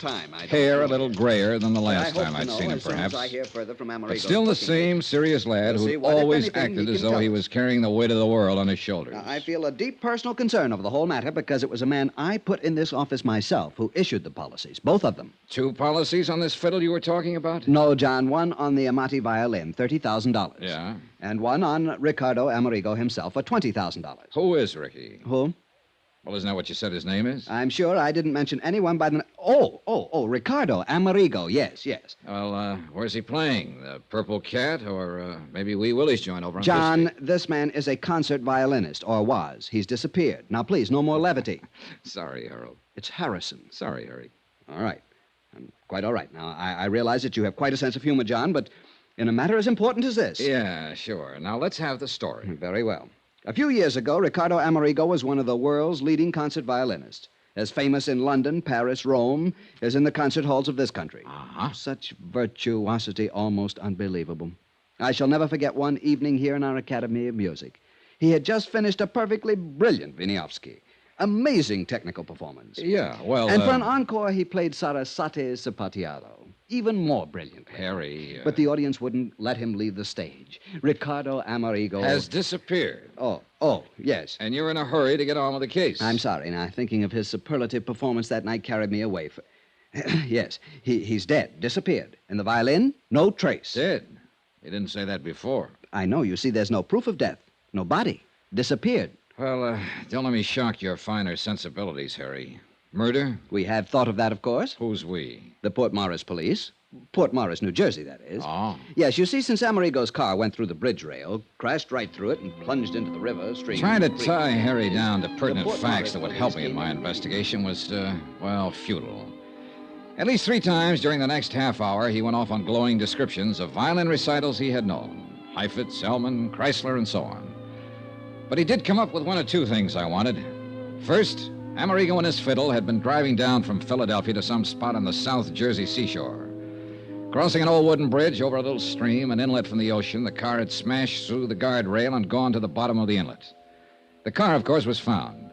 Amerigo and his violin, no. Second, and just as important, the name of the beneficiary of Amerigo's policies. Item 2 on expense account, $1 even. Taxi to the Harnell building, also on Walnut Street, in the office of Peter Corbin, Amerigo's booking agent. The building was plush, but Corbin's office was about as bare as I'd ever seen. An old beat-up desk, a battered filing cabinet, and a couple of straight chairs. That was it. Come in, Dollar. Come in. Sit down. Corbin was chewing the stub of a cigar that he'd forgotten to relight for at least a couple of days. We made with the usual howdy-do's. Well, your man Branson told you exactly right, Dollar. I'm Ricardo Amerigo's sole and only beneficiary. Well, isn't that a bit unusual for a man's agent to be his heir? Or, was it because you were old personal friends? I'm going to give it to you straight. I brought Amerigo over to this country. Myself, my own sole expense. I actually gave him the build-up. I started his whole entire career. I kept him on top, all at my own expense. Well, didn't you collect a regular agent's commission on his earnings? Oh, sure. Plenty more. Why kid about it? Sure, while he was working. What's that supposed to mean? Bottle. What? Yeah, started hitting the bottle. Bad, not good. And believe me, the word gets around fast. Instead of making me money, himself, too, of course, he started costing me money. But you see, he never saved anything, even when he was earning big. You know how these artists are. Yeah, I've heard. Well, it's the same with all of them. He got in debt actually up to his ears. And nobody, no family, no relatives, nobody to pull him out. Nobody but me. Big-hearted Corbin. So you had him take out a lot of insurance and name you as beneficiary? Well, that was his idea, actually. Of course, he always did have the Amati insured. That's his violin. Oh, so I've learned. Oh, you know about violins? No. Oh. Well, but the life insurance, that was his own idea. Double indemnity, all that sort of stuff. Double indemnity? Oh, yeah. But guess who had to dig up the moolah for the last couple premiums? Big-hearted Corbin. You're right. Not a bad investment, though, was it? What? Hey, couple of wait $1,000 a in minute. premiums, and you stand to collect plenty. If we can find proof that he's dead, and if we can't Oh, recover I don't like the... that, Dollar. I don't either, Corbin. It doesn't smell good. Oh, you think me, his own agent, actually rigged something like that for one of my best friends? You think that... Listen, wise guy. Even if I did have any of a such idea, it'd be crazy. Anything actually as obvious as that. Well, sometimes the most obvious is the best cover-up. Oh, get out of here, Dollar. Unless you want somebody to start collecting on your insurance. Even if it isn't you, huh? Get out! So help me. Yeah, pretty obvious. And every time you open your mouth... Oh, no, you don't. Why is it that people who telegraph their punches are always the first to start swinging? I don't know. Anyhow, I left Corbin to pick himself up and start thinking about some alibis he might need. And in the cab back to my hotel, I did a lot of thinking myself. Sure, the obvious off times is the best cover-up. And yet it might be too obvious. Far too obvious. Branson here? Johnny Dollar here. Oh, John, good. Listen, at least there'll be no double indemnity to pay in the Amerigo matter. For accidental death, that is. You see... Wait a minute. About an hour ago, you weren't even sure he's dead. Did somebody find the body? No, unfortunately, but I've just received a call from the Port Morris police. They completed their examination of Amerigo's car. After they pulled it out of the creek, of course. I hope so. John, they found conclusive evidence of murder. Harry, I'll call you from Port Morris. Expense account, item 2. Subway, ferry, train, and bus fares to South Violin, New Jersey. South Violin because Ad Bowles lived there, and I knew that if anything at all happened in the heart of sunny southern Jersey, Ad would know about it. Retired and raising some of those wonderful South Jersey sweet potatoes and peaches with plenty of hired help, he amused himself by moseying around, getting to know everybody and everything that happened in his section of the state. He had an insatiable curiosity and money enough to keep it satisfied. Hi, you conniving, chiseling son of a gun. I've been waiting for you to get here. What took you so long? Hey, what was that conniving, chiseling crack, son? We're still on expense account, aren't you? Yeah, sure. Sure, and so help me, nobody in history ever had the knack of padding out an expense account the way you can. And collect those fancy commissions on top. When I was a private investigator... Who is retired? You call this retired 270 acres of sandy soil from which to try to wrestle the poor living? Oh, no, wait a minute. That Cadillac Eldorado out front, that belongs to one of the hired hands. 983 peach trees. And isn't that a landing field I see out there through the window? A lot of sweet potato land to be cultivated? Well, yes. Say, why didn't you fly down or let me know and I'd have picked you up? Look, with all the time I have on my hands... I thought you said you were very busy. Yeah. How long are you going to stay? So I can figure out where we'll go, what we'll do. Ed, I'm on a case. Well, sure. Ricardo Amerigo and his priceless fiddle. Oh, no. It was easy. When I heard about him going over the bridge, I contacted Barney Peters of the Port Morris PD. From Barney, I learned all about the next of kin. His agent, that is. Pete Corbin. Right. And that boy at Philadelphia Mutual, Harry Branson. And I knew Branson wouldn't call anybody but you in on the case. So here you are. Still a private eye, aren't you, Ed? You gotta have some way of killing time. And I suppose you have the whole case solved. Yep. Well, according to Harry Branson, who heard from the Port Morris police just before I left Philly, it was murder. Oh, you point killer. I thought I'd be the one to tell you that. No, sorry. The cops knew it first. Second, I told them. Huh? Yeah, I showed them where somebody'd used a hacksaw on the steering arm of Amerigo's car when they dragged it out of the creek. Uh-huh. So that was it. Yep. And who wielded the hacksaw? Well, Pete Corbin. Who else? Why? Who else stood to benefit by Amerigo's sudden trip to the great beyond? No. It's too easy, Ed. What's more, he's the only one who had constant and complete access to Amerigo's car. Why, he not only mothered little Ricky, clothed and fed him and kept him in booze, but he paid his rent, swept out his apartment, serviced his car. No, it's too easy. And Johnny, that car was even kept locked in Pete Corbin's own garage. And Corbin had the only key. Where did you learn that? From Corbin's landlord, by phone, of course. Said he thought Corbin did that so Ricky couldn't go out driving when he was drunk. And me? I think it was the other way around. He'd only let him drive when he was drunk, huh? Instead a good chance of smashing up what would look like accidental death. So that Corbin would collect the double indemnity. It's open and shut. Any proof, Sherlock? Just get to Corbin, throw it all at him, and break him down. Maybe he'll even find the hacksaw tucked up his sleeve. Too easy. Any bets that it isn't Corbin? Yeah, I'll bet you. You name it. My commission on the case. I'll match it. Oh, and plus your expense account. Look, Ed, I want to see that car and the bridge and the creek, anything else I can find. Sure. I'll fly you down there. Then we can go on over to Atlantic City, hit some of the night spots. Your treat. You know, so we can build up the expense account enough for me to collect plenty.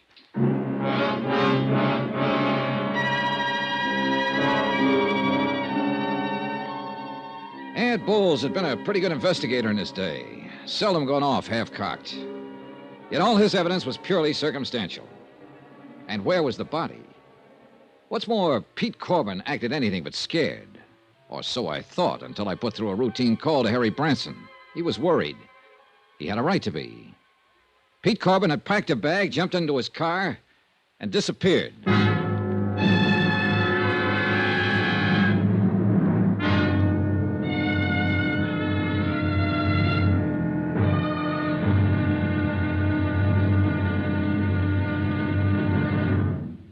Now, here's our star to tell you about tomorrow's intriguing episode of this week's story. Tomorrow, a soggy day in a soggy South Jersey swamp.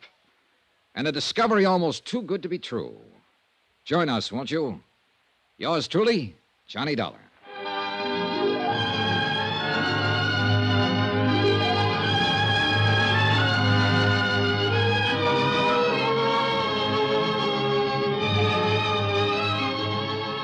Yours truly, Johnny Dollar, starring Bob Bailey, is transcribed in Hollywood. Written by Sam Dawson, it is produced and directed by Jack Johnstone. Be sure to join us tomorrow night, same time and station, for the next exciting episode of Yours truly, Johnny Dollar. Roy Rowan speaking.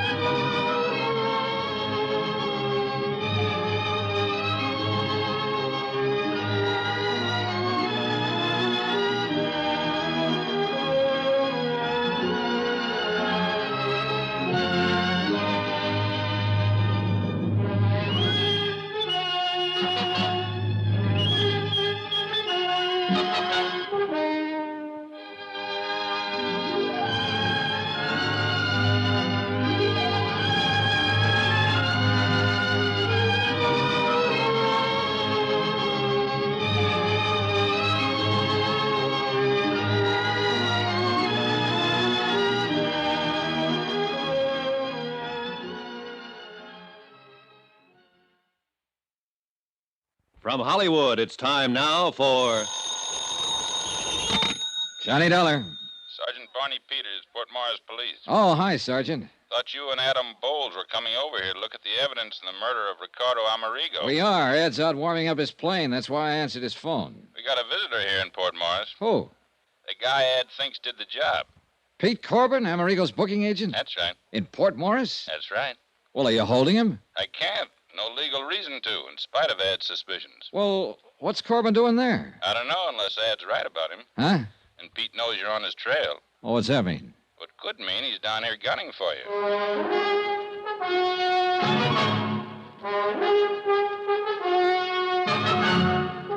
Tonight and every weekday night, Bob Bailey in the transcribed adventures of the man with the action-packed expense account, America's fabulous freelance insurance investigator. Yours truly, Johnny Dollar.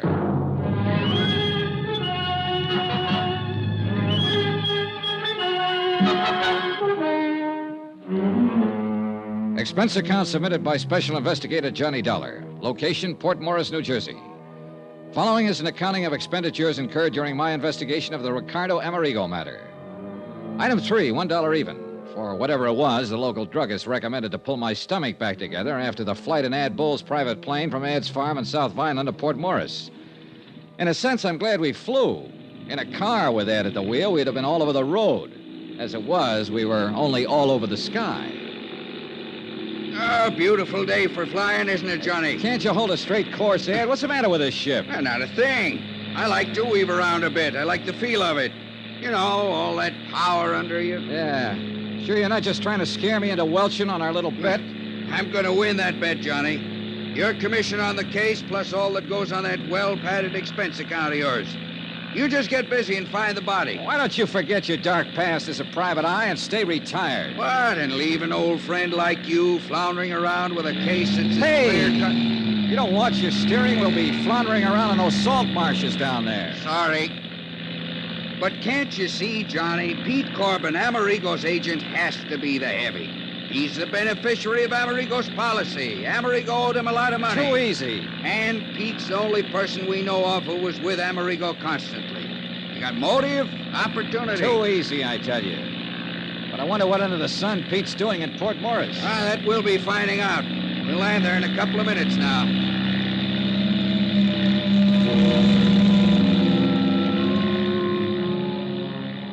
The little town of Port Morris was set on the edge of one of the wide salt marshes that border a lot of the South Jersey shore. Just a vast expanse of salt hay indented with little coves and inlets. Soggy, swampy country. Ideal breeding place for the famous Jersey mosquitoes. And I guess for me, the ideal breeding place for trouble. Sergeant Barney Peters met us at the mucky little landing strip just outside town. And we headed out on a narrow, muddy road across the marshes. Yes, sir, Mr. Dollar. If I were you, I'd try to pin down this Corbin. Where is he now? Back in town. Got Alf McCracken keeping an eye on him. Alf's the boy you saw Amerigo crash through the bridge that night, you know. Barney, I still wish you'd cooked up something to hold him. But what, Ed? Sure, Ed. Every bit of evidence you think you've got on Corbin is purely circumstantial. What else have you got to go on, John boy? Oh, we'll see. We'll see. After I have a look at the bridge Amerigo busted through in his car. It's just up ahead a bit. Crosses the Lucky Hoe Creek. I'd also like to know who could have... Well, I'd like to know what could have happened to his body. To to that $30,000 Amati violin. You'll see. Just keep in mind that there's a mighty big flow of water in the creek from the tide coming in and going out. Tell me, Sergeant. Johnny, I checked it. Huh? Tide had just turned, was on its way out to the ocean at the time Amerigo's car went over the bridge. Right, Barney? That's correct, Ed. Right now, though, it's probably about as low as it'll... Whoa! What's the matter? Just pulling over to let this car that's coming past us. Otherwise, one of us might sheer off into the swamp. Yeah, these roads weren't meant for two-way traffic. Darn fool's coming pretty fast for a road like this. If he isn't careful... Hey, look, Pennsylvania plates. Huh? He's right. That's Corbin's car. Corbin, huh? Swing across the road. Block him. Quick! Son of a gun. Well, now, where's Corbin, all right? Well, then swing around. Go after him. On this road, he'd slide off into the swamp so fast. By the time we go on up to the bridge and turn, he'll be halfway back to Philadelphia, blast him. Well, we had the bird in hand and didn't know it. What are you going to do now, Johnny? Just exactly what we started out to do. You're losing valuable time. Now, if I were still in this Ed, racket... why don't you stay retired? We drove slowly on up to the bridge, stopped and got out. And although the tide was almost low now, it was easy to see how that rush of water would easily carry a violin or a body or most anything right out to sea. Or could it? The tide was running this same way when it happened. Out. Yeah. And the current was a lot stronger than it is now, so you can imagine what it would... Huh? Yeah. What's the matter, Johnny? Well, that big bird nest, whatever it is, down there at the side of the creek, 50, 60 feet. Oh, that's just where the reeds and hay got matted up. Does look like... Hey. Yeah. If that isn't a fiddle case propped up on top of it. Sure looks like Sure one. it is. Sure. The tide was higher then. The fiddle's stuck in those reeds. Wait here. Well, now, Johnny, don't. You come back here. Dollar! Dollar, it's like quicksand. Stay out of it. Oh, you darn fool. It was Come like on back. quicksand, too. You'll never make it. Black, gluey muck. And I sank into it up to my knees. I almost had to swim through it, hanging onto it, pulling myself along by the reeds and bulrushes. But half of this case hung on that $30,000 Amati violin, and I wasn't going to let it slip out of my hands. A couple of times I dropped into soft holes, almost up to my shoulders, but somehow I kept going. Pulled the fiddle case off the pile of matted weeds and started back. But I'd used up most of my strength. With only one hand to pull myself along to... Ed! Ed! Johnny! Johnny, try and grab this rope. Here! Can't breach! Try it again, Ed. Drag it back. Try it again. Johnny, use the violin case. It'll keep you afloat. I'll try. You all right, Dollar? Dollar! Here, Johnny. The rope again. Johnny! Johnny!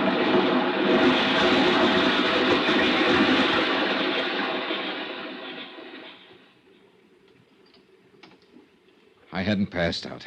So help me, I hadn't. Not entirely, that is. Or I'd never have been able to grab the line that Ad Bowles threw to me.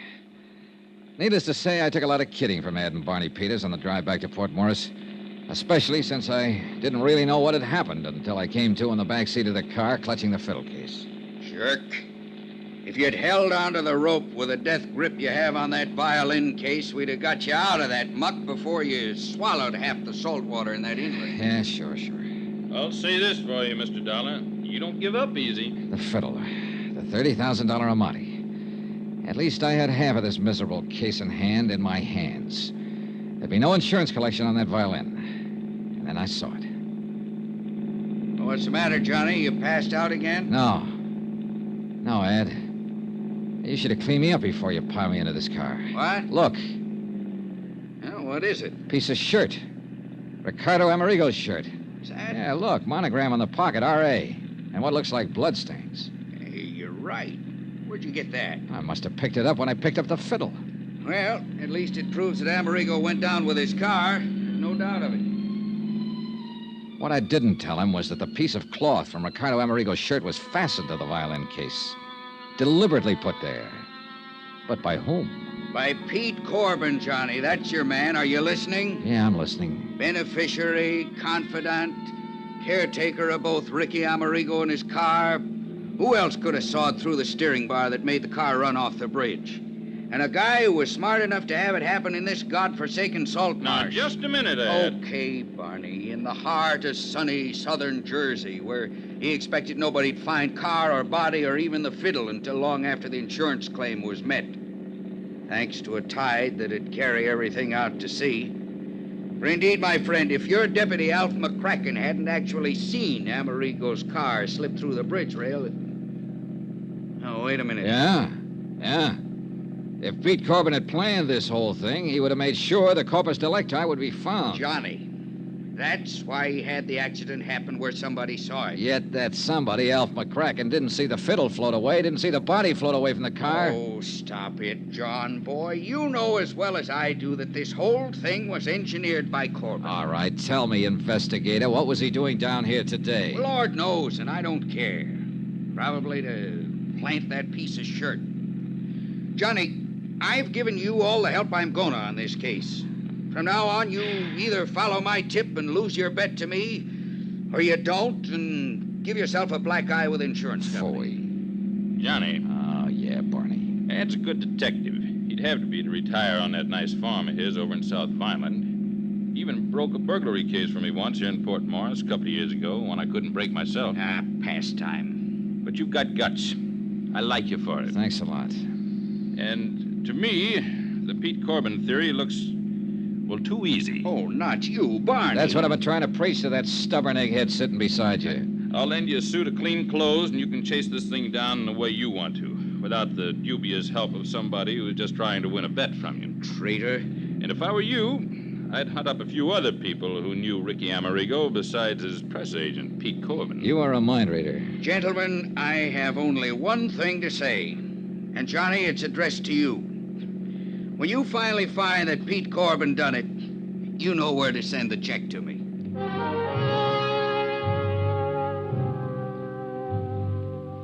At Port Morris, we learned that Alf McCracken had lost track of Corbin when the former dropped in at Osborne's Oyster House for a dozen and a half show. Hadn't even seen him take off in his car, much less leave in a hurry after spotting us on the road to Lucky Hole Creek. I took advantage of Barney's offer, borrowed a suit of his clothes, and accepted a ride from him to the crossroads of Woodbine where I could get a bus back to Philadelphia. Sure, half my job was done. I'd recovered the $30,000 Amati violin, but I could still hear the oh-so-pleasant voice of Ad Bowles, ex-investigator, not so retired. You know where to send the check to me, Johnny boy. Expense account item 5, $4.95. Bus fare from Woodbine to Philadelphia. And believe me, it's a long bus ride. As soon as I got to my hotel and changed into my own clothes, I called Harry Branson at the insurance company. Mr. Branson here? This is Mr. Dollar, Mr. Branson. Yes, Mr. John. Yeah, I'm back at my hotel, music lover.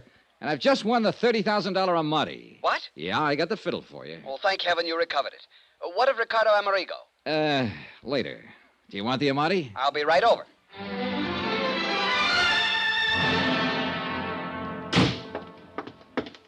Where is it, John? Where is it? Right here, Harry, right here. Case, bow, and all. Oh, thank heaven. And by some miracle, it's dry as a bone and all in one piece. Voila. Oh, thank heaven. John. John? What's the matter? This? An Amati? Oh, no. Oh, no.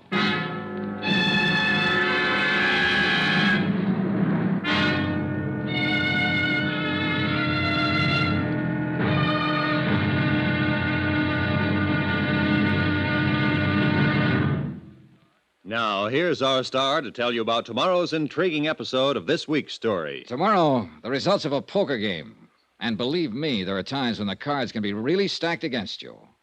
Join us, won't you? Yours truly, Johnny Dollar.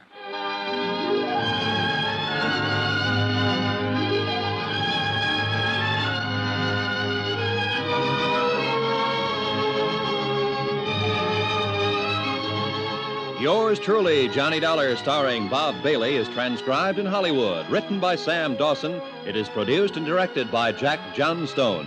Be sure to join us tomorrow night, same time and station, for the next exciting episode of Yours truly, Johnny Dollar. This is Roy Rowan speaking.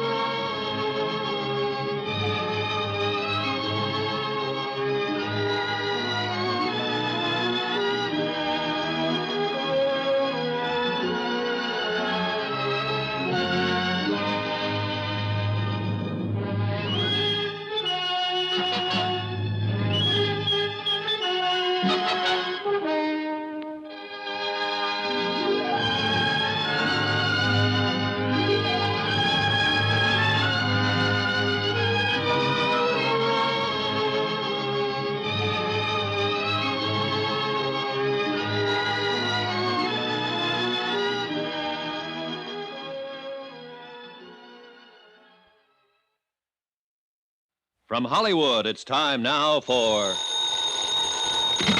Johnny Dollar. Yeah, Pete Corbin, Dollar. I found your message when I got in, but I don't know why I'm returning your call after that lacing I took from you. Well, at least you haven't run out on us. Why should I? How would you like to explain what you were doing in Port Morris, New Jersey yesterday afternoon at the scene of the so-called accidental death of your client, Ricardo Amerigo? Oh, yeah, I thought that was you I saw in that car down there. It sure was. Are you in your office? Yeah, that's right. I thought you wanted Well, stay to know... there. I do want to know. That and a lot of other things. I'll see you in about an hour after I've made another call. Okay, I'll be here.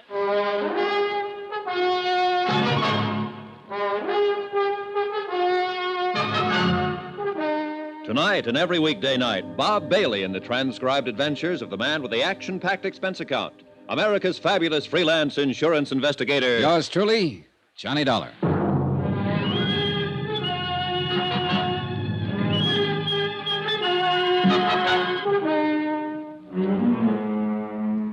Expense account submitted by Special Investigator Johnny Dollar. Location, Philadelphia, Pennsylvania. To the Philadelphia Mutual Liability and Casualty Company. Following is an accounting of further expenses during my investigation of the Ricardo Amerigo matter. Expense account item 6. $33.75. Dry cleaning and new shirts, socks, and so on, including one pair of shoes to replace the ones I lost in the South Jersey swamp while rescuing what I thought was a priceless Amati violin in a muddy tidewater inlet called Lucky Hoe Creek. But when I showed it to Harry Branson at Philadelphia Mutual, well, at least he promised to have an expert look it over and pass final judgment. That's the reason for item 7, 85 cents. Taxi to Harry's office in the Security First building. Oh, come in, John, come in. Hi, Harry. Well, what have you found out? Nothing yet, but I should hear from the violin man any minute. John, I do hope I was wrong. Sit down. Thanks. Harry, I could have committed mayhem when you told me that fiddle I picked up in the swamp isn't the Amati. To think you nearly drowned retrieving it. Oh, brother, that's putting it mildly. But I'm sure Foresto will know. Foresto? Foresto Nigliario, however he pronounces it, the violin man. He really an expert? Well, he's the one who okayed the $30,000 policy on Amerigo's violin. Let's just hope this one's it. Did you learn anything in Port Morris? Only confirm what you'd already learned from Sergeant Peters down there. That someone had sawed through some steering connection on Amerigo's car before it crashed through the bridge. Yeah. Still no sign of the body? Nope. Oh, a man named Adam Bowles called. Oh, he's an old friend. Used to be a private detective and just can't get it out of his system. Oh. Well, he called me, you know. I know. And I must confess, John, that I'm inclined to agree with him. That Peter Corbin, Amerigo's agent, did it? Agent and beneficiary, John. And apparently the one person who knew Amerigo well enough. I said it to Ad Bowles until I was blue in the face, Harry, and I say it again. Too easy. But who else? I don't know. That's what I came back here to find out. All the evidence. Circumstantial evidence. The kind of man that'd be a fool to let pile up against him if he really was guilty. Even so. Harry, let me do it my own way, huh?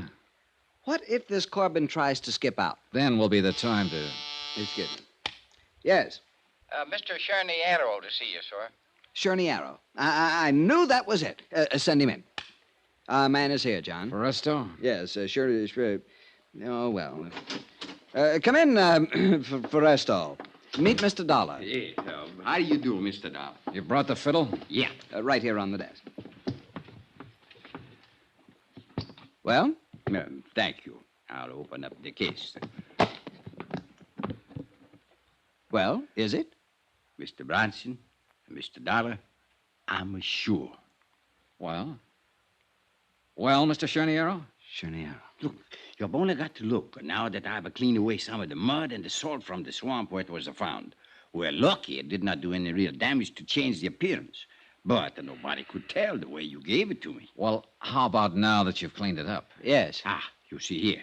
The shape of the F holes, the curve to the belly. Yeah? The beautiful shape, the signs of age, and above all, here, you see, the label. Label? Through the F hole, you can see it.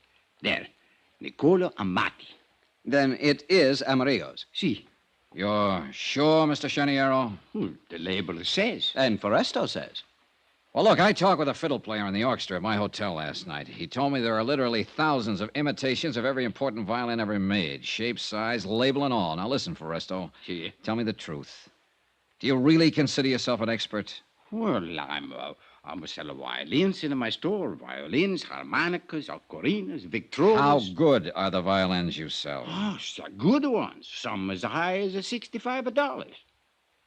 Harry, do you mean to tell me, with all due apologies, Foresto, do you mean to tell me he was your authority for a $30,000 policy on Ricky Amerigo's violin? Well, of course, a representative from the Wurlitzer collection in Chicago verified Foresto's opinion at the time. See, the Wurlitzer know every good violin in the world. Yeah, Harry, let me have it. I'll give you a receipt for it. I'll bring it back when I'm through with it. Whatever you say, John. I assume you want to check further on the authenticity. And you are right. John. Yeah.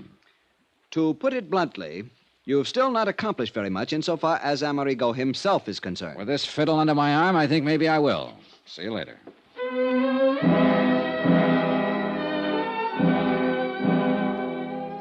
Maybe Harry'd been right in the very beginning. Maybe I should have known a little more about music, or more specifically, violins. Or maybe I should have left this aspect of the case to someone else and concentrated on the disappearance death of Ricardo Amerigo. Maybe well. Expense account item 8, 80 cents. Taxi to booking agent Peter Corbin's office. All right, Dollar, let's not waste either your time or either mine. You want to know what I was doing? That's right, Corbin. The Amati. I found it right where you planted it, in that swamp near Port Morris. You actually found it. What do you mean where I planted it? What else were you doing down there in the South Jersey swamps? Is that where you found it? Well, you ought to know. But frankly, Corbin, I think you overplayed it a bit when you tucked part of one of Amerigo's monogram shirts there with it. I don't know what you're talking about. Actually, I mean it. Then what were you doing down there? And, brother, you better make it good. The same thing you were. Trying to find out what happened to Ricky Amerigo. I tell you, Dollar, I was his best friend. It's a true fact. If his fiddle was down there, too, I didn't see it. I wish I could believe you. By the way it looks from here, you were willing to have the Amati violin found lying out there in that salt marsh because you couldn't get rid of it without exposing yourself. It didn't put any money in your pocket the way you figure Amerigo's death will. The way it looks from here, Dollar, that's where you're wrong. Yeah? Yeah, actually wrong. If Amerigo's dead, I collect on his insurance as his beneficiary. That's what the policy says, but believe me. me. All right. But you think I wouldn't collect on the Amati fiddle, whether it was found or if it wasn't found. That's where you're wrong. What are you talking about? Because I'm also a beneficiary to his will. How do you know? Because I'm not only the sole and only heir in his will, I'm also the executive of his estate, too. Oh. Yeah. So if I was the heavy, what would I take a chance leaving a $30,000 fiddle laying around in some swamp? Cover up? $30,000 worth? All right, what did you do with the hacksaw? You mean somebody sawed up the fiddle? Oh, no, let me see. No, easy, will you? Somebody sawed partway through a steering arm on Amerigo's car to make it crash. Murder? Well, that's a pretty fair question. Oh, no, Dollar, no. Oh, no, who would murder a nice, sweet guy like Ricky? Maybe he was a drunk, maybe he hit the skids, but he had no enemies. He couldn't have. Okay, Pete. Maybe he was just a drunken bum, worthless. He threw away a concert career, but he was a gentleman, an actual gentleman. And he was a sweet guy. Nobody could have murdered him. Oh, no, Dollar, not Ricky. Pete, would you? Who was it? Tell me, huh? Who was the lousy punk? I'll kill him. Okay, Pete, I believe you. I don't care whether you believe me or not. Will you tell me who done it? Pete. Pete, will you listen to me? I'm listening. Now, look here. Look here and tell me. Is this Ricky's Amati violin? Yeah, that's it. Ah, poor Ricky. Poor drunk. You're sure? I'm sure. All right, Pete, I'm going to give it to you straight. All I ask is you now, listen tell to me, will who... you? We don't know who killed Ricky Amerigo. We haven't even found his body. The Port Morris police are still trying, of course, but it could have been carried by the tide through that inlet, the Lucky Hole Creek, right on out to the sea. Or, of course, it may appear somewhere along the creek. It'll take weeks to search that swamp thoroughly. Dollar, Anyhow, if they do find him, I want to see he gets a decent burial. Will you promise me? Okay, I'll try, but listen, will you? Because of the sawed-through steering arm, his death was made to look accidental. Double indemnity. And you're the beneficiary.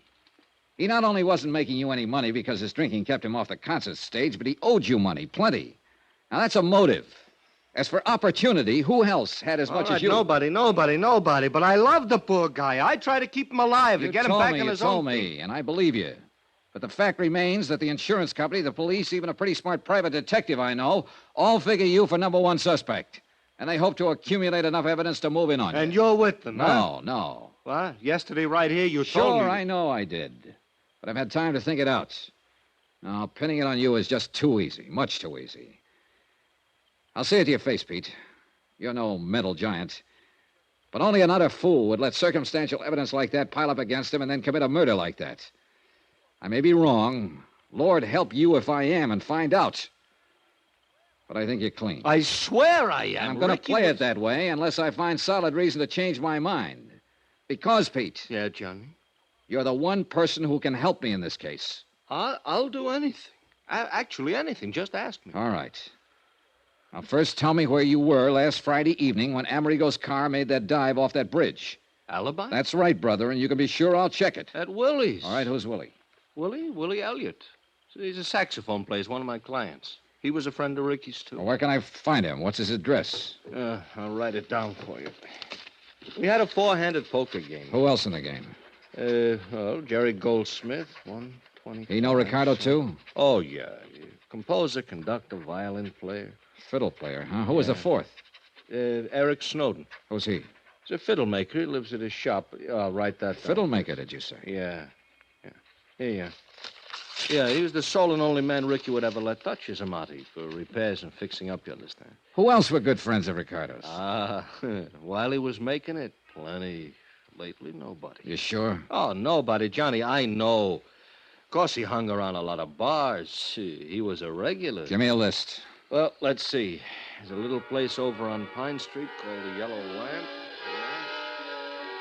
Expense account item 9, $370. A quick sandwich for Pete Corbin and myself and a flock of phone calls to Pete's poker pals. Just to make sure they were in and available when I could get around to see them. I had to phony up an excuse for seeing each of them. A friend of Pete's, just in from out of town, suggested I give you a call, that sort of thing. And apparently it didn't arouse any suspicion. At least it was a start. And for the first time, call it a hunch or whatever you like, I felt I was going to get somewhere in this case. As it turns out, I was. Believe me.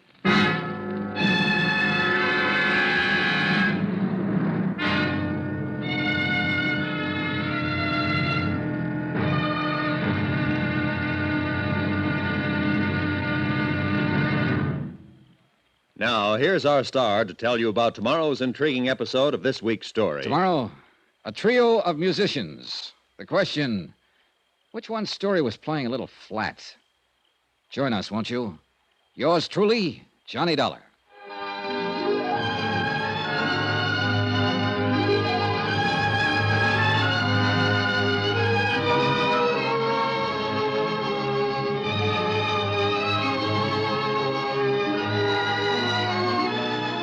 Yours truly, Johnny Dollar, starring Bob Bailey, is transcribed in Hollywood.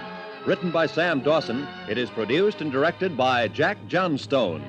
Be sure to join us tomorrow night, same time and station, for the next exciting episode of Yours truly, Johnny Dollar.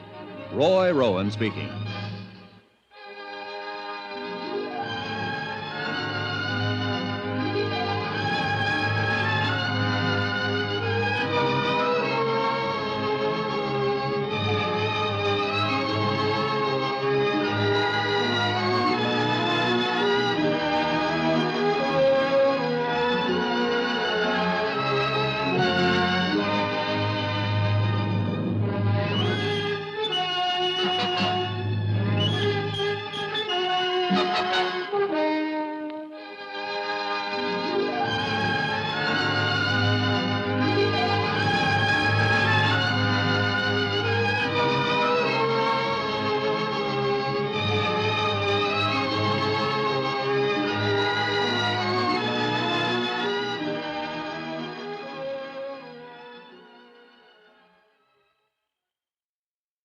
From Hollywood, it's time now for...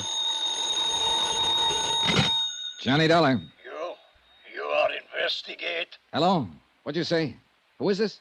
You are investigating Ricardo Amerigo? Yeah, that's right. I'm investigating the Ricardo Amerigo matter. Who are you? Hello? Hey, listen, do you have some information, a tip on the case? Who are you? Hello? Hello. Hey, what is this, a gag? Yeah. Or is this supposed to be some kind of a cockeyed threat, a warning for me to get off the case? Believe me, this is no gag. Hello? Hello?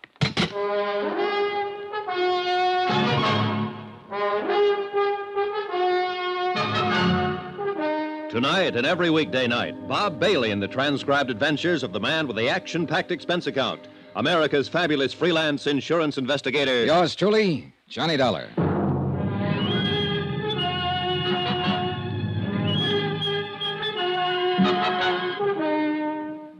Expense account submitted by Special Investigator Johnny Dollar. Location, Philadelphia, Pennsylvania. To the Philadelphia Mutual Liability and Casualty Company. Following is an accounting of further expenses incurred during my investigation of the Ricardo Amerigo matter.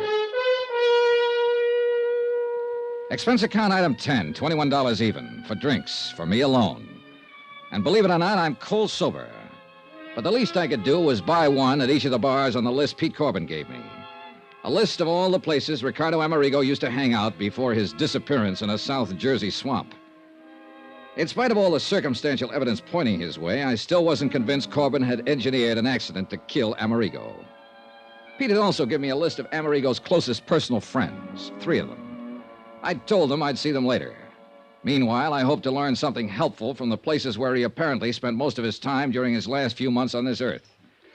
But the result can pretty much be summed up at the last bar on the list, the Hangover Club. There you are. Cost you 80 cents. Here, keep the change. Oh, thanks. Yeah, it's just like I tell you, mister. You come in here, buy a few drinks, sit and drink them, leave. Well, didn't he ever talk to anybody? Not even me. Just sit there and get plastered. Till one of his friends would come in and drag him away. Who? Did you know any of them? Oh, sure. Willie Elliott, saxophone player at the Crystal Room. Oh. Who else? Jerry somebody, fiddle player. Jerry Goldsmith. Yeah, they're on my list. Huh? Anybody else? No. Oh, yeah, wait, sure. His agent, Pete Corbin. Yeah, that's...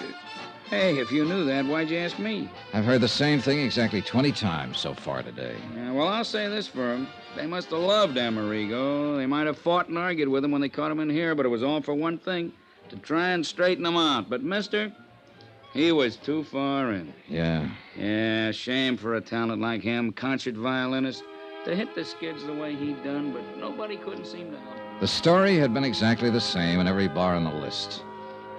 Apparently, the only friends, the only associates that Ricardo Amerigo had were those Pete Corbin had named. Expense account item 11, 110, cab fare to the apartment of William Elliott over on Callowell Street. Same story. No new names of friends or even acquaintances. He and Corbin and Goldsmith and the old English violin maker, Eric Snowden, had known Amerigo for years, good times and bad. Had all tried to help him, straighten him out, were deeply grieved over his death. Item 12, 570, cab to a suburb called Lanark to see Jerry Goldsmith, where I'll admit I expected to get the same story, the same names, no more, no less. This time I took the Amati violin with me.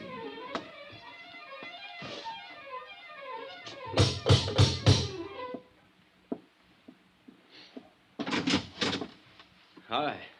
Who are you? I'm Johnny Dollar. Oh, yes, you called. Come in. Friend of Pete Corbin's, you said. Sit down. Mr. Goldsmith, I'll get right to the point. I'm an insurance investigator, and I came That here... violin case. That looks like Ricardo's. It is. And the Amati? Yes. Oh, thank God. I found it down in a South Jersey swamp where Amerigo's car plunged off the bridge. It had been lying there, hidden by the marche for several days. Is it all right? May I see it?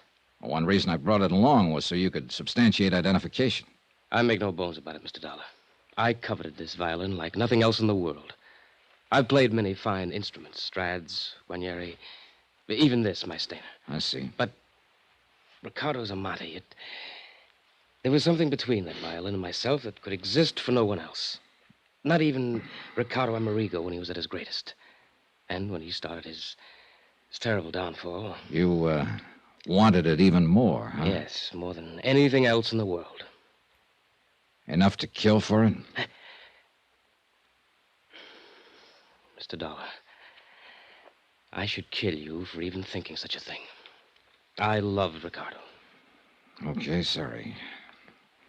The fact remains somebody sawed through a steering arm on his car. I still can't believe that. No one could have killed Ricardo, no one. Only 3 others beside myself even knew Ricardo these past few years. Corbin, Elliot, and Eric Snowden. Pity him, feed him, clothe him, try to fight him away from the liquor that had ruined his brilliant career, yes. Even hate him at times for what he'd done to his life, but murder... I'm sorry. May I? Sure. It, is the Amati. Yes, I know it as well as I know my own. May I play it?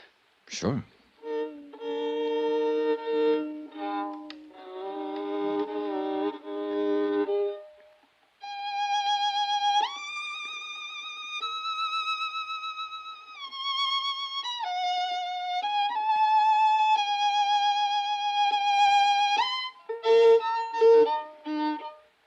What's the matter?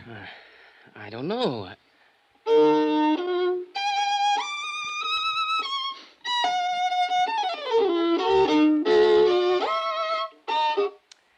Mr. Dollar, it isn't here. The tone, the brilliance, the response, it isn't here. Something's wrong. You're sure this is the Amati? Oh, of course I'm sure, but something's wrong. Something's happened to it. It isn't the same. Well, you think the dampness of the swamp might have done... No, you can see. It's all right, but it isn't. Well, I don't know anything about violins. There are no cracks, no marks, no damage. Even the sound post. But you're sure it's Ricardo Amerigo's Amati? Yes, I told you so. I couldn't possibly be mistaken. But something is... Mr. Dollar. Well? I don't know. You know something? I don't either. I'm afraid I left Jerry Goldsmith rather abruptly and in a rather distressed condition. But I had plans, and the sooner I could carry them out, the better. Item 13 on expense account, $420 taxi fare back into town to the shop of Eric Snowden, violin maker. The only man who'd been allowed to touch Ricardo Amerigo's Amati, except, of course, for the music store owner who'd cleaned it up after I found it in the swamp. Yeah, it was possible he had done something to it that would destroy its tone. But for some reason or other, call it a hunch if you like, I hope not. Snowden's shop was located on a colorful little side street. Really not much more than an alley called Eisminger Street. Right in the middle of one of the busiest sections of the city, surrounded by skyscrapers, office stores, and all the traffic that goes with them. This one little alley. Except for Snowden's place, the tiny buildings packed side by side are all residences, left over from years gone by when this was a residential section, and still unspoiled by the bustling activity around them. Thank you, Mr. Romandi, and I'll be sure to hear you at the Academy of Music Saturday night. Sir! Mr. Snowden? Yes, I'm Eric Snowden, but that violin case... I'm Johnny Dollar. I phoned you. Oh, please come in. Mr. Dollar. That's right. It's Ricardo Amerigo's. It's been found. Please let me... Mr. Snowden, I'm an insurance investigator. Part of my job has been recovery of this violin. It's possible loss was the most heartbreaking thing I ever contemplated, but you found it. I think so. You think? I don't understand. Well, here, take it. Examine it. Yes, but not here. Come, we'll go up to my workroom on the 2nd floor, where I can check it thoroughly. I'll lock this front door so we won't be disturbed. Now, come with me, please. I can't believe it. It's so wonderful you found it. It would have been a terrible loss to the world. Yeah, I guess so. You're not a violinist yourself? No. I'm afraid the only violin music I know is what I hear in... Now, here we are. Oh, quite a shop. Most of the finest violins in the world have been here, one time or another. The Stradivarius of Yasha. It was quite a shop. The violins The of... walls were lined with fiddles in the making, and with tools. Some familiar and some that were... Wait a minute. Hacksaws. A couple of them small and delicate, but one a big one and dirty. As Eric Snowden turned away to open the violin case, I ran my fingers over the blades. There was grease on one. Axle grease. Now here.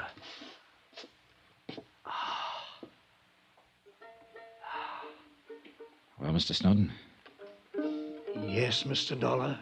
This is Ricardo Amerigo's violin. You're certain of that? Eh?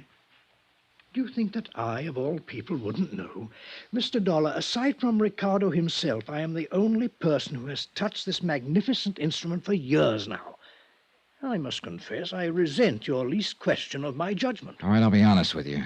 I don't pretend to know much about violin, so I had somebody play it a while ago. Sacrilege. All right, be that as it may. It didn't sound to him or even to me like a $30,000 violin. And whom did you permit to lay hands on this priceless instrument? A friend. Should be horsewhipped.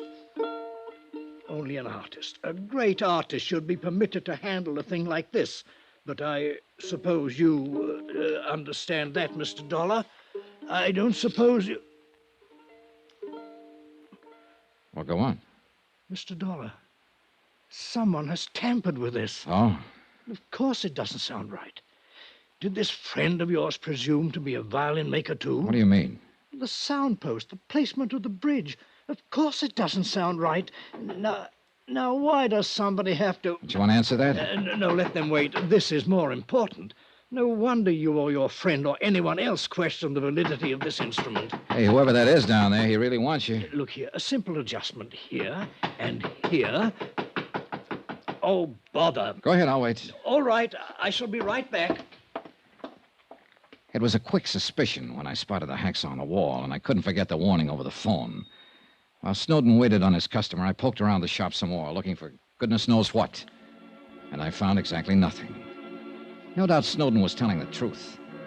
Until I started to sit down to wait for him, and as I pulled over a stool, I knocked open the door of a cabinet next to his workbench. I started to close it again, and then I saw it. Hanging there on a hook was a violin. I grabbed it out of the cabinet and held it under the light beside the one in Amerigo's case. I held them up together. It was unbelievable. The shape, the color, the markings, nicks on the little pegs you tune them up with, a spot of stain on the scroll, even a tiny, almost indiscernible scratch on the back, an old pencil mark on the inside near the label. It was impossible, but it was true. These two violins were absolutely identical.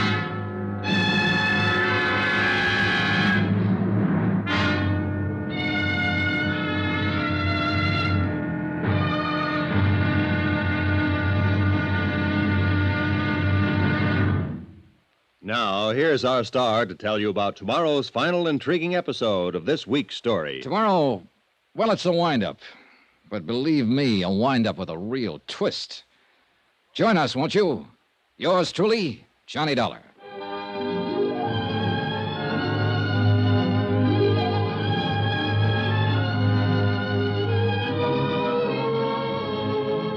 Yours truly, Johnny Dollar, starring Bob Bailey, is transcribed in Hollywood. Written by Sam Dawson, it is produced and directed by Jack Johnstone. Be sure to join us tomorrow night, same time and station, for the next exciting episode of Yours truly, Johnny Dollar. Roy Rowan speaking.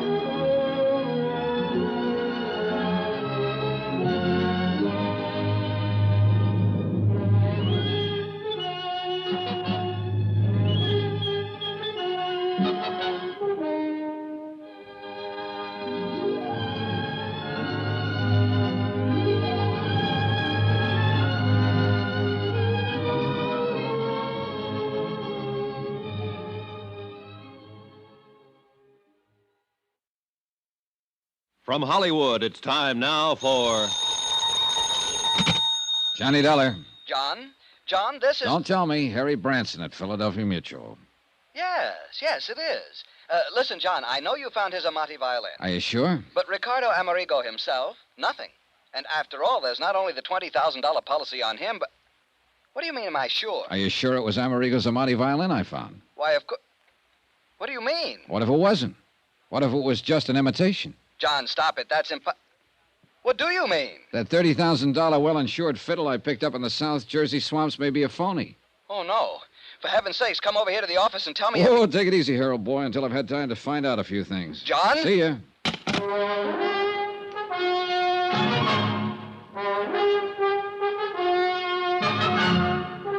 Tonight and every weekday night, Bob Bailey in the transcribed adventures of the man with the action-packed expense account, America's fabulous freelance insurance investigator. Yours truly, Johnny Dollar.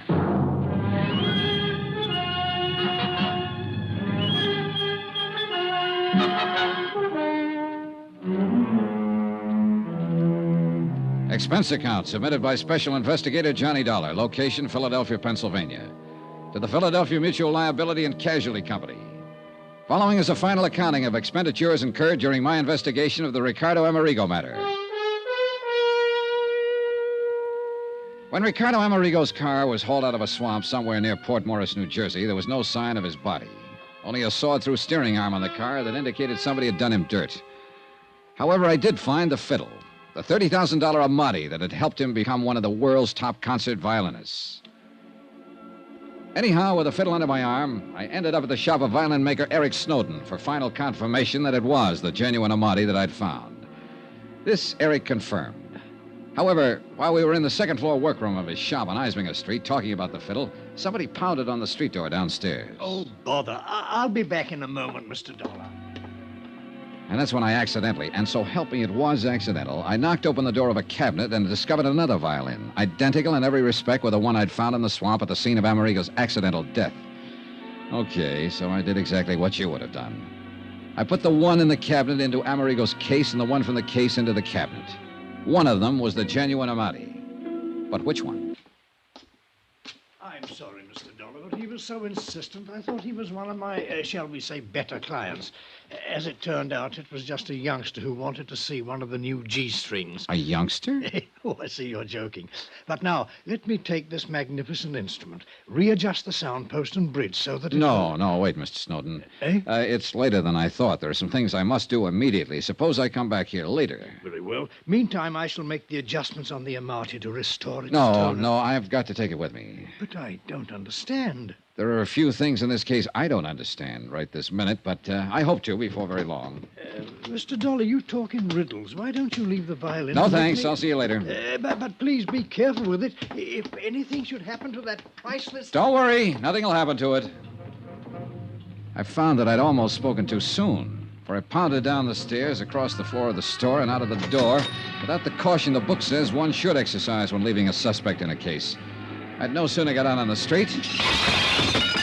It was a flower pot big enough to have killed a horse in its fall from the upper story window ledge. Oh, no. Good heavens, wait, Mr. Dollar. That was an accident. But I didn't was wait. already out. Expense account item 14, 10 cents. Phone call to Harry Branson at the insurance company to have the police put a man on Eric Snowden's shop immediately to make sure he wouldn't try to skip. Item 15, $7.50 for a cab to the house of fiddle-playing Jerry Goldsmith out in Lanark.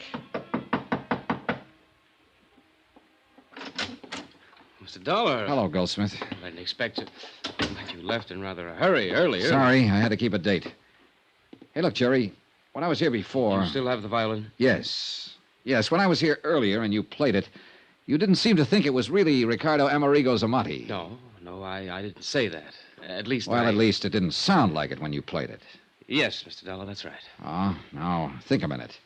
You were a bit upset, excited, whatever you want to call it, when I brought it to you. Yes, that's true. Nevertheless... And I think you were also afraid I might have suspected you of Amerigo's murder when you admitted his violin was the one thing you wanted more than anything else in life. Except, of course, to have Ricardo straighten out. Become himself again.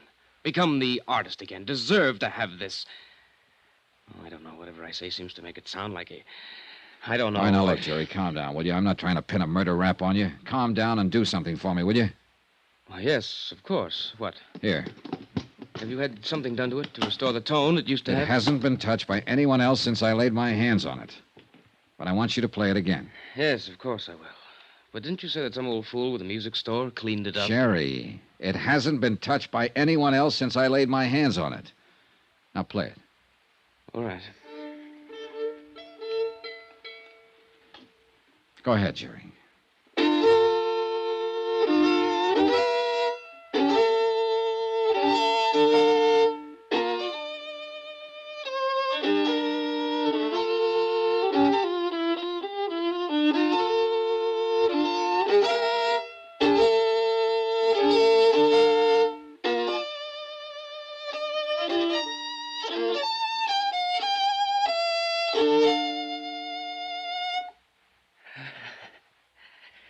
It's the Amati, isn't it? Yes. Yes, it's the Amati. A beautiful, wonderful.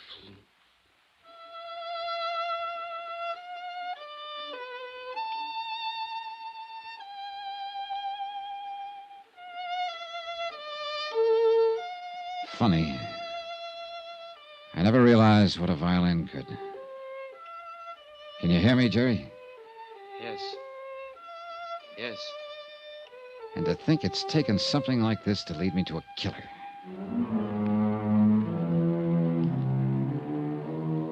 Expense account item 16, 420. Cab to Philadelphia Mutual, the office of Harry Branson. But if you're right, John, you mustn't go out there alone. Don't you understand if he's the man who planned the murder of Ricardo Amerigo, he wouldn't stop... Yes, I had the police put a man out there to cover his shop. But, John, I still think it's... Expense account item 17, $1.60. The buck was a tip for going through a couple of red lights. Back to the shop of the violin maker, Eric Snowden. Mr. Dollar. Hi, Mr. Snowden. I'm afraid I left you rather abruptly a while ago. Mention it, Mr. Dollar. It's you. That near accident when you left that flower pot, I don't know how it possibly could have shifted on the window ledge up there. On the third floor window ledge of this little combination store, workshop, and home of yours. That much I did notice while I was ducking it. If it had come off a second floor window, you know I might have suspected you of giving it a helpful shove. Oh, good heavens, Mr. Dollar, you can't possibly mean that. All right, forget it for the moment. But how can Let's go up to your workshop on the second floor. Come on. Well, yes, of course. But may I ask why? I want to show you something, and I think you know what. No, I certainly don't. Unless something has happened to the Amati. Oh, something certainly has. You damaged it since you were here. No such luck. Mr. Dollar, please, what are you talking about? Okay, here. Now tell me the truth. Is this Ricardo Amerigo's Amati violin? Yes. I've told you so. You're sure? Of course I'm sure. You know something? You aren't, but I am. What? Now open that cabinet there beside your work table. What for? Because I tell you to. But I... just what are you getting at, Dollar? Are you going to open it or shall I? No.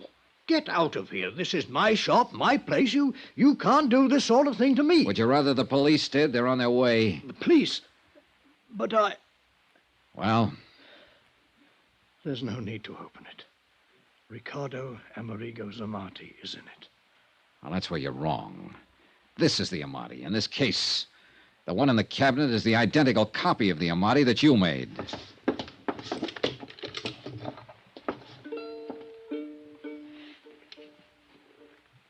Yes, Mr. Dollar. Why, Snowden? Because the loss of this priceless instrument would have been unthinkable. $30,000 insurance on it. Oh, money doesn't buy a violin like this. It must be played by an artist, by many artists, like the artist Ricardo was. So when Ricardo disappeared... Or was murdered? When Ricardo disappeared, I had to make sure that the Amati would still... I didn't murder him. Isn't this the hacksaw that cut the steering rod on his car? Well, Snowden, isn't it? Yes. No, I mean... And mean... because of it and your crazy plan to keep the real Amati, you and you alone are going to take the rap for Amerigo's murder. No, please. Ricky. No use, Eric. That's right, Mr. Dollar. I'm Ricardo Amerigo. You're what? The dirty, drunken has-been that started all this. Sawed through the steering rod on my car, wrecked it in the swamp, left some of my clothing there. That phony fiddle was my idea. Not to collect the insurance on it, not that alone. But to make sure it could come back again. Be played again by somebody that deserved to play it. The way perhaps one time I deserved to play it. But, Ricardo... A man disappears, murder, or whatever. There's a fuss about it for a while, and it's over. But this, no, this must live. This violin, it will now. The world will be the better for it. But you, and this apparent murder... The insurance was my last hope of paying back Pete Corbin, my agent, and the others who tried so hard to straighten me out. Pay back some of the money and the heartbreak they spent on me. Or let your insurance company pay them back, because I never could. I couldn't even leave my hiding place here in Eric's house, because I knew that sooner or later he'd pity me enough to give me more of the drink that's been all I've been living for. Eric, God bless him, Eric knew, of course, but only he. Be kind to him, if you can. Ricky. That's all, Mr. Dollar. Oh, unless... Will you buy me a drink before you call in the police?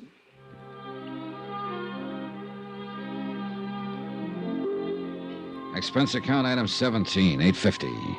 One bottle of the best I could buy before I called in the police.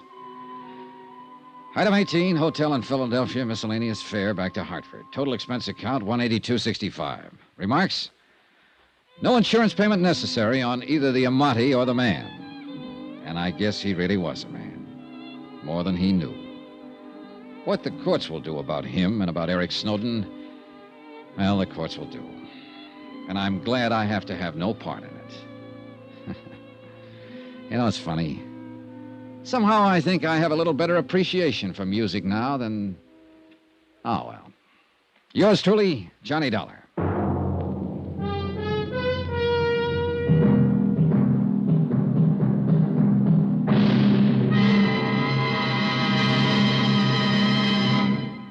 Remember, there'll be another intriguing story for you beginning next Monday night. Next week, the Duke Red matter. A racehorse that could only be stopped by a killer. And the killer didn't stop with horses. Join us, won't you? Yours truly, Johnny Dollar.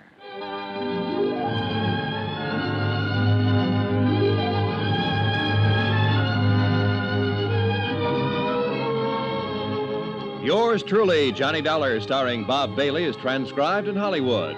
It is produced and directed by Jack Johnstone, who also wrote this week's story.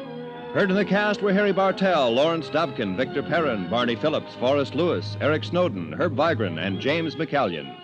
Musical supervisor and violinist, Amerigo Marino. Be sure to join us on Monday night, same time and station, for another exciting story of yours truly, Johnny Dollar. This is Roy Rowan speaking.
From Hollywood, it's time now for...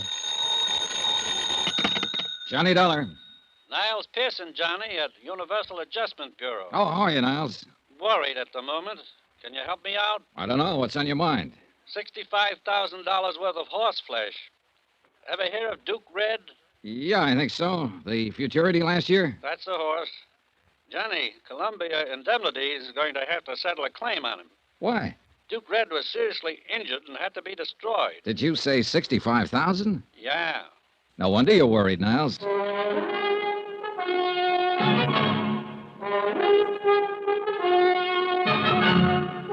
Tonight and every weekday night, Bob Bailey in the transcribed adventures of the man with the action-packed expense account, America's fabulous freelance insurance investigator... Yours truly, Johnny Dollar.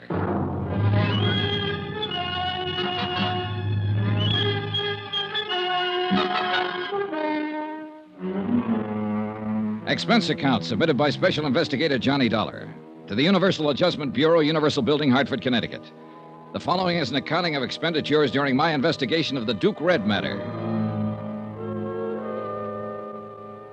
Expense account item 1, $197.80. Airfare and incidentals getting me from Hartford to San Francisco and a town about 40 miles south of there called San Pietro.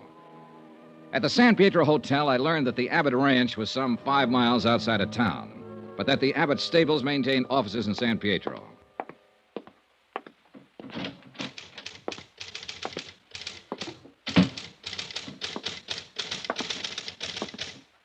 Hello. I'd like to get in touch with Mr. Abbott. My name's Johnny Dollar. Oh, Mr. Abbott's never here. He's mostly out at the ranch. You'll have to see him there. Oh. Well, is there any place in town I can rent a car? Not that I know of. Bus? Afraid not. What's your business with Mr. Abbott? Insurance. I'm here to adjust a claim of his. Oh, yes, Duke Red.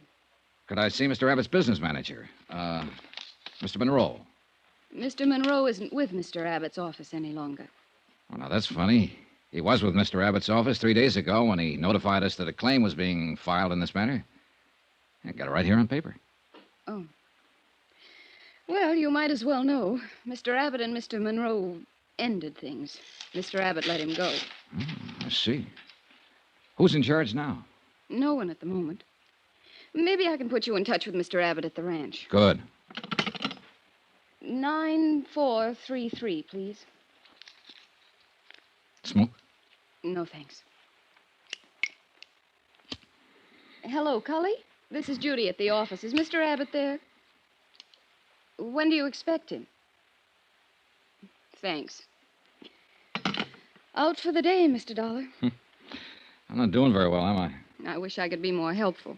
Well, maybe you can. This man, Monroe, if you could tell me where I can get in touch with him, I'd appreciate it. Didn't you understand? He doesn't work for Mr. Abbott any longer. Yeah, I know, but he did notify us about the claim. Evidently, he's aware of the circumstances in the matter, and that's what I'm here to talk about. I see. Well? Mr. Monroe isn't in San Pietro any longer. He moved out of town on Tuesday. But where? He didn't leave a forwarding address, Mr. Dollar. Where's the laundry going to send their bills? How about the finance company? He just left, and that's it. You want to know something? I don't get it. She dropped her eyes, mumbled something about having work to do, and we left it at that. I put it in the back of my mind and asked someone else about this Mr. Monroe. Then I got busy solving one of my immediate problems. Expense account item 2, $50. Deposit on a 1940 Terraplane station wagon I managed to rent from a man who ran a filling station. Our deal was $10 a day plus gas. Item 3, $5.08, a tank full of gas. The Terraplane bucked a little, but it got me outside of town about 4 miles to the office of a tall, lanky man who never took his hat off. Dr. James Gorey, veterinarian. All the way from Hartford, Connecticut, huh? Yes, that's right. And having sunshine like this back there now, I'll bet you're here about the Duke, huh? Duke Red, yes. The people who wrote the policy want me to look into the matter. Hope there's nothing wrong. Is there? No, matter of procedure, Doctor. Mr. Abbott's filed a claim for $65,000 indemnity, the loss of his racehorse. Mr. Monroe, who handled these matters for Mr. Abbott, is no longer around. Yes. I understood they quarreled. Yeah. Mr. Abbott isn't around at the moment either, so I came to you. I don't believe I understand this. If Ben Abbott's bought that much insurance, he's sure got a right to file a claim for damages. Well, it's just good business to get the facts, Dr. Gorey, that's all. Quite a bit of money involved here. Yes. Red was worth lots more than that, though. Oh? That horse would have won over $500,000, in my opinion. Full racing terminal. Yeah, well, it's too bad about all this. I understand from Mr. Monroe's correspondence that you treated the animal, Doctor. Yeah, yes. I take care of most of Ben's stock when they're here, when he's not on the road racing. Uh-huh. I'd like to know exactly how the accident happened, Doctor. There was something about a piece of machinery? A tractor with the blades up. Huh? Duke Red stumbled back into it hard. Cut through his right hamstring all the way to the bone. I see. Do you make out a report in a case like this? In any case, Mr. Dollar. An animal is just like a human. This one's more valuable than most, I guess. Any of them liable to get sick or hurt sometime. Here's the report. Thanks. They're pretty careful out there with all those animals. Naturally, they constitute a considerable investment on Ben Abbott's part. Yeah, sure. Oh. Most of the tendons cut, huh? Yes. Them as wasn't severed were ruptured. Uh-oh. What? Well, there's a notation about the carcass. Cremated on the premises? Yeah? Well, let's see. The accident happened Sunday night, cremated same night. Why so fast, Doctor? Ben Abbott wanted it that way. Can't blame him, I guess. Maybe not. But it'll make my job a little more complicated. Unless some x-rays were taken of the injury. There was no need for me to go into x-rays. Paralysis had already set in by the time I got there. Yeah, but that doesn't help me much, does it? What do you mean? No carcass, no proof of the extent of injury to the animal. Lord, man, the animal was in a bad way. It was a mortal injury. How was he destroyed? Shotgun. Could he have lived? I mean, long enough for me to... You don't understand, Mr. Dollar. It'd have been wrong not to destroy him with injuries like that. Mr. Abbott called you in right after the accident happened, did he? Yes, I got out there maybe 15 minutes later. Ben was alone with the horse. The minute I laid eyes on that animal, I knew he was finished, that he'd have to be destroyed. You advised Mr. Abbott the horse had to be destroyed? I didn't have to. He knew it. He knows horse flesh as good as any vet alive. Well, did you consider calling in someone else? What? Another doctor for consultation. I tell you, man, there was no use in going into anything like that. Did Mr. Abbott ask you to call in another vet? No, he did not. Who else was there? Nobody. No stable hand? No member of Mr. Abbott's family? No. Well, who saw the accident? Mr. Abbott. Who else? I don't know, Mr. Dollar. Like I said, just Ben was there when I got there. I haven't any proof that the animal was injured. You just read my report? I've got $65,000 to worry about, Dr. Gorey. I'll need more than just a report. Young man, I've been in business here over 30 years. I've done business with Ben Abbott over 20 years. You come here asking me if I called in another vet, if I did this, if I did that. There isn't a man around here who won't take my word. Why don't you? Part of my job, Dr. Gorey. Huh? I can't take anybody's word for anything. Mr. Dollar, I'd be obliged if you'd get out of here.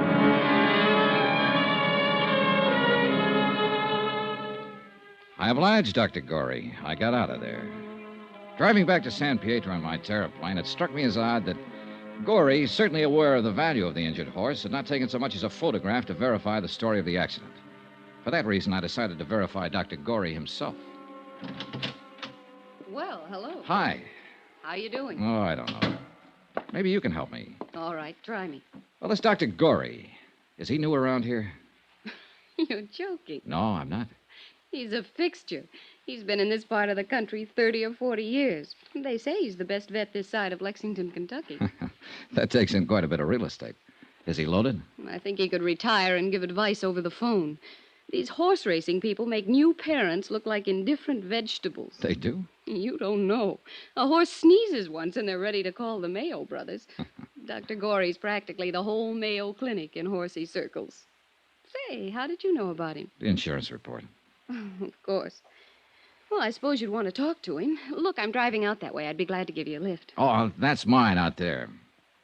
That? Yeah, rented it from a filling station man down the street. Oh.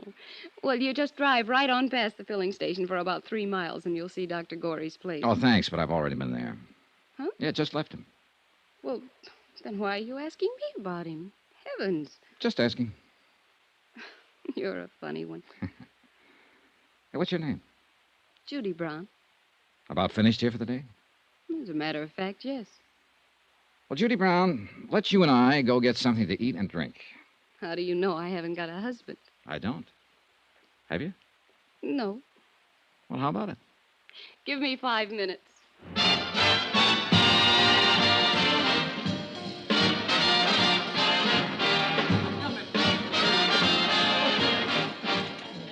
Judy, I'm going to get right to the point. How long have you worked for Mr. Abbott? A year and a half. Why? You're from San Pietro? No, San Francisco. I answered an ad. I wanted to get out in the country for a while, away from the city life. Mm-hmm. All right. What happened between Monroe and Abbott? They had a quarrel. A loud quarrel. Mr. Abbott's very good with a quarrel. Oh, is he? Yes. You know, even I've wondered about that. What? Mr. Monroe quarreling with Mr. Abbott and then just leaving all of a sudden. Probably went to San Francisco. I don't know where else he... Oh, What's the matter, Judy? that looks like Mr. Monroe now. Monroe? Yes, end of the bar. I thought he was away. It's him, all right. Well, I'd like to talk to him. You'll have to hurry. Looks like he's getting ready to leave. Yeah. Excuse me. Sure. Hey, just a minute. You calling me? Yes, Mr. Monroe. Yes? Johnny Dollar, Universal Adjustment Bureau. I'm in town about the claim on Duke Red. But I heard you'd left town. I had. You talked to Mr. Abbott about that claim. Well, you had power of attorney for him and signed the claim. I wonder if I could talk to you. I'm leaving town again. Right away. Well, look, can't I just have a minute of your time? It wasn't my horse. It belonged to Ben Abbott. Talk to him. Now get out of my way. Oh, hey, wait a minute. Let him handle his own dirty business. Look, Mr. Monroe. Get out of my way.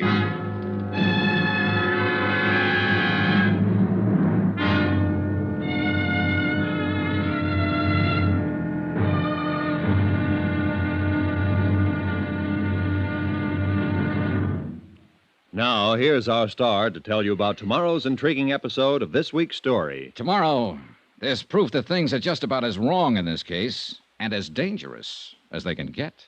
Join us, won't you? Yours truly, Johnny Dollar.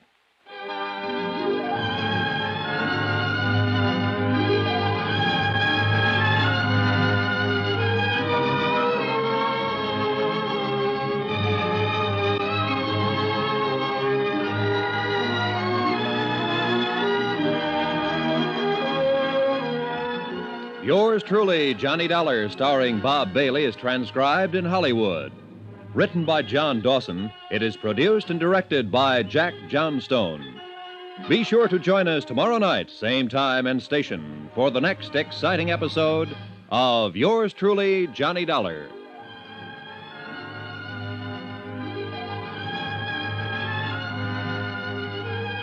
This is Roy Rowan speaking.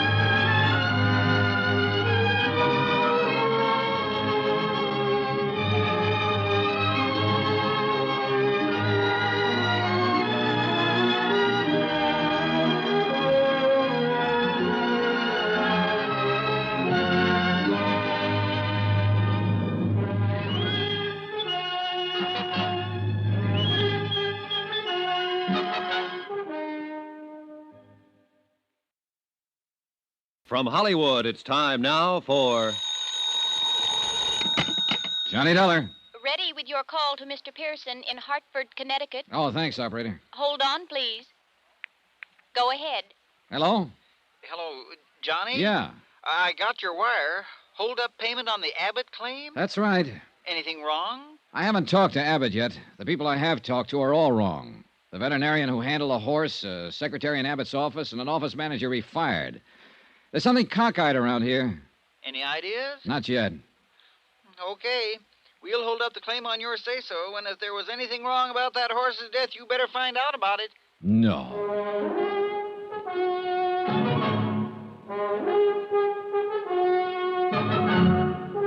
Tonight and every weekday night, Bob Bailey in the transcribed adventures of the man with the action-packed expense account, America's fabulous freelance insurance investigator. Yours truly, Johnny Dollar.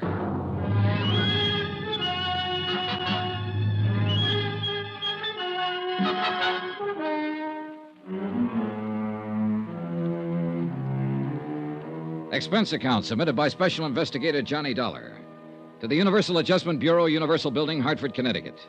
The following is an accounting of expenditures during my investigation of the Duke Red matter in San Pietro, California. Expense account item 3, 48 cents, postage. I sent a registered letter containing a copy of Dr. Gorey's injury report on the racehorse Duke Red to a veterinarian service in Cleveland, asking them to verify the extent of injuries to the animal. Item 4, 25 cents, toll call to the Abbott's ranch outside of San Pietro. Whoever answered the phone told me that Mr. Abbott was busy somewhere in the grounds. I didn't bother to leave my name. Instead, I drove right on out. The Abbott breeding farm was complete with white fences, rolling green hills, bluegrass, and a stately old colonial residence set at the end of a long roadway among towering trees. From the porch of the house, I was able to see the stables and a trainer working with a horse out on the ranch track.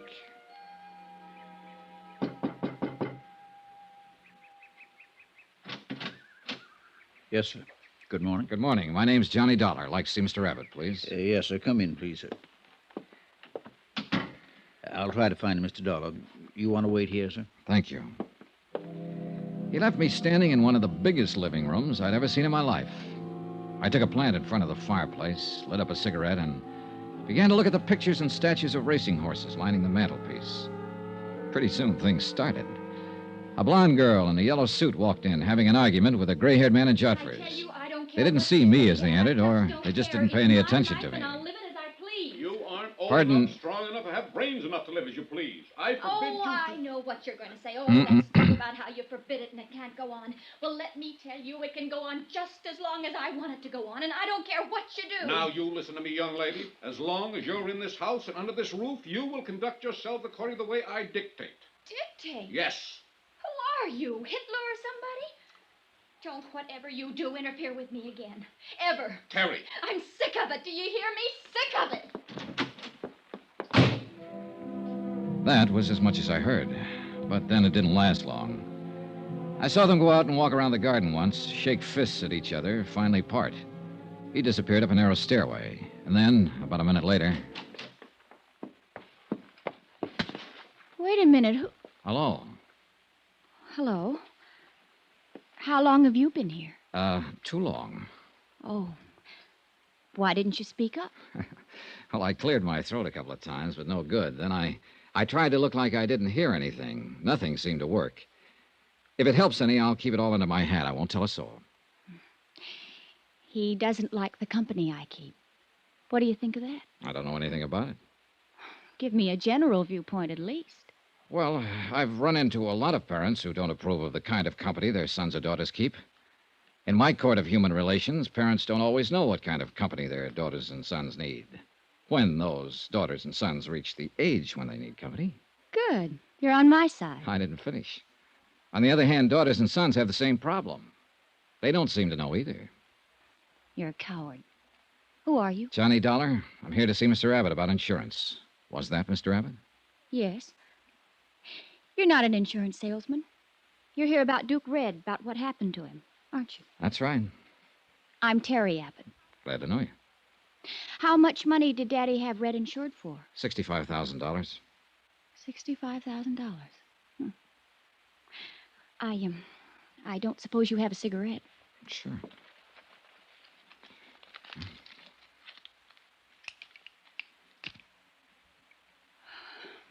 Thank you. Has the claim been paid yet? No, not yet.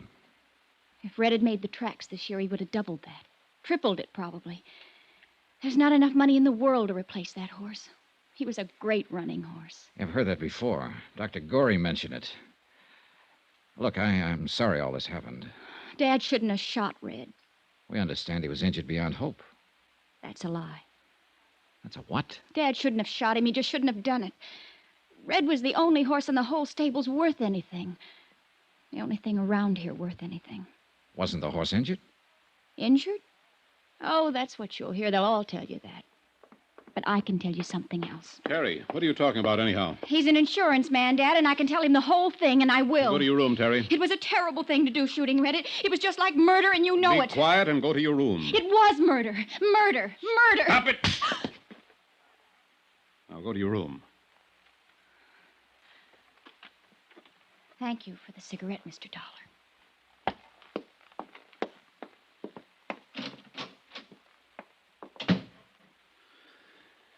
Oh, she's been terrible about all this. Very upset. Any time I've had to destroy an animal around here, she gets like that. Been that way ever since she was a little girl. I see. I knew I'd have to put up with her acting like this, but I'm reluctant to apologize to you for her actions or for mine. Jim Gorey told me you were in to see him yesterday afternoon. I wish Dr. Gorey hadn't told you that. I intended to tell you myself, Mr. Abbott. If I've offended you, I'm sorry for it. Makes me look I'm doing something shady. You could have come right to me instead of going to Dr. Gorey. I tried to. You were out. Then you could have waited till I came in. If this is the way that insurance company operates, I might have to find a different one. Look, Mr. Abbott, there's quite a bit of money at stake here. We have to go to everybody during an investigation. Dr. Gorey ordered the horse destroyed. It seemed very reasonable to go to him and ask why he took that action. We want to know all the circumstances. If you talk to Gorey, you know them. Why are you bothering me? What do you want? I want all the information you can give me about the accident. The time, date, people who saw it, exactly what happened, where it happened. Do you always handle a case this way? It's the way I'm handling this one. I don't like it very much, sneaking around behind my back. No matter what you think of me or my methods, Mr. Abbott, I'm the man assigned to handle this claim. My report has to be completed before the matter can be settled. They don't know what they're doing, sending a man like you out here. You filed a claim. What did you expect? A little decency and respect and courtesy. That's what I expected. That fool Monroe filed a claim. I understand he had power of attorney as your office manager to do that. Well, he did it too soon. I would have waited until things calmed down around here a bit. What do you mean? Well, you saw how my daughter acts. Losing a fine racing animal like Red can have a bad moral effect on the entire ranch. That's what I mean. Monroe didn't use his head. So you fired him? Well, that's one of the reasons, yes. Another reason is I don't like him. Never did like him. But what business is that of yours? Are you here to accuse me of something? Mr. Abbott, we'll pay off your claim when we're satisfied the circumstances were proper. We're not satisfied now. Let's discuss those circumstances. I'm not afraid of you, Dollar, or your insurance company. I don't like you snooping around my office in town, talking to my friends about me, talking to my daughter about me. No man would. If I don't get my information from you, Mr. Abbott, I'll get it somewhere else. That'll drag this whole matter out. What I've seen of you so far and what information I do have isn't exactly in your favor. I don't like that kind of talk. You don't seem to like anything about this. Now, how about it? Do we keep this up or do we get down to business? The trainer was bringing Red back from his afternoon exercise. Outside the stall, Red got scared. A mouse or something. He reared back and jammed into the blade of the tractor we use out on the track. It cut into his Achilles tendon, hamstrung him. When Dr. Gorey got here, he said that Red didn't have a chance, so I shot him. I'd like to talk to the trainer. What's his name? Tom Warner. Where can I find him? He isn't around anymore. I fired him right then and there. Told him to get off my property and stay off. Where'd he go, Mr. Abbott? I don't know. He took his things and cleared out as fast as he could. He knew better than to hang around here. Well, what do you mean by that? What I said. He knew better. That's what I mean. Well, I'll have to find him and talk to him. Who else was there when it happened? No one. Just me. The rest of them were up at the house having dinner. No stable hand, chore boy? I just told you. No one. How about right afterwards? I went to the office in the stable and called Dr. Gorey. Before or after you fired Tom Warner? After I fired him. You were there alone with an injured horse? You didn't call up to the house for help, send for anyone up there? You went in and called Dr. Gorey? Yes, we handled it together. Any objections? It would have been better. Perhaps we could have avoided all this unpleasantness if you'd left the remains for us to examine. Dollar. I've got maybe 150 head on this farm. Now and then accidents happen. If one of my stock is dead, I get rid of it as fast as I can with as few people as involved as possible. I do that for a number of reasons. That's the way I operate. Nevertheless, you were aware the insurance company would ask you for proof of loss in this matter, and if you... The insurance company does not run my farm. I run a Dollar, and I take orders from no one. Look, I'm trying to tell you the problem we face. We have no carcass to examine. Therefore, we have to ascertain the facts from other sources. Did your daughter see any of this? The accident or destroying the horse? Terry. Yeah. Of course not. You mean those crazy things she was saying when I walked into the room? Well, in view of the crazy circumstances, what she was saying might be worth listening to, Mr. Abbott. Huh. I had the impression that she saw the accident. Pipe dreams. She wasn't even around. I'd like to talk to her just the same. Cully! Cully! You talk to anybody you like, Dollar. I don't care. But I hope you made notes today because you've already got all the information you're going to get from me. Yes, sir, Mr. Abbott. Yes, sir. Cully, I want you to look at this man. Yes, sir. His name's Johnny Dollar. Yes, sir. If he comes knocking at this door again, if he even comes to the front gate, if you see him on the grounds ever again, throw him out. I don't want him around here. Yes, sir, Mr. Abbott. And right now, Cully, you can just show him out. You're being foolish about this, Mr. Abbott. Show him out, Cully. This way, Mr. Dollar, sir. Never mind. I can find my own way.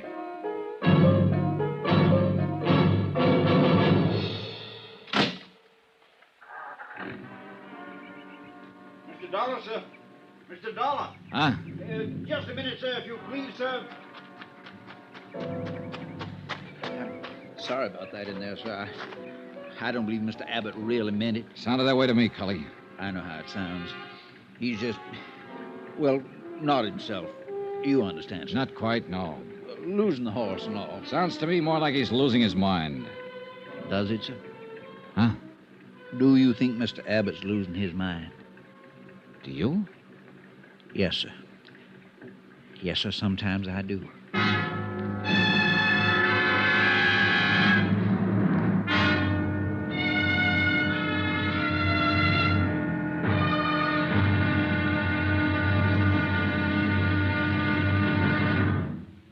Now, here's our star to tell you about tomorrow's intriguing episode of this week's story. Tomorrow, the whole case starts to fall apart like a man full of bullet wounds, which is just about the case.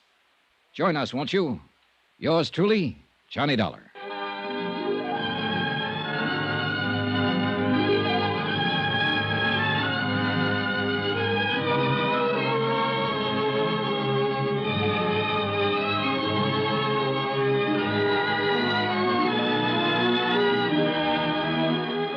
Yours truly, Johnny Dollar, starring Bob Bailey, is transcribed in Hollywood. Written by John Dawson, it is produced and directed by Jack Johnstone. Be sure to join us tomorrow night, same time and station, for the next exciting episode of Yours truly, Johnny Dollar. Roy Rowan speaking.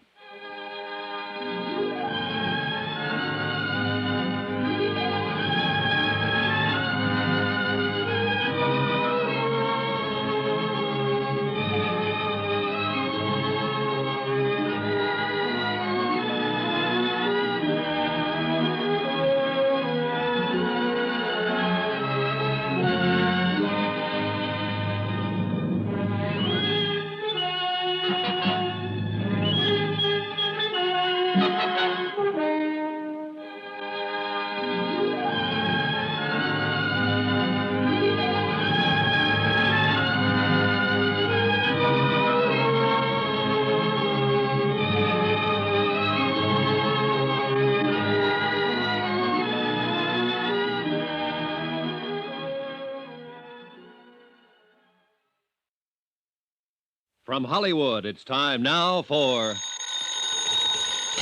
Johnny Dollar. Who? Johnny Dollar, the insurance investigator. This is Miss Abbott, isn't it? Yes. What are you doing in the stable office? Waiting for you to call me. Your father threw me off the farm a few minutes ago. A man named Cully who works for your dad said he really didn't mean it. Said he'd fix it up for me to talk to you. Cully. I guess that's why he asked me to phone the stable office. You told me the horse wasn't injured, shouldn't have been destroyed. I hope you didn't believe all that, Mr. Dollar. Well, now look, I've got to settle a $65,000 claim on the death of a racehorse. The carcass was cremated, and I have no evidence that the horse was destroyed or even injured.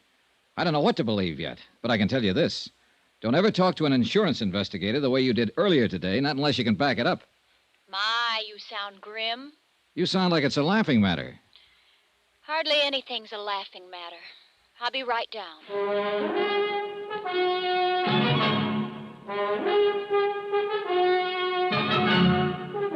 Tonight and every weekday night, Bob Bailey in the transcribed adventures of the man with the action-packed expense account, America's fabulous freelance insurance investigator. Yours truly, Johnny Dollar.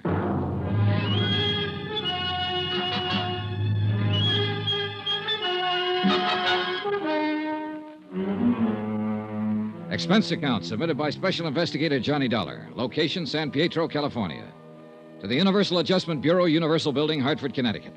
The following is an accounting of expenditures during my investigation of the Duke Red matter. 15 minutes after I spoke with Terry Abbott on the phone, I looked out the window of the stable office and saw her starting down toward the stables. She'd changed clothes. This time she was wearing blue jeans and riding boots. She carried a quirt in one hand, a cigarette in the other. There was a scarf or some such tied around her hair. All in all, it was a classic impression. Rich girl, racing horses, and fast cars. She wore a disdainful pout, also classic. I do. Father asked me where I was going, and I told him I was going for a ride. Why'd he throw you out? He didn't like questions I asked him, I guess. I don't know. Maybe I won't like the questions you ask me. Possibly. Probably.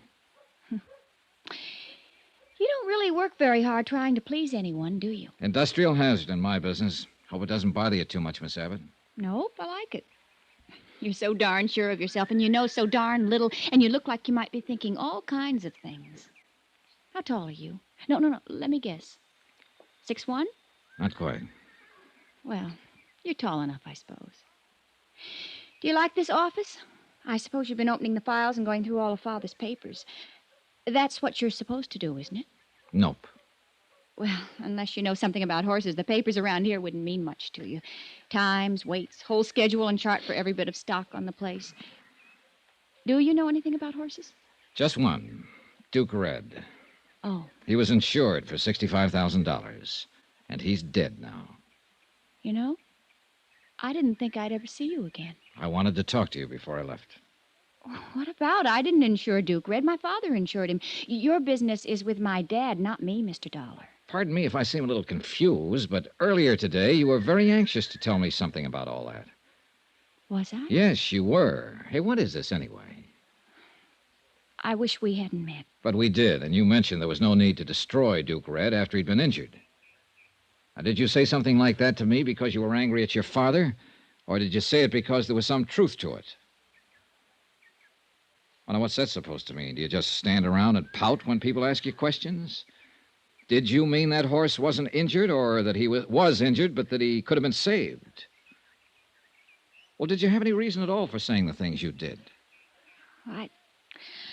I've been very upset lately. All of us around here have been very upset. Yeah, I'm getting that way myself.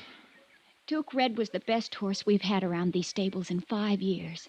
His father was a real champion, Earl Red, and maybe you've heard of him. He earned $190,000. We've all been counting on Duke Red since he was a colt. He had it then. This was going to be his big year. When this stupid accident happened, it just turned all of us upside down. Uh-huh. Is that your explanation for the things you said to me? Yes, for the moment. Now, please, don't ask me any more questions right now. One more. What? Your father fired a couple of people I wanted to talk with. One of them was a Howard Monroe. Dad's office manager. Yes, I met him a couple of nights ago. He wouldn't talk. He was too mad. Said something about letting your father handle his own dirty business. What? Now, I don't know what that meant, and I don't think I care just now. But the other man who was fired was a horse trainer named Warner, Tom Warner. According to your father, it was Warner's neglect that caused the horse to stumble and back into the tractor blades. What? Warner isn't around here now, but he must be somewhere, and I want to talk to him. Now, where can I find out his address? He's from Baltimore, Maryland. Baltimore. What about his address? Well, it'd be in the personnel files. You can get those at the office in town, in San Pietro. Okay. Do you think he went there? I don't know. And what's more, I don't care.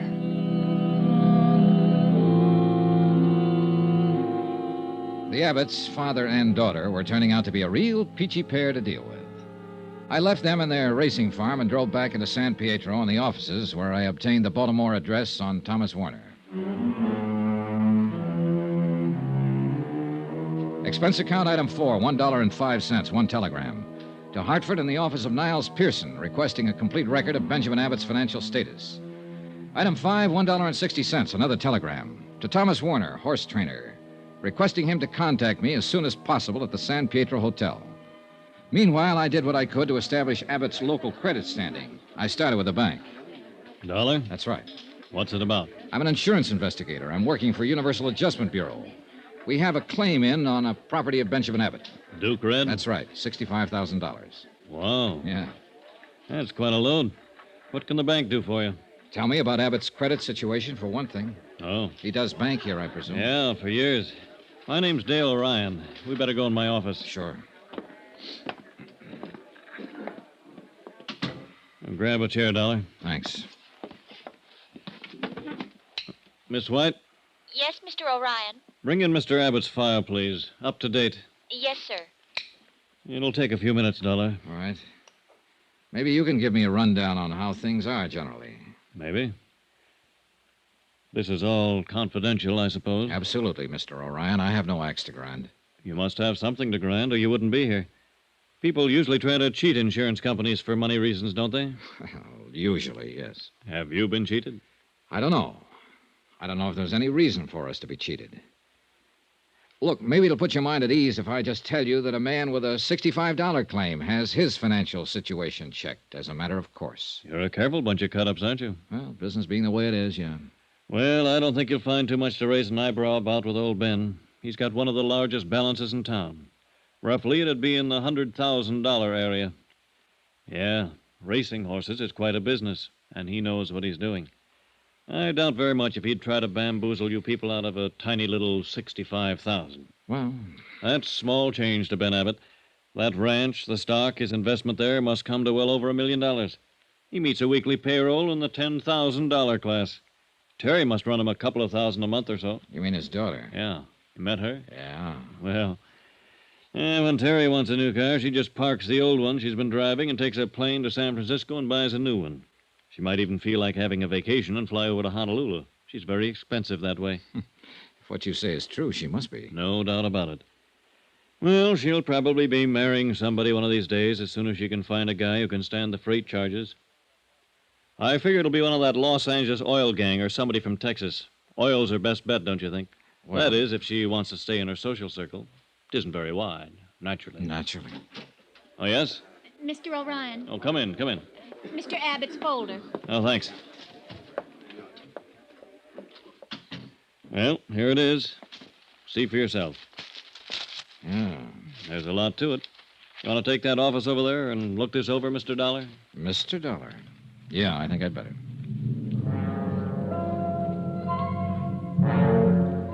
I spent the rest of the afternoon going over Benjamin Abbott's local bank standing. It confirmed in detail what Mr. O'Ryan had said in general. His assets were many, his cash on hand plentiful. Also, and this has a bearing, the activities of his daughter Terry were indicated in some of the expenditures. There was only one item I had to question O'Ryan about when I'd finished looking it all over. Yes, Dollar? I noticed a check was drawn 5 days ago payable to Howard T. Monroe, $5,500. Yes? It's marked bonus. Monroe handled business affairs for Abbott a year or two, and Monroe left a few days ago. Probably severance and things like that. Yeah. Anything wrong? I don't know. For all I can gather, they didn't part company under the best of terms. As a matter of fact, they had kind of a row. Seems strange he'd pay Monroe a balance after he kicked him out. He's a strange guy. Check cleared all right. No question on it. Oh, yeah, I noticed. Something else, then. Monroe was fired last Tuesday. Monday, a man named Thomas Warner was fired, too. Tom Warner, the trainer? Yeah. Abbott told me Warner was responsible for the accident with Duke Red. Funny. What? Well, according to these books, Abbott should still owe Thomas Warner a month's salary, $700. Well, let me see. Yes. No bonus, no salary, no severance. Seems to me Tom Warner's got a kick coming. Why doesn't he kick, Mr. O'Ryan? I don't know. I would. Most anybody would.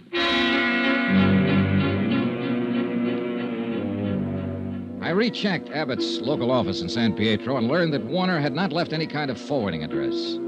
As a matter of fact, he told no one he was leaving. Expense account item 6, $1.98, dinner, alone, in the dining room adjacent to the lobby of the San Pietro Hotel. I wasn't enjoying my chef's special with a limp green salad when the clerk came in. Mr. Dollar. I thought you might be in here. A long-distance call for you, Baltimore, Maryland. Oh, yeah, fine. Where can I take you? Use the lobby phone, Mr. Dollar. I'll plug you in from the switchboard. Yeah, go ahead. They're on the line now. Good, thanks. Thanks very much. Hello? Hello? Hello. Is this Johnny Dollar, the man who sent the telegram? Yes, who's this? This is Thomas Warner's father. The wire I opened it said it was important for Thomas to get in touch with you. I thought I'd better call and tell you where you could reach him, Mr. Dollar. Well, that's very kind of you, sir. I come home from work. I think this is best. You call him in San Pietro. He worked near there for a man named Benjamin Abbott. Ben Abbott, training horses. You get in touch with Thomas. Oh, wait a minute. I'm in San Pietro now, Mr. Warner. Your son left here 4 days ago. Didn't he come home? No. Are you sure Thomas is not at Mr. Benjamin Abbott's farm? Positive. Do you have any other ideas where he could be? No, not sound like Thomas, though, Mr. Dollar. He would not go off away without letting his mother and me know. Are you sure? I am sure, certain. Thomas, my son, he always let my wife and I know where he is so we don't worry. Something is wrong, Mr. Dollar? What? Is something wrong? Yeah, maybe there is. Yeah, plenty.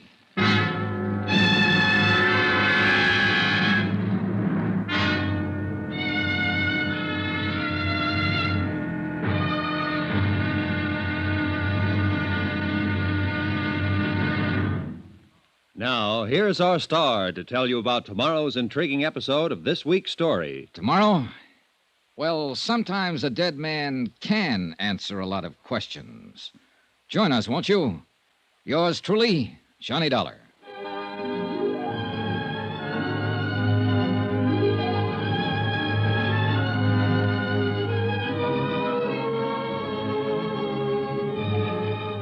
Yours truly, Johnny Dollar, starring Bob Bailey, is transcribed in Hollywood. Written by John Dawson, it is produced and directed by Jack Johnstone.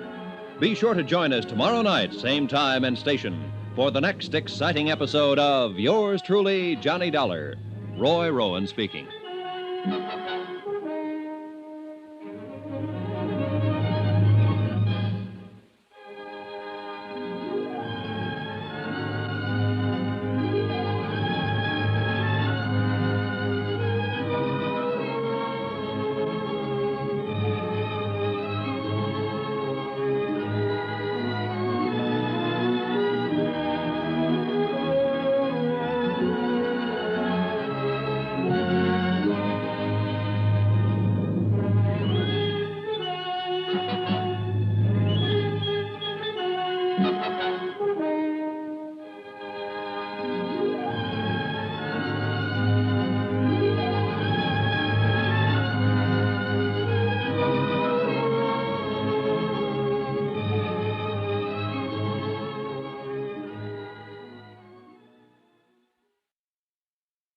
From Hollywood, it's time now for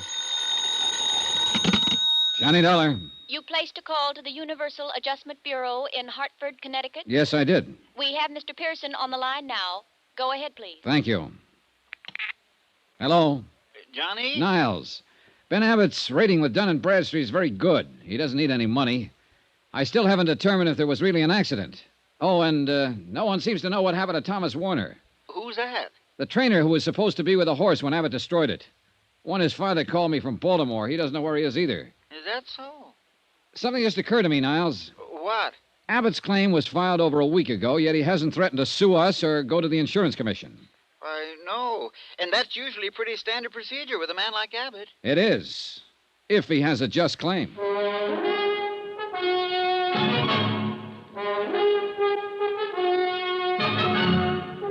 Tonight and every weekday night, Bob Bailey in the transcribed adventures of the man with the action-packed expense account, America's fabulous freelance insurance investigator. Yours truly, Johnny Dollar.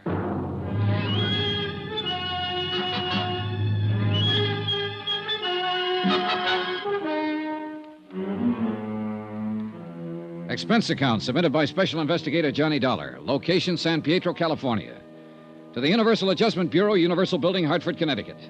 The following is an accounting of expenditures during my investigation of the Duke Red matter. I had a strong suspicion that the death of Duke Red, a racehorse, had not happened as reported. The one man who could possibly answer my questions was missing. He had left the Abbott Ranch in San Pietro without collecting a month's back pay and without telling anybody about his forwarding address.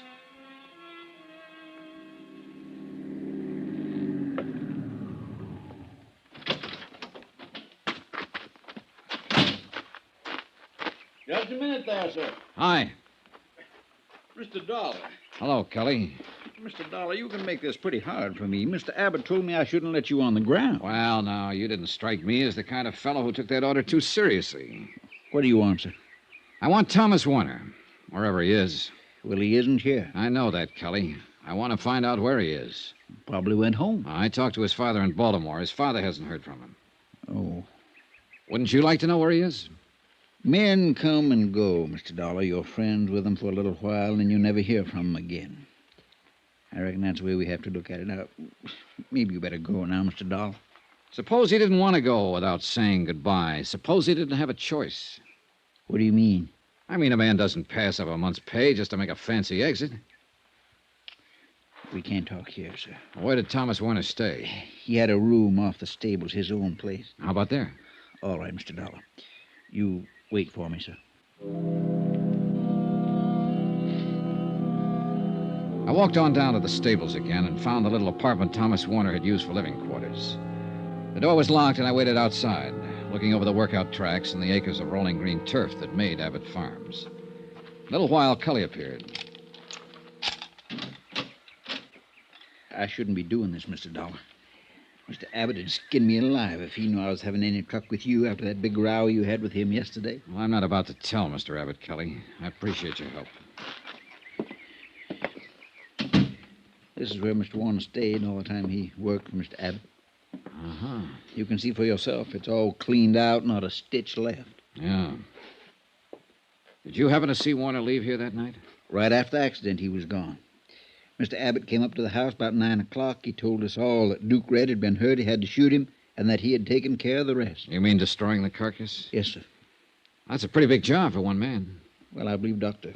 Gorey helped him with it, sir. He was with Mr. Abbott. Oh. Then Mr. Abbott told us that Mr. Warner was to blame for the accident and that Mr. Warner wasn't with us anymore. I wonder if any of the others saw him actually leave the premises. Well, now, we talked about that amongst ourselves. Nobody saw him go, Mr. Dollar. We thought it was kind of funny. Tom was a friendly, quiet sort of man, but he had a lot of friends here. Mm-hmm. It kind of disappointed us all, I guess. Did he have many things in this room? Clothes, mostly. He was a light traveler, Mr. Dollar. Horse training was just one thing. He worked on ships and in mining camps and lumber mills, I know that much, and he read a lot. Always seemed to be studying, finding himself. Did he have a temper? No, sir. No, sir. That's one thing Mr. Tom didn't have. Good horse trainer can't afford to have a temper. Even Mr. Abbott he could handle. All except that night, I guess. Mr. Abbott got powerful mad, I'm sure. Mr. Abbott is not an easy man to work for. How long have you been with him, Cully? 23 years, sir. We were together in Maryland before he moved the stables to California. His bad temper hasn't bothered you? Mr. Abbott was different than he is now. I mean, when Miss Abbott was alive. But then when she died and raising Miss Terry, he hasn't had it so easy. I mean, easy with himself. You know what I'm trying to say. Yeah, I think so. I worry about Mr. Abbott, Mr. Dollar. He don't seem to run himself well sometimes. You know what I mean. Yeah. Maybe Duke Red being gone now will help. Mr. Abbott counted on that animal a lot. Counting on a racehorse is not just being anxious overnight or for a week, but being anxious for years, from the time they're colts to when they first step out. Now, he don't have that worry at all. Maybe it'll do him some good. What about his other horses? Them? Well, none of them like Duke Red. Not the same at all. They'll race and make money, but nothing like Duke Red. Yeah. Mr. Warner said he was a fine horse. Tell me, what kind of a car did Mr. Warner drive? Well, he didn't have a car, Mr. Dollar. Well, how do you suppose he left here? He must have been carrying luggage. I reckon so. He could have lugged him out the highway and flagged himself a ride or waited for the bus. They come by all the time. Think he might have called a cab in town? Didn't use the house for one. Maybe the one down in the stable office. Maybe someone drove him in, Cully. Miss Terry might have, sir. Huh? Miss Terry drove Mr. Warner around now and then. Did Mr. Abbott approve of that? No, sir. He did not. After my talk with Cully, I took a chance and hung around the stables trying to get a line on Thomas Warner. Ben Abbott's belligerent attitude seemed to permeate the whole farm. The horse handlers I talked with were grumbling and complaining. I was able to learn nothing from them. I decided to tackle Abbott himself again. He wasn't in, but his daughter was. Well, you came around just the right time, Mr. Dollar. We haven't had too much excitement around here all day long. I think they're supposed to toss you out on your ear when you show up. That should be interesting. Would you like a drink? No, not right now, thanks. Not right now, thanks. Now, isn't that the end, the bitter end? So precise, so efficient, so determined, so anxious to do a good job. To be a sober, steady, substantial, expert bore. Now, what is it? Who are you mad at, Terry? Tom Warner? Why should I be mad at him? Horse trainer. Because he left and didn't say goodbye? Maybe. You know, when I first came in this house 2 days ago, you were arguing with your father. I couldn't help overhearing it. Was that about Tom Warner? Yes. Dad said he wasn't good enough for me. I'm all right now. Something else that day. That business you were telling me about before. It'll have to be looked into. Why, for heaven's sake? Because you intimated that your father and Dr. Gorey might be lying about the whole thing. Do you realize that if there's any truth to it, your father'd be liable for criminal charges? I know. I was just trying to put Dad in a bad light with you. It was just for good old-fashioned first-class spite. Him telling me about not seeing Tom and all. We've been arguing for weeks about it. When I saw you the other day, I thought it was a good chance to get back at Dad. I see. Tell me about the trouble over Warner. Why tell you? Well, let's say I'm an interested party. I like you, Terry. Well, Tom and I saw quite a bit of each other, and Dad never liked it. I suppose because I'm all he has left. Mother and Bob, he was my older brother, were killed in an airplane accident a few years ago. Dad's always expected me to marry one of the Long Island horses set, the turf, something, I don't know. Anything but a horse trainer. He's been looking for an excuse to get rid of Tom. Your father doesn't strike me as the kind of man who'd have to give an excuse to fire someone he didn't want around. Well, he found an excuse. He blamed the accident on Tom. Do you think he's mad? What's that? Nothing. Do you suppose your father will ever calm down so I can talk to him? I don't know. The Abbotts have always been a terribly angry group of people, very emotional. There doesn't seem to be much of a let-up these days. Terry, is that what you meant when you asked me if I thought your father was mad? I suppose so. It's almost as if he's been on the verge of something lately, something desperate. His moods frighten me sometimes. They didn't used to. I don't easily frighten. But looking back, 2 years ago, Daddy bought a new car. We were out driving one day right after he bought it, and something went wrong. The gear shifter, some little thing. Well, Daddy was so angry, he just backed the car up and smashed it into a cement wall and left it. That was when he first frightened me. The first time that I can remember. Have you been frightened much? Since then? Oh, yes, many times. That's why Tom was so nice to have around. He never became angry. Never did things like that. Like the men I know. Tom sat quietly, and he let me sit beside him, reading, talking. I'm not that kind, really, of course, but I liked it with Tom. I liked it very much. You asked me about him, Johnny. Well, I'll tell you. If he'd come to say goodbye to me, there would have been no goodbye. I would have gone away with him anywhere. I was in love with him from the first day he came to work here. I still am. I always will be. Well, that's all there is to tell. Did he know this, Terry? Yes. And he knew I meant it.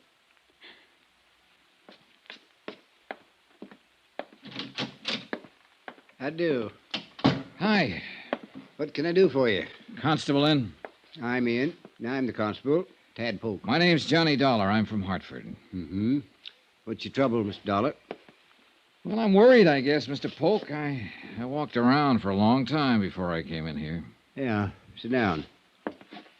Yeah, hardly anybody drops in this time of night, unless they're drunk. How about you? Nope. No, didn't think so. Mr. Polk, I'm an insurance investigator. I've been in San Pietro 3 days now trying to get the facts about a claim filed by Benjamin Abbott. Mm-hmm. I suppose about his horse, Duke Red. That's right, Mr. Polk. I can't seem to locate a man named Warner, Thomas Warner. Worked as a trainer for Abbott up until the day of the accident. Go ahead, sir. Warner and Abbott had an argument over the accident. Warner left. He was fired. His folks in Baltimore haven't heard from him, and they're worried. I can't seem to get a line on him myself, and I need to talk to him. Yes, well, what exactly do you want me to do for you, son? Help me find him. You sure he's missing? He isn't around. You want to make out a missing persons complaint, that it? I suppose so, yes. Yes, all right. Now, you just sign here. All right. There. You guarantee results? I might surprise you, mister. I'll let you know what happens.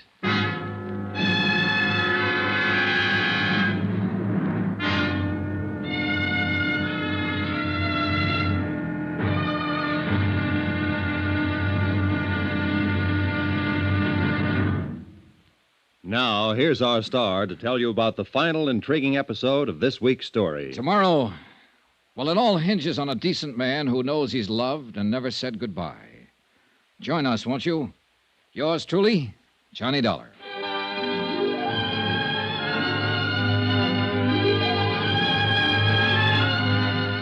Yours truly, Johnny Dollar, starring Bob Bailey, is transcribed in Hollywood. Written by John Dawson, it is produced and directed by Jack Johnstone. Be sure to join us tomorrow night, same time and station, for the next exciting episode of Yours truly, Johnny Dollar. Roy Rowan speaking.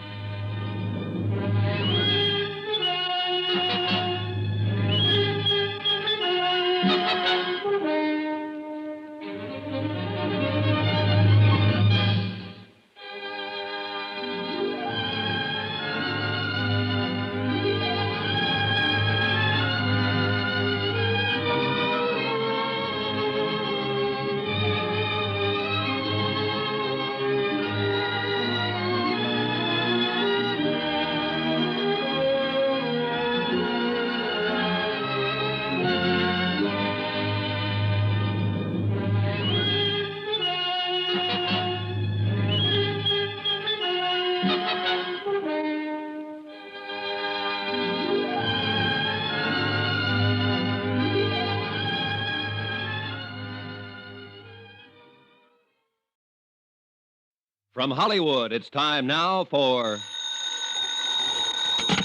Johnny Dollar. This is Dr. Gorey. You left word for me to call? Yes. Wonder if I could see you sometime today, Doctor. What about? About the Abbott matter. No. I'm kind of busy today. I talked to you once, Mr. Dollar. What else can I say to you? That's up to you, Doctor. Entirely up to you. I can tell you this. I have reason not to believe what you said before. Now, look here, young man. I have reason to believe that Duke Red wasn't destroyed exactly the way it was reported. I'm not going to listen to any tall tales about a horse. Then maybe you'll listen to one about a man. What? Thomas Warner, Duke Red's trainer, is missing. I've turned the matter over to the police. Oh. Yeah. How about it, Dr. Gorey? Do we talk? All right, Mr. Dollar.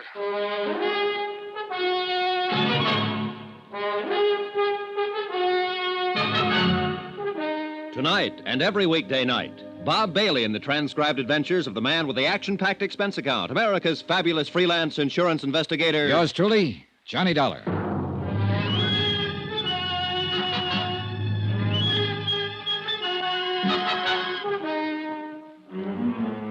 Expense account submitted by Special Investigator Johnny Dollar. Location, San Pietro, California. To the Universal Adjustment Bureau, Universal Building, Hartford, Connecticut. The following is an accounting of expenditures during my investigation of the Duke Red matter. Expense account item 8, 90 cents. Breakfast for me and coffee for Constable Tad Polk, San Pietro Police Department. Yes, sir. I'm glad we could get together this morning, Miss Dollar. You know, I thought a long time about you reporting Tom Warner missing. Well, maybe I'm worried for nothing. But I do know I don't like the circumstances of his disappearance. You using me, Mr. Dollar? What? You know I got a police force of 4 men. We can't conduct any sizable investigation into a disappearance.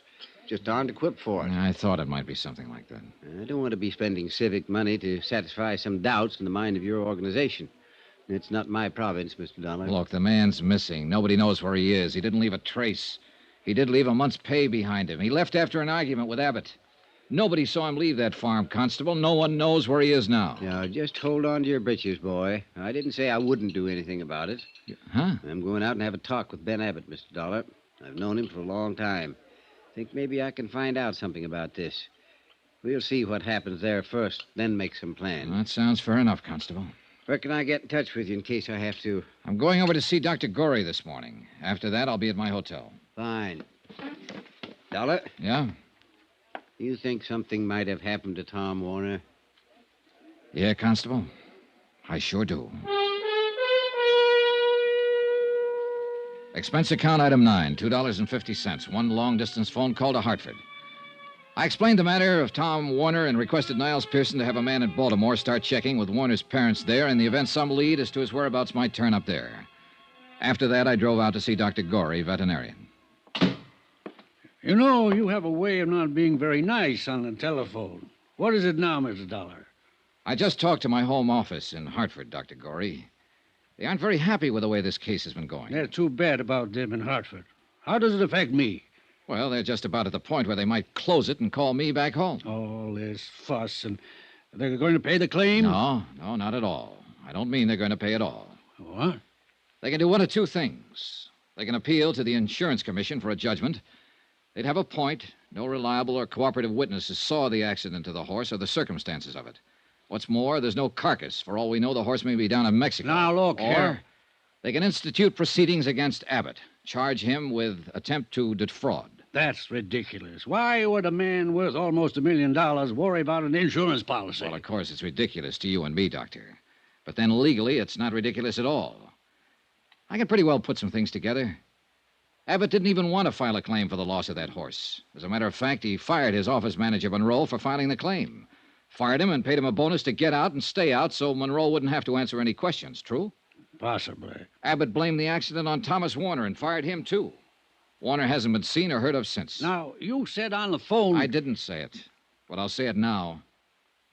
Abbott hated Warner because Warner was seeing his daughter. I'll also say Abbott never struck me as a man who could control his hates. Tom Warner's nothing to me. I don't know anything about him. But Ben Abbott is something to you. Now, look, Doctor. I spent some time checking you out because you're one of the parties who can help settle this thing. You've been in practice around here for a good long time. People seem to think a lot of you. I hate to see a nice guy like you get the book. I think I can stop that if you cooperate. Now, look here. Forget I'm an insurance investigator. I'm just a guy giving you some information. When I said my company's ready to turn the matter over to the Insurance Commission or file charges, it means that Abbott will have to sue for settlement. And that's just what we'd want him to do. In court, he'd have to produce Thomas Warner and prove his story of the accident. I don't think he can produce Thomas Warner. With what we have so far, Abbott would lose the suit, and the insurance company wouldn't fool around then. There's no outfit tougher than an insurance company when somebody's trying to cheat them, whether it's inadvertent or not. You'd have to be in court, too, Doctor. Oh. Do you see what I mean? Yes. Well, how about it? Can you give me the real story now? I've been Ben Abbott's friend for 20 years. And he asked you to lie for him. That's understandable to me. In a court, though, it's perjury. What did it do to him? That's up to the company.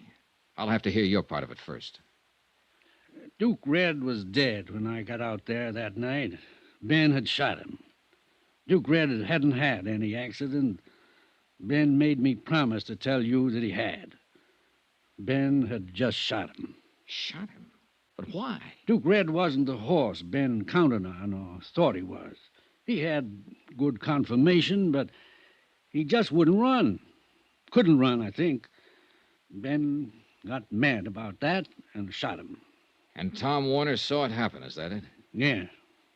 Ben told me Warner saw him shoot the horse. He gave Warner some money and told him to go away. I don't know. Ben's losing his mind, I think. I've heard that about him before. From who? His daughter. Terry, yeah. Poor Terry. Yes, she'd have reason to say that. Huh? Now what? I'll have to talk to Abbott. Sure. One thing still worries me. What's that? I went over his bank record. He paid out money to Monroe, but he didn't pay out anything to Thomas Warner. He told me that he did. Okay, then. I'll ask him about that, too.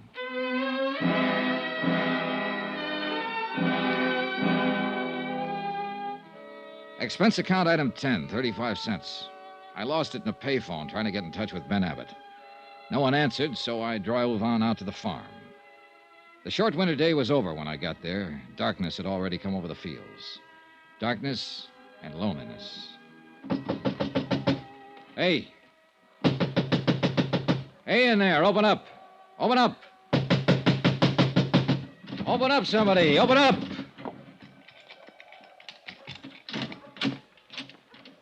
Mr. Dollar, sir. Good evening. Hello, Cully. Didn't you hear me? Mr. Dollar, sir, maybe this isn't such a good time to be coming around. Is Mr. Abbott here? Yes, sir, he is. But Constable Polk was out here this afternoon asking him questions, and he got powerful mad. There's no telling what he might do. He's awful mad. Well, I'm a little mad myself. I'd like to see him. Tell him I'm here. Mr. Dollar, please. That's all right, Cully. You go ahead. All right, Miss Terry. I'll find Mr. Abbott, Mr. Dollar. Hello, Johnny. Hi. Oh, don't. Don't come any closer. Well, what is it? Why is it so dark in here? I'd rather you didn't see me just now. Huh? Terry. Vanity. A woman always has that first, they say. Oh, Johnny. Who did this to you? Dad. He's crazy. I just don't seem to do anything to please him. Here now. Oh, Johnny, I think it's the end. Here now. Take your hands off her. What? I said take your hands off her. I'll kill you with this. Oh, Johnny, be careful. Wait a minute. I'll show you.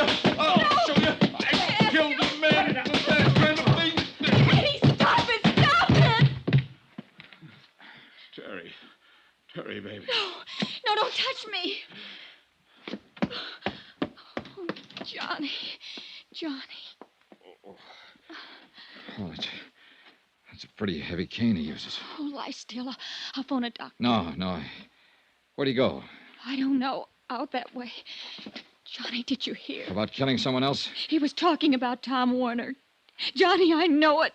He was talking about Tom.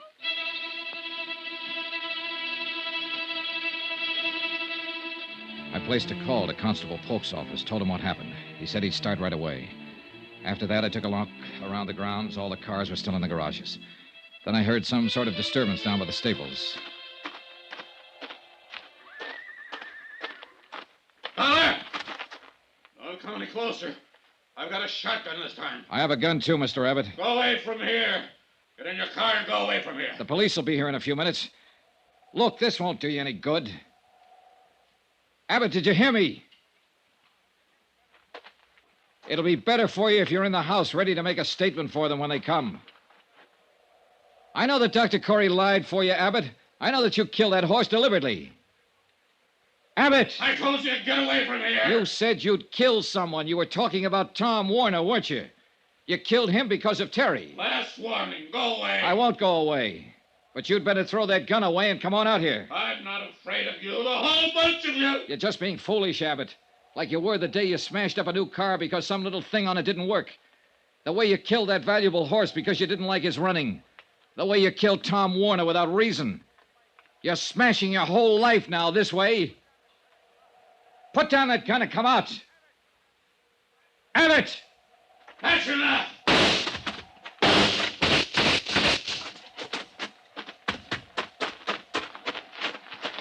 Abbott. Abbott. Oh, you didn't have to do it this way, Abbott. Lie still. Warner's body. Under this floor. All his things with it. You know about Duke Red. I know. Don't try to talk. Warner tried to stop me from killing him. He said I was crazy, Dollar. Easy. I'm not crazy. Am I, Dollar? Don't move. Am I?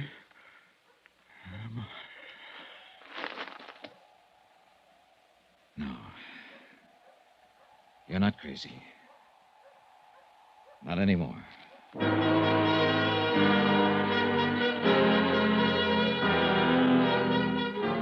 They found the body of Thomas Warner where Abbott had said it was. He'd been shot to death. Terry was still in the hospital when I packed up and left San Pietro. Expense account item 11, $65.30. Hotel and board at the San Pietro Hotel. Item 12, $175, airfare and incidentals back to Hartford. Item 13, $43 even, miscellaneous. Expense account total, $802.65. No remarks. Yours truly, Johnny Dollar.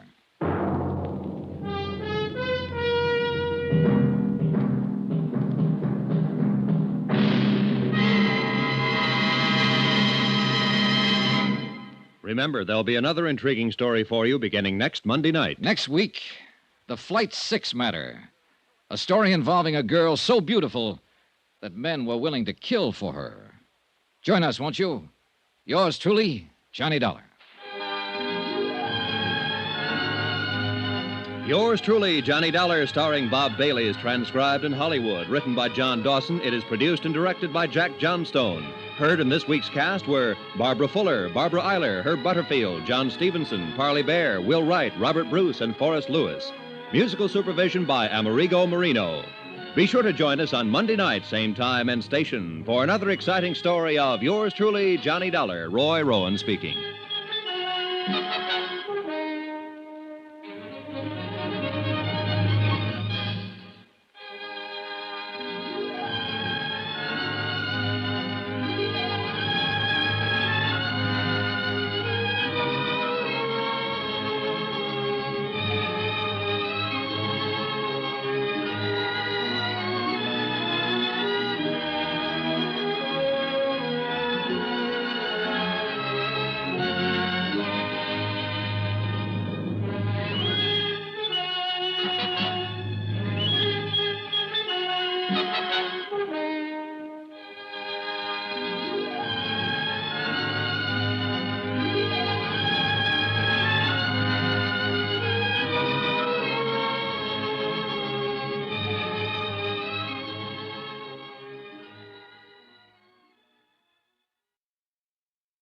From Hollywood, it's time now for...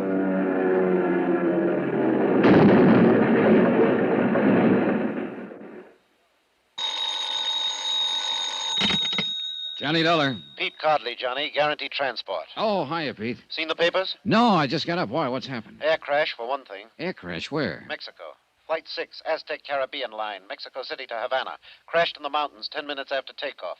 7 passengers and a crew of 3. Survivors? The way it sounds, none. Oh, tough. How do you come into it, Pete? We underwrite a company that handles flight insurance down there. 3 of the passengers bought policies at the airport. We're stuck for $75,000. This is a nice time of the year in Mexico, Johnny. What do you want me to do? Find out why it crashed? No, I know why it crashed. Somebody meant for it to. What do you mean? That plane blew up in midair. I'll get you a reservation.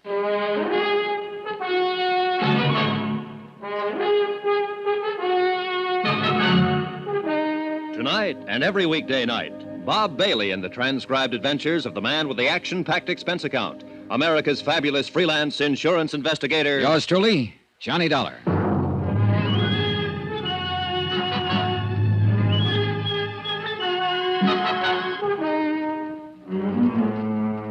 Expense account submitted by Special Investigator Johnny Dollar to the Home Office Guaranteed Transport Insurance Company, Hartford, Connecticut. The following is an accounting of expenditures during my investigation of the Flight 6 matter. Item 1, $173.20, airline fare and incidentals, Hartford, Connecticut to Mexico City.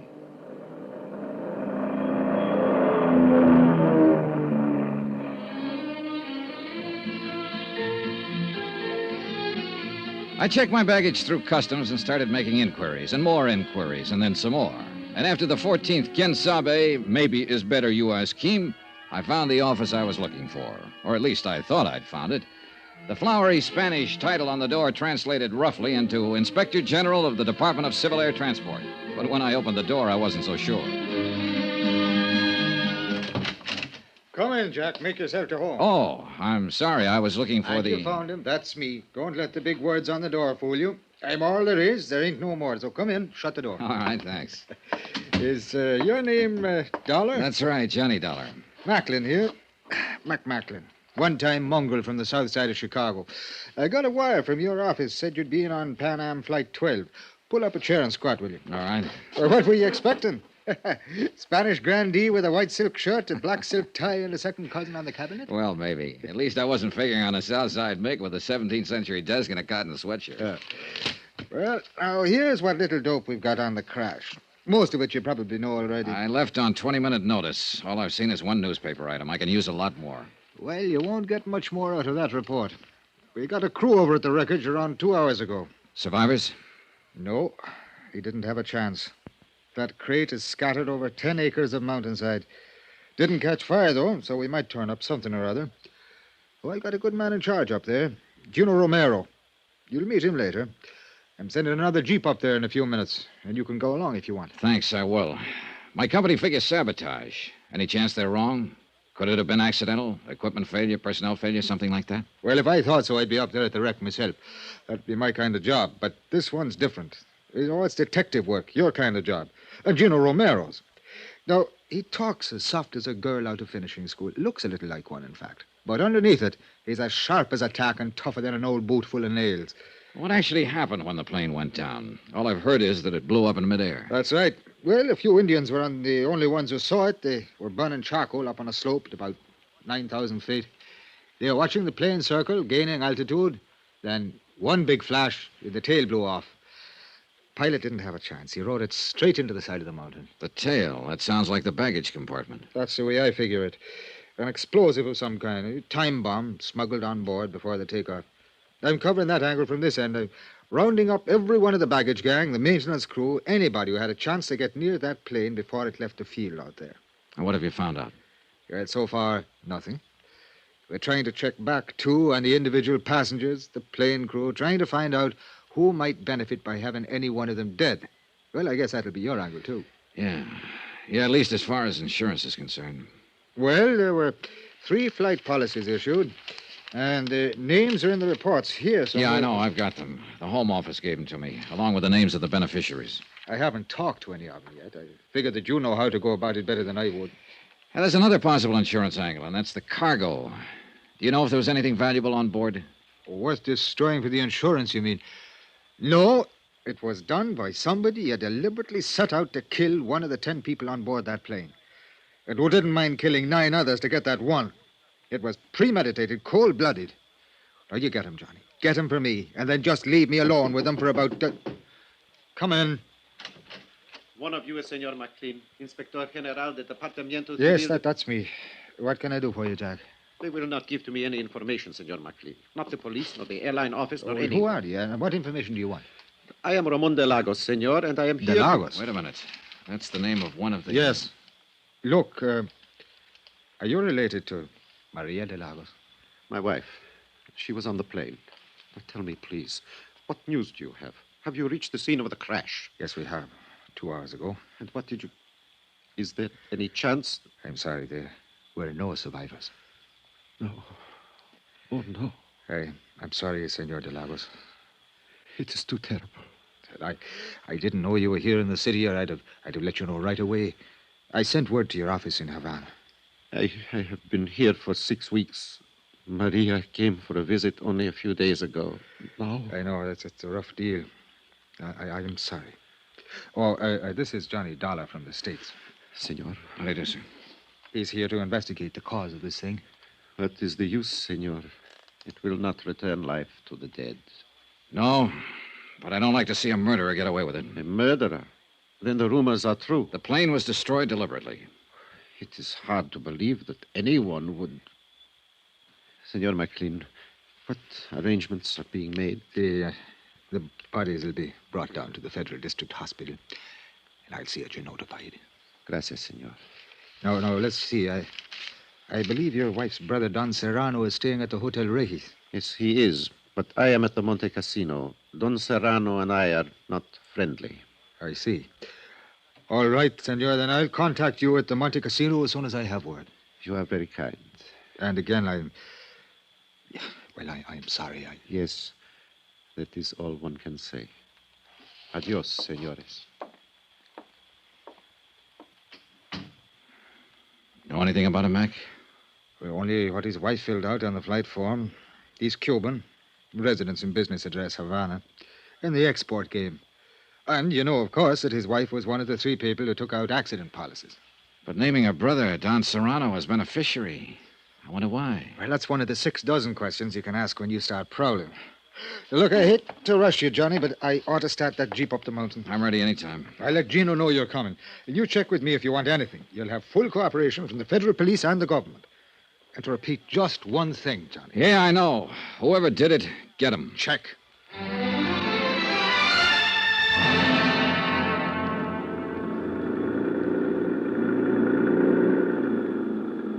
The jeep driver was a young Mexican boy who'd been brought up in the best and wildest chauffeuring traditions of the capital. He knew only one way to drive, with both accelerator and horn wide open. Since most of the other drivers were playing the same game, it was a sheer miracle that we ever got through the narrow streets of the city and finally reached the open valley. Maybe the colored postcard pasted on the dashboard, a picture of the Virgin of Guadalupe, had something to do with it. We finally left the last cart road and bumped along a narrow woodcutter's trail, cleared and widened enough now so that we could drive into the crash area and miss the mile-and-a-half walk the first rescue party had been forced to take. For some reason, only a small part of the wreckage had caught fire and burned, and the rest was strewn piecemeal along a great raw gash through the trees and brush. Men in uniforms of the Mexican army searched through the tragic debris, lifting, sorting, and collecting. And nearby, a silent group of Indians were watching, with the age-old sadness in their eyes. You are Senor Dollar, no? Yes. Gino Romero, senor. Oh, glad to know you, Gino. It's a terrible thing, no? Yeah. Any ideas yet? Not of importance, but it's certain now this.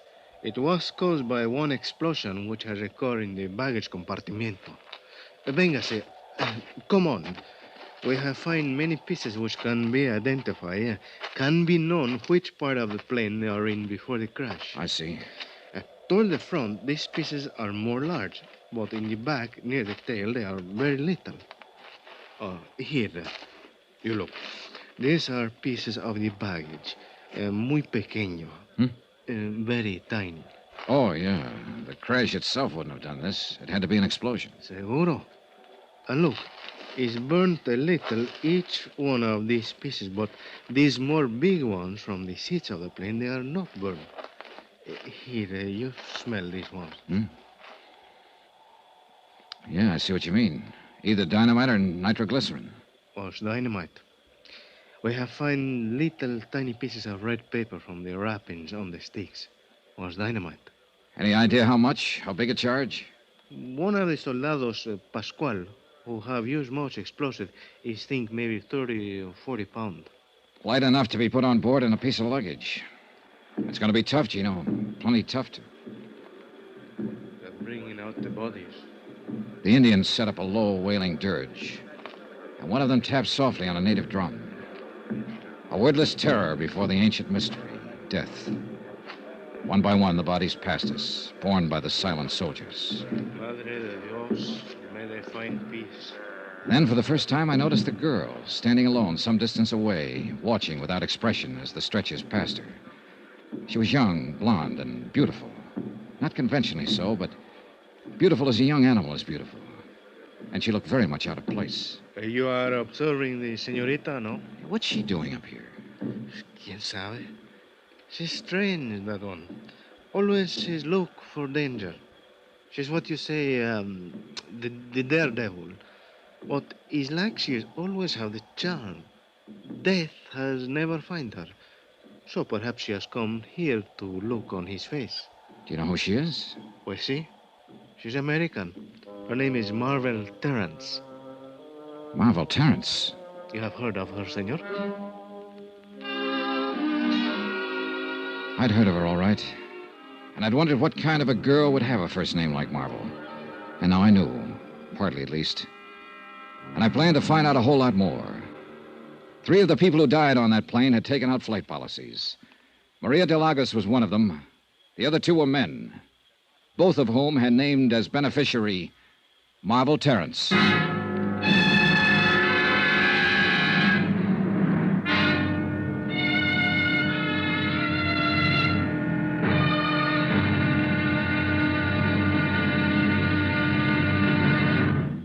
Now, here's our star to tell you about tomorrow's intriguing episode of this week's story. Tomorrow, a fighting girl and a lucky break. And then murder cancels the score. Join us, won't you? Yours truly, Johnny Dollar.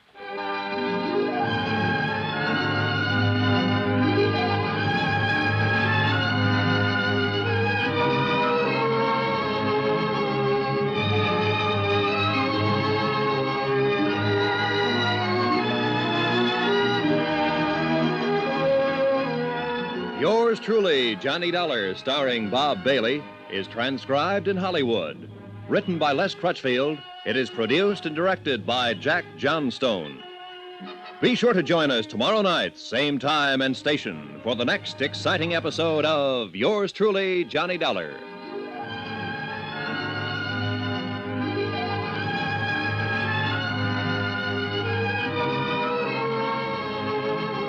This is Roy Rowan speaking.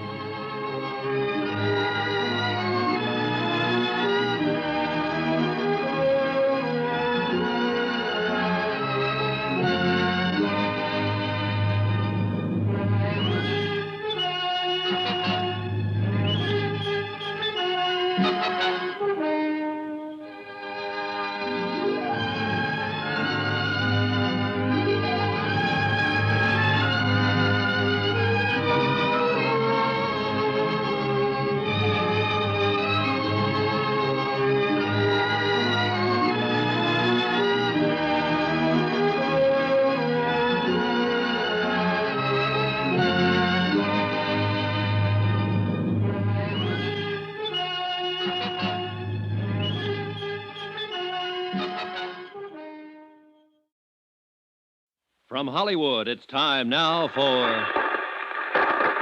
Johnny Dollar here. Go ahead.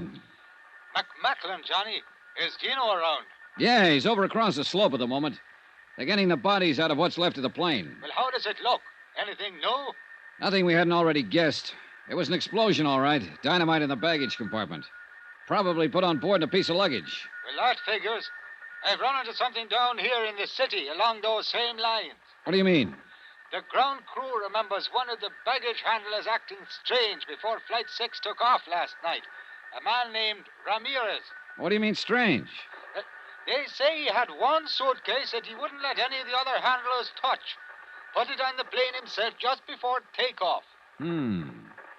Hey, you know anything about tigers, Mac? Tigers? I'm about to tangle with one.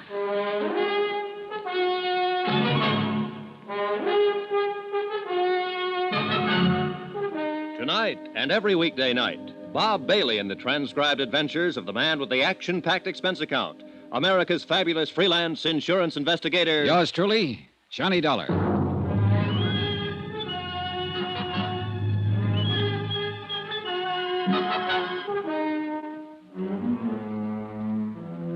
From Special Investigator Johnny Dollar, location Mexico City, to the Home Office Guaranteed Transport Insurance Company, Hartford, Connecticut. Assignment, the Flight 6 matter. Expense account continued. I was taking Gino Romero's word for it that the girl was a tiger. His word and my own instincts. At first glance, she seemed soft, shy, and lovely. Then you sensed a wildness about her, a kind of suppressed violence that brought you up short and made you stop and reappraise her. She leaned against a tree, watching the bodies of the plane crash victims being carried down the slope and placed in the Army Jeep, with no sign of emotion on her face. Cool, detached. She had no reason to be here, and I wondered why she was. The only way I knew of finding out was to ask her. Yes, what is it? You're Marvel Terrence, I believe. That's right, and I've not met you somewhere before. No, but you're about to. My name is Johnny Dollar. I'm an investigator for an insurance company up in the States. I'm sure it must be very interesting work. Sometimes, on some jobs. Other times, it's only dirty and disgusting. Like this time, for instance. Well, we all have our problems. Maybe I can help you with yours, Miss Terrence. Run along, will you? I'm not in the mood. Oh, you amaze me. I think that seeing 10 bodies picked up and hauled away ought to put anyone in a gay, carefree mood. Look, beat it. You came out here sightseeing, didn't you? 20 miles from town? So you must like this kind of thing. I had friends on that plane, Mr. Dollar. So did a lot of other people. But maybe not as good friends as you had. I don't know what you're talking about, and I don't care. E.H. Palmer and Jim Rourke. Were those your friends, Miss Terrence? Now, let's get this straight. I'm not interested in playing footsies or any other game you have in mind. You're wasting your time, Buster. Now get going. Oh, well, wait a minute. Maybe you've got the wrong idea. This isn't just a social chat. No, you want to help me with my problem. Just one problem. I'm wondering how you're going to spend that $50,000. What? Yeah, that's a fair-sized chunk of money to drop right out of the sky. What are you talking about? What $50,000? The money you'll get from the deaths of your two friends, Palmer and Rourke. What do you mean? Say, tell me, were you with them at the airport last night when Flight 6 took off? Yes, I was. Then you but must I don't- have known that they both took out flight policies and that both of them named you as beneficiary. No. No, I didn't know. I wasn't with them exactly. At least, not up until takeoff. Then you claim this is all just a big surprise. Of course, I didn't know a thing about it. But it's just like them. It's what they do. Why did you come out here to the wreck, Miss Terrence? I don't know. Ed and Jim were my friends, and I don't know why I came, Mr. Dollar. She came because I brought her, mister. No, Bill. But I didn't bring her here to be pushed around by some morbid curiosity hound. No, please. This is Johnny Dollar, Bill. He's an insurance investigator. Bill Blakely, Mr. Dollar. Oh, hello. He was asking me some questions. Why you? Because Ed and Jim both took out insurance policies in my name. What? Flight accident policies, $50,000 worth. Well, Mr. Blakely, you said Miss Terrence is here because you brought her. I wonder if you'd tell me why you're here. I don't know that it's any of your business. Sometimes I make things my business. Then sometime you may get your teeth knocked out. They're in pretty solid, Blakely. Yeah? Well, maybe... Bill, stop it. Sorry, Marvel. Ed Palmer and Jim Rourke were Bill's business partners. What business, Mr. Blakely? Engineering. We're building some roads around Mexico City. How many partners? Just the three of you? Yes, just... That's right, Dollar. The business belongs to me now. What about it? Nothing about it. Congratulations. One more crack Bill, like I that. said stop it. Let's go, Marvel. I've got to get back to town. Wait for me at the truck. I'll be there in a few minutes. All right. Suit yourself. Dollar, just one thing. Don't push me. Blakely, 10 people died over there on that hillside last night. They were murdered. I intend to find out who did it. And if it takes pushing to find out, then I'll push. See you around. Yeah. You probably will. This thing hit Bill pretty hard, Mr. Dollar. You have to make allowances. How long have you known him? A couple of months. And Palmer and Rourke? The same. It's nothing serious, nothing romantic, if that's what you're thinking. It was all just for fun. Was that all it was on their side? Oh, men always claim to be serious. But that's only part of the game. What else do you do, Miss Terrence, beside play the game? That's all. I'm a wealthy orphan, Mr. Dollar, and my only career is drifting around the world playing the game. I'm ornamental, irresponsible, and rather useless. Maybe not entirely useless. Just being ornamental has some importance in this world. So you play too, huh? No, I meant it. I guess I was pretty obnoxious when you spoke to me a while ago. Well, I suppose I asked for it. I'm staying at the Hotel Monte Cassino. Are you? I'd like to see you again. I could teach you the game, Johnny. Well, that's a very attractive offer. Outside of business hours. But you think I'm mixed up in this? No, I'm not sure. Well, think about it, Johnny. You can call me at my hotel. The Monte Cassino. That's where DeLagos is staying. Happen to know him? Ramon? Well, yes, of course. Why? Well, one of the passengers killed in that plane was his wife. Didn't you know? I saw the name DeLagos, but I didn't even know he had a wife. Another just for fun? I think you've got some wrong ideas about me, Johnny. Come see me and I'll straighten them out for you.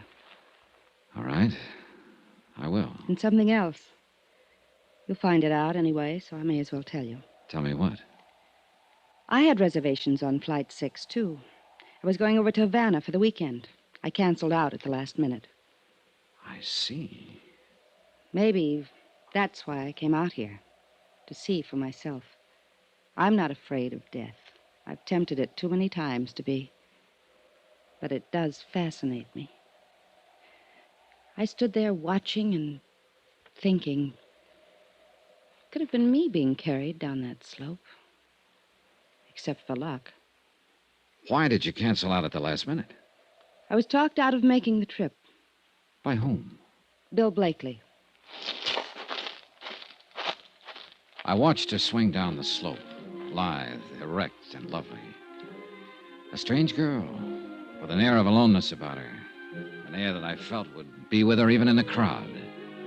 Strange, but also compelling. Exciting. She might be involved, or she might not. I didn't know. But I was sure of one thing. In either case, I was going to see her again.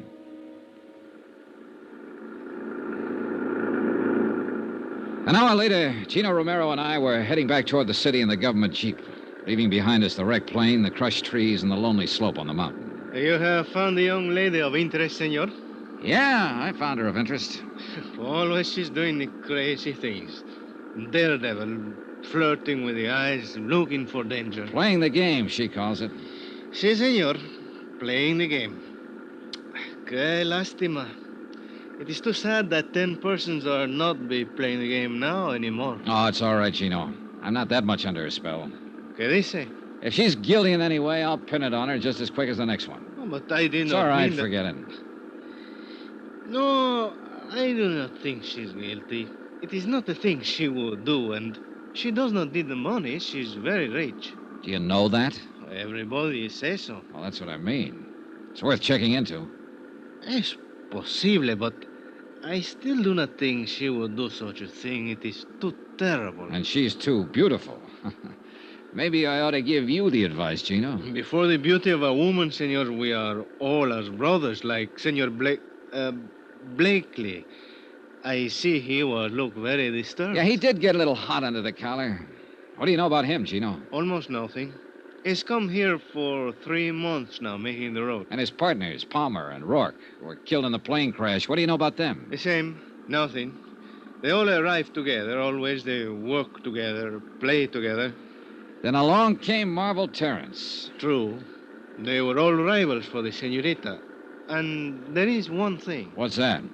They have the building for the machinery outside the city, the warehouse, you call it. What about it? In this warehouse, they keep much dynamite.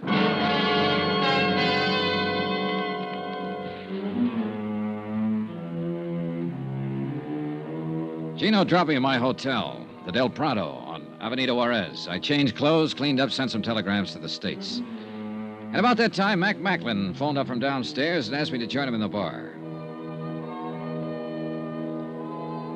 Expense account item 3, $16.40. Drinks and dinner with the chief inspector of the Federal Department of Civil Air Transport.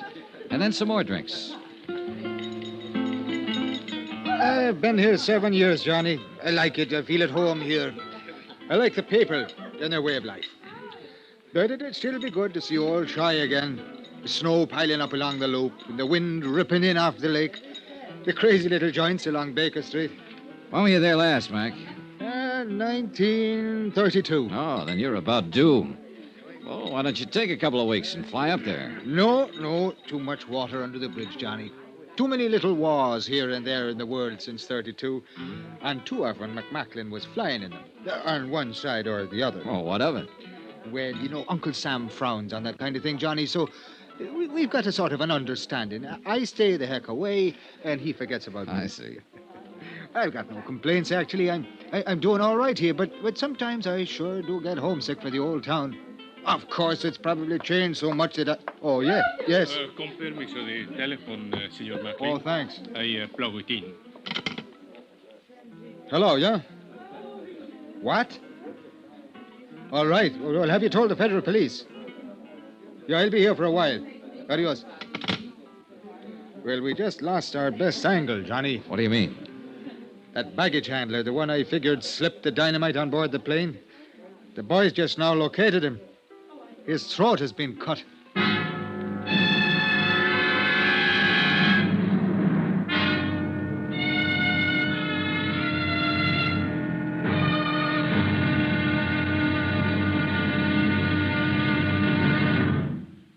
Now, here's our star to tell you about tomorrow's intriguing episode of this week's story. Tomorrow, a bereaved relative lies. A frustrated lover comes up fighting. And a lovely lady in the case just vanishes. Join us, won't you? Yours truly, Johnny Dollar.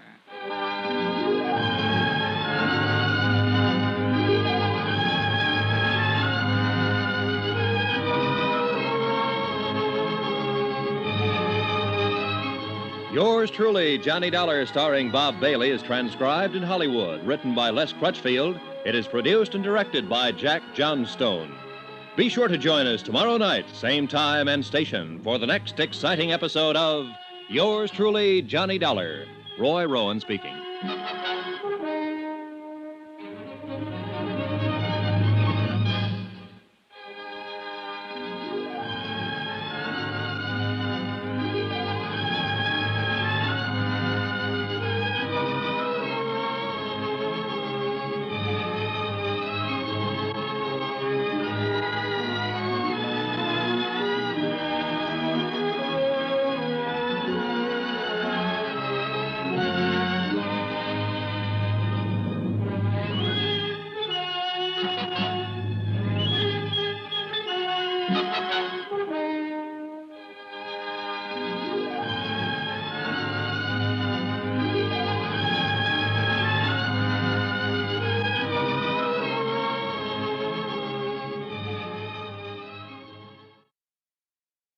From Hollywood, it's time now for Johnny Dollar. This is Don Serrano de Almeida y Pico. Oh? We have not met, Senor Dollar. No, all right. I've been sure to remember the name. Don Serrano. Oh, wait a minute. You're Maria Delago's brother. That is correct. I was planning to call on you this morning, Don Serrano. Well, that will not be necessary, Senor, since I am taking the liberty of calling on you. I am downstairs in your hotel at this moment. Oh, I see. I believe I may be able to cast some light on the unfortunate tragedy which overtook my poor sister and the other passengers of that ill-fated airplane. Do you know something that hasn't come out? Rather a great deal, Senor. I know the crash which resulted in the deaths of 10 innocent people was the evil work of a diabolical maniac. Yes, well... A product of the warped mind of a scheming, worthless, unspeakable dog, a sneaking, money-hungry snake, a scurrilous, unprincipled... Don Serrano. Si, Senor. Come on up.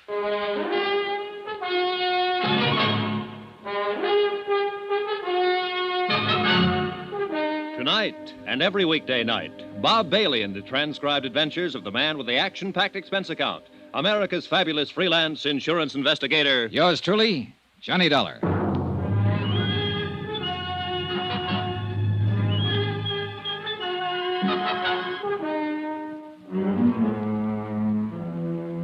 From Special Investigator Johnny Dollar, location Mexico City, to the Home Office Guaranty Transport Insurance Company, Hartford, Connecticut. Assignment, the Flight 6 matter. Expense account continued. Item 5, $3.90, room service. Breakfast for myself and a pot of coffee for my visitor, Don Serrano de Almeida y Pico, I think.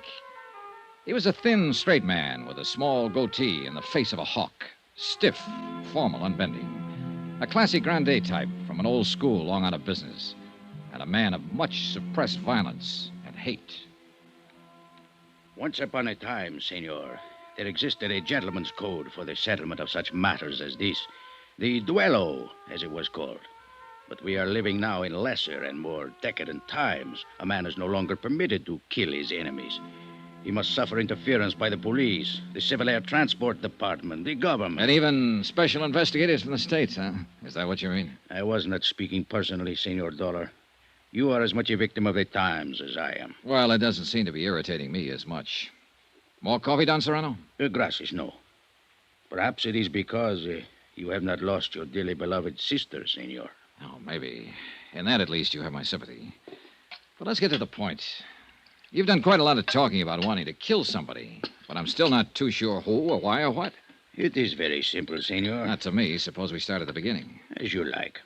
But who can ever say what is the beginning of anything? All right, then let's be arbitrary about it. Let's start 3 weeks ago when your sister Maria came here from Havana to join her husband, Ramon de Lagos. I believe you said Ramon had been here for a month at that time on some kind of a business deal. A business deal?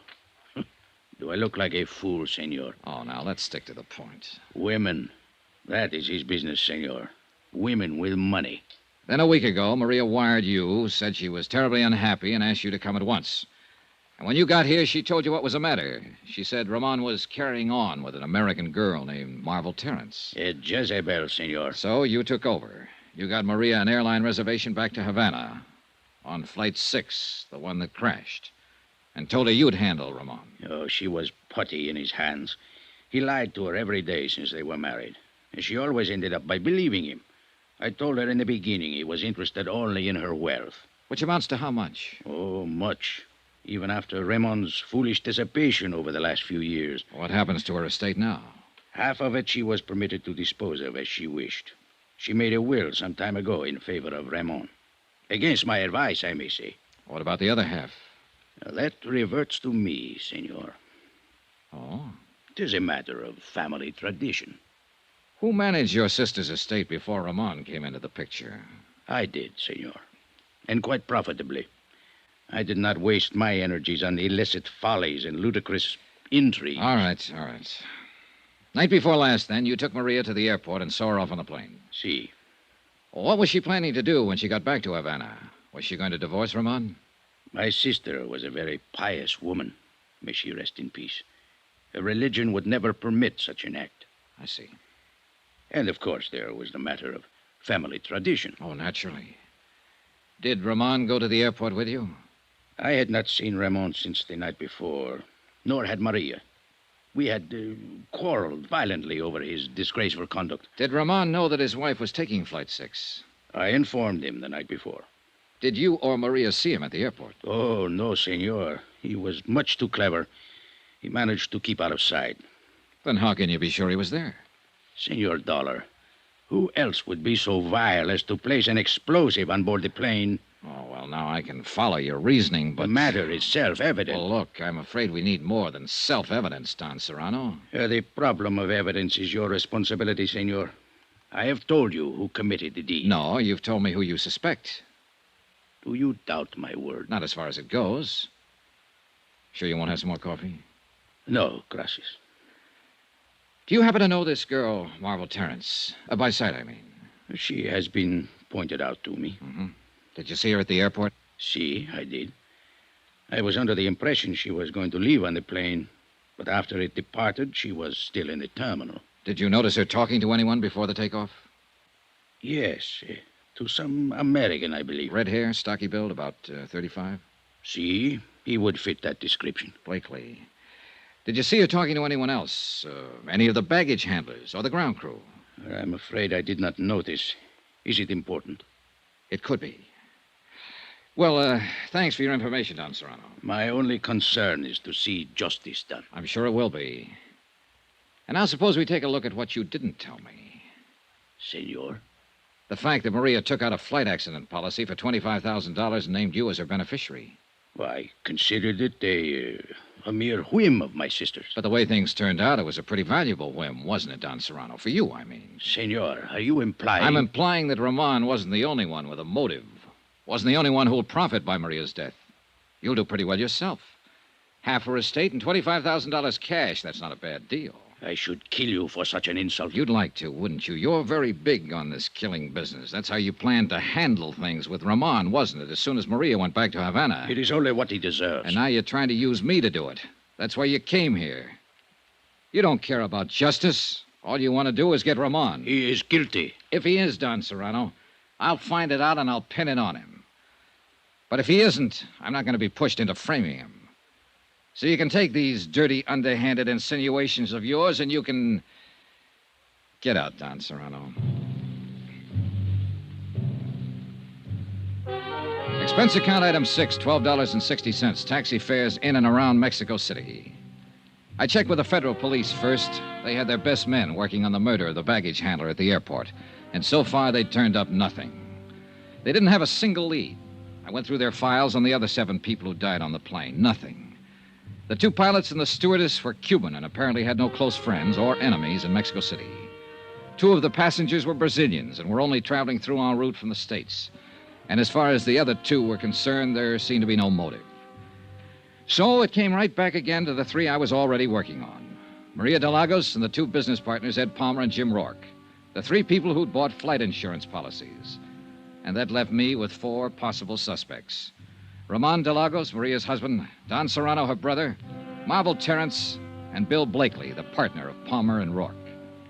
I checked with Inspector Mocklin, but he'd made no progress. With Gino Romero, no progress. I tried to reach Blakely, but he hadn't shown up at his office. I phoned Marvel Terrence and got a reluctant agreement from her to meet me for lunch. I waited for her at the Vendome for an hour. She didn't show up. Finally, at 1 o'clock, I went to her hotel. Oiga, mozo, traiga el equipaje del cuarto número 85. Ahorita vaya. Ándale, pues. Si, senor. What can I do for you? I'd like to see Miss Marvel Terrence. I wonder if you... Miss Terrence. Que señorita tan bonita, tan hermosa. Yeah, well, if you'll... She's the most beautiful woman who has ever stayed at this hotel. Yeah, she's pretty gorgeous, all right. Would you mind Sometimes I think everybody in the world is in love with this señorita. All day long, it is one man after another which call up to talk to Miss Terrence. Well, would you ring her and tell her I'm 2 waiting... times so many calls we get on the switchboard while the señorita is live here. That's very interesting. And now would you You please... must forgive me, amigo. When I think of Miss Terrence, I lose all sense in my head. All right. You're forgiven. Now, if you... What is it you wish, senor? Will you ring Miss Terrence and tell her I'm waiting down here in the lobby? Immediately, senor. Your name, please? Johnny Dollar. Johnny... Dio... El... Dio... How you spell it, please? Dollar. L-A-R. Gracias. I will tell her at once that you... Sacre nombre. I had forgot. Forgot what? She's not here no more, senor. What? She has checked out of hotel at 11 o'clock of this morning. Expense account item 7, $2.10. Lunch at the Monte Casino Hotel, alone. I was sorry she'd skipped. I guess I was secretly hoping Marvel would turn out to be in the clear. But if she were, then why run out? It didn't add up. I paid my check and started to leave the dining room, and at the entrance I ran square into a man I was planning to see later in the day. He didn't seem very happy about it. Senor Dollar. How are you, Ramon? It is a pleasure to see you again, senor. And I'd now, like to if talk you'll to you a excuse couple of me- minutes. Come on, let's step into the bar. But I have a most important engagement, senor. Oh, this is important, too. I understand you're a friend of Marvel Terrence's. See, it is my honor and pleasure. Well, she's checked out of the hotel here. Do you know where she went? Oh, senor, I do not discuss the private affairs of my friends. Oh, knock it off, Ramon. This isn't a tea party. 10 people have been murdered by an explosion aboard a plane. One of them was your wife, remember? I cannot help you. I know nothing of Miss Terence's plans, and now... I if talked you to your will brother-in-law this morning, Ramon, Don Serrano. He tells me you're the one who put the explosive on board the What? plane. It is a lie. He seemed pretty certain of it. He tells me you stand to inherit half of your wife's estate. Then he is better informed as to the details of the matter than I am. I do not know what happens to the estate, senor. He seems to think you wanted to get your wife out of the way in order to have a free hand with Miss Terrence. Don Serrano, as you may have noticed, is a bigoted and jealous old fool who thinks only of money. He knows better than that. What do you mean? Maria was different from the women of your country, senor. She understood such matters as my friendship with Miss Terence. And accepted them? Except such times as Don Serrano goaded her into being foolish, yes. It is a difference of the Latin temperament, senor. I see. Then there was no trouble between you and Maria. None of importance. The trouble was Don Serrano. He has hated me from the day of our marriage, because from that moment on, he no longer had any control over Maria's fortune. If you wish to discuss this further, senor, I will be happy to do so later, but I must leave now. Con su permiso. I watched him hurry out of the hotel. I had no real reason to stop him and no authority to. On sudden impulse, I crossed the lobby to the public phones, called the Hotel Regis, and asked for Don Serrano de Almeida y Pico. Don Serrano had checked out. No forwarding address. I called the Del Prado and asked for Bill Blakely. Mr. Blakely had checked out. No forwarding address. I left the phone booth and hurried back to the desk. The clerk was very sorry. Ramon de Lagos had checked out earlier in the day. No forwarding address.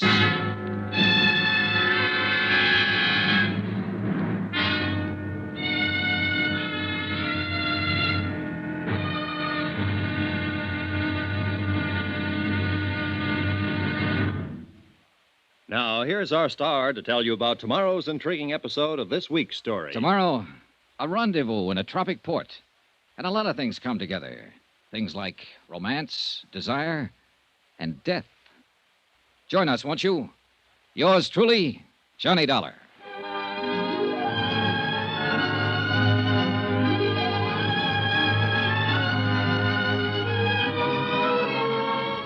Yours truly, Johnny Dollar, starring Bob Bailey, is transcribed in Hollywood. Written by Les Crutchfield, it is produced and directed by Jack Johnstone. Be sure to join us tomorrow night, same time and station, for the next exciting episode of Yours truly, Johnny Dollar. Roy Rowan speaking.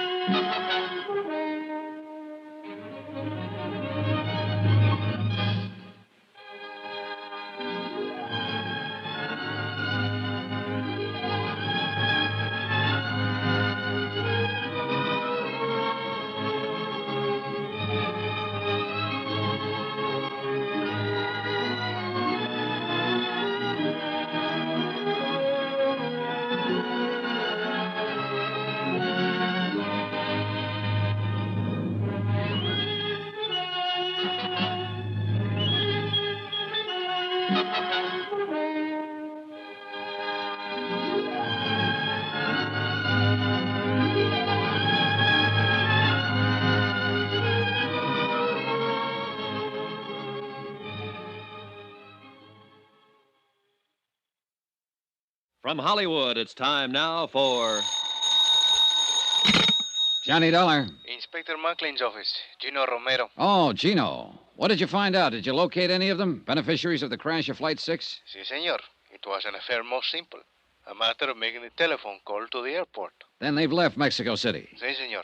The senorita Marvel Terrence has taken the 10 o'clock plane this morning to Acapulco. Oh? Senor Blakely has taken the 11:30 plane to Acapulco. Senor Ramon de Lagos has taken the 2 o'clock... Plane to Acapulco. And what about Don Serrano? Oh, with him, it's different. At 2:45, he's depart from Mexico City in a special charter plane. Look, Gino, is there another flight to Acapulco this afternoon? But, of course, at 4:30. Already I have 2 reservations. Good. I'll meet you at the airport. What's the flight number? Gino. I'm scared to think of it. This one is also called Flight 6.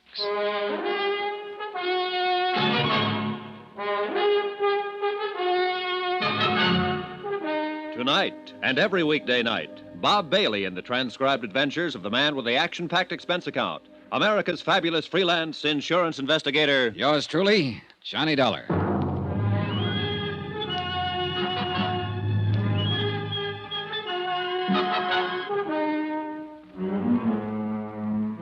From Special Investigator Johnny Dollar, location Mexico City, to the Home Office, Guaranty Transport Insurance Company, Hartford, Connecticut.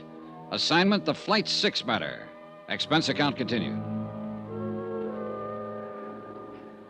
Item 9, $63.45. Incidentals in Mexico City and plane fare to Acapulco. One more of the sharp contrasts of Mexico. We left the stiff formality of the city behind us, the cool, thin air of the high plateau, and 50 minutes later, we stepped off the plane and into the steaming heat of the tropics. Barefoot tourists in shorts and barefoot natives in white cotton dungarees. Soft brown skins and flashing teeth. Mangoes, papayas, and the heady scent of tropical flowers. Blue sky, blue Pacific, and a burning sun. And a bay so bright and beautiful it breaks your heart. Acapulco.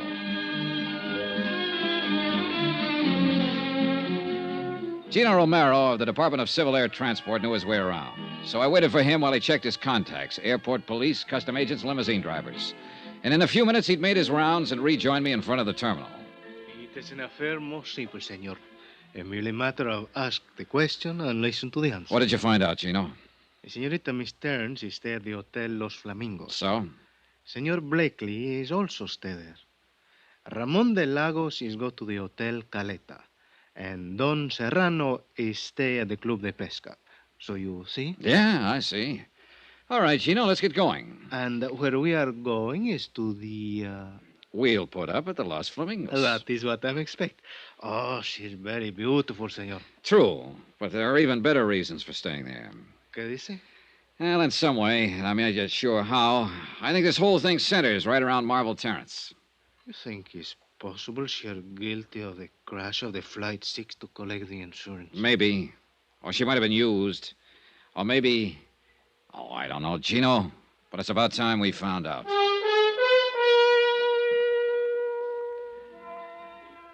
Expense account, item 10, $1.50. Limousine fare from the airport to the hotel. The Flamingos is built on a point near the far end of the peninsula, set on a headland high above the white smother of surf below. And there, just before dusk, with the western sky a yellow blaze of glory beyond the far rim of the Pacific, I found her. She was sitting on the open terrace by the edge of the cliff. And once again, she was alone. Sit down, Johnny. Thanks. I suppose I should be surprised, but I'm not, really. I guess I rather expected you. Well, then wasn't it a waste of time to run away from Mexico City? I've always run away, I guess. Most of the time, I imagine you've been followed. Or maybe I wanted to face you here, where it's so beautiful. Where perhaps you'd be able to understand me a little better. Is that what you want, Marble? To be understood? Doesn't every woman? I thought it was more often the man. And usually it's his wife who doesn't understand him, isn't it? I see this isn't going to be just a social chat. Oh, I doubt if it could ever be just a social chat. Not with you. Now, you've got too much impact for that. A compliment? That's a fact. There's no place else in the world with sunsets like the ones here. Every evening. It's like there's another land way off there in the west. It's a strange, bright, golden land. And it keeps calling, coaxing. Only in a little while, it'll disappear. And everything will be dark off there in the west. Maybe you do understand me, Johnny. Maybe that's why I'm half afraid of you. Another reason I ran, maybe. I can be a fool, easy. Sort of hereditary defect, you might say. Well, that's a common affliction. Rarely fatal. Rarely doesn't help. Once is enough. You know something? When I die, I want to be buried up there in the middle of a sunset. It'd be kind of lonely, wouldn't it? I think I've always been lonely. Do you know I haven't a single living relative in the world? Not one. I was 14 when my parents were killed in an auto accident. I stayed in a boarding school, and the bank handled the estate. When I was 21, they turned it over to me. And since then, I guess that's not what you want to know, though, is it? Not exactly. Want to tell me about it, Marvel? No. As a matter of fact, I don't. I don't even want to think about it. It would be better if you would. For whom? For me? I doubt it. I feel dirty, Johnny. Telling wouldn't change that. It might. Anything I'd tell you would be only suspicion, not fact. Wouldn't? Unless, of course, you're expecting a confession. Do you have one to make? No. But you know who caused Flight 6 to blow up and why, don't you? No. I can make a guess, that's all. Like to tell me that guess? You'll find out soon enough, Johnny, and I'd rather it didn't come from me. 11 people have died, Marvel. I know. 10 on the plane that crashed, and the baggage handler who was murdered later, and You whoever... don't have to remind me of it. I couldn't forget it if I wanted to. I told you how I felt, and I'll drop it, Johnny. All right. I didn't know. That's all I can claim. I just didn't know. What do you mean? Nothing. Look. It's dark out there now. And sunset's gone. There's always another one. I wonder. Have you ever met Don Serrano, brother-in-law of Ramon de Lagos? No, but he was pointed out to me. Did you see him at the airport the night Flight 6 was blown up? I don't remember. I don't think so. Did you see Ramon? No. Did he know you'd canceled your reservation that night? He didn't even know I had one. Have Ramon and Bill Blakely ever met? Yes, they met. And detested each other on sight. Well, that's understandable in view of the circumstances. Oh, I guess, but why are people like they are? Did you arrange for Blakely to follow you here? I didn't tell anybody I was coming. And he was a good guesser. So was Ramon and Don Serrano. I know. They're all here. Why? They don't even know me. They don't want to know me. Not in any real way, but they're here. Oh, yeah, they're here. And I think you ought to tell me what you know, Marvel. Tomorrow, maybe. Not tonight. Let me have just one night, Johnny. All right. Take me to dinner. Dance with me. Laugh with me. Give me just one evening. Will you, Johnny? Sure. And thank my lucky star for the chance. You're sweet. I'm saying it now. Without any strings. No matter how things work out, I'll still mean it. You're a sweet guy, Johnny. Give me time to change.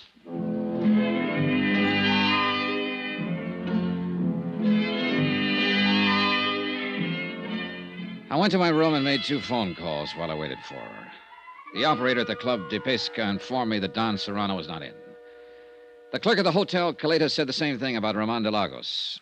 I didn't leave my name with either of them. Bill Blakely was staying in room 23, a few doors on down the terrace, so I decided to go have a talk with him before I went out to dinner with Marvel Terrence. But as it happened, I didn't have to go to that much trouble.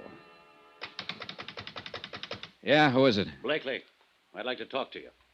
Come on in. Do you always cover your visitors with a gun? Only when I spot them listening outside my door. I don't know I what saw you're- your shadow against the shutter there. You've been standing outside for the last 5 minutes, Blakely. You listened to me make a couple of phone calls. Did you learn anything you wanted to know? Dollar, suppose you were suspected of sabotaging an airliner and killing 10 people. Wouldn't you want to know what kind of a case was being built up against you? What makes you think you're under suspicion, Blakely? I know I am. Ed Palmer and Jim Rourke were my partners. When they died on that plane, I became sole owner of the firm. There's the motive. I've got a warehouse full of dynamite in Mexico City. There's the method. I can go even farther than that. What do you mean? You mentioned one motive. Why didn't you mention the other one? What other one? Marvel Terrence. That crash not only eliminated a pair of business partners, it wiped out a couple of rivals. Just one thing wrong with that dollar. Marvel had a reservation on that plane herself. She only decided at the last minute not to go. I wouldn't have been gaining much if I'd killed her along with my rivals, as you call them. Uh-huh. Maybe that's why you cornered her at the airport and argued her out of going. Yes, I did talk her out of the trip. But not because I'd planted an explosive on board. How do you feel about her, Blakely? I'd give my left arm. It wouldn't do any good. I'm just not the guy. I never have been and never will be. Maybe you are. She says she's having dinner with you tonight. That's right. She is. How do you feel about her, Dollar? I don't know. Expense account item 11, $26.40. Taxis, dinner, drinks, and dancing for two. The Copacabana with its blue lights and the surf right at your feet and a million stars low enough to touch. The warm water of the bay lapping softly at the pilings. The Las Americas, the Casablanca, music, champagne, and the tropic night. And then finally, much later. Good night, Johnny, and thank you. Tonight, for the first time I can remember, I wasn't alone. And then, only an hour afterward, I was wakened out of a sound sleep. Senor Dollar. Right with you, Gino. What was it? It's a senorita, I think. She's a number 8. Come on. But she wasn't a number 8. Her door was standing open and the room was empty. We searched the terrace out toward the edge of the cliff where I talked with her at sunset. We saw the broken section of railing and found one of her slippers and a pack of her cigarettes lying nearby. In pitch darkness, we slid and scrambled down the steep path to the beach. And there by the edge of the surf, we found her. The warm foam reached out for her, as though to carry her away, to that last sunset she'd loved so much. She looked very beautiful, but very much alone. As alone and as lonely as death.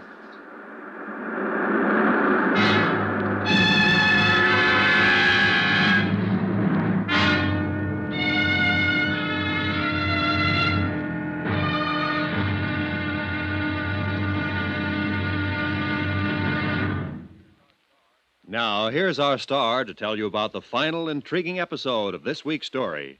Tomorrow, a desperate killer is cornered and strikes back in a deadly counterattack. Final showdown. Join us, won't you? Yours truly, Johnny Dollar.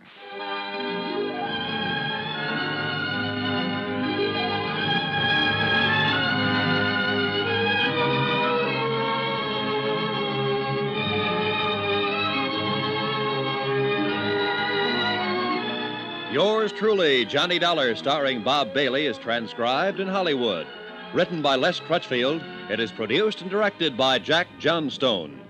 Be sure to join us tomorrow night, same time and station, for the next exciting episode of Yours truly, Johnny Dollar. Roy Rowan speaking.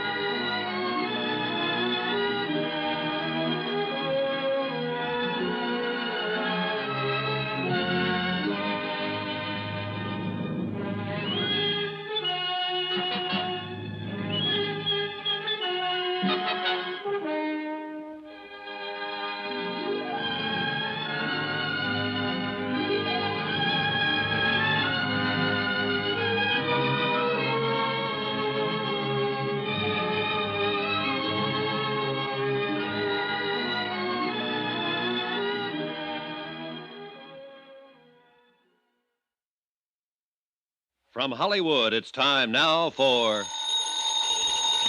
Johnny Dollar. Here is your call to Mexico City, senor. Oh, thanks. Hello? Macklin, Department of Civil Air Transport. Hi, Mac.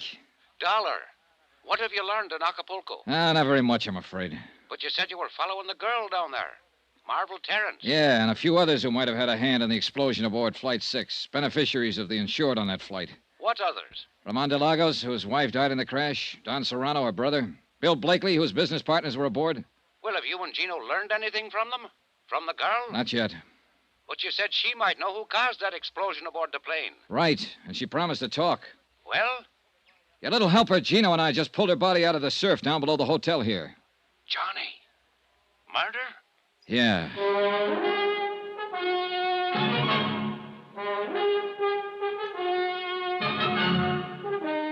Tonight and every weekday night, Bob Bailey in the transcribed adventures of the man with the action-packed expense account, America's fabulous freelance insurance investigator. Yours truly, Johnny Dollar.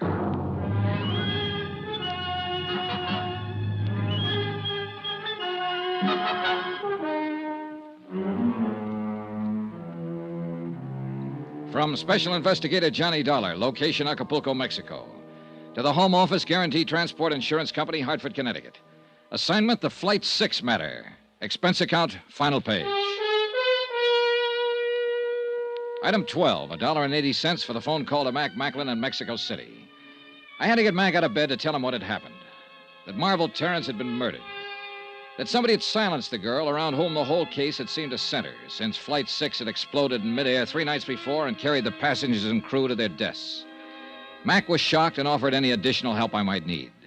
But he had no new information at his end, and it was obvious now that any answers would have to be found right here in Acapulco.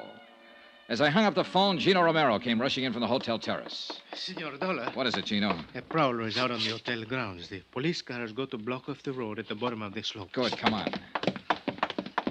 The stairs are over this way, senor. Right with you. A little light wouldn't hurt anything down here. It's no time. This way, into the brush, is a footpath. All right, lead the way. Over there is only 100 feet to the cliff. The other side is the road for the hotel. Here is the only place anybody can go. It's down this slope. Yeah, but there are plenty of places to hide. Si, senor, but it's a matter... Oh, wait. Huh? Listen. Listen. We could hear someone moving through the jungle growth a few yards away, moving swiftly but cautiously. Then a sudden silence. Whoever it was had also stopped and was listening for Gino and me. We waited for the fugitive to move again, straining our ears, trying to tag the location. Seconds passed. Then a slight rustle ahead of us. Gino nudged me, and we slipped quietly toward the sound.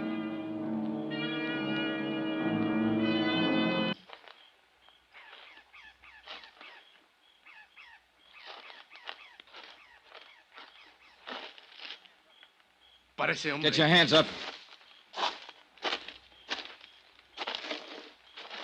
Well, well. Buenas noches, Senor Dollar. You seem to be quite a night owl, Don Serrano. Not ordinarily, Senor.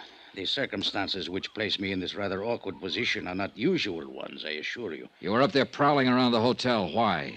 I was looking for my unmentionable brother-in-law. Ramon de Lagos? Why? What made you think he'd be here? I went to his hotel. He was not in his room. I knew he had not been able to see Miss Terrence since she had spent the evening with you. So I assumed he might be waiting for her here, at her hotel. And my assumption has, of course, been proven correct. Did you see him?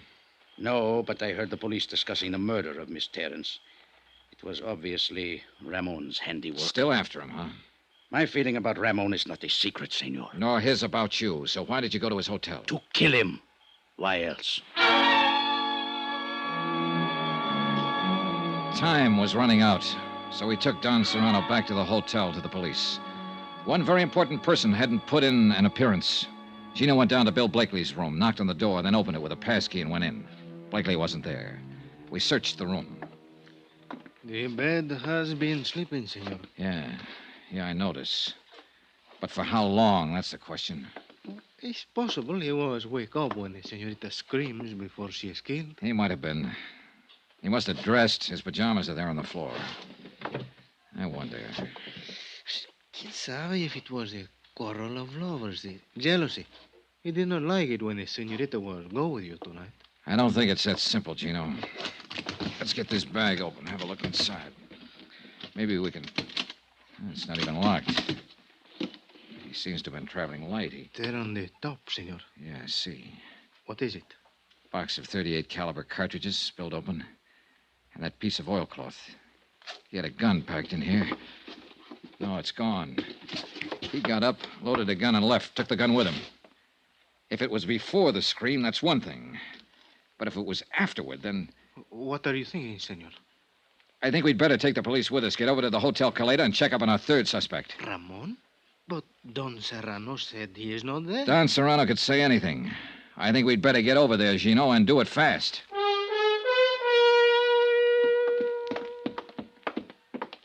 The clerk said room 34. That's the second door down. See. Let's go.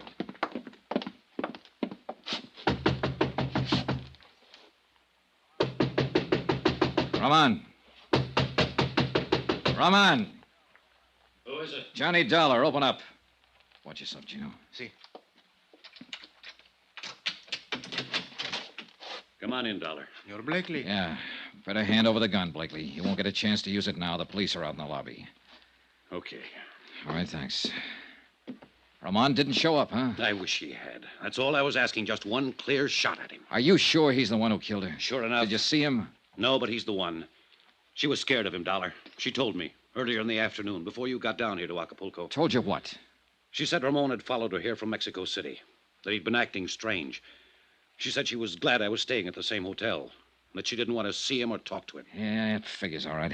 It checks with what she said to me last night. If she'd only given me a little more to go on.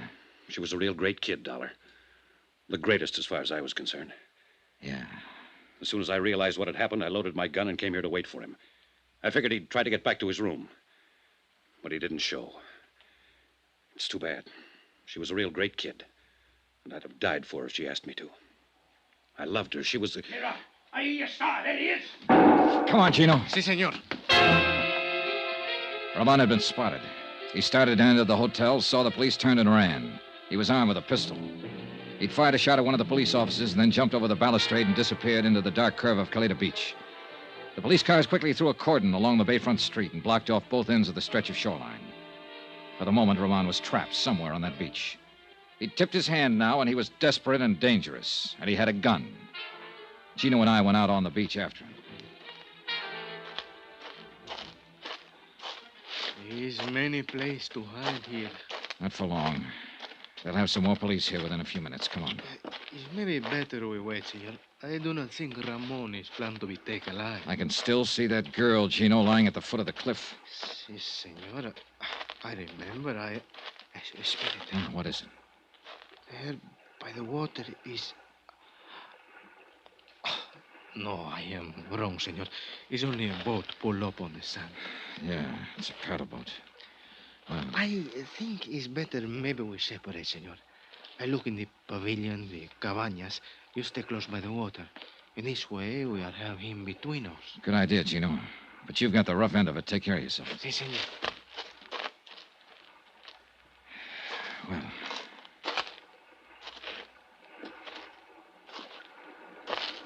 Not much cover along the shoreline here. Do not move, senor. Do not make a sound. Well, Roman. So you were hiding behind that boat. I have nothing to lose now, senor. If you make one move or try to call out, I will kill you. Yeah, I think you would. All right, then, what comes next? This boat. You will push it into the water, but be very careful. If you make any noise, even by accident, I will kill you. Quickly now. Hurry. Relax, Ramon. You don't have a chance anyway. We will see. Careful now. Be quiet. Good. Now get in, quickly. Sure. Take the paddle, head out across the bay, and be very quiet, or I will kill you. All right, Ramon. You're just wasting your time. They'll have a police launch out here within 10 minutes. I do not think so. They will not know. Quiet! Quiet! One more sound from that paddle and I will shoot. Marvel Terrence. Why did you kill her, Ramon? She made me crazy. So beautiful.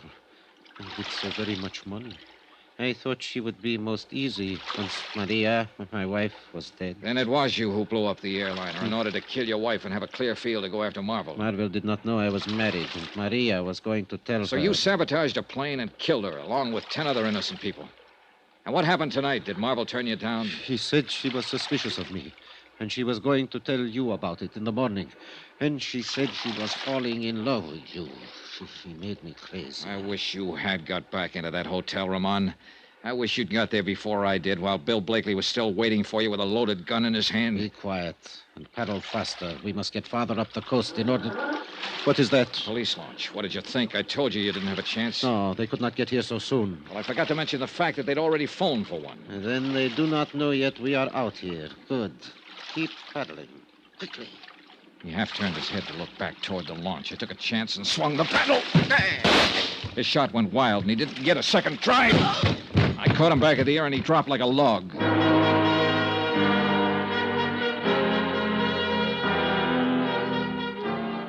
The police located our boat a few minutes later and hauled him over the gunwale and into the launch. And that should have been the end of it. But none of us realized Ramon's insane desperation. He'd only been pretending unconsciousness. On board the launch, he snatched a gun from one of the officers and tried to take over the boat. He didn't have a chance. He took a full volley of shots from 3 police pistols square in the chest.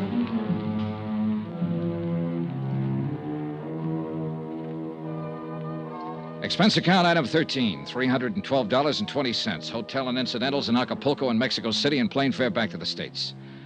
Expense account total, $608.10. End of expense account, end of report. Remarks? I'll never see another sunset now without thinking of her somewhere out beyond it. I hope she doesn't feel alone anymore. Yours truly, Johnny Dollar.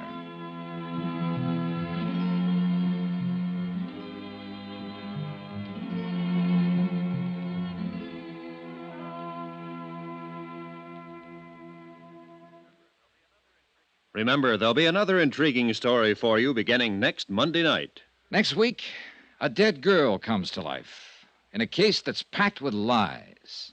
Yet every one of them comes true. Join us, won't you? Yours truly, Johnny Dollar.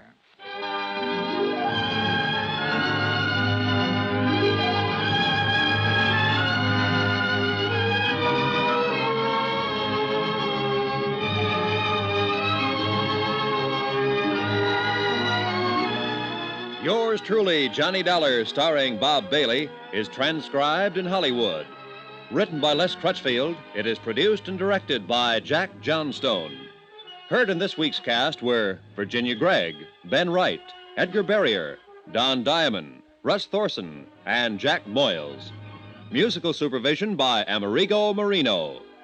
Be sure to join us on Monday night, same time and station, for another exciting story of yours truly, Johnny Dollar. This is Roy Rowan speaking.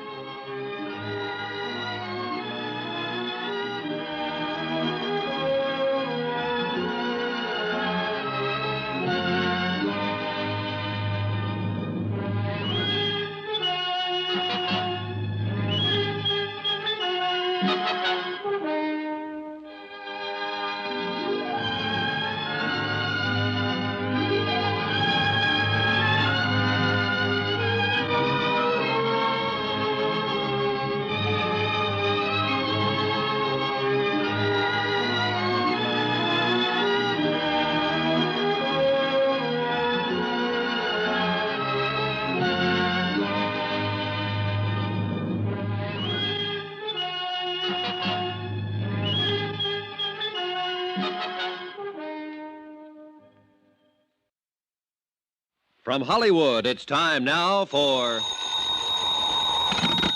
Johnny Dollar. This is Don Taylor down at Tri-State, Johnny. Hello, Don. Happy New Year. Belated, of course. Same to you, Johnny. Listen, would you like to come over to my office and meet a pretty girl? Sure. Is she interesting? Very. As a matter of fact, she just told me the most interesting thing I've ever heard. Oh, what's that? She just told me that she was dead.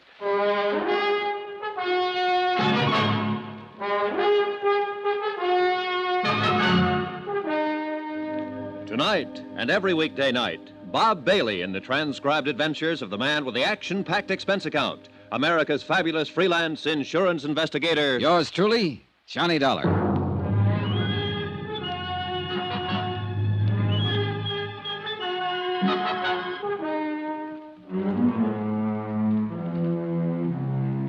Expense account submitted by Special Investigator Johnny Dollar to Tri-State Insurance Underwriters, International Building, Hartford, Connecticut. The following is an accounting of expenditures during my investigation of the McLean matter. Expense account item $1, cab fare to the International Building in Don Taylor's office. He was sitting behind his desk when I walked in, talking to a tall, dark-haired girl in her late 20s who was standing casually looking out the window at the street below. She was pretty, she was quiet, and she was well-dressed. Hello, Johnny. Thanks for coming right over. I'd like to have you meet Mrs. McLean. How do you do? Hello. Sit down, Johnny. Make yourself comfortable. Take my desk. Where are you going? I'm going to let Mrs. McLean talk to you alone. She has a most unusual story. Yeah, something about being dead, isn't that what you said? Yes, something about being dead. Mrs. McLean, Mr. Dollar will be handling this matter for Tri-State. I wish you'd tell him exactly what you've just told me. Ring the buzzer when you're through, Johnny. Oh, sure. Would you like to sit down? He thinks I'm crazy. That's what he thinks. Well, isn't it? Well, I doubt that. Well, sit down. Let's talk it over. Of course he does. It's the first I've told it to anybody. It's fantastic. What did he say your name was? Johnny Dollar. Dollar. What do you do? I'm an insurance investigator. Oh. For him? For anybody who hires me. Here. Try one of these, Mrs. McLean. Thank you. I suppose I'll be put in jail, don't you? Look, Mrs. McLean, why don't you try to tell me some of the facts about, about whatever it is. The facts are, I'm legally dead, Mr. Dollar. And my husband collected on my insurance policy. Mm-hmm. When did all this happen? 2 years ago in Los Angeles. How much money did your husband collect on your insurance policy? $10,000. Where is your husband? In Los Angeles. I suppose you tell me how it worked, Mrs. McLean. My husband's a doctor, Mr. Dollar. His name's Dave McLean. One night he had a patient come in, a girl. Oh, she was in pretty bad shape. She'd been drinking somewhere, and she just came in off the street. Saw his shingle outside the office. I was there helping Dave as a receptionist. Oh. Dave took her into one of the examining rooms to see what the matter was. She had a heart attack. She died on the table. Well, there was nothing he could do for her. Nothing anybody could do for her. Mm-hmm. She died on the table, and then what? Well, Dave came out and told me what had happened. We looked in her purse to find out who she was and where she lived. There wasn't anything but an address in Jersey City. No Los Angeles address? No. Her name was Teresa Corbett. She was from Jersey City, and that's all. Then what? Well, Dave called long distance to the place in Jersey City. It was an apartment. He talked to the manager there. I see. Go on. Well, Dave didn't say anything about Teresa Corbett being dead. He didn't have a chance, really. The manager was very upset. He told Dave that Teresa's mother had died very suddenly 2 days before. He said he'd been trying to locate her there in Los Angeles. Oh, he was very frantic. Well, go on. It was just one of those crazy things. The apartment house manager was just about out of his mind. Teresa's mother had died in one of his apartments on his premises. He himself had assumed responsibility for the body. He didn't know what to do about a funeral or anything else. He told Dave that Teresa was all the old woman had in the world. Nobody else. And Teresa Corbett was dead in your office at the time? Yes.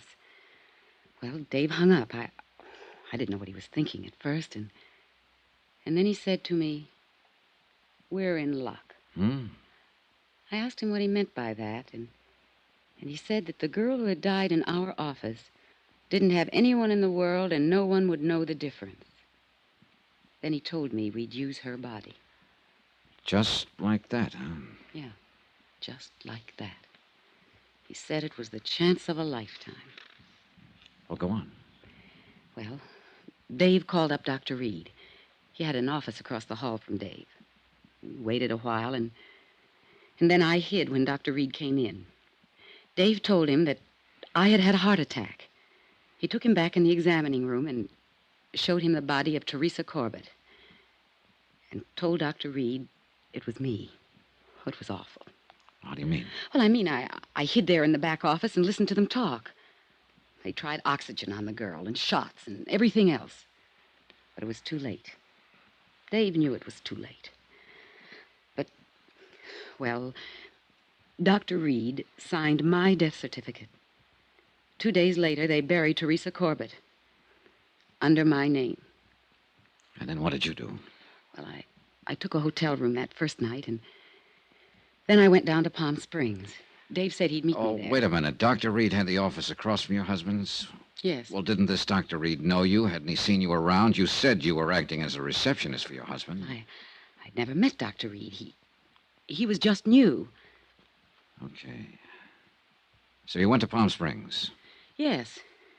After the funeral, Dave came down, and he said I'd have to disappear for a while, to give him the time to collect the insurance money and straighten out some things. He collected the money? Yes. Yes, he did. All of it. Then what happened? I came to New York to live. Dave was going to close his practice in Los Angeles and come to New York, and we'd be together again. He never met me in New York. Do you know why he never met you in New York? No. Did he write to you? Yes, for a while.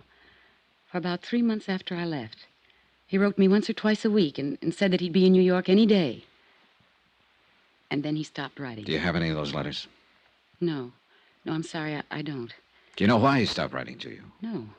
I have no way of finding out. I couldn't call anyone in Los Angeles and ask them to look into it for me, could I?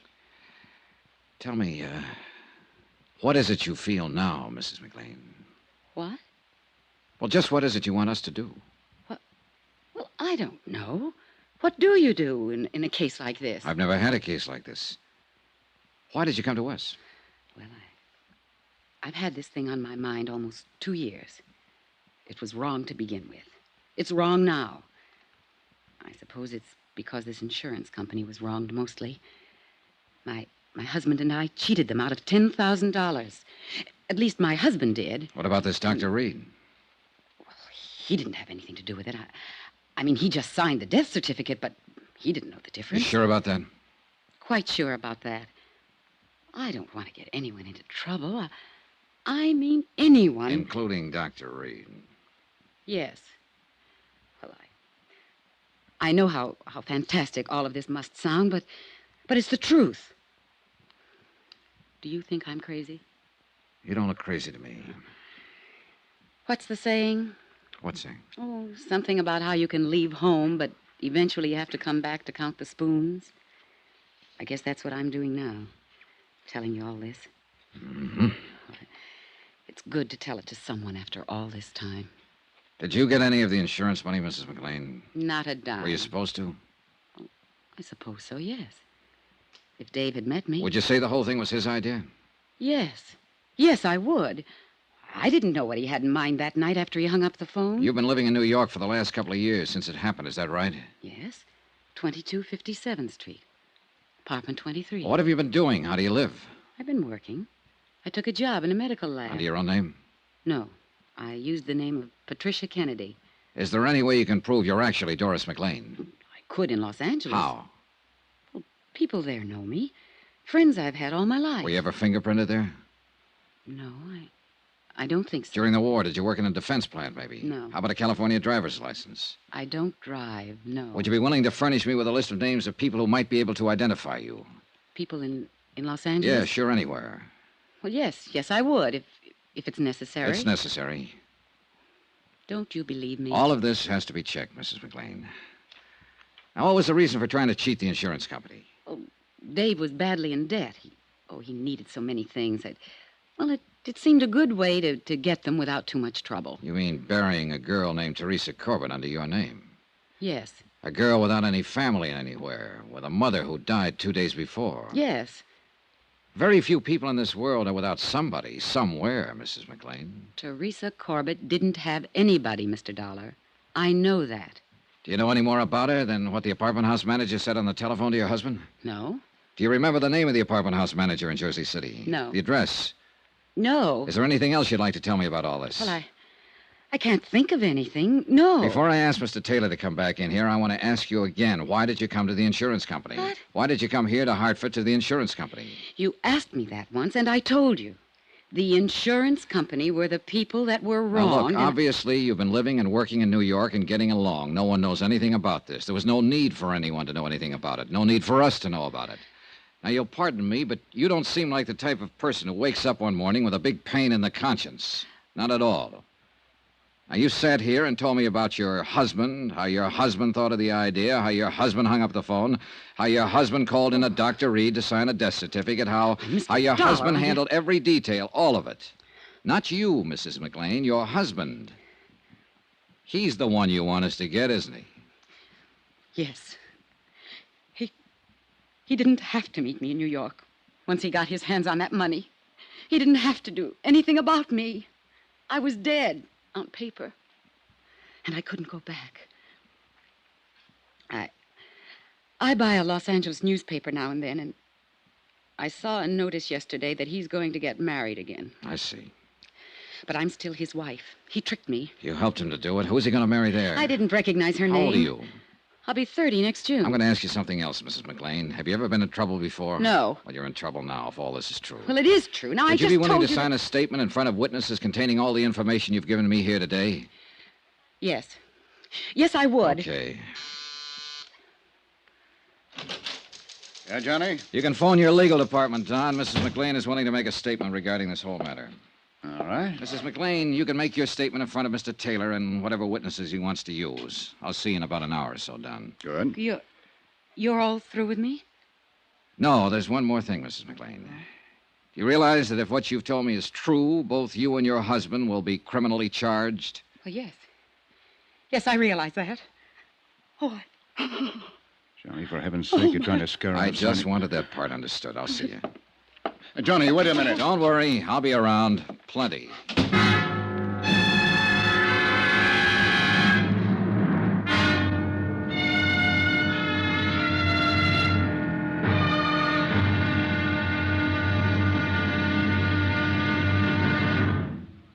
Now, here's our star to tell you about tomorrow's intriguing episode of this week's story. Tomorrow, some well-thought-out lies, well, believe it or not, they come true.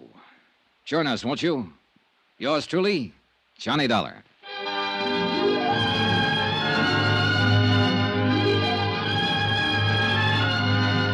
Yours truly, Johnny Dollar, starring Bob Bailey, is transcribed in Hollywood. Written by John Dawson, it is produced and directed by Jack Johnstone. Be sure to join us tomorrow night, same time and station, for the next exciting episode of Yours truly, Johnny Dollar. Roy Rowan speaking.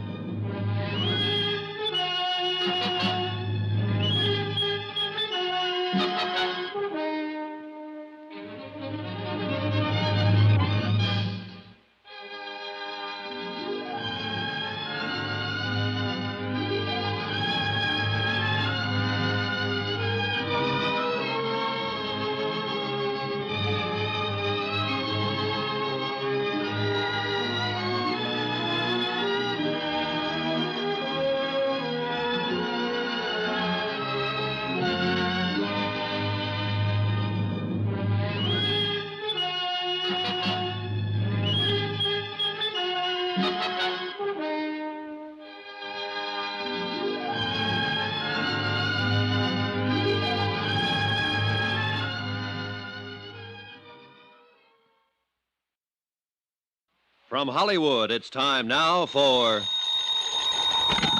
Johnny Dollar. Don Taylor, what do we do about Doris McLean?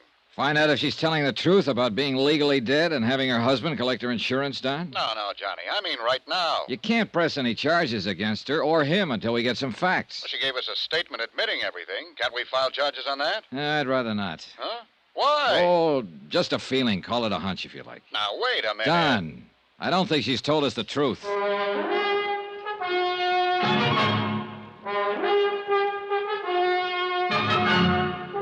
Tonight and every weekday night, Bob Bailey in the transcribed adventures of the man with the action-packed expense account, America's fabulous freelance insurance investigator. Yours truly, Johnny Dollar.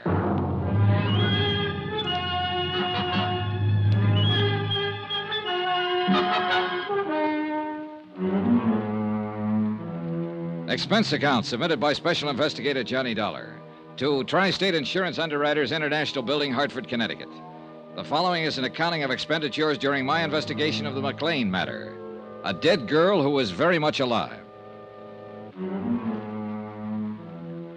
Expense account, item 2, $5. Lunch at a little place called the Copper Kettle for myself and Don Taylor. I think we should act, Johnny. Yeah, well, I don't. Not yet. Look, I listened to her whole story. You listened to only a part of it, so get this. She was married to a doctor in Los Angeles, Dr. David McLean. Yeah. One night, 2 years ago, a girl named Teresa Corbett walked into his office, a little drunk and a little sick. She had a heart attack. She died. The doctor found a name and a Jersey City address in the girl's purse. He called up the New Jersey address, and an apartment house manager told him the girl's mother, her only living relative, died 2 days before. Dr. McLean hangs up and tells his wife he'll bury the other girl under her name and collect the insurance. No sense in going into all this, Johnny. Now, wait a minute. Doris McLean agreed to this. Her husband calls in another doctor and has the death certified. Doris McLean goes to New York. Her husband collects the insurance. But didn't meet her in New York, as he said he would. 2 years ago this happened, Don. Today she comes in and says, I'm tired of waiting for him. We cheated you. Do something to us. She also said she'd read a notice that her husband's going to marry some other girl. Makes sense to me. Yeah, well, not to me, Don. At least not all of it. Why? Why not? What are you looking for? The holes, and there are plenty of them, Don. Look, for one reason, she told it the same way both times. For the second reason, if all this happened on the spur of the moment in Los Angeles, that is, the girl came into the doctor's office off the street and died suddenly, why would the doctor bother to call New Jersey? Why wouldn't he call the Los Angeles police, for instance? Because he had the insurance thing in mind? Well, what do you think?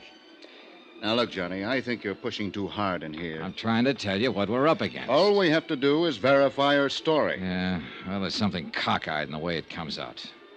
According to Mrs. McLean's statement, the doctor thought of the insurance trick as he went along. That is, after he called Jersey City and found out the dead girl in his office had no one else in the world because her mother had died a couple of days before. After he saw he had a good chance. Yeah? He wouldn't have known he had a chance to pull the trick if he'd done what he was supposed to do and called the Los Angeles police. Yes, but... Now, that's important. And look, here's another thing. Mrs. McLean says she was acting as a receptionist in his office when this strange girl came in. Now, I don't know about you, but every receptionist I've ever seen in a doctor's office will ask you your name and address before you see the doctor. Mrs. McLean didn't do that at all. But... They'll get your name and address unless they already know it. Where's Mrs. McLean now? Over at the New Hartford Hotel. I asked Sam Benson to keep an eye on her until we file charges and take her into custody. Well, you can call him off. Now, look here, Johnny. Every word she has told us will have to be verified before we can take any action like that. Every word. I don't know whether I want you to handle this or not. It's okay with me. Either way, Don. Now, wait, Johnny. You want some more coffee? No, thanks. Let's not argue anymore. Okay, let's not. Mrs. McLean admitted she helped her husband cheat us out of $10,000. We've got that on paper. Look here. I made a check on the policy. We issued a straight life policy endorsed Mary McLean in Los Angeles, April 23rd, 1945. According to our records, Mrs. McLean passed away February 1st, 1954. Yeah. Claim was filed by the beneficiary, husband, David Earl McLean, M.D., February 4th, and paid off on the 10th. $10,000, full claim. Here you are. Uh-huh. That's a photostat of the death certificate attached. Yeah. Cause, coronary thrombosis. And look at that signature. Dr. Willis Reed. That's the same doctor she said her husband called in. I know. What else? Business about her living and working in New York in a medical lab. This is the name of the place. Mm-hmm. She said she'd used the name of Patricia Kennedy. Well, I put in a call to their personnel manager. I described Mrs. McLean to him, and he said that sounded like her. Checked out. She'd been with him almost 2 years. Yeah, that's about it. Well, I called the airport, and they'll get me out to Los Angeles by tomorrow morning. Thought it'd take a few hours in New York to check some other things out. Sure. That looks pretty definite to me, especially with her statement and all the things she said. So what have you got to worry about, Johnny? All the things she didn't say. Expense account item 3, $38.14. Transportation, Hartford, Connecticut to New York, New York. I checked my bag at Idlewild and took the limousine in as far as the Waldorf.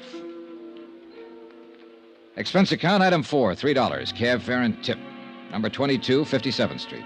Doris McLean's residence, where she'd lived as Patricia Kennedy. Apartment 23. I talked to the manager. This is her apartment, Mr. Dollar. I see. How long has she lived here? Moved in 2 years ago next month, March 1954. Good tenant? Very quiet. Ever talk to her? Not much. Christmas time, we had a drink together down in my apartment with my wife. First time I knew she worked in a medical laboratory. Mm-hmm. Does she have any friends in the building that I could talk to? Not that I know about. She keeps to herself, minds her own business. May I ask where she is now? In Hartford, Connecticut, at the New Hartford Hotel, if you want to talk to her about anything. I might want to talk to her about you. So? You knock on my door and say you're an insurance investigator and you want to look at her apartment. I saw your credentials and all that, but I don't know about you now. She asked me to investigate a matter. This is part of the investigation. Well, if you feel any better, why don't you telephone her long distance? Tell her I'm here. I'll pay the charges. Oh, that's okay. Do you mind if I look around? I'll have to stay with you, Mr. Dollar.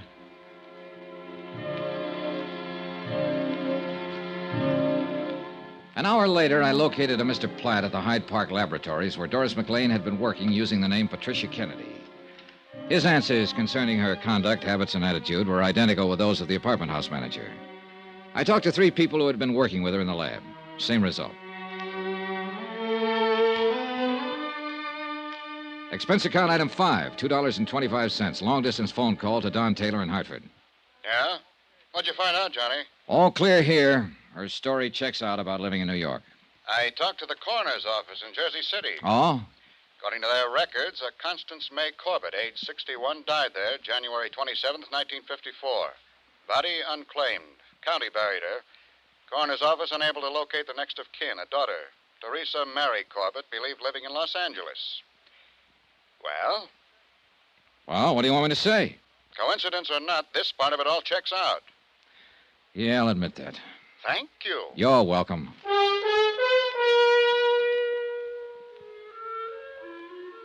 Expense account item 6, $113.65. Transportation, New York to Los Angeles.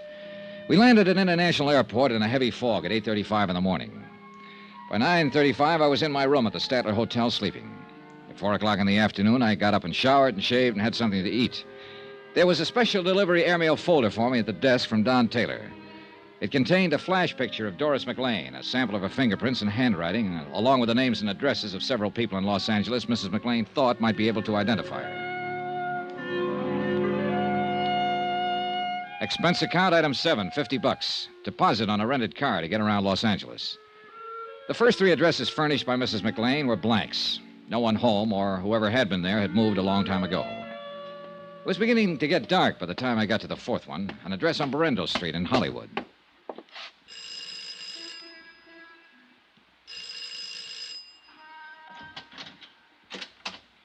Hello? Hello, I'm looking for Pauline Henderson. What do you want? I want to talk to her for a minute. My name's Johnny Dollar.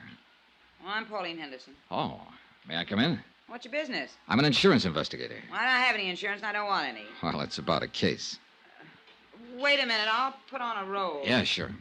Hope you aren't going to try to talk me into buying an annuity or something like that. No, nothing like that, Miss Henderson. Oh, all right. Johnny Dollar, huh? Yeah, that's right. Insurance investigator, did you say? Yes. Come in. I thought maybe you could help me. Well, I'll try. I'm in something of a hurry. Only take a minute, Miss Henderson. I'd like to have you look at this.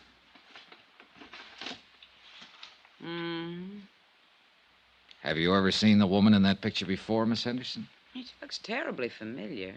Is the light all right? Yeah, I can see it. My lord, yes, I know her. Who is she? Well, that was Doris McLean. You're positive? Yeah, she was married to Dave McLean. He's a doctor here in Los Angeles. She died a year or so ago, very suddenly. Yes, so I understand. How well did you know Mrs. McLean, Miss Henderson? Oh, we were friends. I mean, we worked together in a medical lab here before she married Dave. How long did you know her?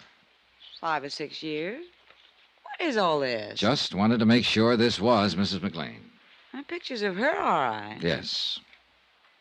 You know, I don't think you've been exactly telling me the truth.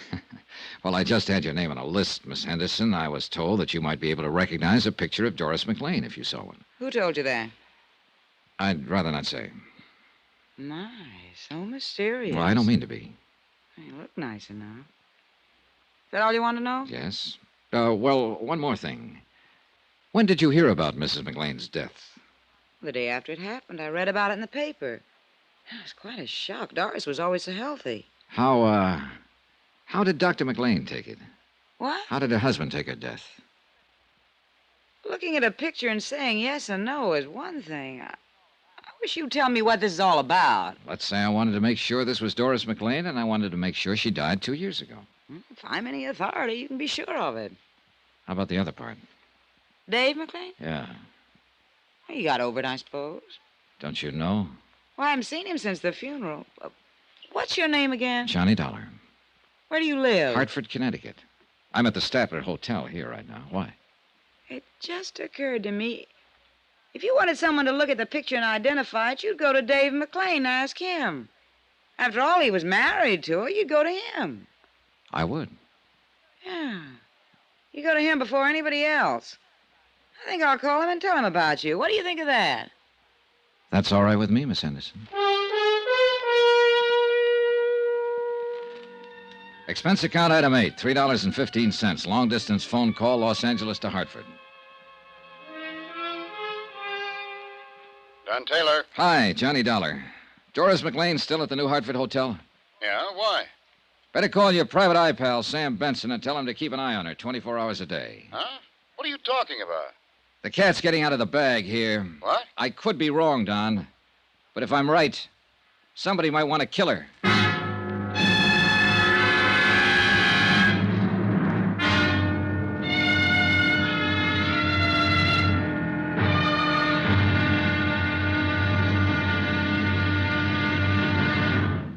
Now, here's our star to tell you about tomorrow's intriguing episode of this week's story. Tomorrow, a bit of information about a girl who had a date to die. That's right. Join us, won't you? Yours truly, Johnny Dollar.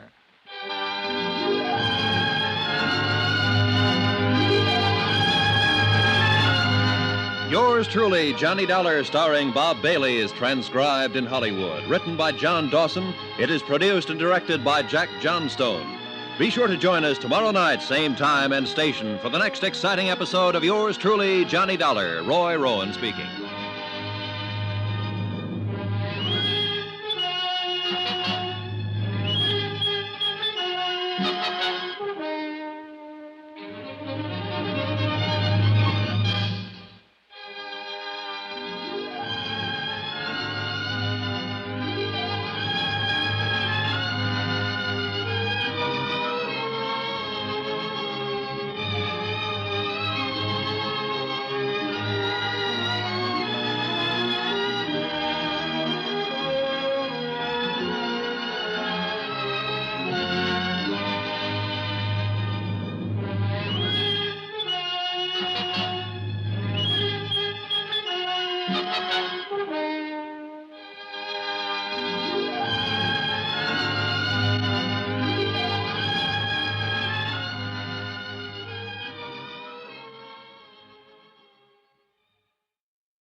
From Hollywood, it's time now for... Johnny Dollar. This is the desk, Mr. Dollar. Your number's ringing now. Good.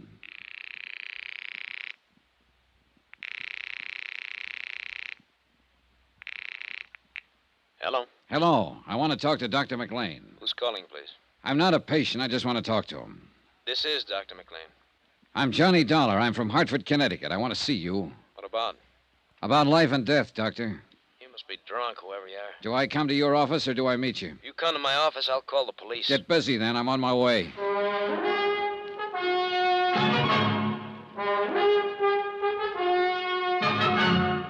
Tonight and every weekday night, Bob Bailey in the transcribed adventures of the man with the action-packed expense account, America's fabulous freelance insurance investigator. Yours truly, Johnny Dollar.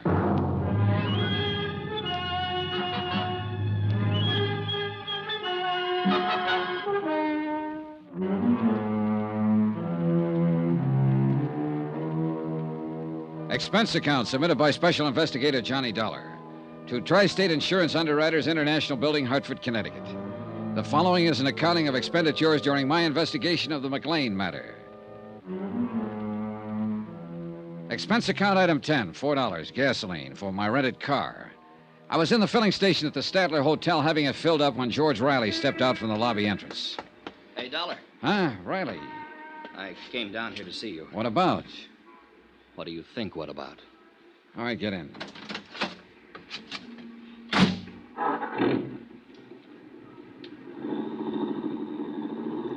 I got to thinking after you left me today about my girl, Terry. And you know what happened? No. The police came to see me. They told me practically the same thing you did. They said they were getting up a court order to exhume the body. Her body, they don't know for sure yet.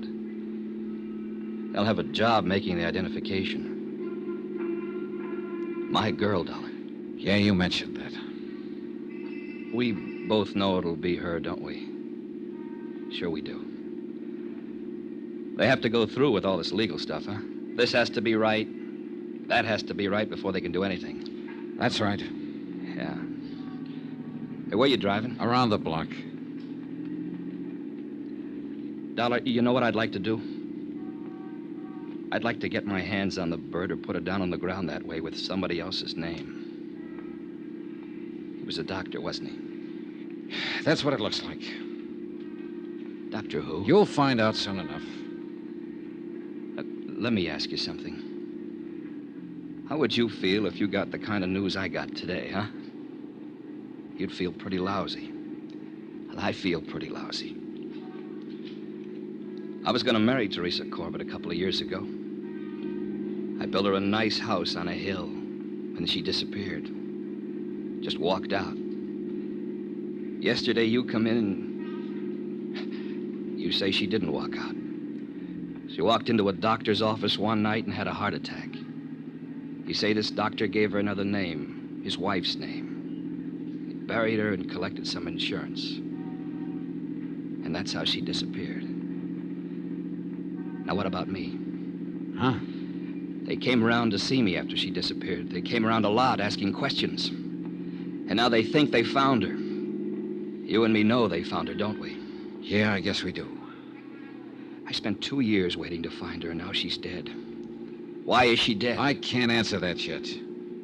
Well, this doctor, he can't answer it, can he? He took her and buried her under another name. Just took her like she was some sort of clay doll, something used and something no one wanted anymore. He took her and buried her, and that was supposed to be that. Now, what's his name? Riley, you better go home for a while. Yeah, sure. I'll phone you later. Dollar. She wasn't any clay doll. She wasn't something you'd give a phony name to and put in the ground. She was what I loved and wanted and needed. Did she walk into his office and die with her heart trouble, or did it happen another way? I don't know. You got ideas? I don't know. Dollar, you gonna find out? Yes. If you don't find out, I will.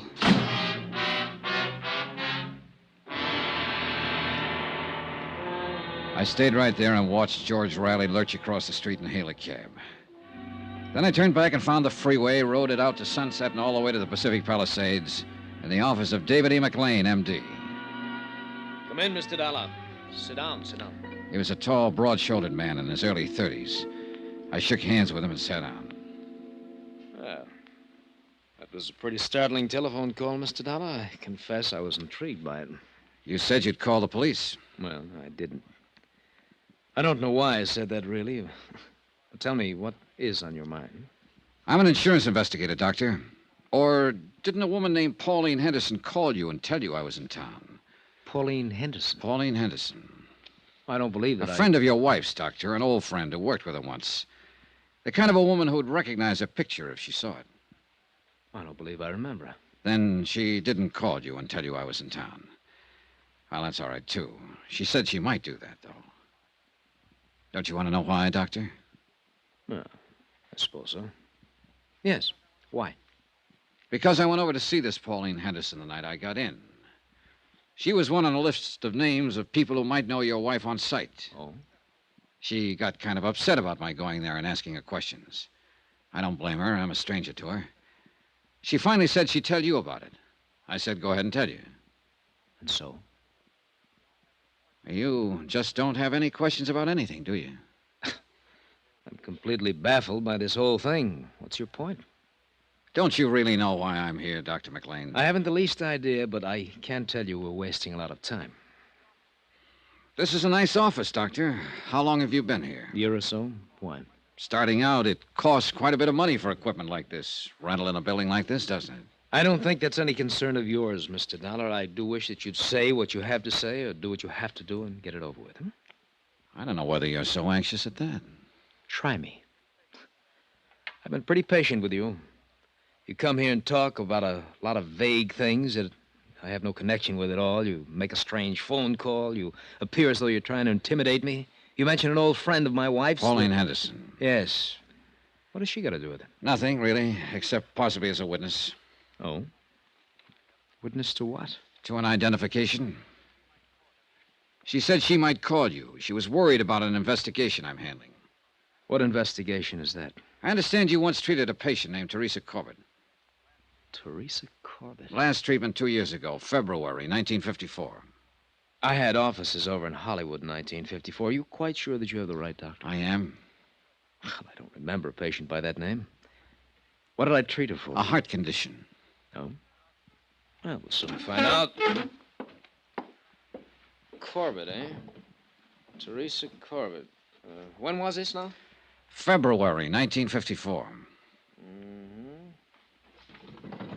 Well, I don't have anyone by that name in my files, Mr. Dollar, but it must be important if you came all the way to Hartford to ask about it. It's pretty important.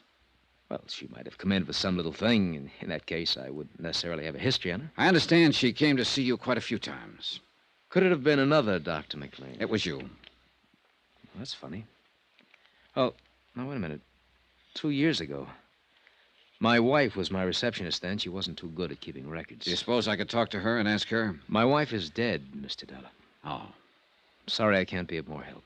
I thought every doctor kept a record of all his patients if they just came in with a nosebleed. Well, now you see that you're wrong. Now that we've gone through all this, let's get down to business. What do you mean by that? I'll come right out and say it, Doctor. You should have kept a file on Teresa Corbett. You should have kept that one above all things. The fact that you don't have one is going to make me believe a lot of things I haven't really believed up until now. What things? What are you talking about? I'm talking to you about your wife, who isn't dead at all. What? 4 days ago, she came to me in Hartford, Connecticut. She said that Teresa Corbett died in your office one night and that you identified the body as your wife's. What? And what's more, you collected $10,000 worth of life insurance on her. Here's a picture of the woman who gave me that statement. Is this your wife? Well? All right, I'll tell you. It is your wife, Doris McLean. And she's still very much alive. And the story she told me in Hartford is pretty much the truth. I've never seen the woman in that picture in my life. I ran into one person here in Los Angeles who recognized her right away. I've got a list of 8 more people who'd probably recognize her. I can go to every one of them and get their statements to that effect, but I don't think I need to. I've got a pretty long statement from Doris McLean herself. It tells the whole story. Would you like to read it? No. Then maybe you'd like to make a statement yourself. I have nothing to say, Mr. Dollar. I didn't think you would, Doctor.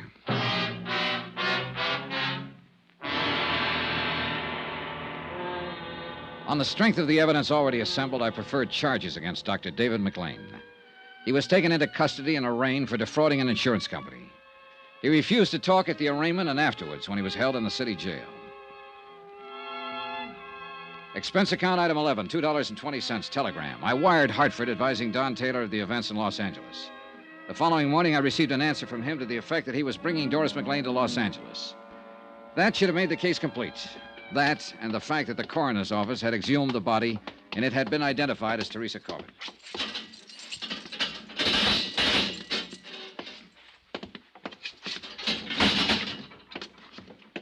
Well.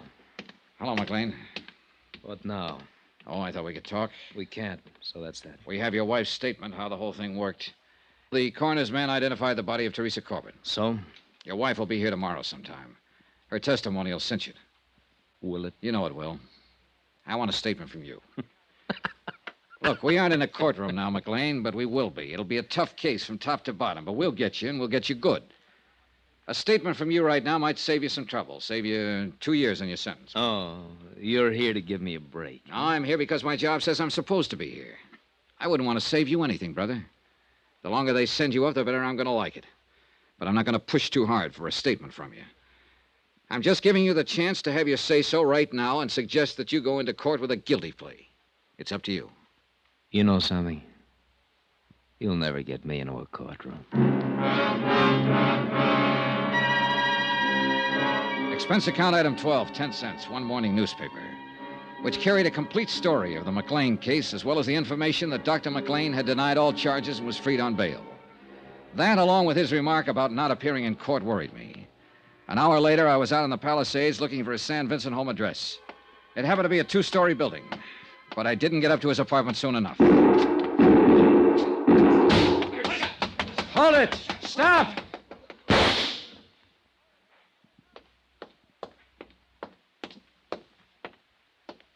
Riley. You don't have to worry about your doctor friend anymore. You fool, you crazy fool. The court would have taken care of him. No. I wanted to do it personally. Oh, Riley. For my girl, Johnny. For my girl.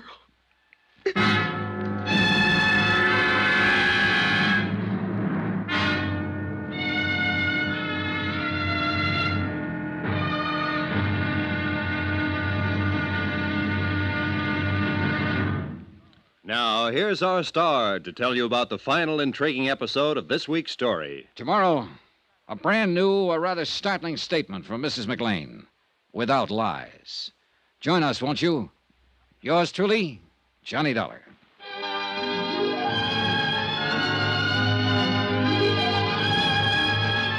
Yours truly, Johnny Dollar, starring Bob Bailey, is transcribed in Hollywood. Written by John Dawson, it is produced and directed by Jack Johnstone. Be sure to join us tomorrow night, same time and station, for the next exciting episode of Yours truly, Johnny Dollar. Roy Rowan speaking.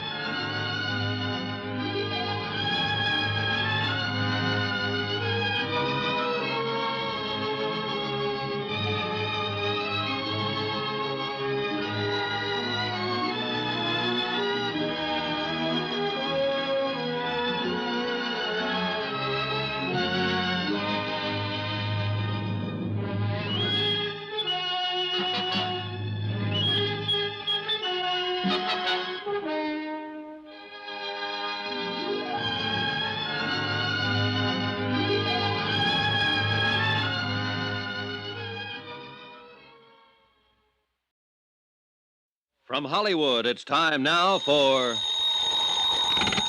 Johnny Dollar. Johnny Don Taylor. Are you here in L.A.? With Mrs. McLean. Why didn't you meet my plane? Dr. McLean's been shot. What? Teresa Corbett's boyfriend, a guy named Riley, pumped 3 slugs in him this afternoon. He was afraid McLean might get off. McLean's still alive? He's hanging on, but they don't give him much of a chance. I'm on my way to the hospital right now, L.A. General. Meet you there.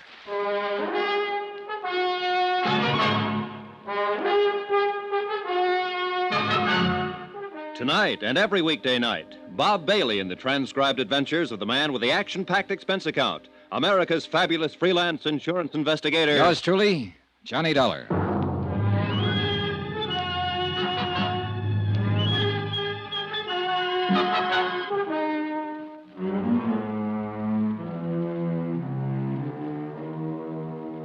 Expense account submitted by Special Investigator Johnny Dollar to Tri-State Insurance Underwriters International Building, Hartford, Connecticut.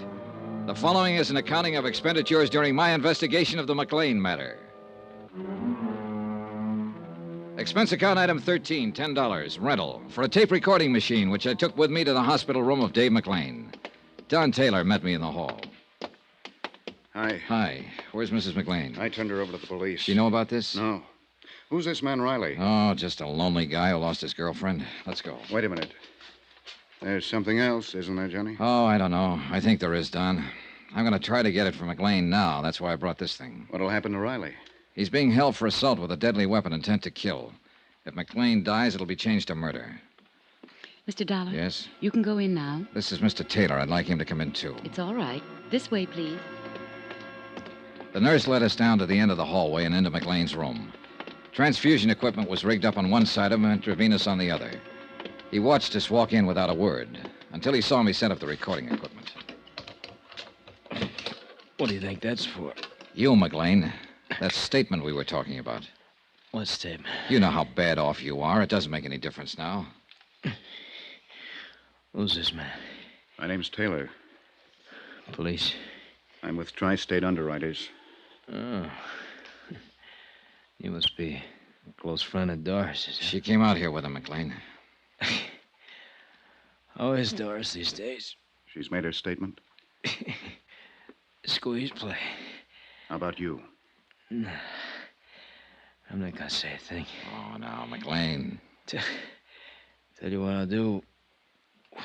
We'll talk about it later. There may not be a later. I think there will be.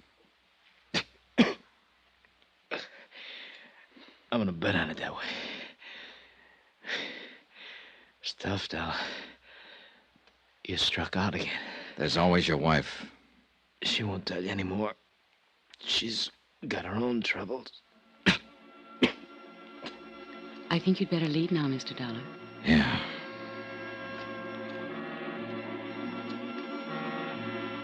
McLean's chances for recovery were 1 in 10. That isn't very good odds. But as he said, he was going to bet on himself. And he won. 3 days later, he took a turn for the better. Within a week, he was walking around the hospital. The trial date was set for him to answer charges of defrauding an insurance company. Mrs. McLean was named co-defendant. All set. When do you take off, Don? About 5 minutes. Good night for flying. Yeah. Now, what's the matter, Johnny? Oh, I don't know. This whole case, the people in it, I just don't know. You ought to be satisfied. You've certainly done your job. McLean's are going to stand trial, and there's no doubt they'll be convicted. You testify in court, and that's about it. I know. Don. Yeah? There's more to it. What? I know there is. There has to be. McLean's slick enough not to open his mouth. He hasn't admitted anything. His wife's done all the talking. Sure, that's true, but what she said was enough for us. Was it? Well, wasn't it? Not for me, Don. Johnny, what is it? Riley, I suppose, and that poor girl, Teresa Corbett. A couple of little people who walked into it. Riley's suffering worse than the McLeans, than they'll suffer. He lost somebody he loved. She died naturally. He would have lost her sooner or later. The McLeans had nothing to do with that. Didn't they? No. Well, I've been thinking about it. Just go in and testify in court and come home and try to forget about it, will you? Maybe you're right. Flight 913, Chicago, New York, and Well, Boston, now boarding. see you in a few days, Johnny. Okay. Bye. One thing, Don. Yeah? Suppose Teresa Corbett had been my girl. So long, kid.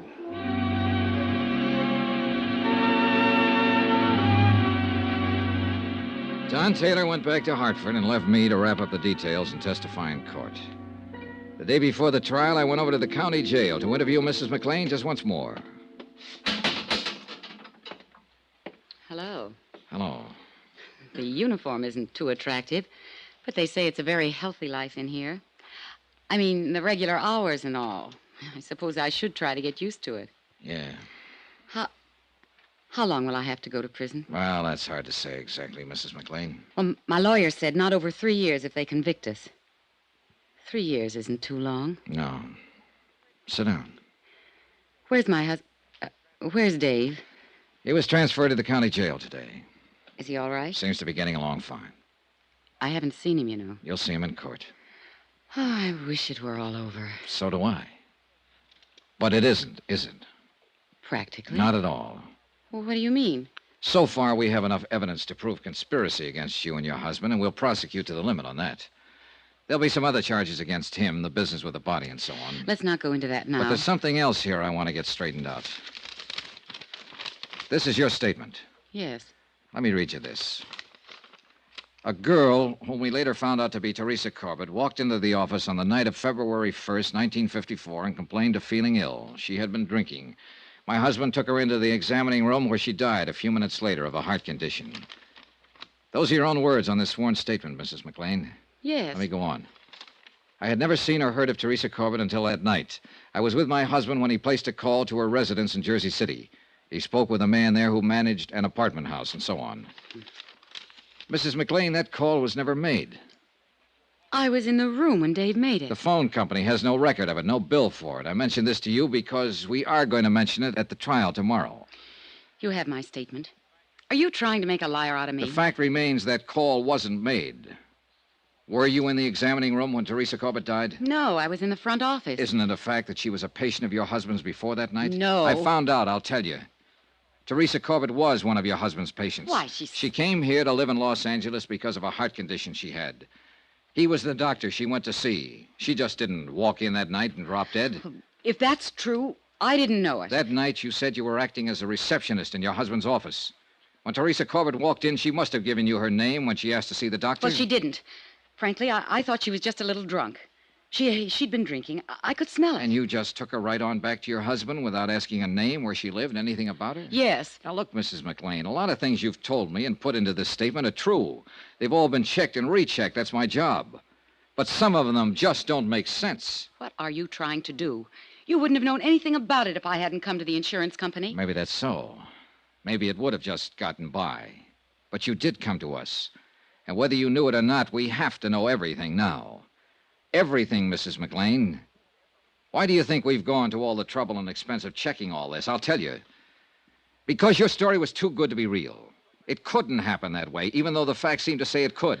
A girl alone and friendless in Los Angeles dying of a heart attack in a doctor's office.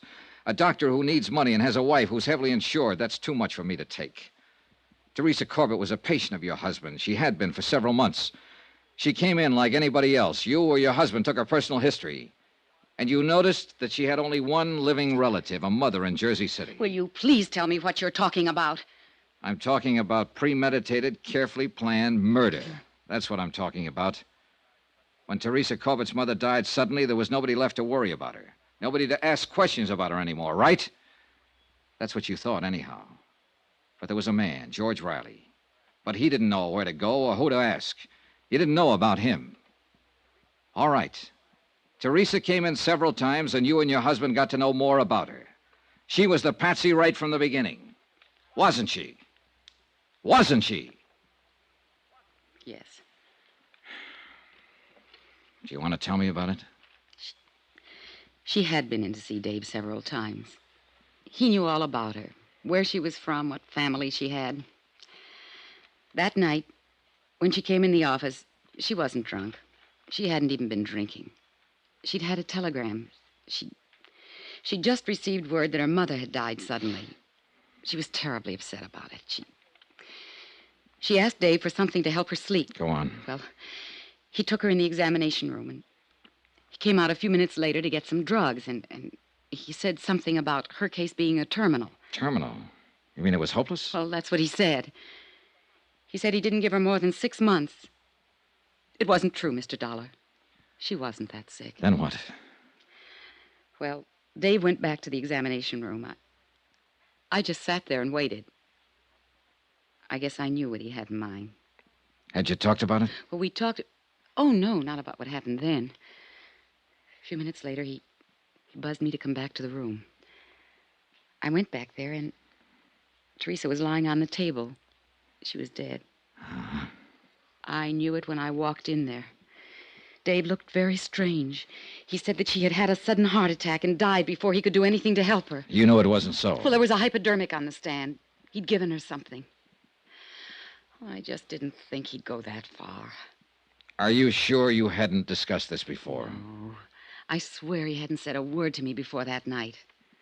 But he had it all planned. That is, what to do and everything, when I came back to the room. He called Dr. Reed.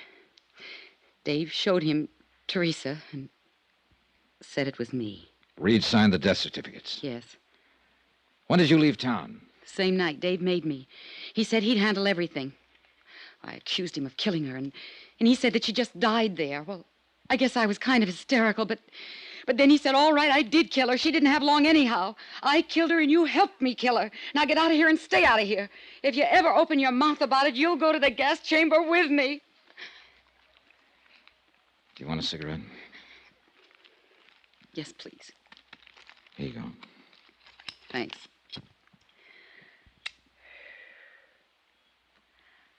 I told you that story. I mean, about the phone call and all. To get back at him. I never thought that I'd tell you this part, too. Oh, I'm glad I did. I'm glad it's all over.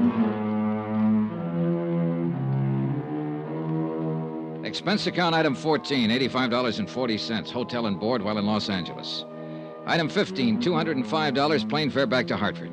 Expense account total, $798.60. Remarks? Murder charges have been filed against the McLeans, and they stand trial next month. George Riley received 3 years and a suspended sentence for assault with a deadly weapon. I was wrong about practically everything in this case.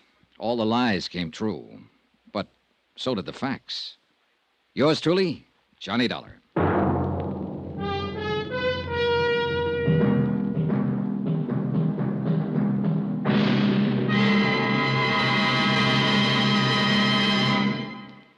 Remember, there'll be another intriguing story for you beginning next Monday night. Next week, cui bono. That's Latin for who benefits. And believe me, it isn't the killer in the case. Join us, won't you? Yours truly, Johnny Dollar.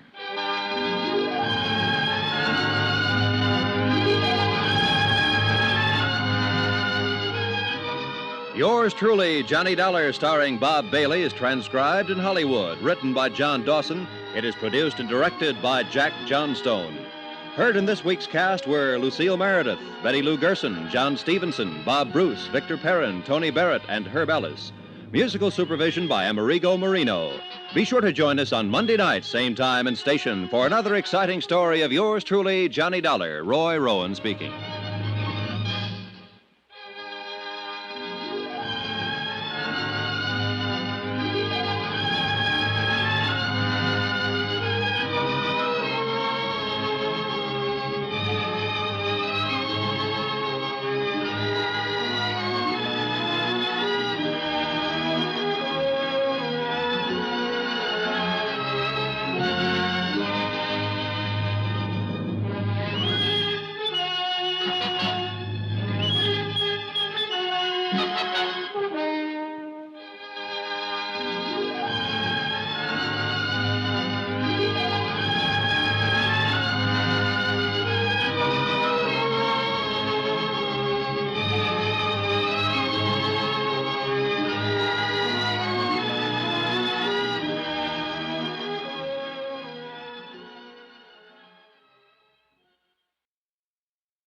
From Hollywood, it's time now for Johnny Dollar. Don Hancock, Johnny. Surety Mutual. Hi, Don. What's on your mind? Cui bono. Qui who? It's Latin, kiddo. Cui bono. Who benefits? All right, I'll bite. Who does? A little doll named Luann Parker down in Green Pass, Virginia. $100,000 worth, Johnny. Double indemnity. Wow, what did she do? Answer the question? She sure did, with a .38. 2 bullseyes right in her foster papa's heart. Well, then if it's an open and shut case, you don't need... Oh, it's that all right. She's the gal what done it. She admits it. But the coroner is about to call it an unavoidable accident. Seems little old Magnolia Blossom thought Papa was a prowler. And what do you think? Just what I said. Cui bono. So? I think you'd better put yourself on the payroll.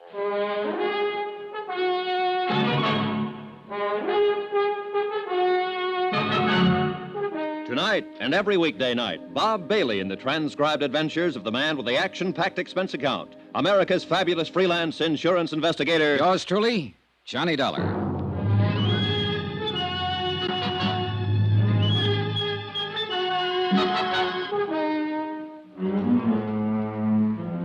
Expense account submitted by Special Investigator Johnny Dollar. To the Home Office, Shorty Mutual Insurance Limited, Hartford, Connecticut. The following is an accounting of expenditures during my investigation of the cui bono matter. Item 1, $78.45. Transportation and incidentals, Hartford to Green Pass, which was a village of some 12,000 people, hidden among quiet wooded hills, and located, as I discovered on arrival, some 3 miles from the railroad station.